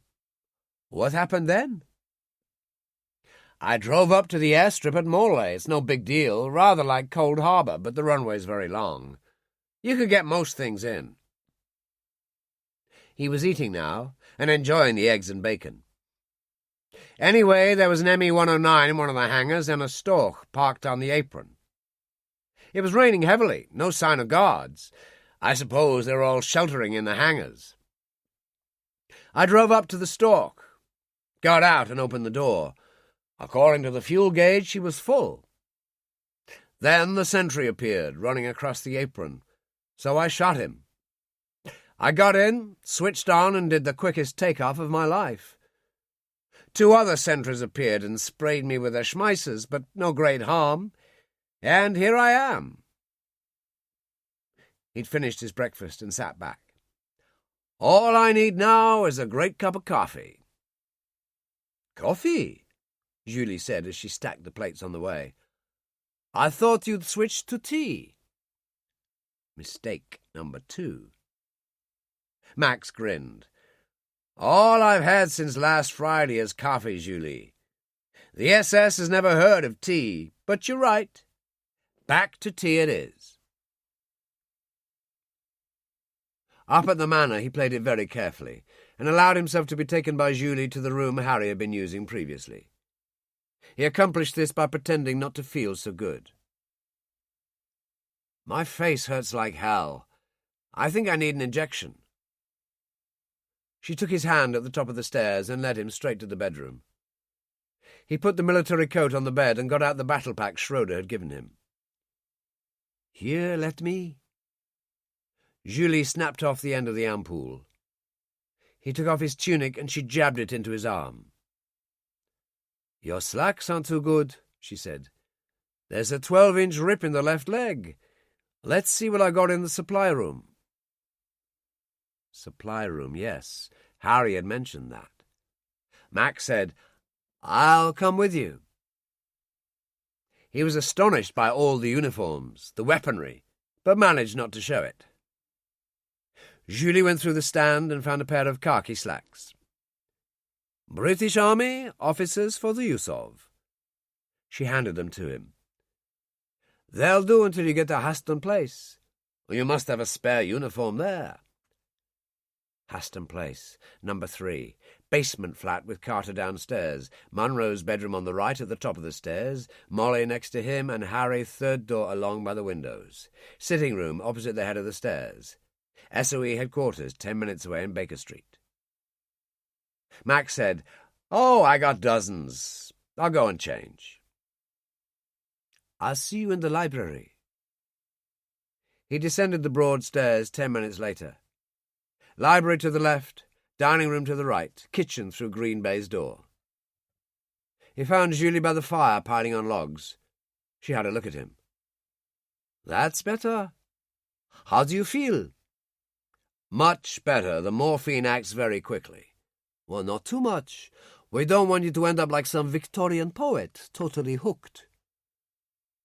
"I've only ever been addicted to one thing in my life. Flying." "Yes, we all know that. I've got to go down to the pub and put the pies in the oven for the crew's lunch. I suppose you'd like to take it easy." "I've never taken it easy in my life, Julie. I'll come with you.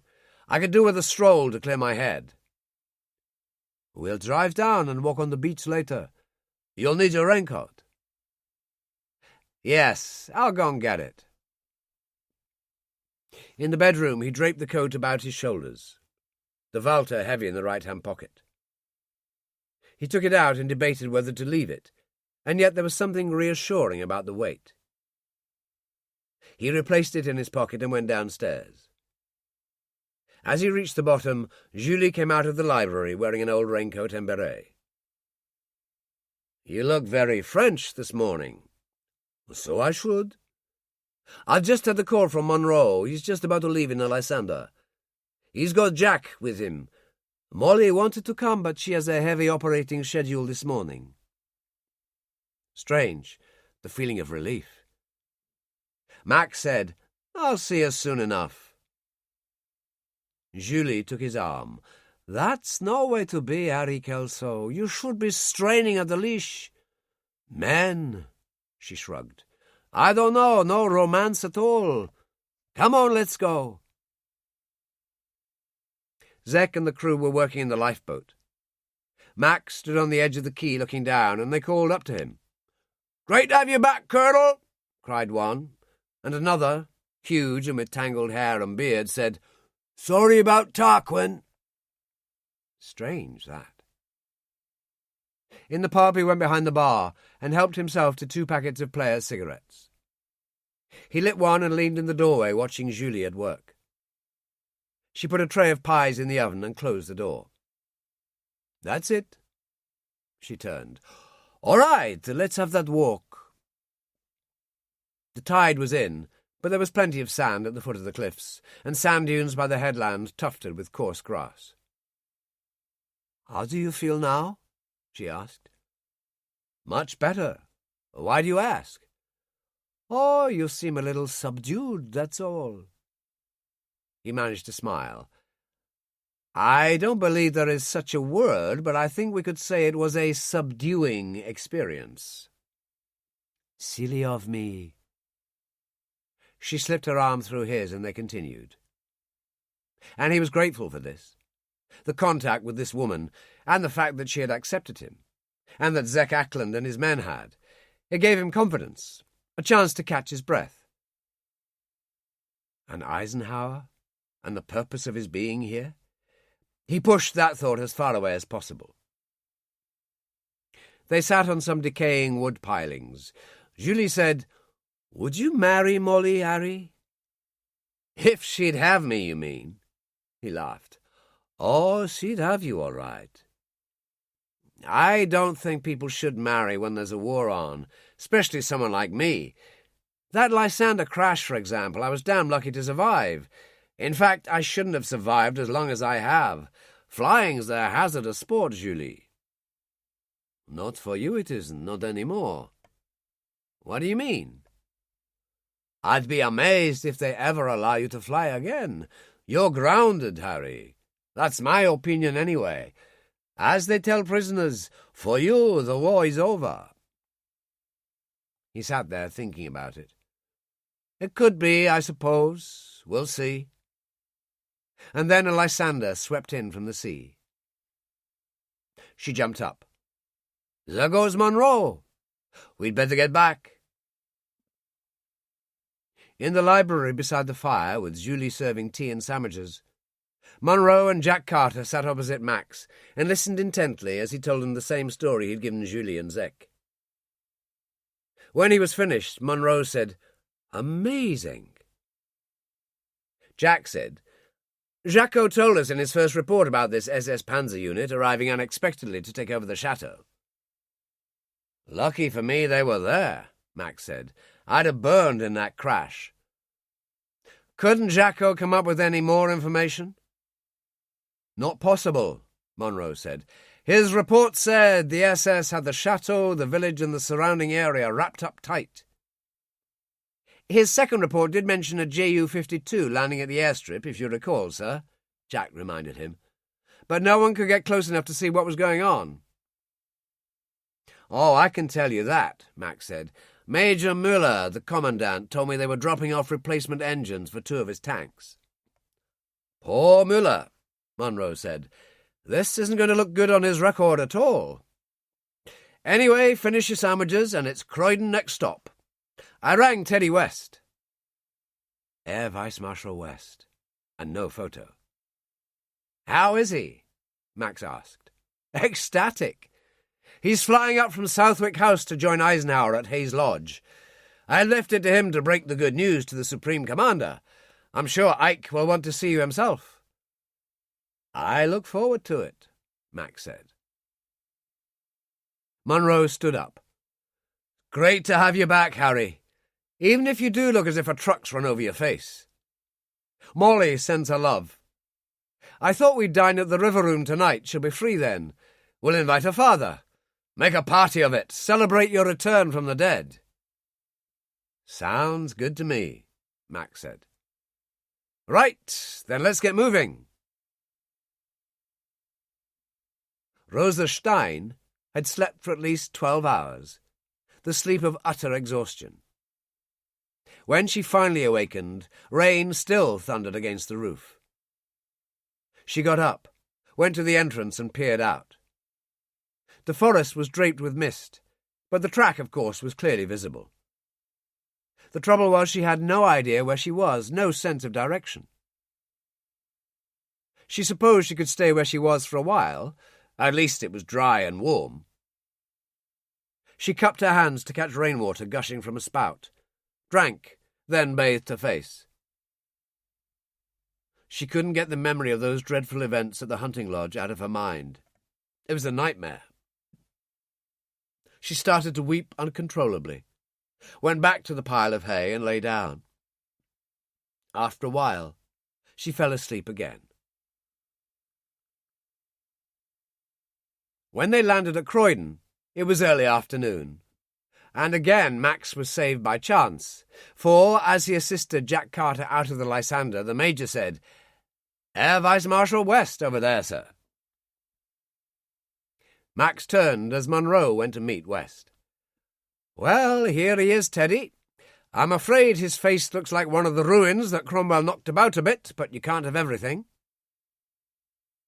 West actually hugged Max. "You young bastard! Don't you ever frighten me like that again." "I'll do my best, sir," Max replied. "Damn it, we'll be running out of medals." Munro said, "We're dining at the River Room tonight. Molly and her father, Jack and myself. Why not join us?" "I'll do my best. Splendid idea. But for the moment I'll have to love you and leave you. I'm due to see Ike at Hayes Lodge. You can drop me off." "Our pleasure," Munro said, and led the way. At Haston Place, Max found Harry's bedroom with no trouble. He dropped his military raincoat on the bed and checked the wardrobe. The extra uniforms hung neatly there, shirts and socks on the shelves, spare shoes. There was a knock at the door, and Carter looked in. "The Brigadier's gone off to Baker Street, but he's asked me to drop you off at Guy's Hospital. He wants Molly to check you over. Frankly, he's horrified at the state of your face. He's right, Harry. You could have a hairline fracture or something." "When do we go?" "Oh, it's got to be now. Molly's due in theatre at 4:30.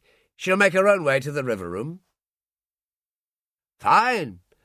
I'll have time to come back here and change into a fresh uniform later." "Oh, bags of time, old chap." "Let's go, then." Casualty at Guy's was as busy as usual.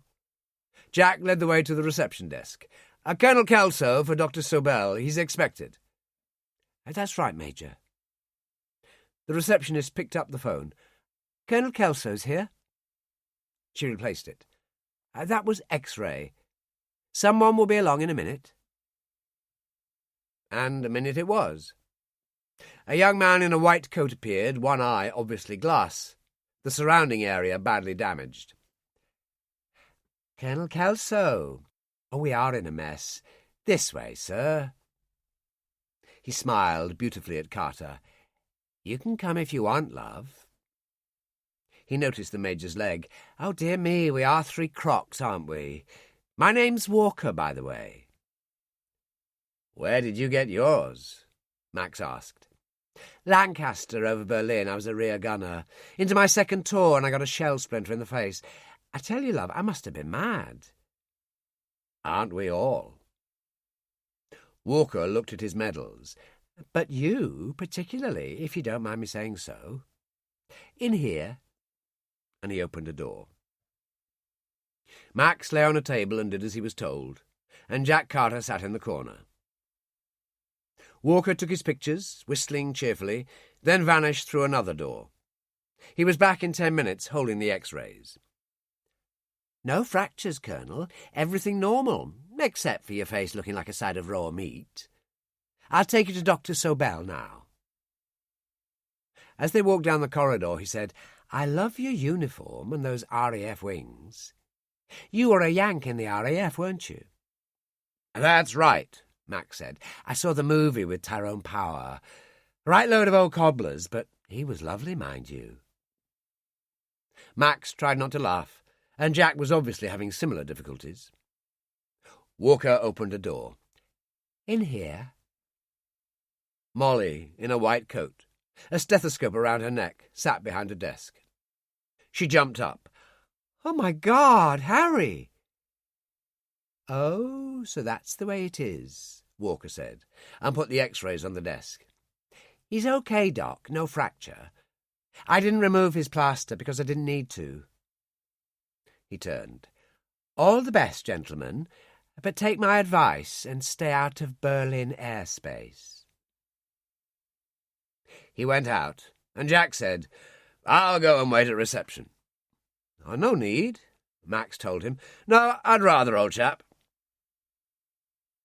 Carter limped out, and Max said, "He loves you, I think."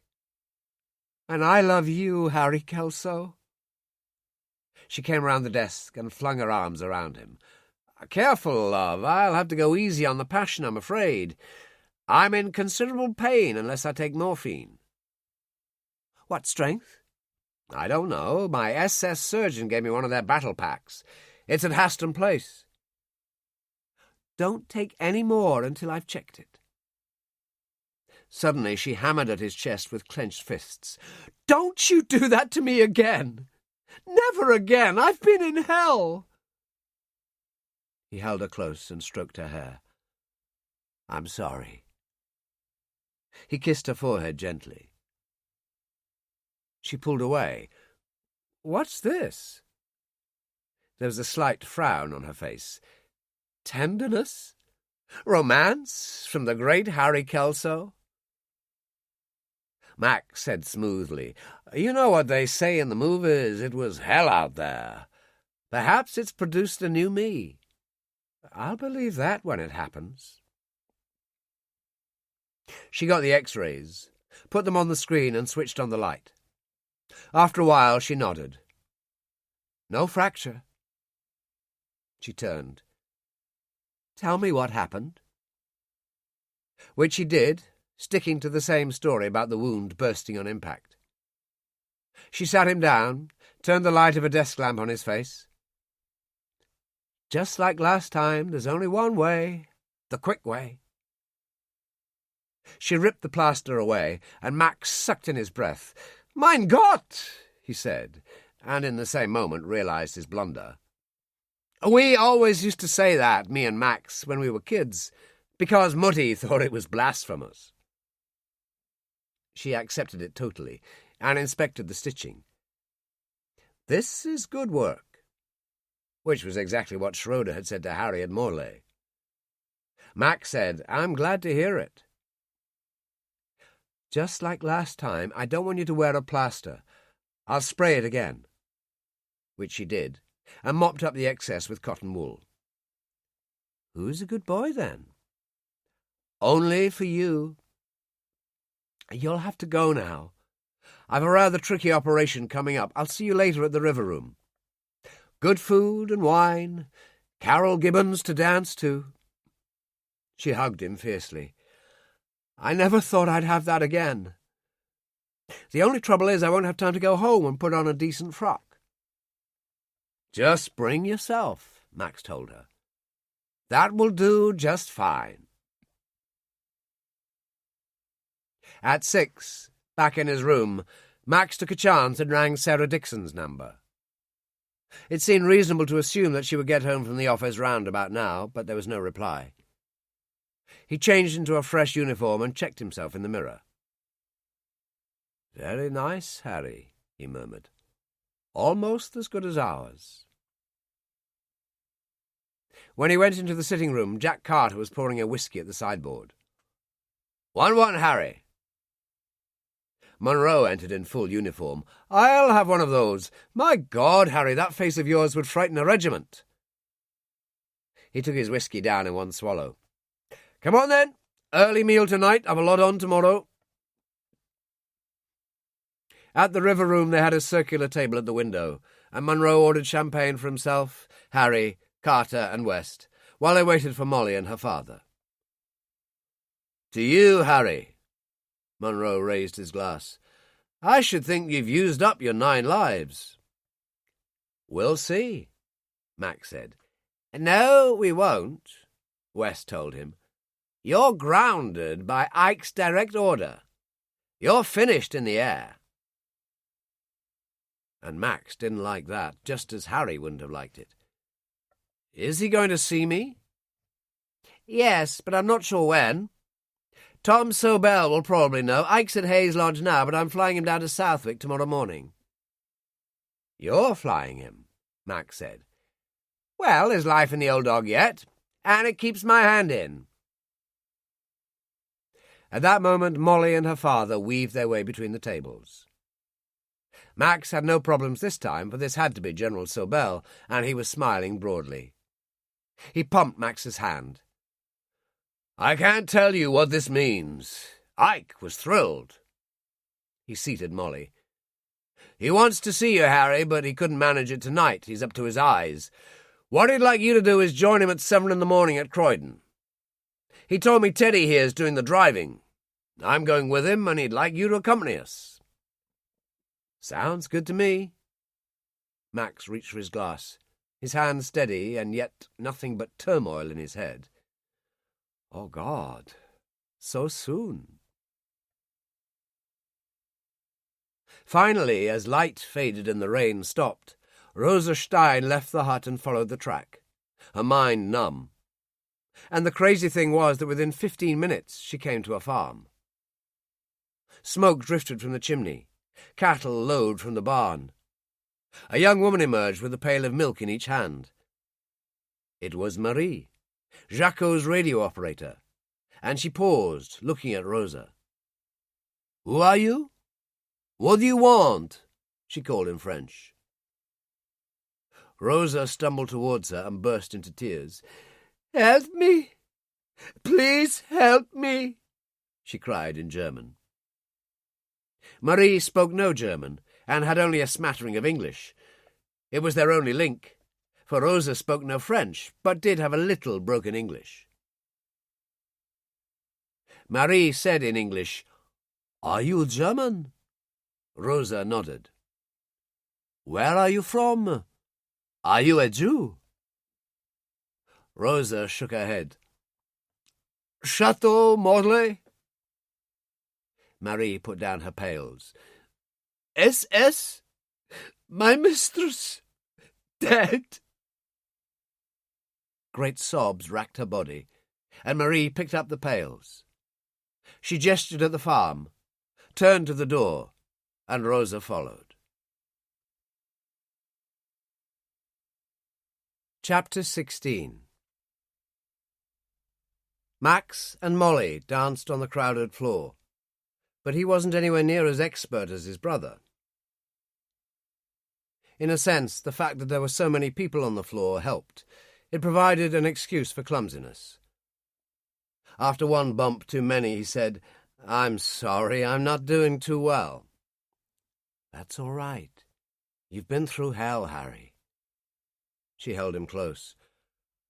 "Uncle Dougal told me that Julie mentioned you'd lost Tarquin." "I'm afraid so. He must have gone up with the Lysander in the crash. He fireballed. I'm lucky to be here if it hadn't been for the SS."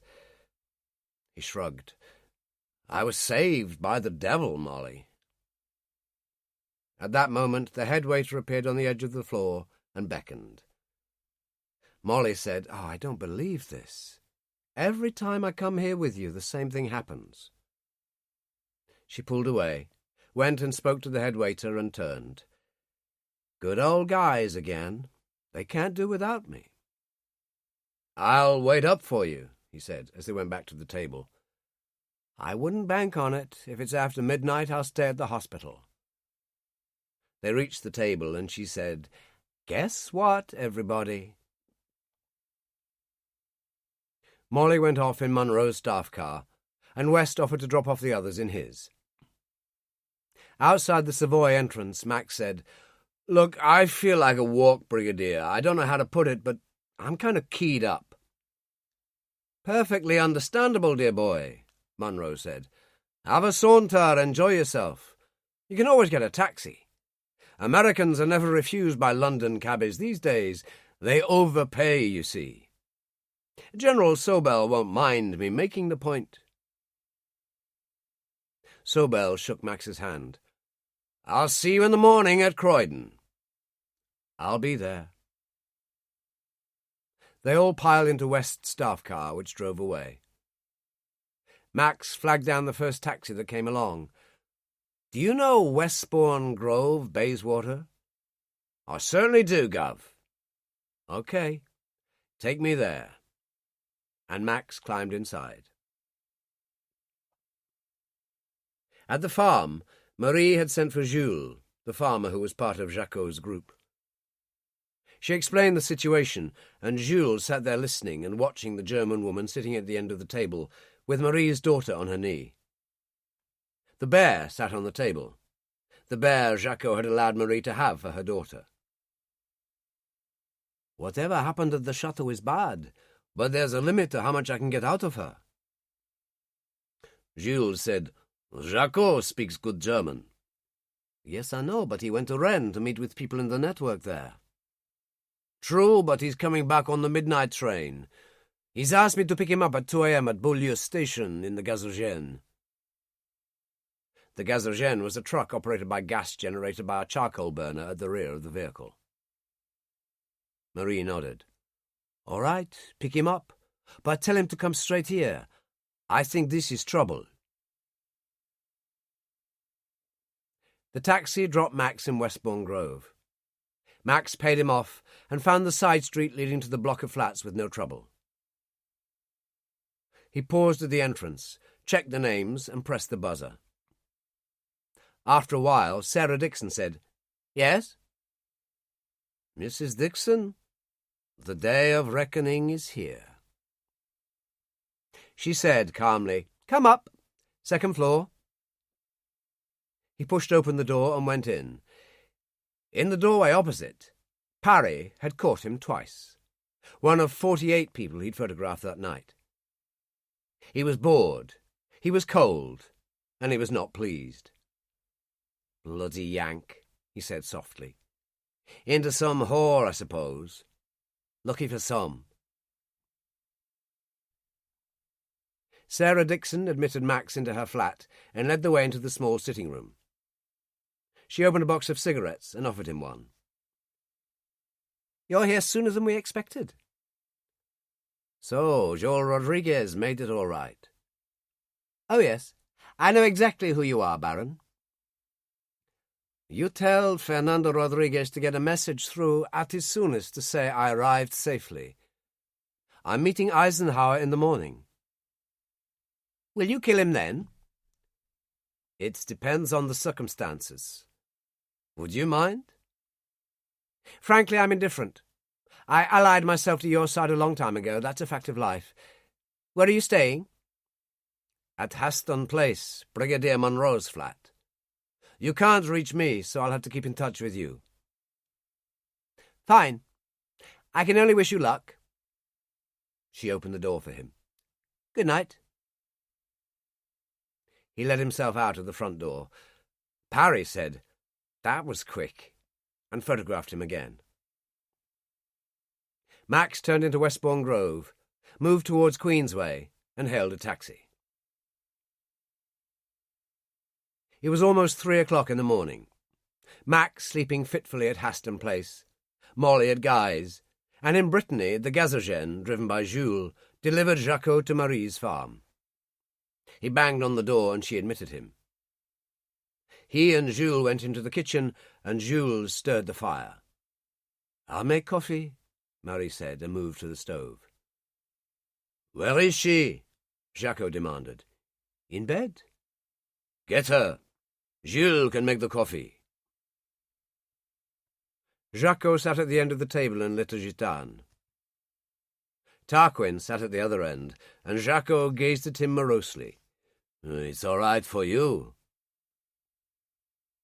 He'd once been a university professor of philosophy, but no one would have guessed it. The hard face, the unshaven chin, the dark eyes of a man who'd killed many times, and whose notions of philosophy had gone out of the window. A man who didn't really believe in people anymore.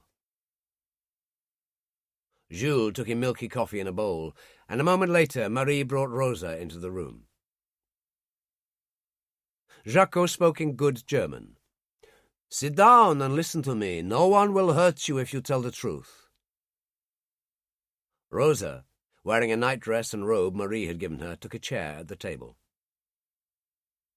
Jacques said, Tell me who you are, and what this is all about. 15 minutes later, he sat there frowning as she finished. For a while he didn't speak, and it was Marie who said, What did she say?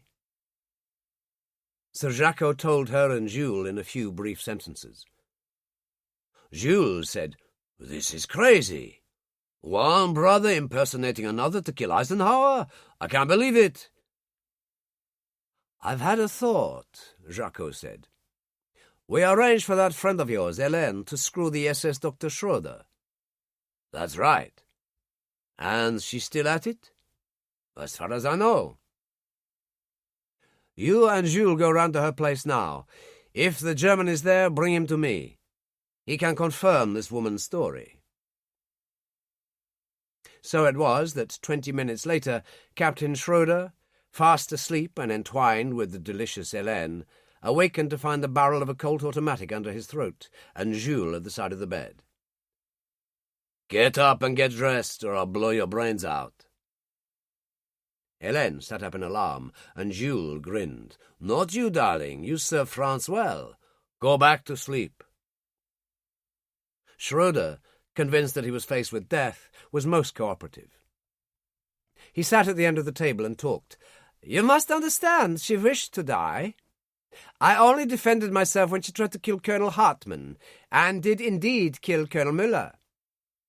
"All right, go over it again. Everything about the brothers. Everything." When Schroeder was finished, Marie said in French, "Was he any good?" "Oh, yes," Jacques said. "He doesn't know everything, but he does know enough to confirm what the woman says. I'll write a report. You must transmit it to SOE in Baker Street at once for the attention of Brigadier Monroe." She shook her head. "Not possible. They're not on channel for me until 7 o'clock. "All right, 7 then. Now let's have something to eat." "What about this SS bastard?" Jules asked. "Shall I shoot him?" "Good God, no," Jacques said. "The invasion is in a matter of weeks. We'll need a doctor, and he'll do just fine." At 6:30, Air Vice Marshal West was on his way to Croydon in a staff car.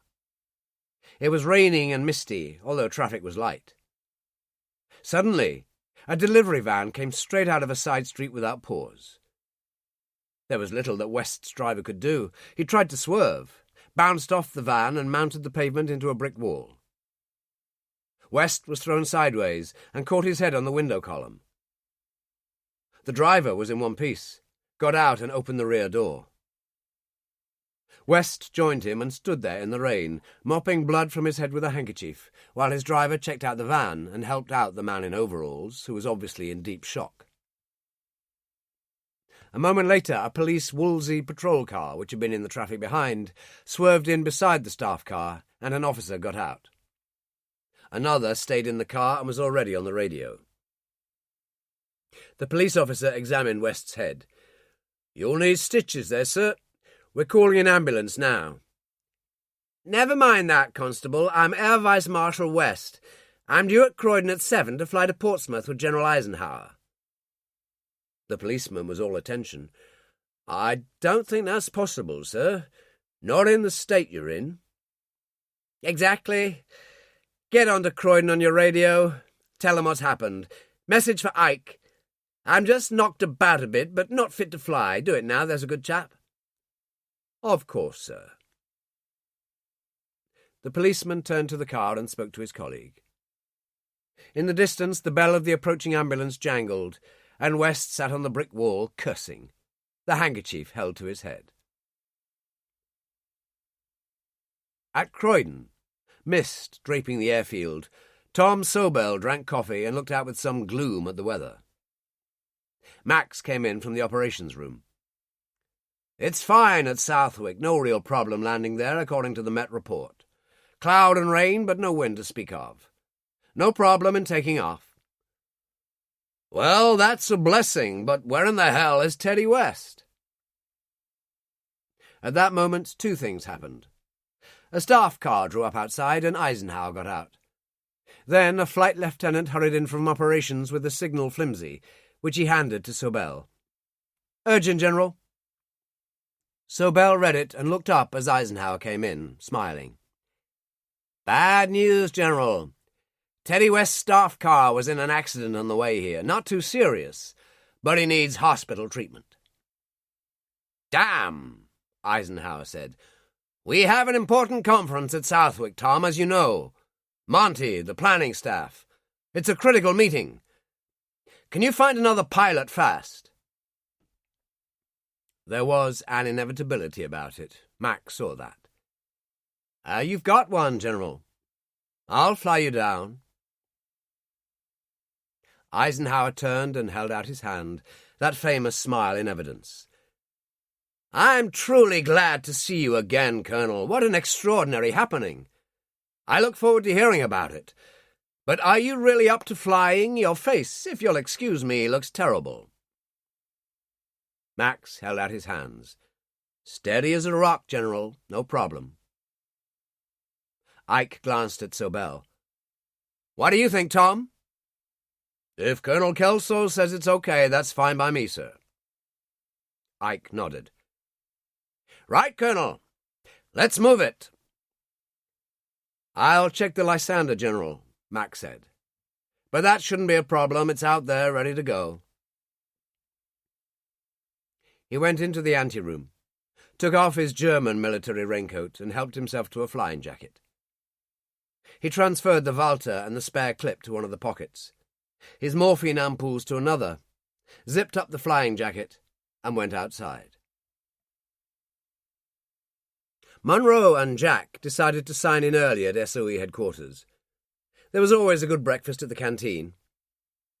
In deference to Jack's leg, Munro called his staff car, and they drove through deserted streets, arriving in Baker Street at 7:15.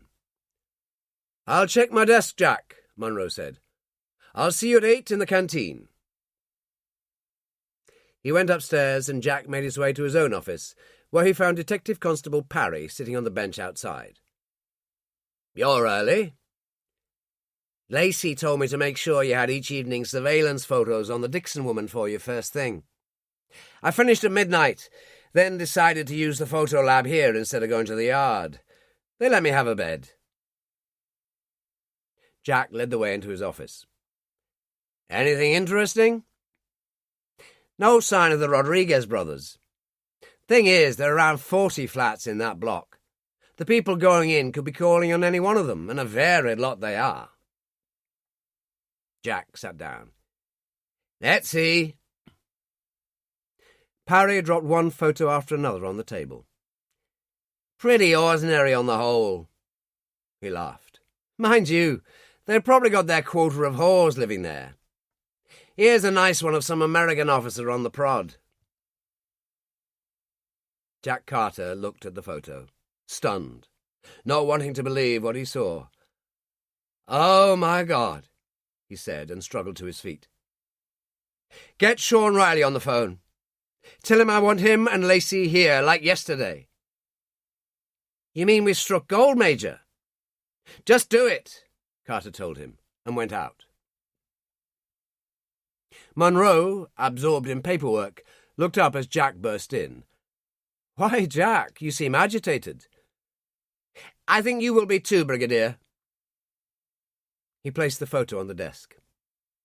Munro looked up, his face very calm. Explain. Taken last night, Brigadier, timed at 10 o'clock. That's the entrance to Sarah Dixon's apartment block.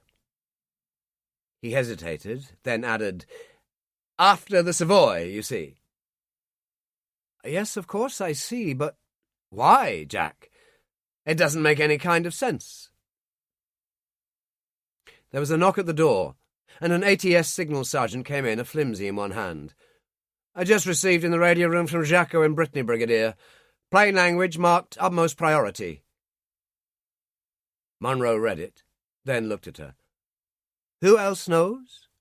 No one, sir. I took the message myself. Then keep it to yourself. You can go. She went out, and Jack Carter said, Sir? That isn't Harry Kelso, Jack.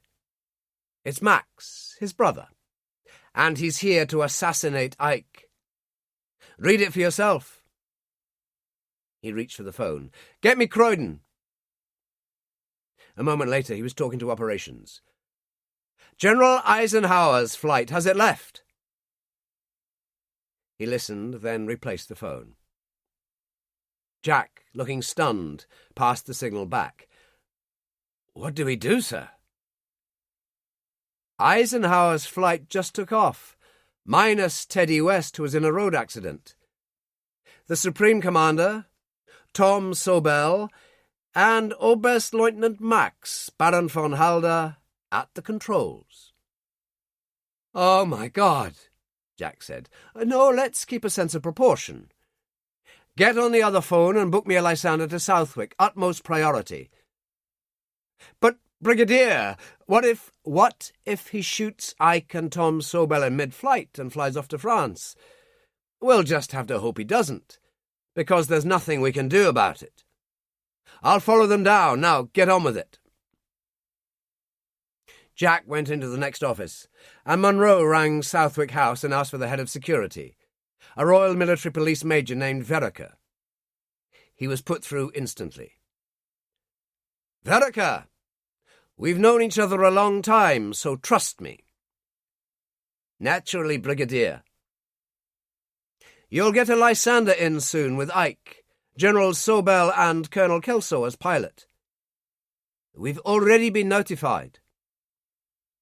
"This is difficult for you, but this is what you must do.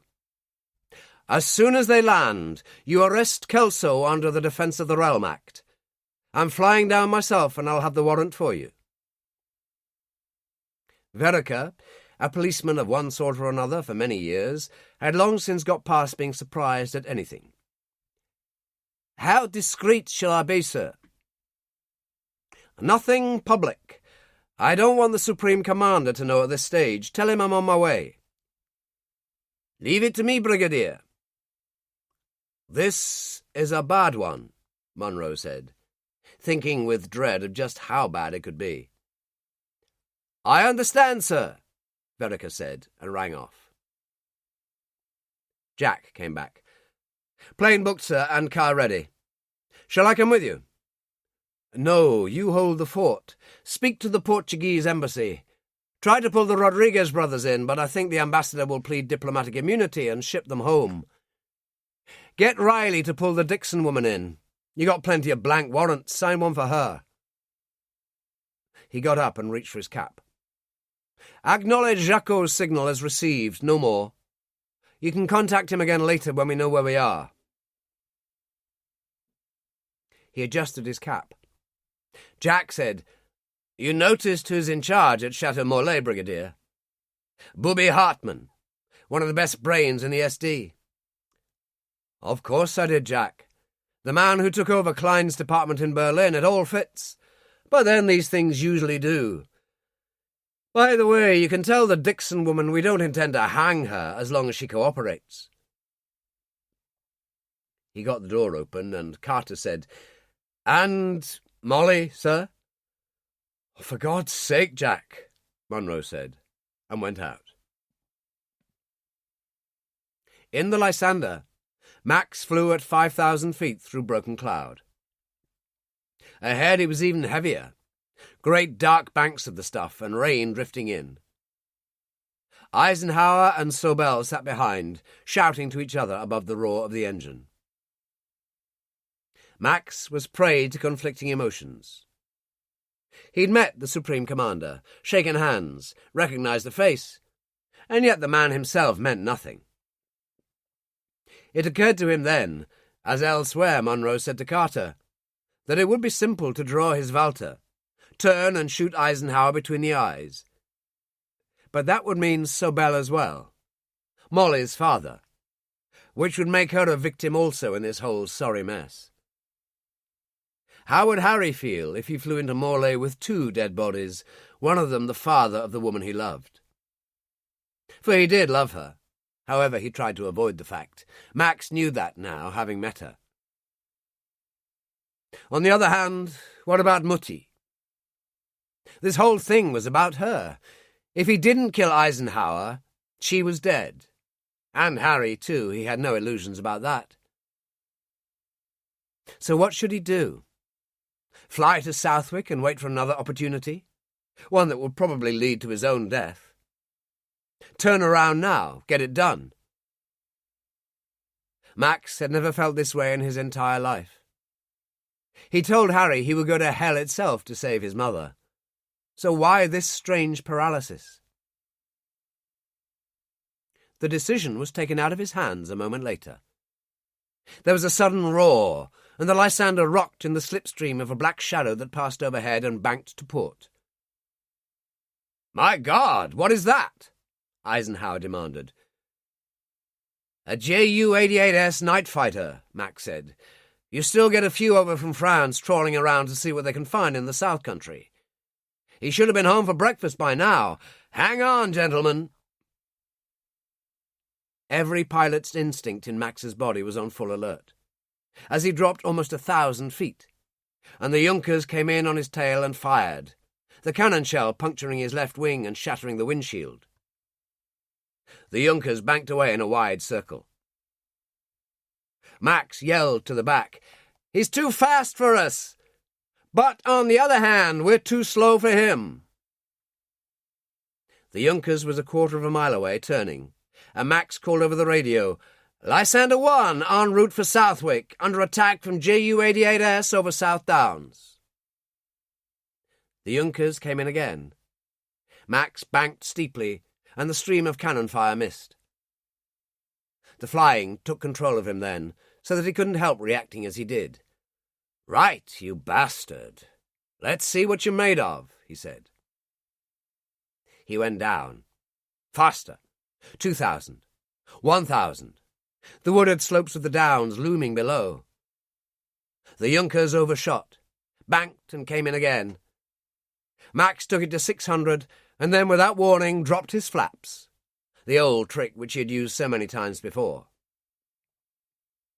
The Lysander almost lurched to a halt, and the pilot of the Junkers, banking frantically to avoid hitting him, lost control and went straight into the forest below. Flames mushroomed as Max heaved back on the control column, climbed, and levelled at 1,000 feet. He turned. "Are we okay back there?" Eisenhower and Sober looked stunned, and suddenly Max knew this was the time. He would never have a better chance. He could still pull his pistol, shoot them both, and be off to France. But he wasn't going to. Something had changed over the last few minutes. A decision had been made without his even having to think about it. As the adrenaline of the air duel coursed through his blood, he knew it was just as he had told Booby. He was a pilot. He was not an assassin. He turned back and called Southwick. "Ju-88S down." He gave the position. "Be with you in 15 minutes. 100 yards from the Portuguese embassy, Jack Carter sat in the back of a staff car and waited. The grey-haired man in the blue suit, a raincoat draped over his shoulders as he hurried along the pavement, was a certain Colonel d'Acunha, head of security at the embassy. Carter opened the door, and d'Acunha joined him. "A long time, Jack. You said it was urgent." "It is. Fernando and Joel Rodriguez. They're in the pay of the Nazis in Berlin." D'Acunha opened his mouth, and Carter raised a hand. "It's definite. I can give you all kinds of proof." The colonel took a cigarette from his case and lit it. "They'll claim diplomatic immunity, Jack." "You mean you will? Fair enough. We know all there is to know about them. They're of no further use to us. Get them on tonight's TAP Dakota to Lisbon and tell them not to come back. Ever." "Thank you, Jack. You're very kind." "I can afford to be. We're winning the war. Oh, and tell Fernando Rodriguez we've got his girlfriend. She isn't Portuguese." "Will she be executed?" "What would be the point?" Jack reached over and opened the door, and d'Acunha got out and walked away rapidly. When Jack got back to the office, Sarah Dixon was signing a statement sheet. Sean Riley seated beside her, Lacey by the window. "Have you got everything?" Riley nodded. "It's the German twin, all right. She's admitted it, but I got even more dramatic news for you. There was a phone call. Apparently, when he was flying Ike down to Southwick, they were bounced by a Jerry plane. It seems he did some fancy flying and made the Jerry crash. Carter felt no sense of surprise. Well, he is one of the Luftwaffe's greatest aces, and it wasn't his sort of thing, all this. You read that report from France I left you? Yes, poor sod. And at the end, all for nothing. I mean, the bastard shot his mother. And still have his brother. Sarah Dixon said, What happens now? A trial?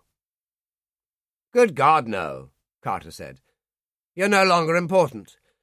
We'll put you in detention, of course. As for after the war, we'll see. I left a message for Rodriguez, by the way, told him we had you. He and his brother are being flown out to Lisbon tonight. That was good of you. She smiled. Can I go now? Riley and Lacey took her out between them, and Jack sat down, thinking about it, then wrote a signal for Jacot, bringing him up to date.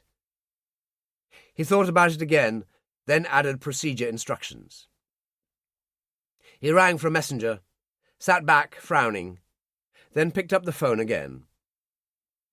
Major Carter, I need a car to take me to Guy's Hospital. Yes, 5 minutes.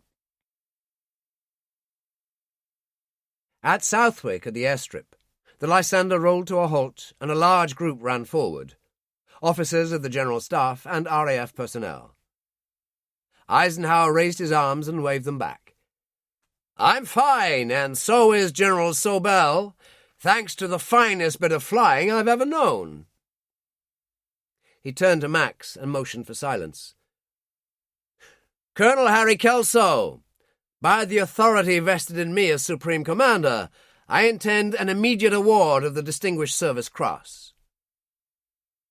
He shook Max's hand and turned to Tom Sobel. We better get moving. We have a lot to do. Sobel put an arm around Max's shoulders. I'm proud of you, son, and Molly will be even prouder. Look, we've got a hell of a lot to get through this morning. Why don't you get something to eat in the officers' mess? Just take it easy. I'm sure Ike will want to catch up with you later. Fine, Max said. I might just do that. Sobel moved away, following Eisenhower and the others, and the RAF ground crew started to inspect the Lysander. Max lit a cigarette, his hand shaking.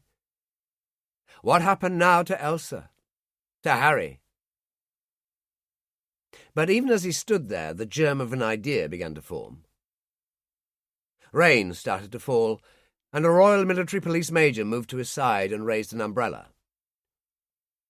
Got to keep you dry, Colonel, for Brigadier Monroe. He'll be arriving soon. In that single moment, Max knew they were onto him. What is this? My name's Verica, and I'm in charge of security here. The 2 corporals over there are my men. Max looked across and saw them, large and wearing the distinctive red cap of the Royal Military Police. I don't know what's going on here, but I've been ordered to arrest you under the Defence of the Realm Act. Sounds interesting, Max said. I know you're carrying a weapon, Colonel. If you could just pass it over discreetly, I'll be obliged. Oh, I'm always discreet. Max took the Walter and the spare clip out of one of the pockets in his flying jacket and passed it over. There you go. Verica slipped the Walter into his pocket. Very sensible, Colonel. I've never done a sensible thing in my life, Max said. What happens now? Well, you haven't kicked up a fuss or got on your high horse. And what's that tell you? As I've been a policeman for 20 years, both at Scotland Yard and in the army, I'd say it means you're as guilty as hell of whatever they think you've done. But that's not for me to decide, that's for Brigadier Monroe. So what do we do until he gets here? How about a drink in the mess? You think you can trust me? Oh, I think so. After all, where do you have to go? You never said a truer word, Major, Max smiled. So just lead on.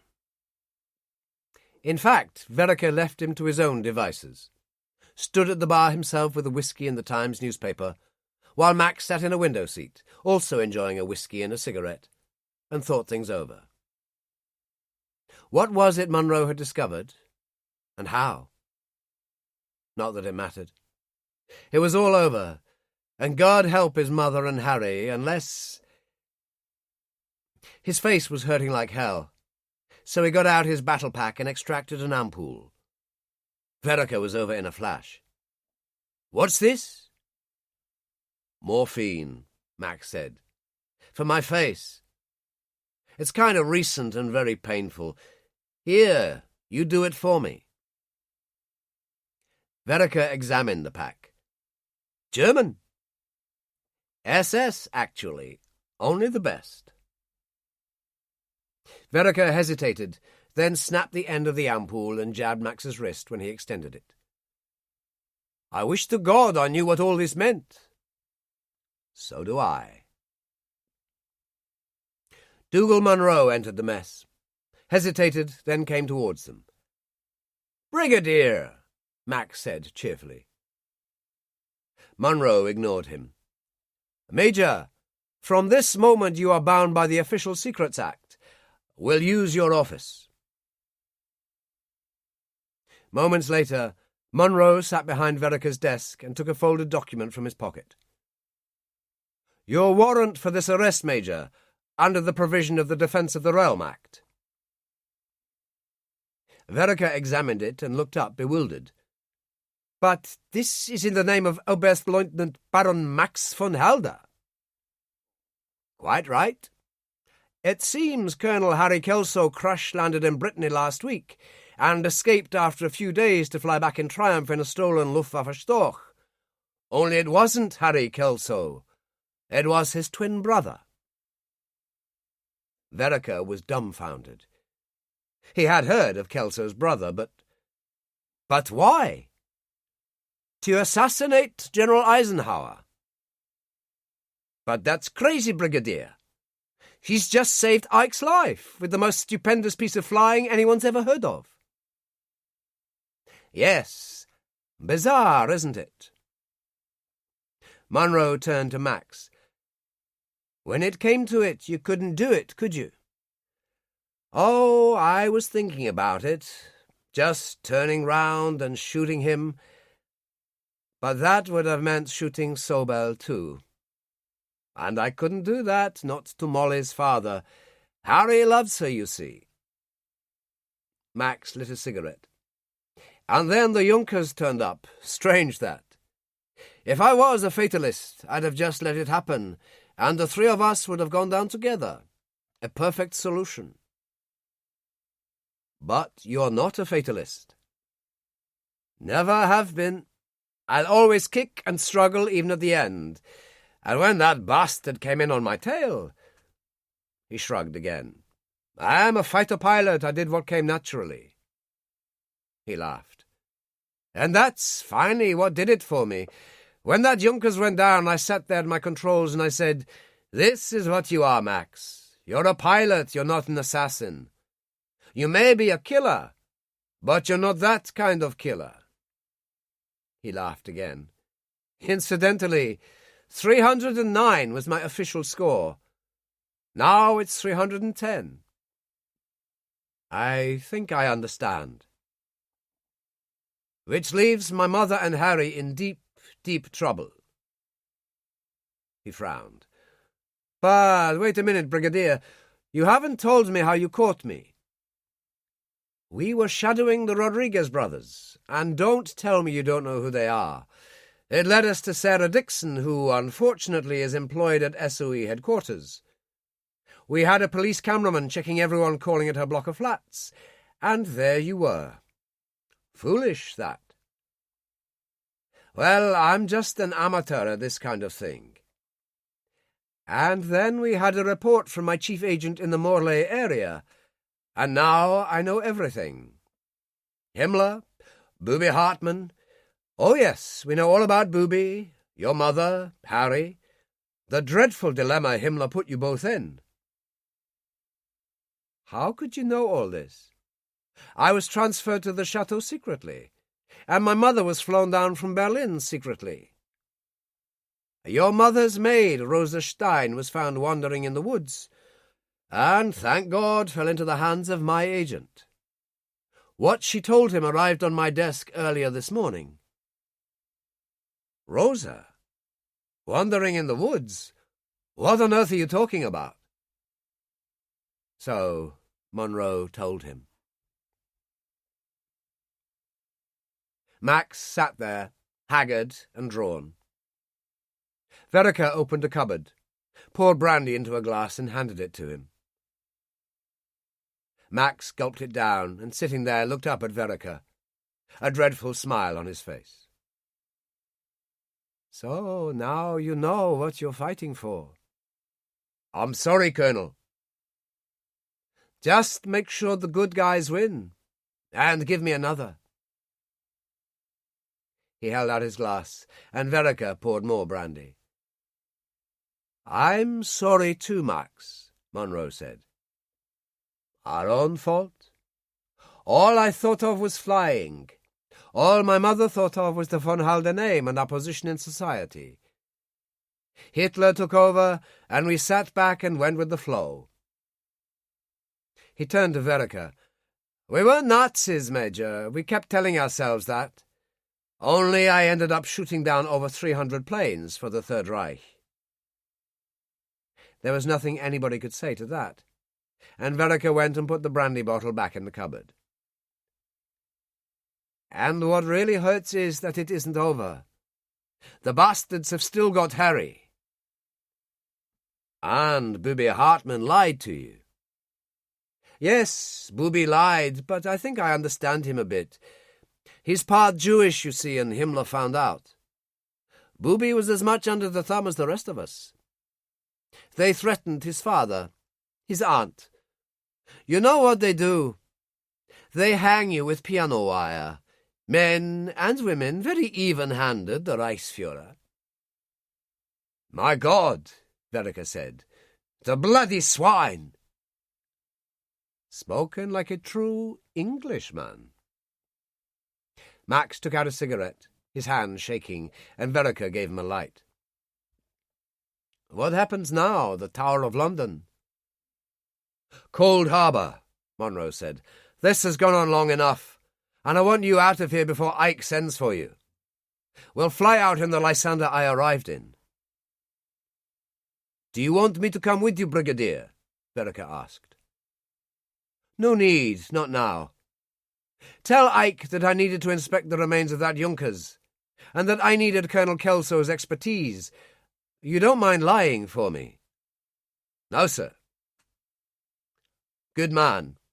And remember the Official Secrets Act. This never happened. If you say so, Brigadier. The Lysander pilot was a flying officer named Hare, very young and in terrible awe of Max. His flying wasn't brilliant, but good enough to get them there, and it was early afternoon when they drifted across Cold Harbour and bounced down rather uncomfortably. Terribly sorry, Colonel, Hare said. Rotten landing. We all make them, Max told him, and followed Monroe out. Julie drove up in the jeep and got out. Nice to see you back. There's still time for lunch. The boat's gone out on a practice run, but Zek's around, and there are still some pies left. Monroe said, Why not? He turned to Max. That suit you, Max? Max said, As you say, why not? Julie said, Max, what is this? Let's get into the jeep out of this damned rain and get down to the Hanged Man, and I'll tell you. Zek was the only person in the bar, sitting by the fire reading a book of some sort. He looked up and smiled. Good to have you back. Monroe said, Let me introduce you. Oberstleutnant Baron Max von Halder, Harry Kelso's brother. Dear God, Zek Acklin said. Max went behind the bar and helped himself to a pack of Player's cigarettes. He lit one and gave a tired smile as he came back. Get it over with, Brigadier. I'll go for a walk if that's all right with you. Mind you, I could do with some sustenance. I'll eat later. The door closed behind him, and Monroe turned to them. It's a rotten story, but here goes. When he had finished, Julie said, Truly dreadful. His poor mother. I never heard the like, Zek observed. But what are you playing at here, Brigadier? By rights, you should have taken him to London. You haven't even told General Eisenhower about this. True. And the answer is I don't know what I'm playing at. I've no bloody idea. Monroe sighed.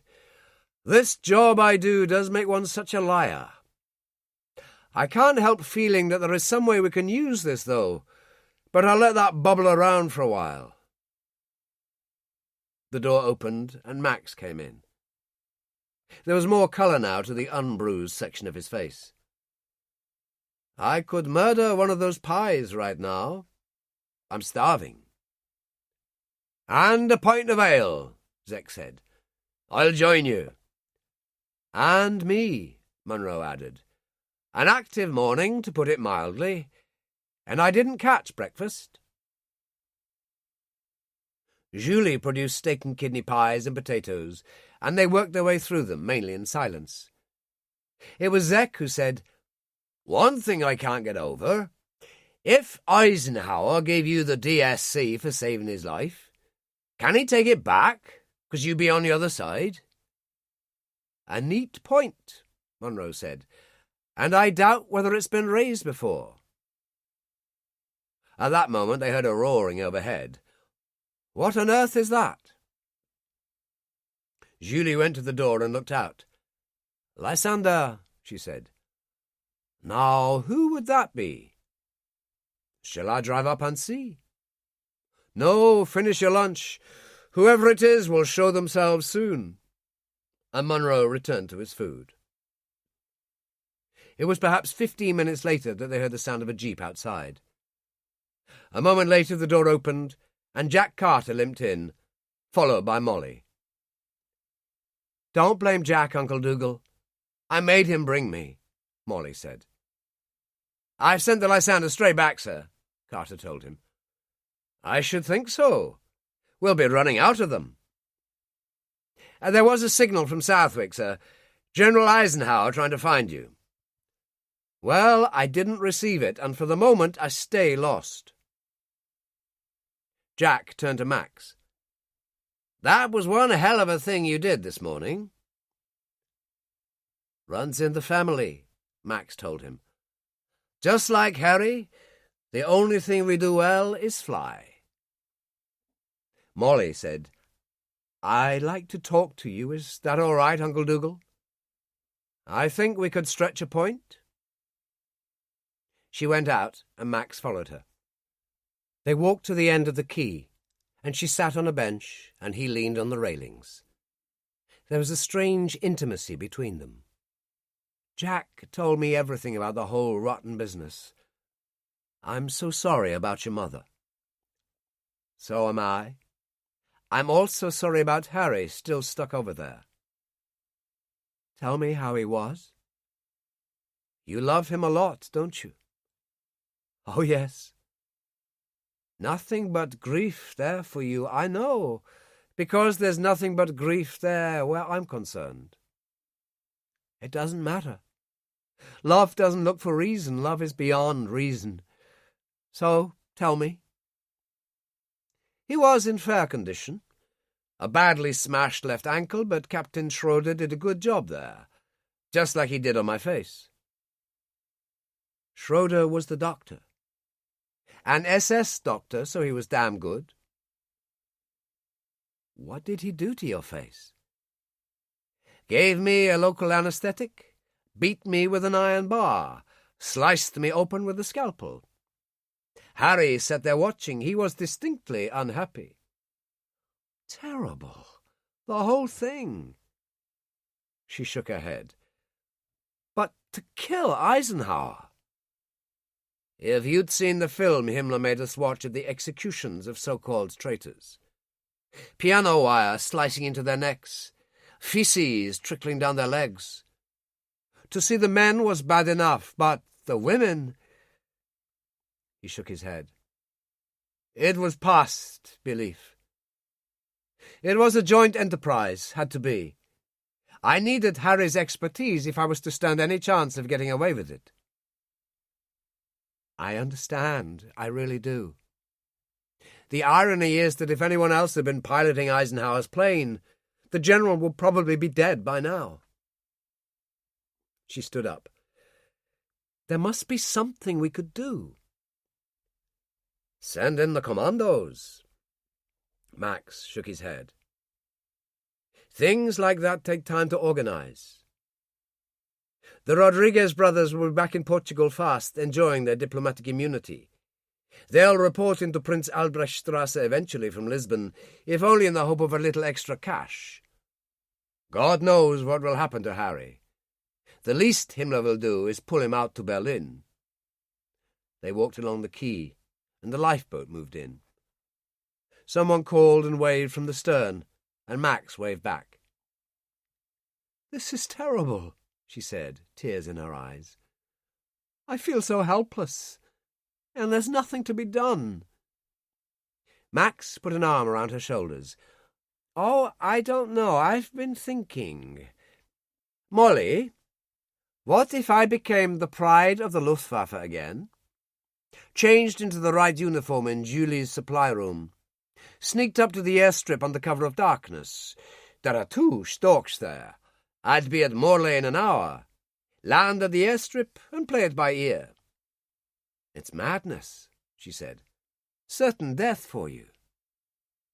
"Certain death for Harry now. At least we'd be together." "So, if you could, you'd fly him back?" "I'd have to. He couldn't fly himself." "It's fantasy. It's not possible." As they reached the pub, Jack Carter came out with Julie. "I've got orders to run you up to the house, old son. Lock you in, barred windows, all that sort of thing." "Why not?" Max told him. "I've nowhere else to go." He climbed into the rear of the jeep. Carter got in beside Julie, and she drove away. Munro was leaning on the bar, talking to Zek over a whiskey, when Molly got back. The brigadier turned to Molly. "Are you all right?" "I'm not sure. We talked. He explained a great deal, and he's concerned about Harry. Tell me, why did you bring him here?" "Too much had happened too soon. I thought it best to get him out of the way until the dust settles." "So you've no ideas about how to help Harry?" "No, it's impossible." "Max doesn't think so." "Doesn't he, then?" Zek Ackland put in. Munro was frowning. "Tell me," he said, which she did. Chapter 17. Max spent the afternoon brooding in the bedroom Carter had shown him to. It was comfortable enough, if old-fashioned in furnishings, and the important feature was the barred windows. The rain fell relentlessly, drumming against the windows. There was nothing to do except think, and he'd had enough of that. He found a few novels on a shelf, and selected a copy of Daphne du Maurier's Rebecca, because the Cornish scenario seemed appropriate.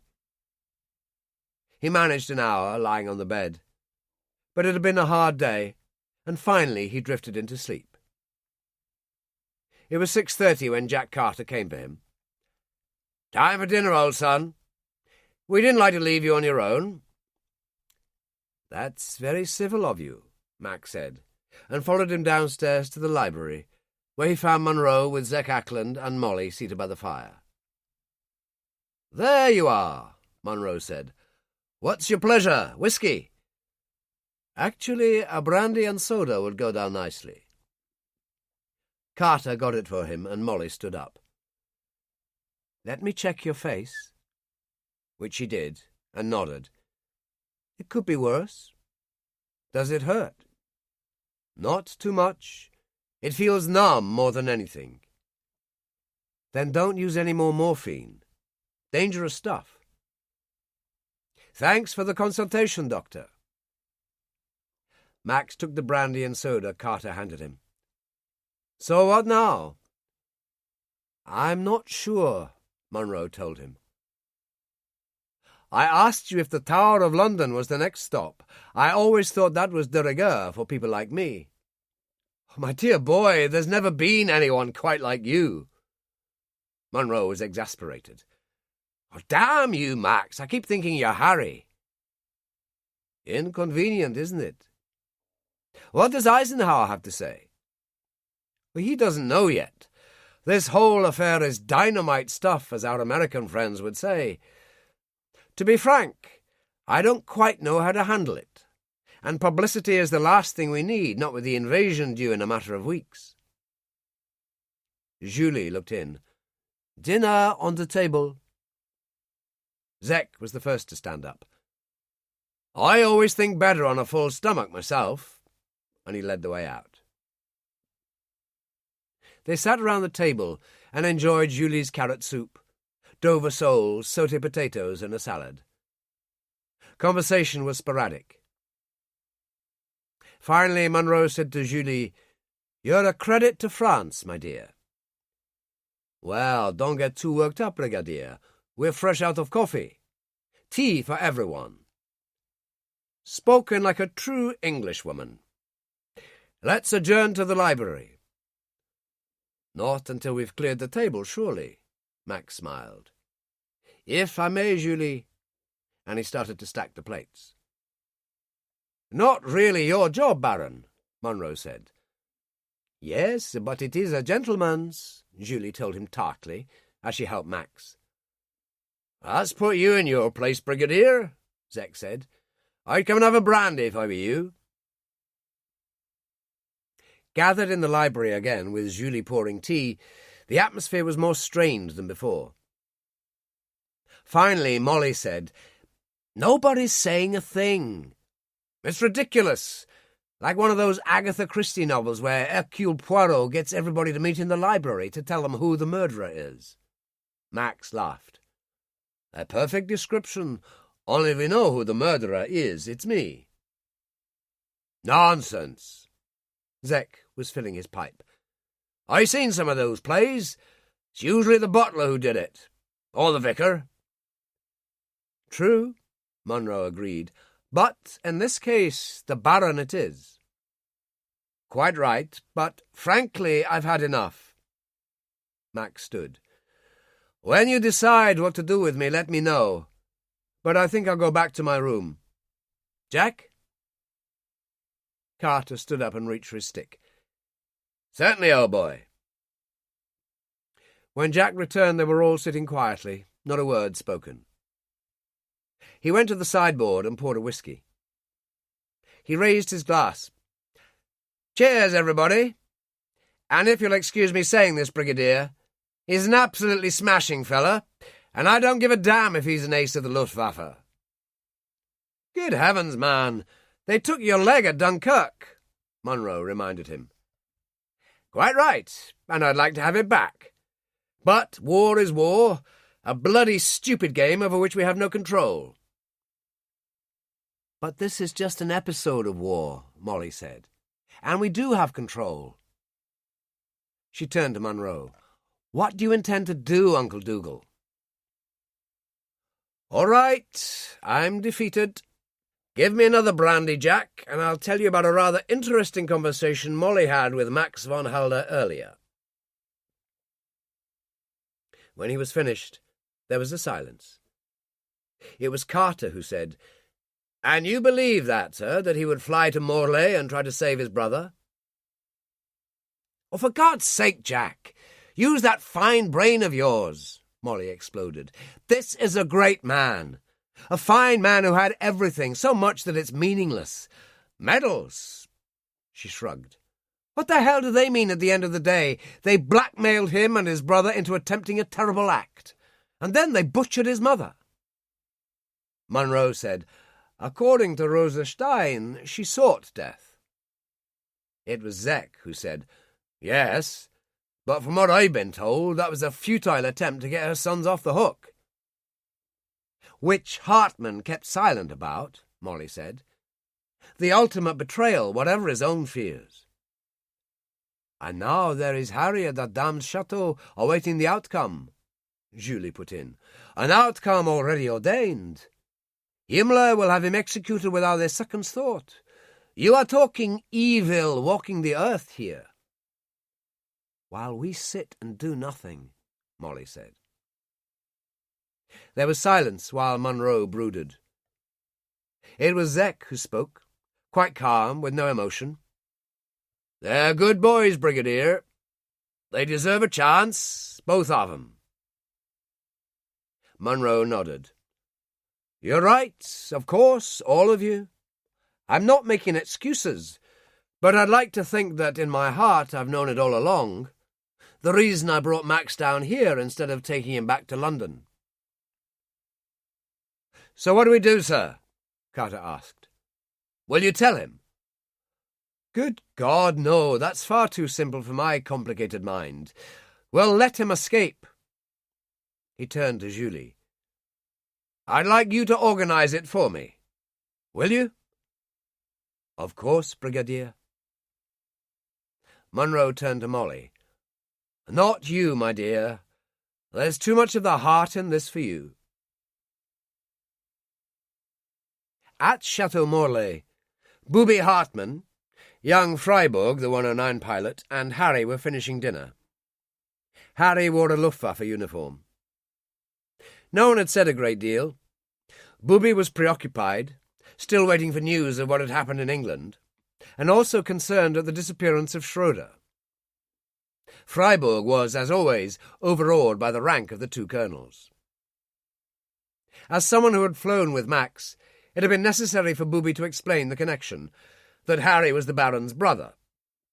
A fact self-evident, but what Max was up to, that was still a secret.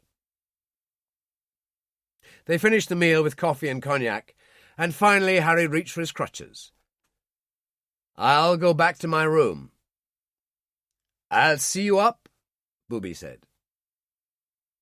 They mounted the stairs, and Booby nodded to the SS guard who unlocked the door. Harry said, "What about my mother, Booby?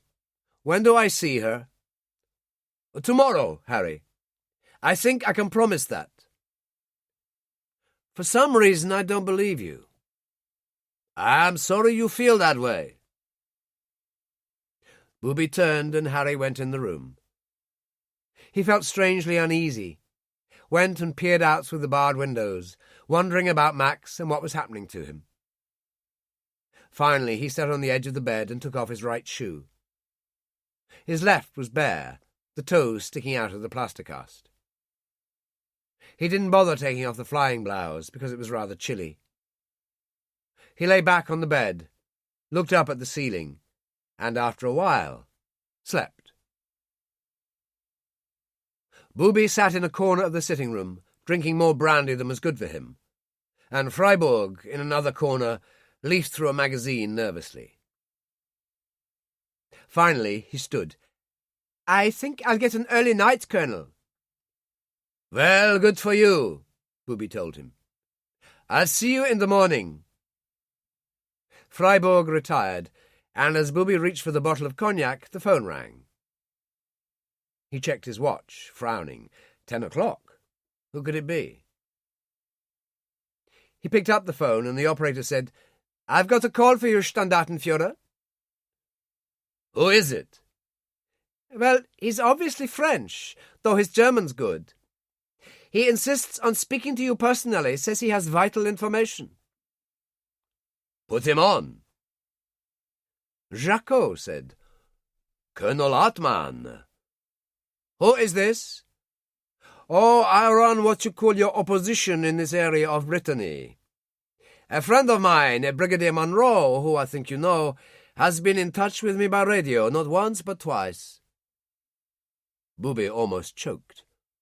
"What do you want?" "Nothing," Jacques said. "I am simply here to impart information. I understand the following names will mean something to you. The Rodriguez brothers, who claimed diplomatic immunity when lifted, are winging their way back to Lisbon. Mrs. Sarah Dixon is in custody, and so is Baron von Helder. Here's a good one for you. The Baron was actually flying Eisenhower down to Southwick when a wandering Ju-88 bounced them. Would you believe the Baron made a bastard crash? He saved Eisenhower's life." "Damn you!"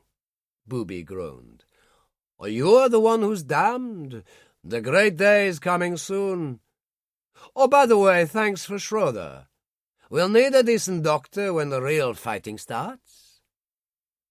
He rang off. Booby sat there clutching the phone, then slowly put it down, horror on his face as the full implication of what he'd been told sank in. It was all over. He was finished. He had no illusions about the price of failure over this business. He got up, lit a cigarette nervously, and paced the floor. Max in British hands, and his brother upstairs. He thought about that particularly. But what was he supposed to do? Go and knock on the door and say, "They've arrested your brother, and sorry, we lied to you. Your mother was shot to death before Max flew to Cornwall." On the other hand, there was something he could do. At least he had a priority line to Berlin. With any luck, Trudy would be overnighting at Prince Albrechtstrasse. Which she was. Lying on a narrow camp bed in the corner of her office, reading a magazine. She picked up the phone and recognized his voice instantly. "It's me, Trudy." "Colonel, what is it?" "Just listen. The whole thing's a failure. The Rodriguez brothers, the Dixon woman, and Max, all arrested. You know what that will mean." "Oh, my God." "Get out of there, Trudy. Use your authority as my secretary while it's still worth something and run for it. That's the best I can do. If you could warn my father, I'd appreciate it." She was in tears. "This is so terrible.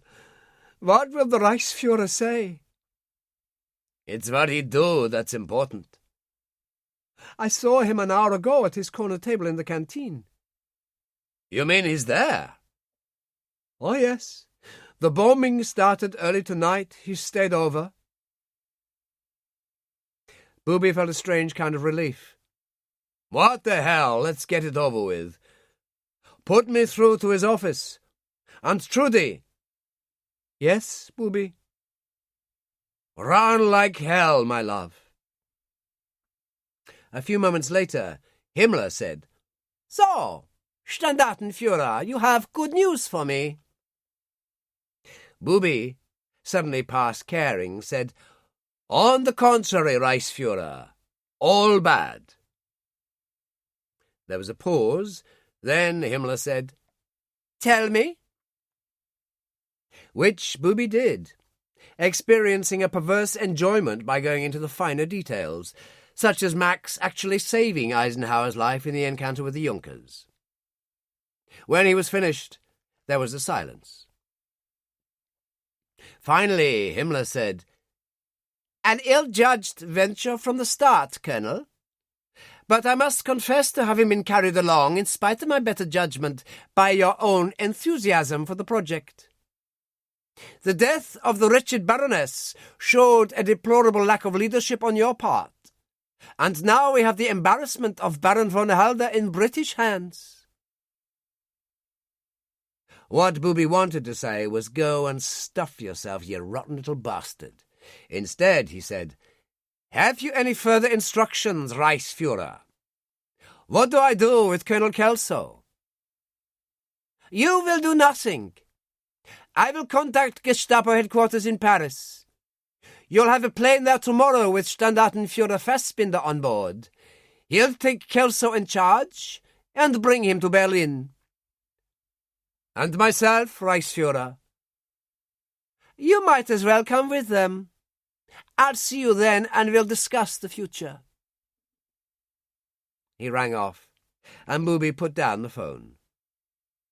He'd just received his death sentence, and so had Harry Kelso. The coffin lid had closed. He picked up the brandy bottle and went upstairs to his room. He shouldn't, of course, but to hell with it. He drank another large one, took off his belt and holster. He withdrew the Mauser, lifted it in one hand and grinned. Standartenführer Fassbinder could be in for a surprise. Booby had never liked the swine, and it was much better to go down fighting. He lay back and plunged into a drunken sleep. Max was lying on the bed and smoking a cigarette when the door creaked open. He glanced at his watch. It was 2:00. "Max, it's me." Julie switched on the light, and Max sat up. "What is it?" She sat on the edge of his bed. "It's a bloody mess. No one seems to know what to do, except Molly." "What are you talking about?" "After you'd gone, we were talking in the library, and Molly told us what you'd said to her on the quay.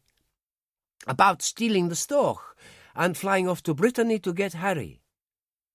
"And what did Monroe say?" "He thought it crazy." She shrugged. "But I don't." "Why, Julie?" "I fought the Nazis in the resistance. What happened ruined my husband's life. We got out, but he died, and Monroe found this job for me. I don't like them, Max. But God help me, I like you.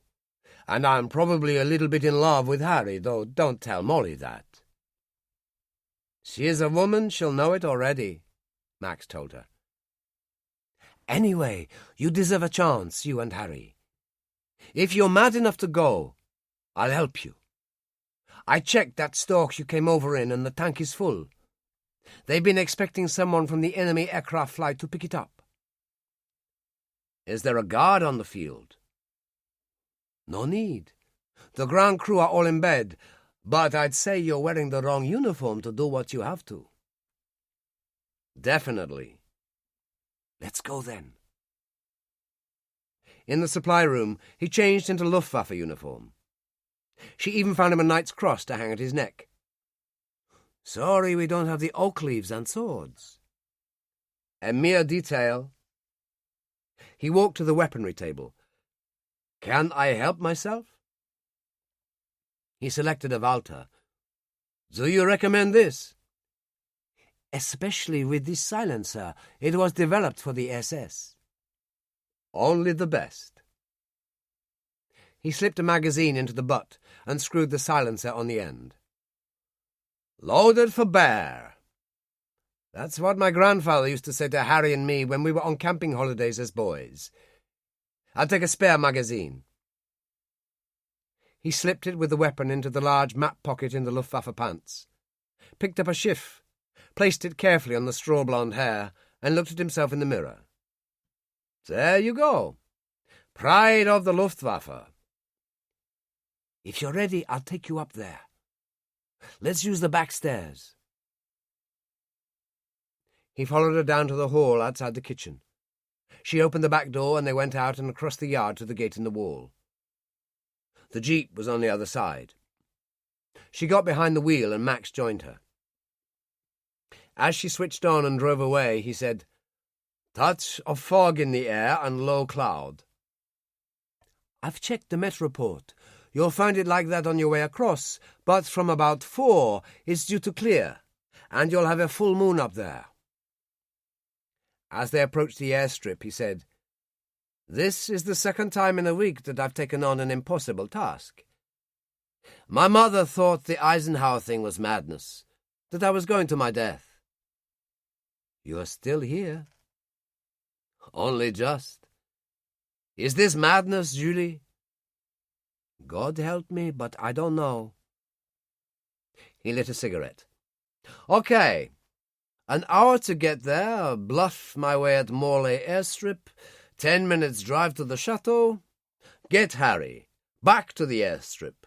An hour's flight back. I could be here by 5. But that's if it works, and if the guard at the airstrip, the duty controller, accepts the famous Black Baron. They never knew what I was up to, you see. Well, let's hope they haven't found out. I think I stand a chance on that, as long as Booby has kept a lid on things. The Storch was on the apron. She pulled up and they got out and walked towards it. All was quiet. Max opened the door, reached for a parachute and put it on.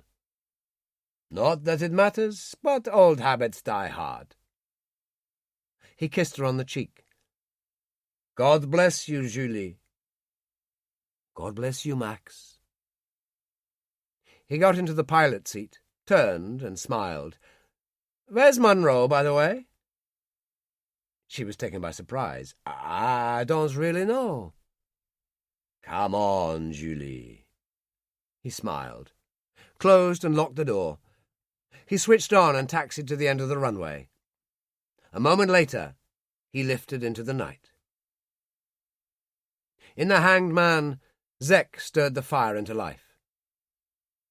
Jack Carter and Molly sat in the ingle nook, and Monroe stood at the bar. The lifeboat crew were scattered around the room. One of them spoke for all. What's it all about, Zek? You said something special. At that moment there was the sound of the Storch passing overhead and moving out to sea. Another man said, What in the hell was that? Zek looked at Monroe, who nodded. Zek said, That was Colonel Kelso on his way to France to attempt to pick up. There was the sound of the jeep drawing up outside, and a moment later Julie came in and went to Monroe. They conversed in low voices. Finally Monroe nodded and turned. This is probably the most hazardous mission ever undertaken from Cold Harbor. Positively suicidal. If he's successful, we may see him at around 5. On the other hand, he may need assistance at sea. I don't know. Which is why I want you buggers on hand, Zek said. Any objections? One of the men laughed. For God's sake, Zek, build up the fire, shut up, and let's get the cards out. He turned to Julie. And a pie or two wouldn't go down too badly. She smiled. You've got it. Would you mind giving me a hand, Molly? Of course not. Molly followed her into the kitchen, and Zek said, Anyone wants a drink? Have it now. 1 pint each, and that's it. He turned to Monroe and took a pack of cards from his pocket. What's your pleasure, Brigadier? Poker, Monroe told him. I've always had a weakness for stud poker. Unfortunately, I only play for money. There was a roar of laughter. Someone joined 2 tables together, and everyone crowded around. Max left his contact with Morlaix until he was 5 miles out. His trip across from Cornwall to Brittany had been made at 500 feet, his hands tight on the control column. He felt calm, totally in charge, no fear at all. I'm coming to get you, Harry, he murmured softly. I'm coming. At the chateau, Harry stirred, came awake as from a dream, stared up at the ceiling, and then the dream receded, its content already fading. He lay there, for some reason very alert and excited, and reached for a cigarette. The duty controller at Morlaix was a Sergeant Greiser. There was nothing to do, no traffic, but regulations demanded that someone be on the radio. He sat there yawning when, at 3:30, Max's voice sounded over the air. Come in, Morlaix. Are you receiving me? Greiser reached for the mic. Loud and clear. Who are you? Baron von Halder on special assignment. I'll be with you in 5 minutes. You will notify no one of my arrival. I act directly under the orders of Reichsfuhrer Himmler. Over and out. Greiser, incredibly excited, switched on the landing lights. went out of the hut and ran through a light rain to the hangar which housed Freiburg's ME-109. A young sentry sheltered there, his Schmeisser slung over one shoulder. "What's the flap?" he asked. "Storch, coming in." "At this time in the morning, who is it?" "Mind your own business," Greiser told him. The Storch made a perfect landing, taxied towards them and halted. Max switched off, got out and approached. "You are?" he asked. "Greiser, Herr Baron." The sergeant got his heels together. "A great honor." Max took out a cigarette, and Greiser offered his lighter. "I'll take you into my confidence, Greiser. This is a special duties flight. I'm due at the chateau to pick up a passenger. Have you a vehicle I can use?" "The duty Kubelwagen, Herr Baron. I'll drive you myself." "Not necessary. I need you here. I'll be back within 30 minutes. Show me." Greiser led him to the second hangar, and there was the Kubelwagen. Max slid behind the wheel and switched on. "You're a good man, Greiser, and I'll say so in my report to Reichsführer Himmler." "My thanks, Herr Baron." Greiser saluted, and Max drove away. At the chateau, the young SS sentry huddled from the rain in the sentry box. Max pulled up at the swing bar. "For God's sake, get this thing raised. It's Baron von Halder. I've just flown in and I'm tired."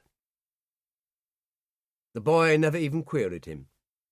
He took in the Luftwaffe uniform, the Oberstleutnant's tabs, the Knight's Cross, stumbled to the bar and raised it. Max drove through, moved along the drive, stopped at the main entrance and switched off. There was a sentry under the portico at the main door. Max said, "Baron von Halder, I'm expected." This one was older and harder, a different proposition. "Your pass, Herr Baron?" "Certainly." Max took the silenced Walter from his map pocket and shot him between the eyes. He dragged the corpse into the shadows, then opened the front door and stepped inside. A young SS corporal sat at a table. He glanced up, and Max shot him twice in the heart, driving him back so that the chair tilted. He was very quiet. He stood there for a moment, then mounted the stairs. It was strangely dreamlike, not happening at all, and yet it was. He had never felt so purposeful, so strong in his life. He moved with total certainty, almost like a cat, his feet quiet as he drifted along the carpeted corridor towards his brother's room. The sentry was seated reading a book, his Schmeisser on the floor. He looked up at the last moment, and Max put the silencer against his forehead and fired, and blood and fragmented bones spattered the wall as the sentry fell out of the chair. The key was in the door. Max turned it and opened. He moved inside. "Harry, it's me." Harry, lying on the bed, couldn't believe it. He sat up. "Max? What the hell's happening here?" "Just listen. I got to England and they all accepted me, Zek, Monroe and Carter, even Molly. Then it went wrong. They were on to the Rodriguez brothers and Sarah Dixon, and that led them to me. I was arrested at Southwick, and Monroe took me to Cold Harbor." "But how come you're here?" "I stole the Storch and flew over. I'm going to take you back. Do you think I could have left you here, to Himmler?" "But what about Mutti?"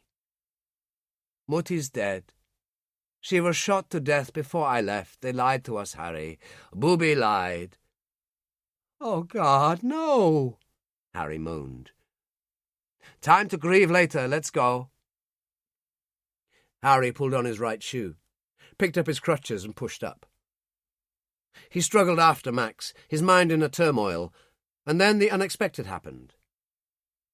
They had reached the head of the stairs when a bathroom door opened and Freiburg came out, sleepy in his pyjamas. He paused, looking at them. "My God, Max, it's you. Max could have shot him. Instead, he struck him twice across the side of the head, and Freiburg went down like a stone. "Come on," Max said to Harry, and they descended the stairs. At the bottom, Harry took in the body of the corporal, but Max already had the door open, and the feet of the dead sentry were sticking out of the shadows. "You don't take prisoners, Max." "Not tonight," Max told him. "Now let's get the hell out of here." He helped Harry in, slid behind the wheel and drove away. At the gate, the sentry was out in a flash and raised the barrier. They passed through, and Max increased speed and drove back to the airstrip. He pulled in beside the Storch and helped Harry out.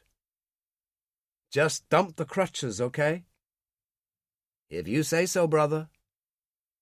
Max helped him into the Storch, closed the door and went round to the pilot's side. As he climbed in, Greiser ran across the apron. "Is there anything I can do, Herr Baron?" "No, thanks. You've done splendidly," Max told him. He taxied to the far end, turned into the wind and thundered down the runway. A moment later, the Storch lifted and faded into the dark. At the chateau, Booby came awake to a frenzied knocking.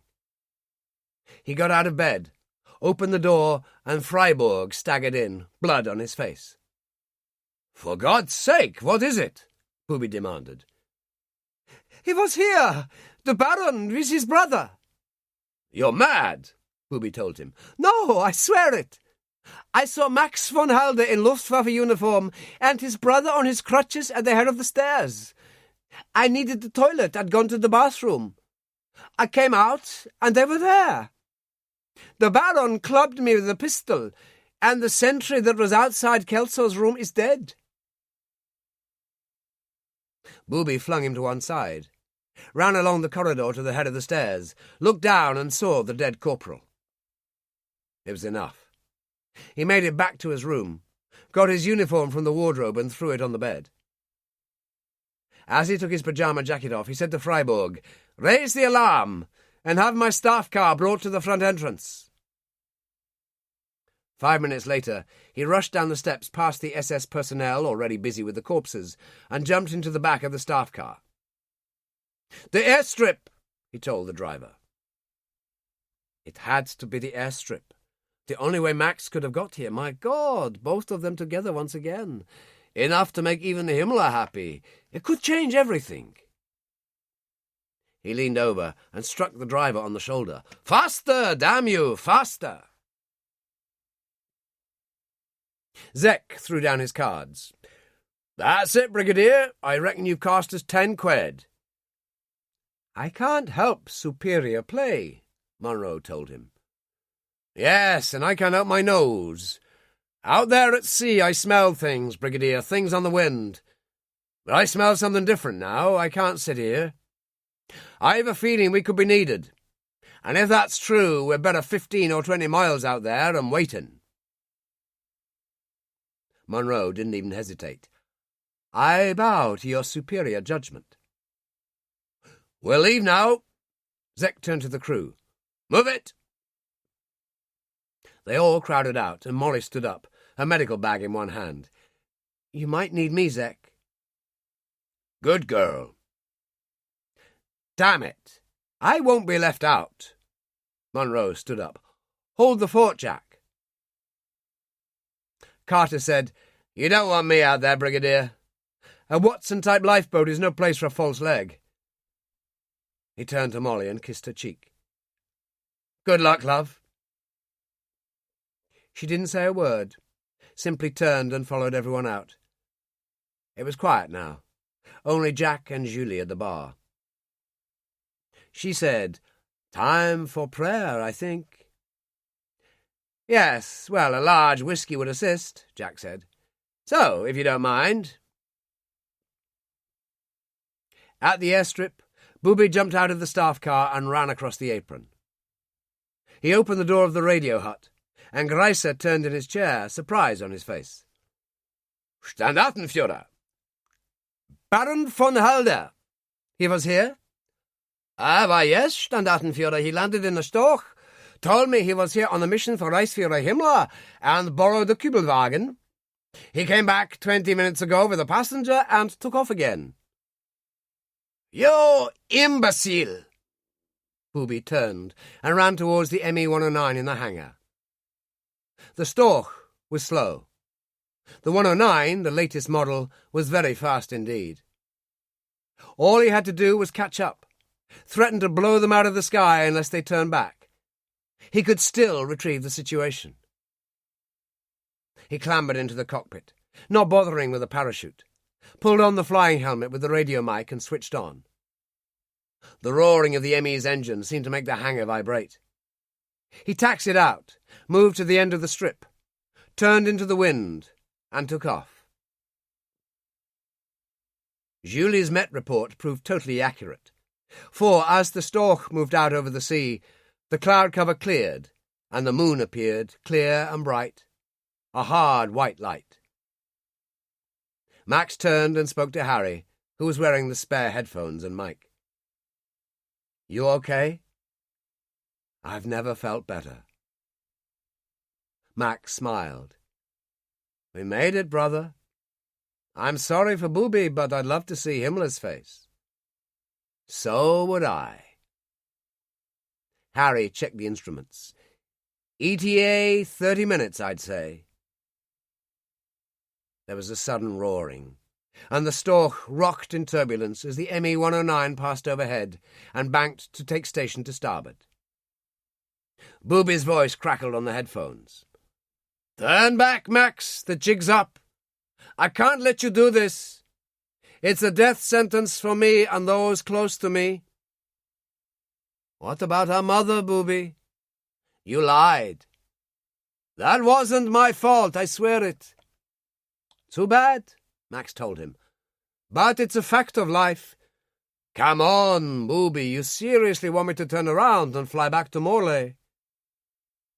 "If you don't, I'll shoot you down." "Booby, I always liked you, but you were never very good in the old days over France before the battle. What do you say, brother?" "Tell him to go and fuck himself," Harry Kelso said. "You heard, Booby. If you fancy trying to blow us away, go for it. It's a lot quicker than dangling in a wire noose from a meat hook." He went down fast, and at 1,500 feet, Booby came in on the Storch's tail. Pieces flew from the fuselage and wings. Max kept on going down, and Harry said, "Not that old trick." "It saved Eisenhower the other day. Remind me to tell you about it sometime."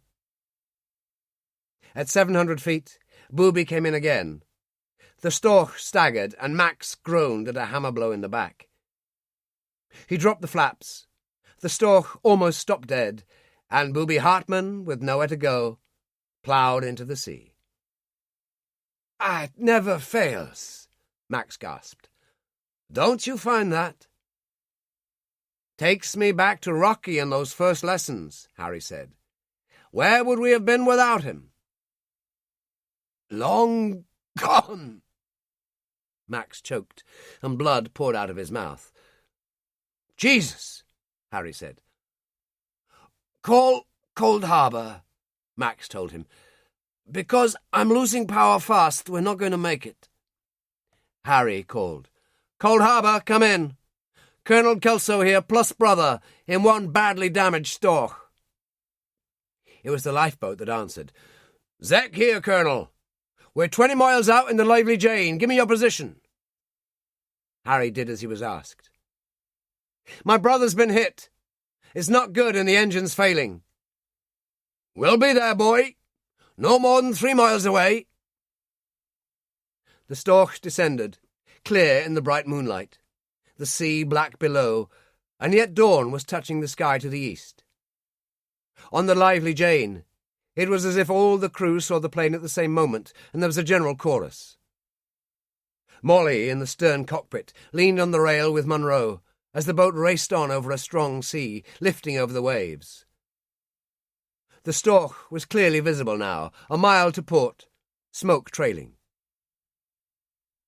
At 400 feet the engine died and the propeller stopped. There was silence, only the sound of the wind, and Max coughed again. "Get your lifebelt on." Harry did as he was told, then pulled another from under the seat. "Now you, Max." "No point. I'm drowning in my own blood." 100 feet now, and then lower, skimming the wave tops, and Max swung the Stork to port and landed parallel to the crests. The Stork settled, water pouring in. Harry opened the door and unfastened his seatbelt. The Stork was already sinking. He tried to unfasten Max's belt, but it seemed jammed. Max coughed, another gush of blood erupting from his mouth. "Daft bastard, I'm finished! Get out of here!" "Max!" Harry cried. "For God's sake!" Baron Max von Halder summoned up every last atom of strength and punched him in the mouth. Harry went backwards through the open door. A wave caught him and pulled him away. Behind him the lively Jane swerved in broadside, but Harry only had eyes for the Stork, the port wing under the water, the aircraft tilting slightly, a last glimpse of his brother in the cockpit. Only a shadow, and then it went under the waves, disappeared forever.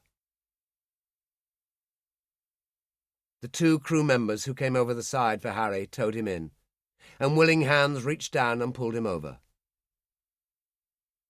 Harry slumped to the deck, and someone draped a blanket over his shoulders. "Harry! It is you, isn't it?" Monroe demanded. "Look at my bloody face, damn you!" "What happened?" "Max got me out. Booby Hartman chased us in an ME-109, shot us up good. Max took a cannon shell in the back, then he made Booby crash back there. End of story." "Good God." Molly had an arm around him. "Come below. Let me check you over." "What for?" "To tell me I should be dead. I've known that for years. I believe my brother knew the same. Now he's gone." Harry's face was like stone. "You know what, Molly, my love? My luck ran out with Tarquin. I'm a dead man walking." And he stood up and went below.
Cold Harbor, 1998.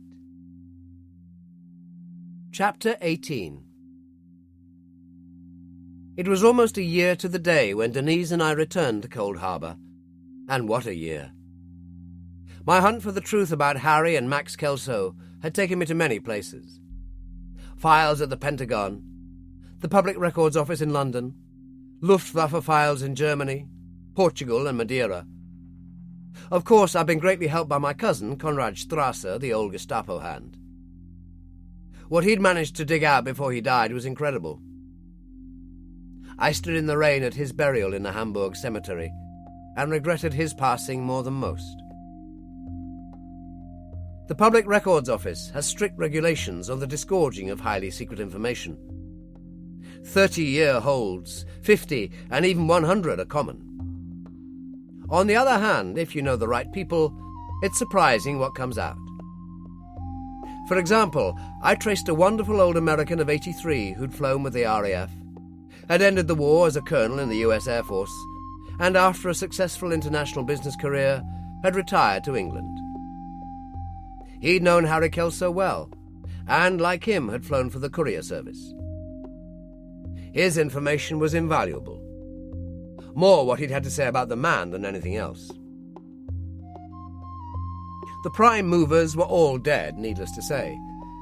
Brigadier Dougal Munro, Jack Carter, who'd ended the war as a full colonel, Teddy West, who became an air marshal and received a knighthood.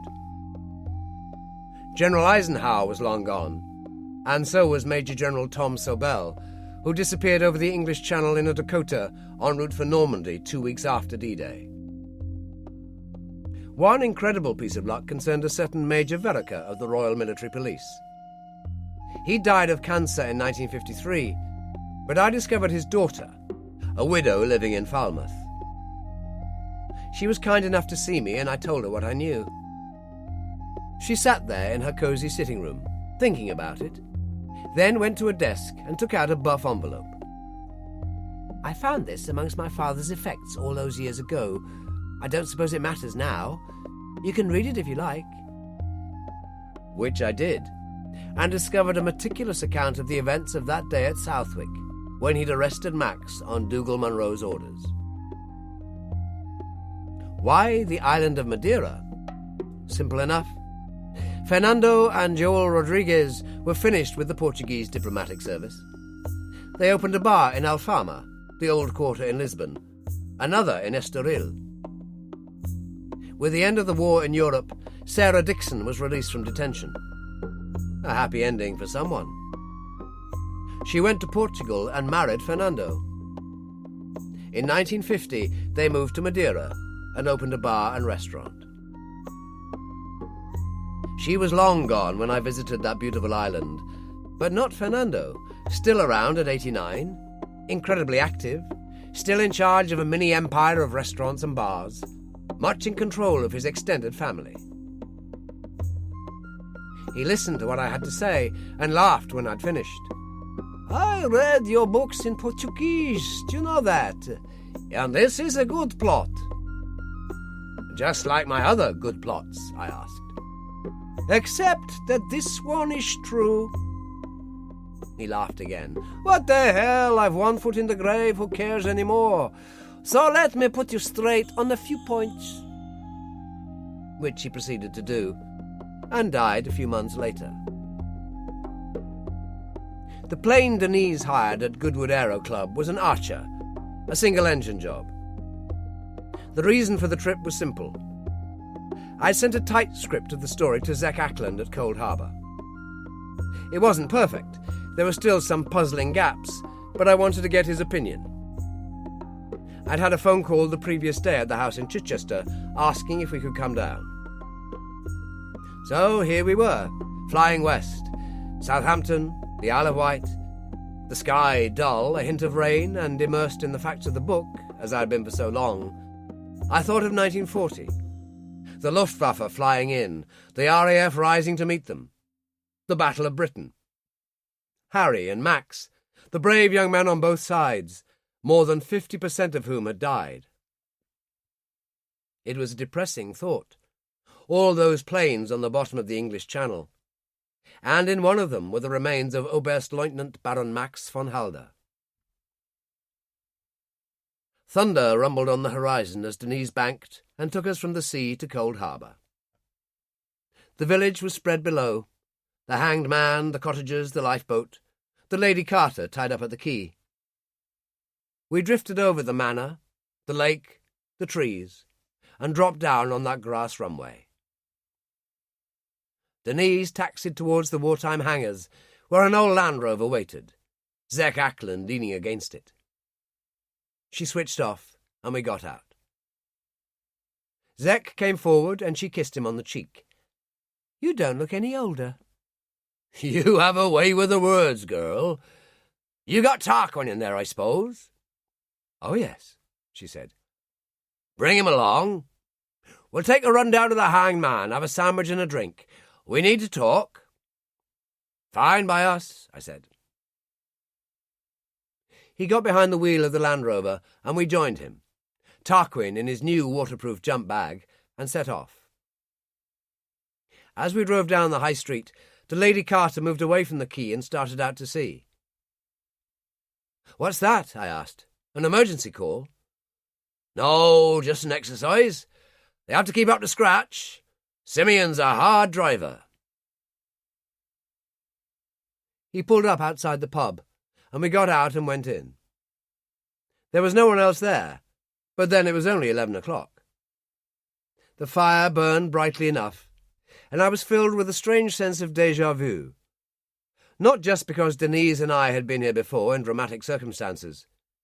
It was everything that had happened here. Dougal Munro, Jack Carter and Molly, Julie Legrand, and Max and Harry. "Betsy!" Zek called. She came in from the kitchen. "Hello there." "We're ready. Let's be having you."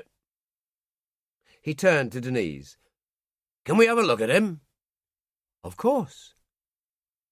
She unzipped the bag, took Tarquin out and sat him on the bar. Zek sat down and stared for a long moment, and I suddenly realized there were tears in his eyes. "You wonderful little bugger," he said. Denise put an arm around his shoulders. "It's all right, Zek. Don't get upset." "You're right. No sense in that." Betsy came in with a huge mound of sandwiches on a server and a mass of salad. "The bread's our own baking and the ham's home cured and off the bone. What about a drink?" "A tea for me," Denise told him. "I'm flying." Zek said, "He likes his champagne, this one. So open that bottle I put in the fridge, and I'll have some too." We tucked into the sandwiches, which were delicious. I said, "The typescript I sent you. What did you think?" "All right, as far as it went." He suddenly guffawed. "No, damn it, it's bloody fascinating. A few gaps, though." "Such as?" "No mention of Julie Legrand at the end of things." "I couldn't trace what happened to her." "I can tell you. She went back to France after the war, died of leukemia in Paris. I went to her funeral." "I see." I drank some champagne. "You said a few gaps. What would the others be?" "I let Lady Carter fill you in on those. She's expecting us at the manor at noon." Denise stopped eating. "Lady Carter? But that's what the lifeboat's called." "It would be. Her husband paid for a new boat 10 years ago, just before he died. The RNLI named it after her." "Lady Carter?" I asked. "Jack Carter's wife. Sir Jack Carter after his father died. Ended the war a colonel, Jack did. Came down here and bought Grantchester Manor." "And Lady Carter?" I asked, although I think I already knew the answer. "Lady Molly, people call her round here. Molly so bell as was. She was the doctor in these parts for years. A saint." Denise looked at me, a query in her eyes, then turned back to Zek. "Were there any children?" "God bless you, no. Jack was blown up at Dunkirk and lost his leg, but he was damaged, if you follow me. No family wasn't possible. Not that it mattered. Not after Harry." "What happened?" I said. "I'll let her tell you that." He stood up and checked his watch. "Let's be off, then. She'll be waiting. And bring Tarquin." At Grantchester Manor, he didn't bother with the front door, but led the way around a corner, a light rain falling, and followed a terrace above a wonderful rose garden. French windows stood open, and as rain spattered the flagstones, he led the way into what was obviously the library. There she was, sitting on the couch by the fire. She was 80 years old, her white hair a halo, the face still young, good cheekbones, the frock simple but elegant. She looked up from the typescript, my typescript, and put it to one side. "My third reading. I recognize you from those photos on the backs of books." "Lady Molly." I took her outstretched hand. "My wife, Denise." She pulled Denise down beside her. "What a remarkable escape, my dear. But they tell me you're an excellent pilot." "Thank you," Denise said. "You probably walk on water. That's what Harry used to say." She patted Denise's hand. "But I've been fascinated by the book. So many things I never knew." She hesitated. "Could I see Tarquin?" Denise unzipped the bag, took him out and offered him. Lady Molly gazed at him enraptured. "Oh, Tarquin." She held him close, and there were tears in her eyes. "Where did you get him? Harry thought he was destroyed in the Lysander crash in France." "Apparently, Monroe made some inquiries of his agent, Jacot, in Brittany at the end of the war," I said. "Jacot told him they'd found Tarquin at the scene of the crash, and his radio operator, a woman called Marie, took him for her daughter." "And then?" "Marie was killed fighting with the resistance after D-Day. The child was adopted by relations, and that was the last heard of Tarquin." "Until we found him on the top shelf of an antique shop in Brighton," Denise said. "How he got there we'll never know. His name had travelled with him, though." There was a pause. I said, with some diffidence, "There's one gap. Exactly what happened to Harry afterwards? I had difficulties there, and I ran into roadblocks." She smiled. "Well, Eisenhower had to be told. It was decided to put top secret on the whole thing. I mean, the idea that the Supreme Commander had been in hazard before D-Day was unthinkable. They carried on as if nothing had happened. Harry kept Max as DSC and continued to do courier work and the occasional job for Monroe. He wouldn't have it. Always had to go back for more even after they made him a full colonel. After the Channel crash and what happened to Max, he was never the same. He said he was a dead man walking. I think he wanted to prove it. I think he wanted to be with Max. They were one, you see, interchangeable in a way you don't appreciate. Was Max Harry, or was Harry Max?" It was Denise who took her hand and said gently, "What happened?" "So stupid, so bloody stupid. Almost the end of the war.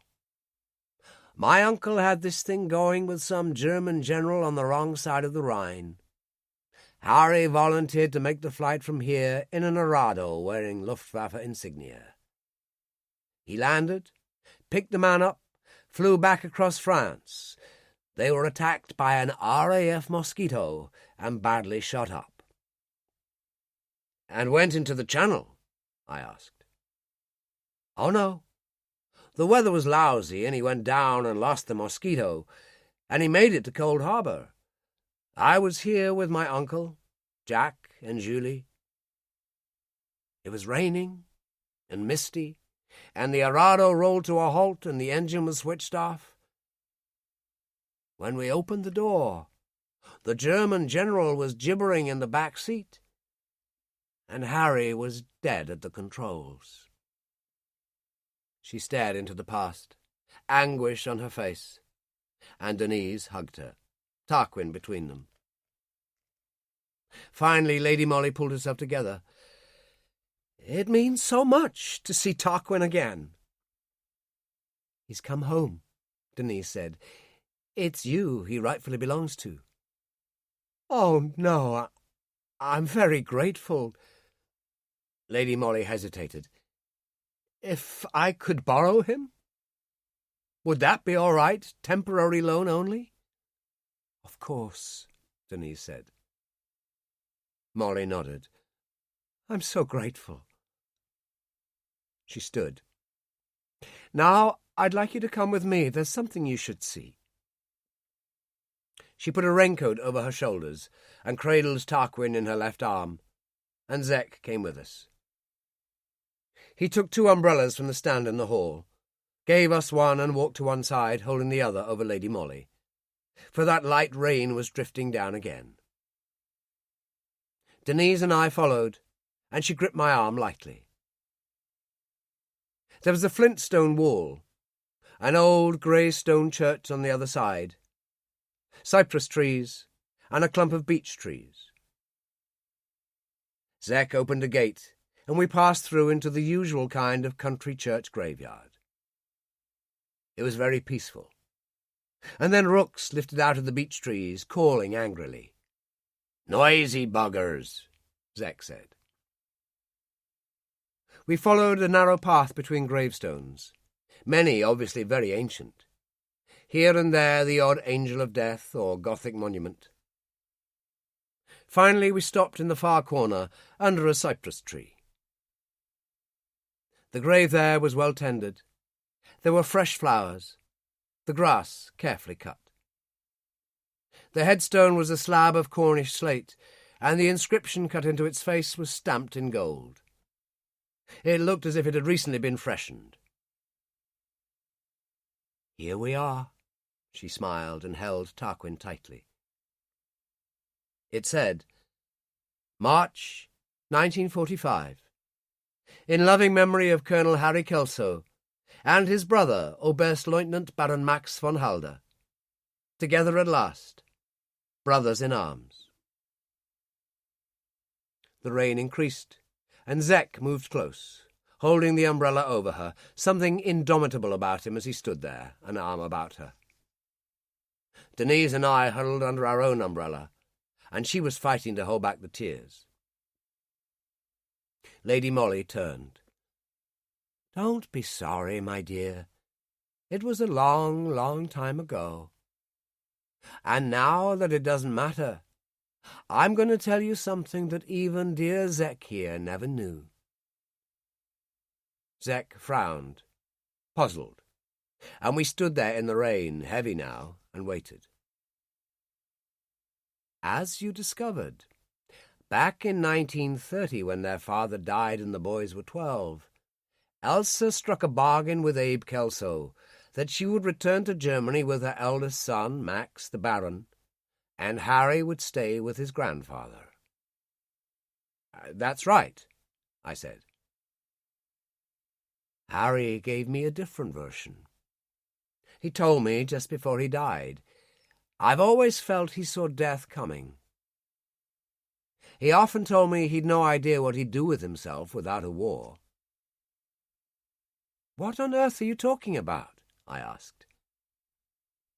And yet Denise, with her woman's intuition, had already seen it, gave a dry sob, and clutched my arm fiercely.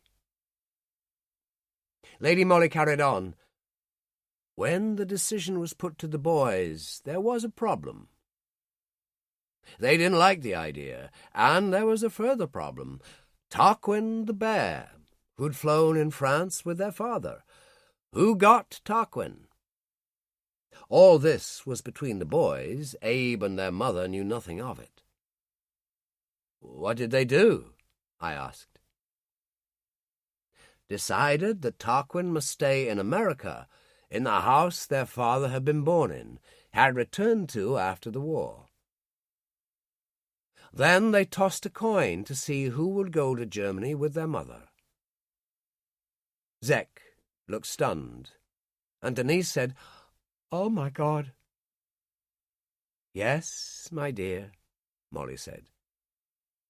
"Harry Kelso was Baron von Halder, and Max was Harry Kelso." It was the most astonishing thing I'd ever heard in my life. It took my breath away. It was Denise who said, "Together at last?" But in a way they always were. Exactly. Lady Molly smiled. "We'll go back now." And she walked ahead of us, Zek holding the umbrella over her. At the house she offered us tea, which we declined. "The weather's taken a turn for the worse," Denise told her. "We'd best be off." We said our goodbyes, walked back to the Land Rover, and Zek drove us to the airstrip. When we got out, he shook hands and kissed Denise on the cheek. "Take care, girl." "A shock for you," I said. "Hearing that." "Not really. At the final end of things, what did it matter?" We got into the Archer. Denise sat on the left-hand side, and I locked the door. As she switched on and the engine rumbled, rain lashed across, and there was mist out there on the sea. "We'd better move it," she said. "It'll get worse before it gets better." We roared down the runway and lifted into the grey sky, climbed to 1,000 feet, and then suddenly she banked to port. "What are you doing?" I asked. "I just want a last look." But as we turned over the sea and moved back to the land, the mist had already rolled in. Of Cold Harbour there was no sign. It was as if it had never been.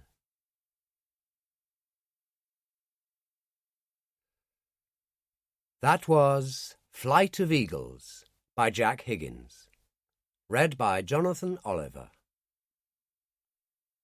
Thank you for listening to this HarperCollins audiobook. This title was recorded and produced by Greenbank Studios.